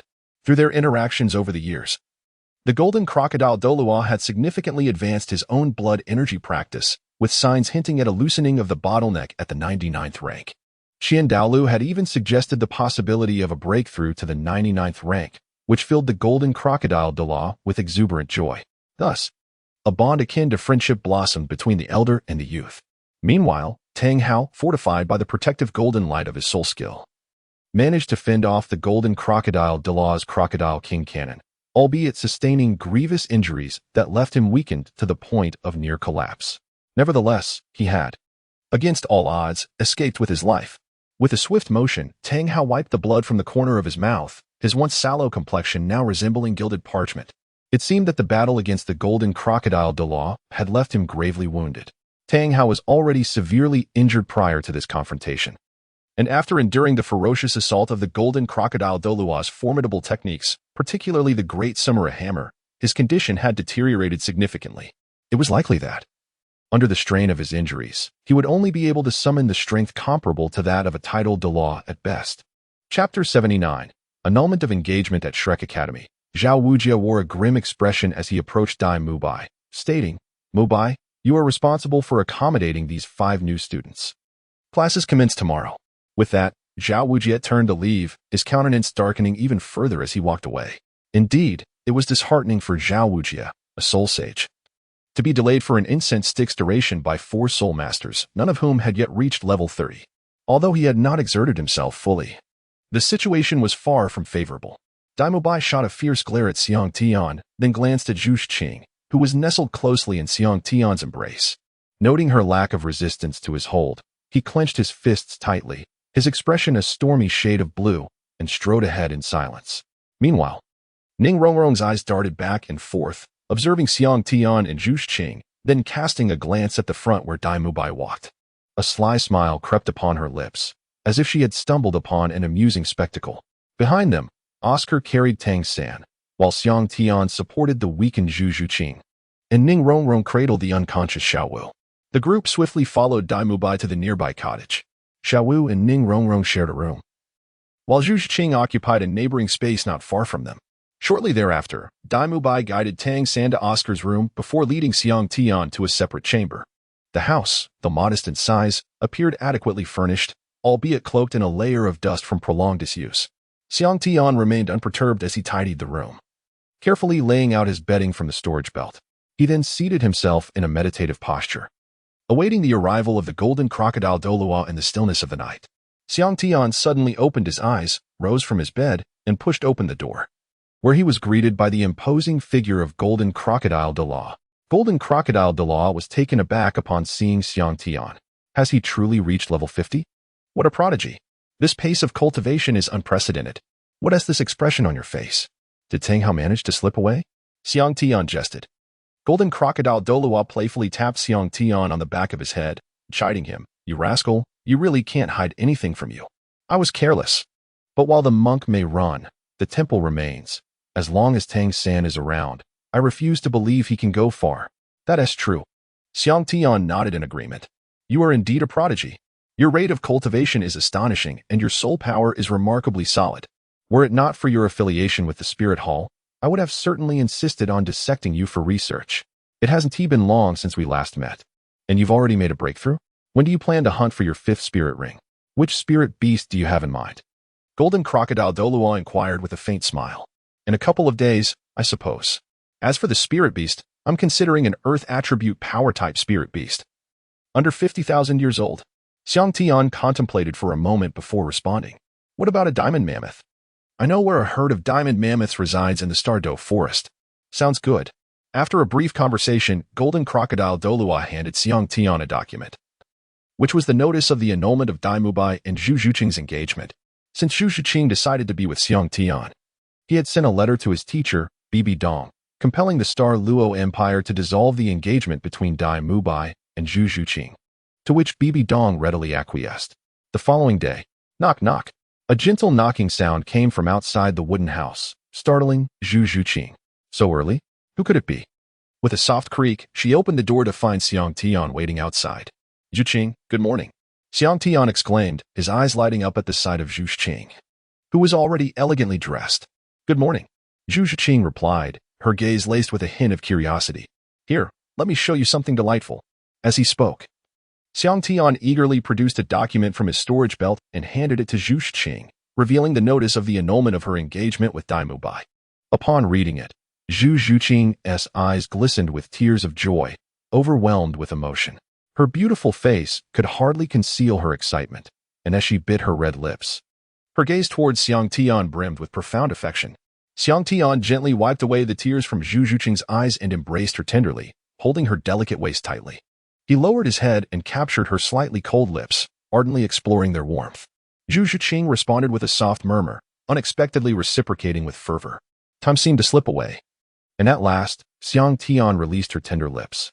A faint blush crept across Zhu Zhuqing's previously cool countenance, her porcelain-like skin now adorned with a delicate rosy hue, her eyes glistening with a dreamy allure. The gentle breeze of early summer seemed to carry with it a touch of the crimson clouds from the heavens, caressing her brows and gliding over her eyes, leaving a trace of vibrant red upon her alabaster cheeks. Zhuqing, from this moment forth, you belong to me. You shall have no further ties to that worthless Dai Mubai. Holding her waist, Xiang Tian gently rested his forehead against hers, his gaze filled with affection. Zhu Zhuqing. Her icy demeanor softened with a hint of blush, shyly replied. Let us go find something to eat. Xiang Tian took her delicate hand and led her towards the dining hall. As Xiang Tian and his companion were unaware of the location of the cafeteria. By the time they arrived, most of the others had gathered, with the exception of Oscar. The so-called cafeteria was merely a result of an agreement between the academy and the village, employing a few villagers to manage the meals. Although breakfast was somewhat simplistic, the ample portions ensured that no one left unsatisfied. Upon the arrival of Zhu Zhuqing, Ma Hongjuan's gaze became fixed, unabashedly swallowing hard. Dai Mubai nudged him slightly, whispering, Behave yourself. It would be wise to keep your desires in check. Ma Hongjun retorted angrily. Why? Are you planning to intervene again? Dai, that is not fair. If we're eating meat, we ought to leave some broth for our brothers, right? Dai Mubai nudged him once more, casting a furtive glance at Zhu Qing, who seemed oblivious to their antics, slowly consuming her breakfast with an expression as frigid as ever. Xiaoyu sat beside Ning Rongrong, sharing a quiet laugh while conversing. And from the surprised look in Ning Rongrong's eyes directed at Ma Hongjun, he realized they were discussing him. Feeling somewhat deflated, he slumped down and vented his frustration on the breakfast before him. Zhu Qing took her meal and seated herself next to Ning Rongrong, while Xiang Tian followed suit. Sitting beside Zhu Qing, a sharp crack echoed through the air as Dai Mubai held a splinter of wood, having just broken it off the table. His expression darkened, and his piercing gaze flickered between Xiang Tian and Zhu Qing, radiating an unmistakable chill. Xiang Tian paid no heed to Dai Mubai's impotent fury, nor did Zhu Qing. To her, Dai Mubai had become a mere stranger. Come, Zhu Qing, have an egg. Xiang Tian offered her a delicately peeled, pristine egg. Although slightly bashful, Zhu Qing accepted the egg and took dainty bites. Observing their intimate exchange, Dai Mubai's fist clenched tightly, the sound of his knuckles cracking echoing in the air. His expression a stormy shade of blue. Zhu Qing, his fiancée, was inexplicably close to another man, oblivious to the fact that she was no longer his betrothed. After finishing their breakfast, a sudden clamor echoed from outside, compelling the group to hasten towards the grand playground for assembly. Chapter 80. Flender as Xiang Tian and his companion strolled towards the grand playground, engaged in lively conversation, a figure suddenly descended from the heavens, standing before them. He appeared to be in his 50s, with a robust physique, a slightly protruding chin, broad cheekbones, and a somewhat flat face, accentuated by an aquiline nose. His visage bore a resemblance to the sole of a shoe, framed by a pair of square black crystal spectacles. His eyes sparkled with a cunning glint, unmistakably identifying him as none other than Flander. After convening the group, Flander delivered a few words of admonishment before dismissing everyone to return to their respective homes, leaving only Ning Rongrong and Oscar behind. Xiang Tian understood that yet another scenario was about to unfold. Following the disbandment, each member departed in their own direction. As Xiang Tian strolled towards the dormitory, he suddenly paused in his tracks. Come out, he called out. Almost immediately, a figure emerged from behind a large tree, revealing none other than Dai Mubai. It's you. I thought you would never dare to show your face before me, Xiang Tian remarked with a tone of indifference. You knew I would come? Dai Mubai inquired, his expression tinged with surprise. Of course, Xiang Tian replied, nodding slightly. Is that so? In that case, you must be aware that Zhu Qing is my fiancée. She is not someone you can merely fantasize about. Keep your distance from her. Dai Mubai glared at Xiang Tian, his voice laced with seething rage. Xiang Tian cast a disdainful glance at Dai Mubai and mockingly exclaimed, Oh? And what of it? Do you believe yourself worthy? Just a pitiful waste like you? When Zhu Qing was in dire need of protection, where were you? When she faced the assassination attempt from her own sister, where were you? You abandoned Zhu Qing to her fate, prioritizing your own cowardly escape. What right do you have to claim that she is your betrothed? You are nothing but a coward, indulging in a life of debauchery while merely waiting for death. With such a disgraceful demeanor, do you truly think yourself deserving? As he spoke, a fierce glint flickered in Xiang Tian's eyes, his overwhelming aura surged forth, causing Dai Mubai to feel a wave of oppression, his breath quickening and his complexion paling to a ghostly hue. Xiang Tian found it utterly incomprehensible how Dai Mubai could be deemed a war god. Was it merely because his elder brother was a few years his senior that he chose to descend into depravity, hiding away in a corner and indulging himself? What a coward, incapable of confronting reality, who would abandon his fiancée, Zhu Qing, to fend for herself in the Star Luo Empire. How could such a person ascend to the status of a war god in the Douluo divine realm? However, this time, Dai Mubai had no chance. Without the celestial-grade herbs and the formation of the nether white tiger with Zhu Qing, his priority was merely to survive the struggle for the throne. Clearly, you are aware of our identities. I am the third prince of the Star Luo royal family, and Zhu Qing is my betrothed, a fact you cannot alter. Dai Mubai bellowed in fury. The throne of the Star Luo Empire was stained with the blood of kin. The princes were destined to slay one another from the moment of their birth. If I were to lose, Zhu Qing would not be spared either. No one could escape the fate of death. Do you wish for Zhu Qing to perish? Dai Mubai glared at Xiang Tian with a murderous intensity. Clap, clap, clap. Well said, but alas, I must inform you that henceforth, Zhu Qing is no longer in any way connected to you. Daimubai. Nor shall she remain your princess in the Star Luo Empire. As Xiang Tian clapped mockingly, he produced a document from his storage belt and tossed it to Daimubai. Take a look at this. As a prince of the Star Luo Empire, you should recognize the grand seal upon it. Daimubai opened the document, his eyes falling upon the words regarding the annulment of his engagement to Zhu Shiqing, and the glaring crimson seal of the Emperor of the Star Luo Empire. It felt as though a thunderbolt had struck him, and he nearly collapsed to the ground. Muttering in disbelief, how could this be possible? Humph, useless fool. Remember, Zhu Shiqing will forever be my Xiang Tian's woman. As for you, go to your demise wherever it may be. Should you dare to entangle yourself with Shiqing again, do not blame me for being ruthless. Xiang Tian cast a disdainful glance at Daimubai, his eyes glinting with murderous intent. With that, he paid no further heed to Daimubai and turned to return to his dormitory to recuperate. You, witnessing the unmasked intent to kill in Xiang Tian's eyes, Daimubai felt a chill run down his spine. Did Xiang Tian truly intend to kill him? As he watched Xiang Tian's departing figure, his expression fluctuated between rage and despair.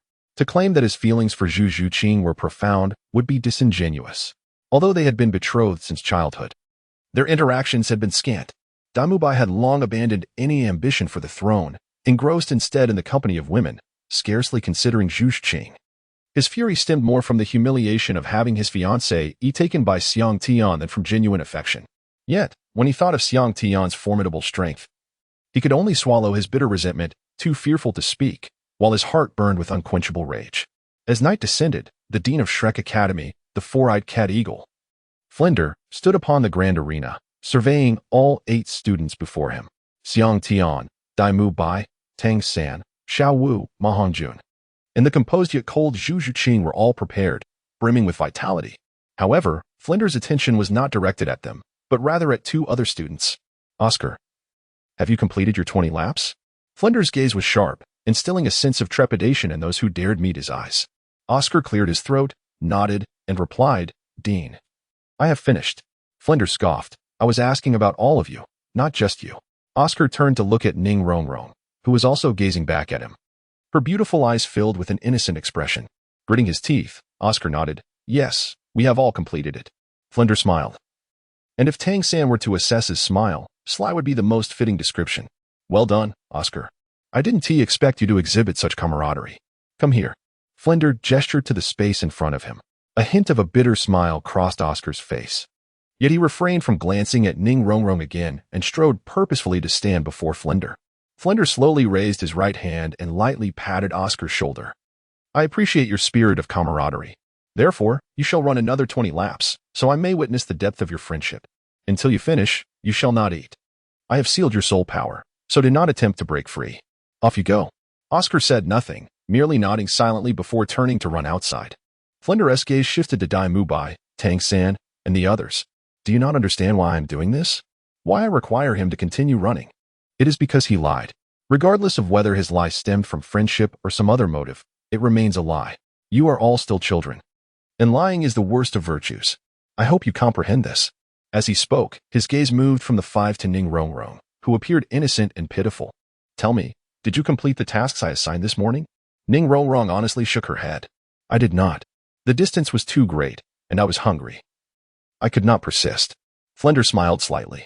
So, you went alone to Soto City, indulged in a feast, and strolled through the commercial street before just returning to find Oscar. Correct? Ning Rongrong's beautiful eyes widened. Were you watching me?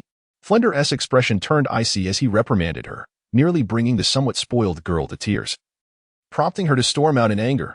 After arranging for Oscar to comfort Ning Rongrong, the group set off. Let us go. Keep up. Flinder lightly tapped the ground with his toes and swiftly propelled himself forward towards the academy's exit. The others hurried to follow. Throughout the journey, Flinder did not utter another word. Soon, the group arrived at their destination, Soto City. Chapter 81, The Great Spirit Arena of Soto City. They quickly settled at a tea stall. Director, is the first lesson going to be held here? Asked Xiao Wu. Certainly not. Your classroom is over there, replied Flanders, gesturing outward. Following his indication, they beheld a vast structure not far from the tea stall, where flickering lights hinted at the Great Spirit Arena. What place is this? Xiao Wu inquired, her curiosity piqued as she had never seen the Great Spirit Arena before. The Soto City Great Spirit Arena is specifically designed for soul masters to engage in combat. Zhu Zhiqing explained. Dai Mubai's expression shifted as he whispered, Director, are you sending them there on the very first day? Flanders replied coolly, remember, you are all extraordinary, not ordinary individuals. As such, your training must match your exceptional nature. This is an experience you will inevitably face. Bear in mind, you are not mere mortals, but monsters, and thus require a unique method of instruction. He paused momentarily before continuing. Your martial souls are distinct, each possessing its own cultivation method. What the Academy can teach you is how to better utilize your martial souls, aiding you in acquiring superior soul rings and obtaining more practical combat experience, thereby unlocking your potential as much as possible. The remaining knowledge encompasses various aspects of martial souls and the circumstances of soul masters across the continent. Among all the knowledge you must absorb, the most vital component is practical combat experience. For individuals of the same rank and strength, the extent of practical experience will ultimately determine the outcome of battles. Only through continuous engagement in combat can you enhance your adaptability during fights. Therefore, your first lesson will revolve around practical combat, and that arena will serve as your classroom. The level of a martial soul signifies a soul master's strength, while soul rings eloquently express this power. However, these do not accurately reflect a soul master's true capabilities. The titles earned through personal effort in the Great Spirit Arena are the truest manifestations of one's strength. There are 3 types of battles within the arena: individual combat, duo combat, and team battles. As for the latter, we shall not pursue it at this time due to varying levels of soul power. Any soul master entering the Great Spirit Arena must enhance their soul combat level through battles, earning soul badges of varying ranks: iron, copper, silver, gold, purple gold, sapphire, ruby, and diamond, in ascending order. Flanders suddenly declared, and your task is to attain the silver soul badge before graduation. Upon hearing this, Tang San and the others thought to themselves that this second-level soul badge seemed rather simple to obtain. Observing Tang San's expression, Xiao Wu's face reflected a mix of emotions, prompting Flanders to chuckle softly. Do not underestimate the challenge of acquiring the silver soul badge. Mu Bai and Hong Jun have been engaged in soul battles for over a year. Mu Bai, could you enlighten us regarding your current badge level? Dai Mu Bai gazed at the crowd, sighed deeply, and slowly replied, I presently possess a soul power of 37 and have participated in 56 soul battles, achieving a record of 29 victories and 27 defeats, with a current score of 2. Upon hearing this, Tang San and the others were taken aback. They were well aware of Dai Mu Bai's prowess. How could his score be so low? Noticing the astonishment on their faces, Dai Mu Bai continued to elucidate. In the soul battle arena, the ascent from iron soul to copper soul requires 100 points. Each victory awards 1 point, but a defeat deducts a point. If one achieves more than 5 consecutive victories, each subsequent win grants an increase of 10 points. Should one surpass 10 consecutive victories, an additional 100 points is awarded. Even if one successfully advances to copper soul upon reaching the requisite points, a drop below 100 will revoke that qualification. To transition from copper soul to silver soul demands 1,000 points. In battles between copper souls, each victory grants 10 points, while a defeat similarly incurs a 10-point deduction. The ratio for consecutive victories remains unchanged from iron souls. The arena's regulations stipulate that the matchmaking is based on soul masters of the same rank.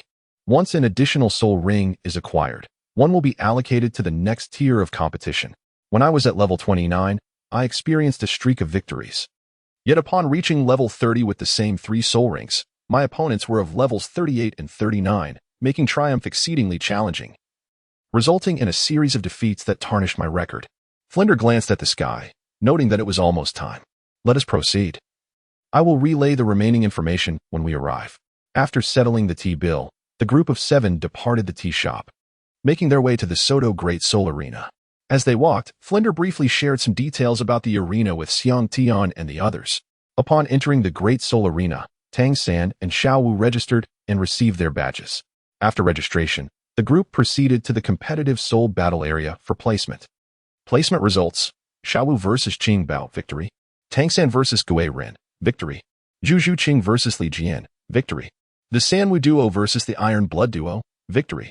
Dai Mu Bai and Ma Hongjun also secured victories in their soul battles, leading to a collective sense of joy. As for Xiang Tian, when he produced the purple gold soul badge, Flinder was taken aback, exclaiming that Xiang Tian was fully prepared to graduate. Since Flinder felt he could impart no further knowledge to Xiang Tian, he decided to let things unfold naturally. allowing Xiang Tian to arrange his training schedule independently. What about the dean?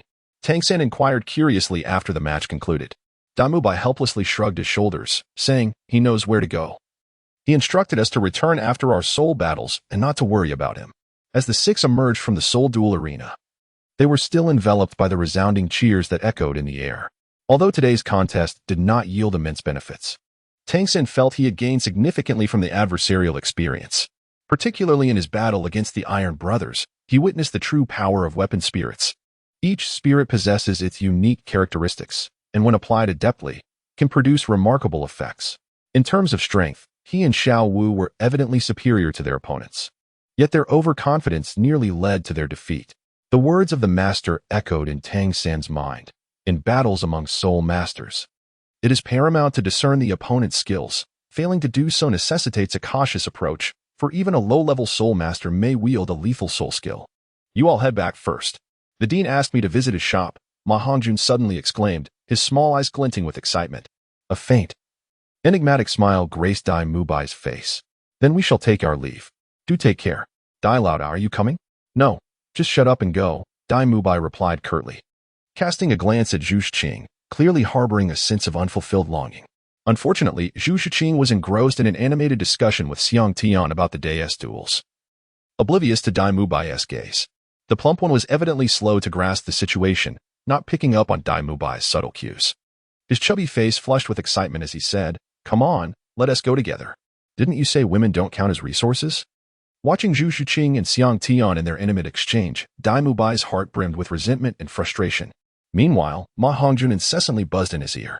The humiliation and anger that surged within Dai Mubai became unbearable, and he snapped, his fierce gaze settling on Ma Hongjun as he bellowed, "Get lost. I don't have such poor taste." Ma Hongjun huffed in discontent, but, confronted by the raging fury in Dai Mubai's eyes, opened his mouth yet ultimately refrained from exchanging further words with the menacing white tiger. He turned and left. Chapter 82. The primordial dragon elephant Dai Mubai and Ma Hongjun departed in discord.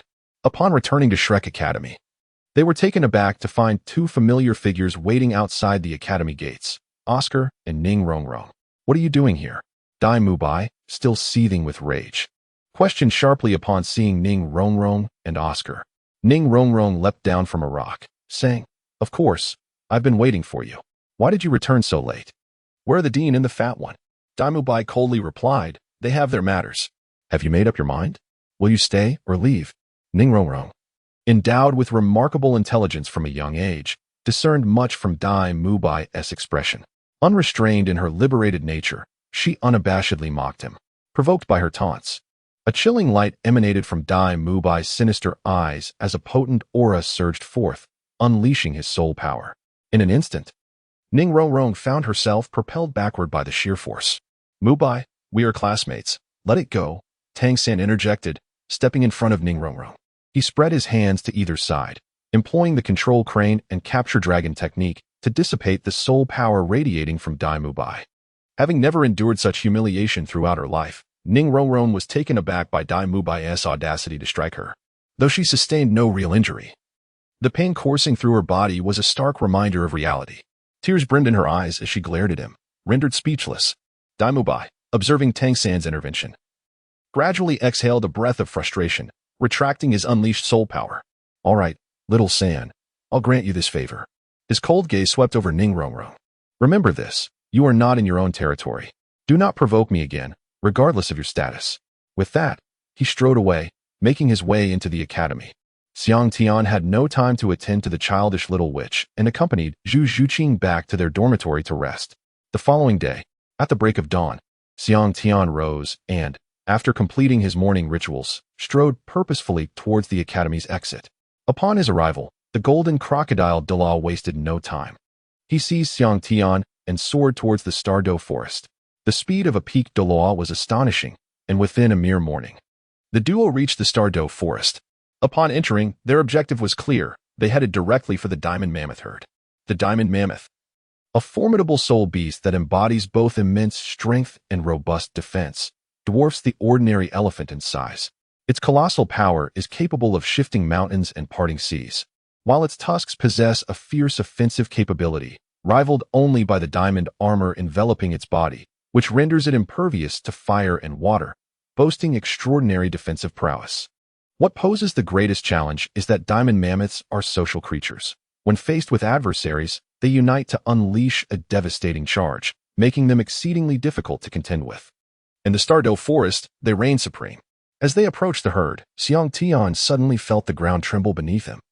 A blurred silhouette of beasts surged forth from the distance, towering as high as a small mountain. Wherever the herd passed, the mountains and valleys fell into an eerie silence, and fierce predators dared not utter a sound. As they drew closer, it became evident. It was indeed the diamond mammoths. Their limbs were as thick as heavenly pillars, standing taller than the mightiest peaks, adorned in shimmering diamond armor. With a mere sweep of their trunks, trees toppled and mountains crumbled. Their tusks, arched like crescent moons, were utterly indomitable, exuding an aura of vitality akin to an ocean, resembling deities of old. How extraordinarily powerful is this herd of diamond mammoths? Mused the golden crocodile Douluo. Taken aback, let us observe the situation further. Judging by their physiques, the lead mammoth should possess a cultivation of around 70,000 years. How could the herd's momentum possibly approach that of 100,000 years? Their strength has surged dramatically. The golden crocodile Douluo and Xiang Tian suppressed their auras, quietly watching the diamond mammoth herd as they passed. The ground trembled violently beneath their footsteps, echoing like thunder through the mountains. By afternoon, the diamond mammoth herd finally halted before a colossal river, dispersing to drink from its waters. The golden crocodile Douluo, accompanied by Xiang Tian, ascended into the sky to scrutinize the herd, seeking to discern the peculiarities within. Suddenly, a trumpet-like roar erupted, shaking the heavens and reverberating through the land. The two individuals, Xiang Tian and his companion, finally discerned the peculiar nature of the diamond mammoth herd. Typically, in a herd of diamond mammoths, the stature of the mammoth king stands out remarkably, akin to a crane among chickens. However, within this particular herd, there existed another diamond mammoth that was nearly comparable in size to the mammoth king. This creature was an extraordinary beast. With the body of an elephant and the head of a dragon, colossal in size, its entire form adorned with golden dragon scales. Its limbs stood firm upon the earth like towering pillars, while its body reached into the clouds, embodying both strength and majesty. You truly are fortunate. Encountering an ancient dragon elephant amidst 1,000 diamond mammoths, a rarity indeed, laughed the golden crocodile Douluo. This ancient dragon elephant is a variant of the diamond mammoth, on par with the dark gold terrifying claw bear. It will undoubtedly bestow upon you an immensely powerful soul technique. Stay here on this small mountain. I shall bring that ancient dragon elephant to you. As the golden crocodile Douluo activated his martial spirit in midair, his seventh soul ring glowed, and his muscles and meridians swelled instantaneously, revealing his true form as a monstrous crocodile. The atmosphere surged with his presence, and under the leadership of the Mammoth King, the diamond mammoth swiftly formed a defensive formation. The aura among the diamond mammoths merged, emanating a terrifying energy that seemed to suppress the very heavens and earth. In an instant, the sound of trumpeting rang out, causing the entire mountain range to come alive with energy. Witnessing the fearsome crocodile charge forth, the herd, led by the Mammoth King, erupted into a frenzy, forming a spear-like formation that surged toward the golden crocodile Douluo like an unstoppable tidal wave. As the diamond mammoth herd charged, the golden crocodile Douluo, now transformed into the golden crocodile king, opened its massive jaws, condensing a spherical energy orb within. With a gentle exhale, he unleashed his eighth soul skill, the Crocodile King Cannon. The Crocodile King Cannon shot forth like a meteor descending from the heavens, imbued with a sense of annihilation, striking the herd with devastating force.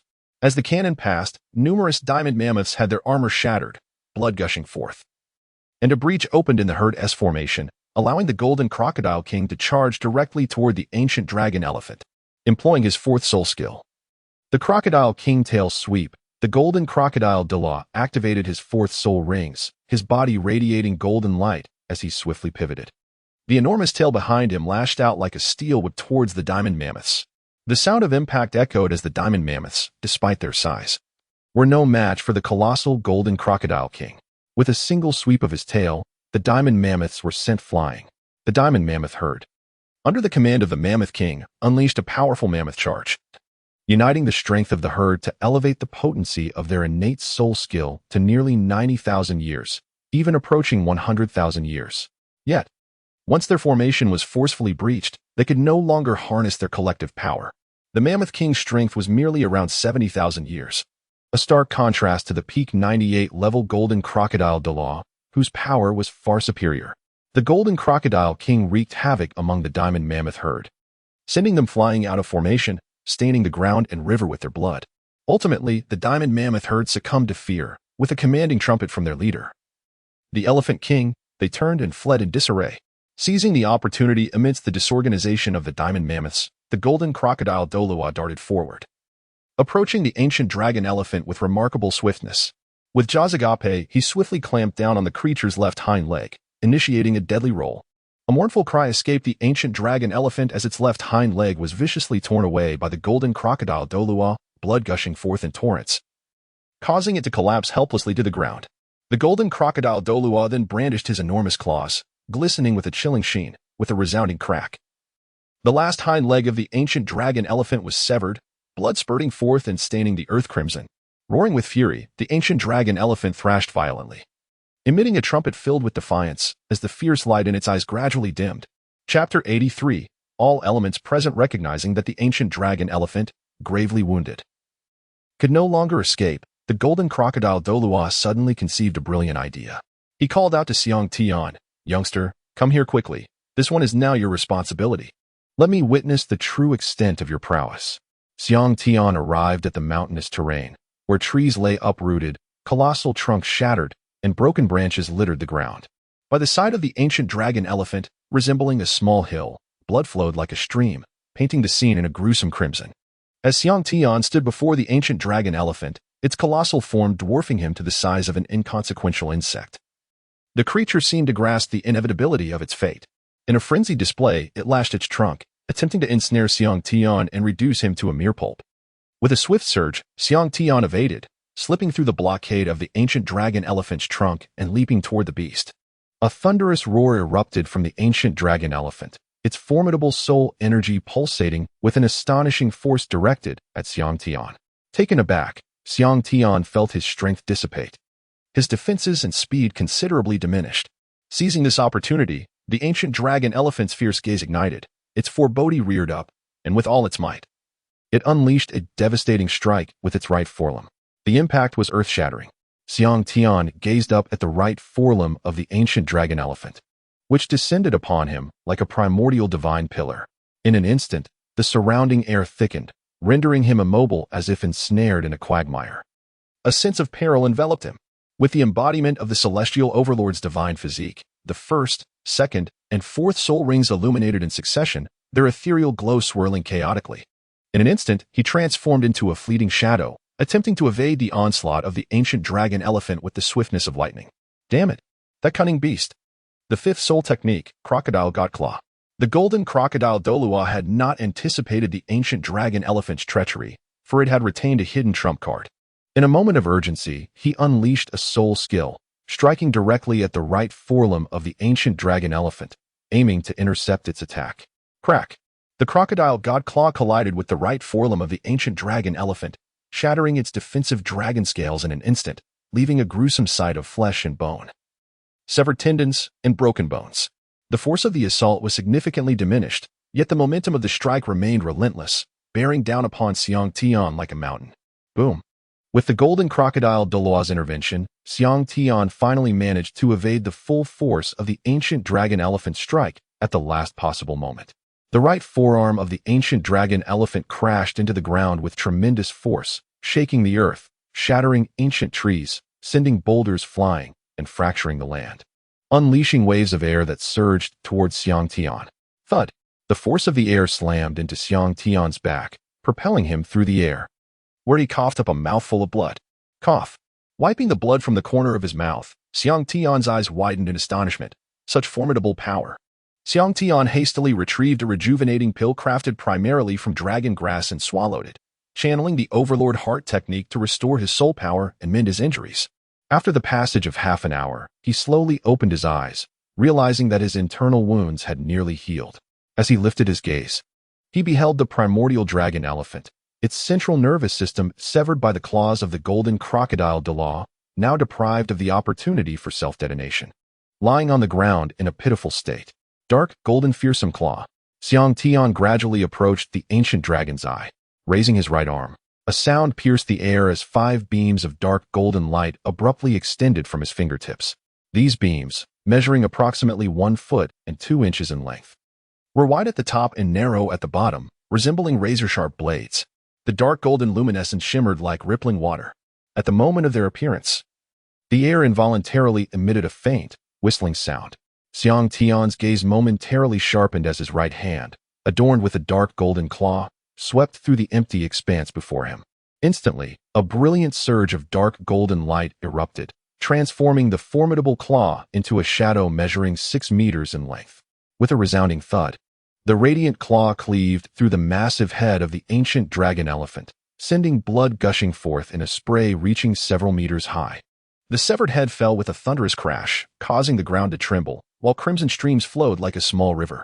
The razor-sharpness of the dark golden claw seemed to slice through the very air itself, leaving behind a faint hissing sound akin to a punctured balloon.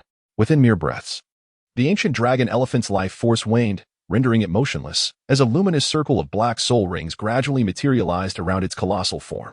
45,000 years, indeed. Xiang Tian sat cross-legged, his formidable body enveloped by the spirit of the Overlord. 4 soul rings, 3 purple and 1 black, materialized, their ethereal presence resonating with the dark soul ring suspended in the air. As the soul ring of the ancient dragon elephant approached, a surge of black light erupted, and a spectral manifestation of the ancient dragon elephant forcefully invaded Xiang Tian's spiritual sea, unleashing powerful mental waves. Yet, in the next moment, the wisdom skull activated, its violet radiance shattering the remnants of the ancient dragon elephant's soul, nurturing his spirit in the process. Having quelled the spiritual onslaught of the ancient dragon elephant, its immense soul power surged into Xiang Tian's being. This sudden influx of energy surged like a stampede of wild stallions, coursing frantically within him. The ferocity contained within this energy induced waves of intense pain, almost threatening to rupture Xiang Tian's physical form. These tumultuous, earthy energies exhibited a fierce resistance, akin to a rebellious steed, demanding Xiang Tian expend considerable mental strength to operate the Overlord's heart technique, compelling them to yield. Such exertion naturally drained his mental reserves significantly. However, with the acquisition of the wisdom skull, endurance became feasible. The violent energies of the ancient dragon elephant's soul ring were continuously guided through Xiang Tian's circulation, gradually transforming into his own docile soul power. As the soul power traversed his spleen, it absorbed the ancient dragon elephant's earth attribute essence, fortifying him further. At this moment, a harmonious balance of the 5 elements was finally achieved within Xiang Tian, filling him with an overwhelming sense of liberation, invigorating his spirit to the point of almost eliciting a sigh of relief, dispelling the previous feelings of repression and conflict. The interconnection among his internal organs strengthened as the 5 elements nurtured one another, leading to a remarkable increase in the speed at which Xiang Tian absorbed the soul power of the ancient dragon elephant's soul ring. Simultaneously, with the completion of the 5 elements, the physical strength that had previously subdued attribute conflicts was entirely unleashed. A wave of warmth enveloping his body as the soul power of the ancient dragon elephant continuously infused his bones, meridians, muscles, and cells. As the soul power merged within him, Xiang Tian delightedly realized that everything within him felt as though it had been infused with a potent enhancer at that very moment. The sense of strength and resilience gradually escalating, accompanied by a series of explosive crackling sounds reverberating through his bones. With the relentless absorption of the ancient dragon elephant's soul power, the sensation of physical enhancement grew ever stronger. Xiang Tian was enveloped by a peculiar illusion. If he were to continue this arduous refinement, there would inevitably come a day when his corporeal form could stand shoulder to shoulder with that of a super soul beast. The 5 elements in harmonious perfection ignited the remaining 4 soul rings simultaneously, as if they were jubilantly celebrating his arrival. The energies of the 5 soul rings intertwined, causing the absorption rate of the ancient dragon elephant's earth attribute soul ring to soar. After approximately 3 hours, apart from the original 4 soul rings, 3 purple and 1 black, Xiang Tian witnessed the gradual transformation of a black soul ring from an ethereal flow into a solid form. Accompanied by a sound reminiscent of jade shattering, Xiang Tian slowly opened his eyes, and a fleeting brilliance sparkled within them. "Young man, you have indeed stumbled upon extraordinary fortune. Acquiring a top-tier soul ring, and astonishingly, a soul bone has manifested," remarked the golden crocodile Douluo, his tone tinged with a hint of envy. As he spoke, he presented a gleaming, earth-toned right arm bone to Xiang Tian. Xiang Tian took a look and found that the ancient dragon elephant's right arm bone was remarkably intact, not only featuring the forearm bone, but also the upper arm bone. It was quite heavy and sturdy, pulsating with a surge of powerful energy, indicating its exceptional quality. The entire soul bone emanated an intense, explosive force, causing Xiang Tian's eyes to widen in astonishment. Could this soul bone be the final strike of the ancient dragon elephant? Renowned for its strength and defensive capabilities, the ancient dragon elephant was comparable to the titan giant ape of the same rank, being a super soul beast that could rival an ordinary 100,000-year soul beast even at 10,000 years. This soul bone, being strength-oriented, was perfectly suited for you. It would be wise to find a moment to absorb it. The soul rings and soul bones produced by the same soul beast yield the greatest effect when absorbed simultaneously by a soul master. Chapter 84. Stardo Town. After absorbing the soul ring, the golden crocodile doll brought Xiang Tian to a small town outside the Stardo Great Forest, where they settled down, patiently awaiting the arrival of Oscar and the others. Night fell. Xiang Tian sat cross-legged on the bed, his consciousness sinking into the depths of the spiritual sea, where a celestial dragon-breaking spear and a shadowy figure resembling himself, glimmering in dark gold, floated amidst the ethereal realm. This shadowy figure represented Xiang Tian's Overlord divine body martial soul, adorned with intricate patterns of gold, blue, green, red, and yellow, which formed a circular ring, embodying the perpetual cycle of the 5 elements. With each rotation of the elemental ring, the dark golden figure became increasingly solid, as if returning to its primal essence. The power of the 5 elements gradually transformed the Overlord divine body martial soul, propelling it towards a slow evolution, aspiring to reach a higher echelon. Though a considerable distance from achieving a divine-level martial soul, the continuous process of evolution held the promise that one day, Xiang Tian's Overlord divine body martial soul could ascend to divine heights or even surpass them, a possibility not entirely unfathomable. Meanwhile, in Soto City at Shrek Academy, Oscar finally broke through to the 30th level the morning after the return from the Soul Arena. After a day of adjustment and rest, the following morning, Zhao Wuji led Oscar and his 6 companions to the Stardo Forest, assisting Oscar in acquiring his 3rd spirit ring. Upon exiting the academy, the group began their run. The Stardo Forest is located to the southeast of the Balik Kingdom, with a small portion bordering it. And Soto City itself lies in the southeast of the Balik Kingdom, a mere 500 kilometers away from the forest, with Oscar's sausage providing assistance. The group traveled over 400 kilometers by nightfall, drawing close to the Stardo Forest. Realizing they would not reach their destination that day, Zhao Wuji ordered a halt at a small town ahead to rest for the night, planning to continue their journey the next day. Just as they were about to enter the town, Zhao Wuji and the others spotted a familiar figure waiting patiently in the shadows of Stardo Town, Xiang Tian. Xiang Tian waved at Zhu Shuqing and called out, "Shuqing, over here." Zhao Wuji expressed surprise upon seeing Xiang Tian. "Oh, has your 5th soul ring evolved so swiftly?" Xiang Tian responded with a mere nod. "That's splendid. With your prowess, an additional ally will only bolster our strength. You need not return to the academy just yet. Join us in assisting Oscar with his soul-hunting endeavors." "Certainly," Xiang Tian replied nonchalantly. He then suggested, "The day has grown late. Let us rest for the night and set off at dawn. What say you?" Zhao Wuji nodded in agreement. "Indeed, that works." Subsequently, Xiang Tian led the group to a luxurious hotel for the night. As the hotel he selected differed from the ordinary one in the original narrative, they encountered no members from Songhui Academy. As Xiang Tian was treating, they enjoyed a hearty meal before retreating to their respective rooms. After dining, Xiang Tian followed Zhu Zhuqing to her room. Upon entering, the door closed with a soft click behind him. "What brings you here?" Zhu Zhuqing inquired, her tone laced with a hint of pride. Xiang Tian embraced Zhu Zhuqing's slender waist, gently caressing her head as he whispered into her ear, "Little kitten, can you guess what I am thinking?" As he spoke, his gaze roamed hungrily over Zhu Zhuqing's form. Noticing the predatory glint in his eyes, Zhu Zhuqing felt her cheeks flush and her ears warm. For some inexplicable reason, she found herself anticipating his intentions, tinged with both excitement and trepidation, alongside an overwhelming sense of shyness. "Humph, you only know how to bully me," Zhu Zhuqing muttered softly.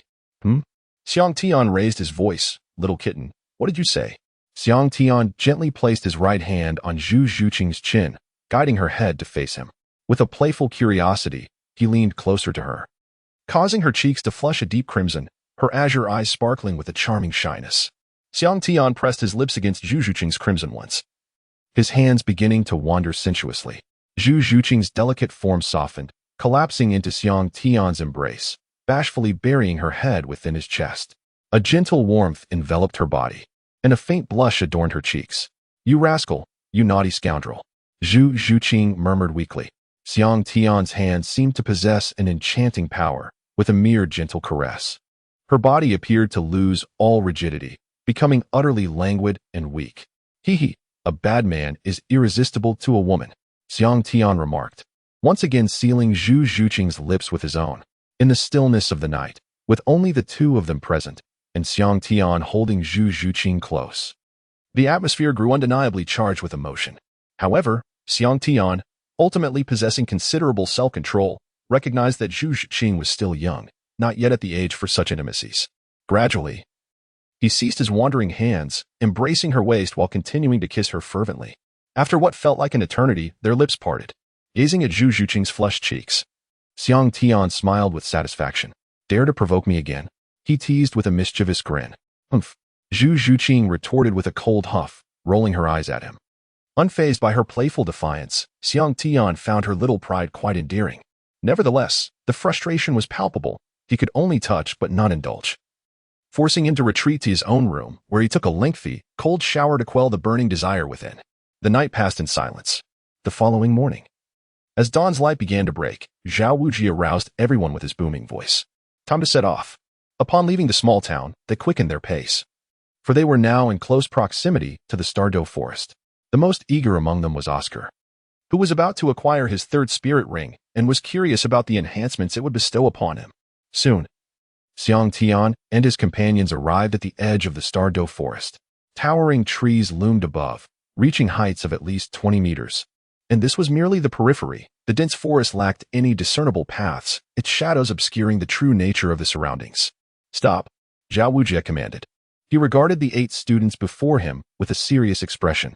"Understand this clearly. The Douluo forest is not a sanctuary for domesticated magical beasts. The creatures within are exceedingly perilous, and you may encounter beasts of 10,000 years or more at any moment. Therefore, once we enter the forest, none of you are to stray more than 20 meters from my side. Ning Rong Rong, Oscar, you two must stay particularly close to me. No one is to engage a spirit beast without my explicit command.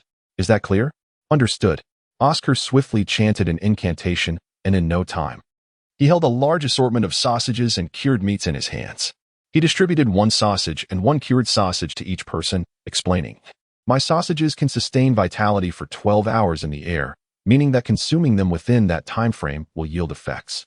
The sausage aids in recovery and satiation, while the cured meat primarily serves to detoxify." The group accepted the provisions with care, aware that Oscar was being prudent, ensuring they had sustenance ready for any imminent crisis. Zhao Wujie scanned the group, satisfied that Xiang Tian and the others were prepared, before signaling for them to commence their journey. Introduction. The descendant of Xiang Yu, Xiang Tian, is reborn in the world of Douluo. He awakens his innate martial soul, the Overlord divine body, alongside the dual martial soul, the heavenly dragon city-breaking halberd. Witness as he stirs the winds and clouds of the continent.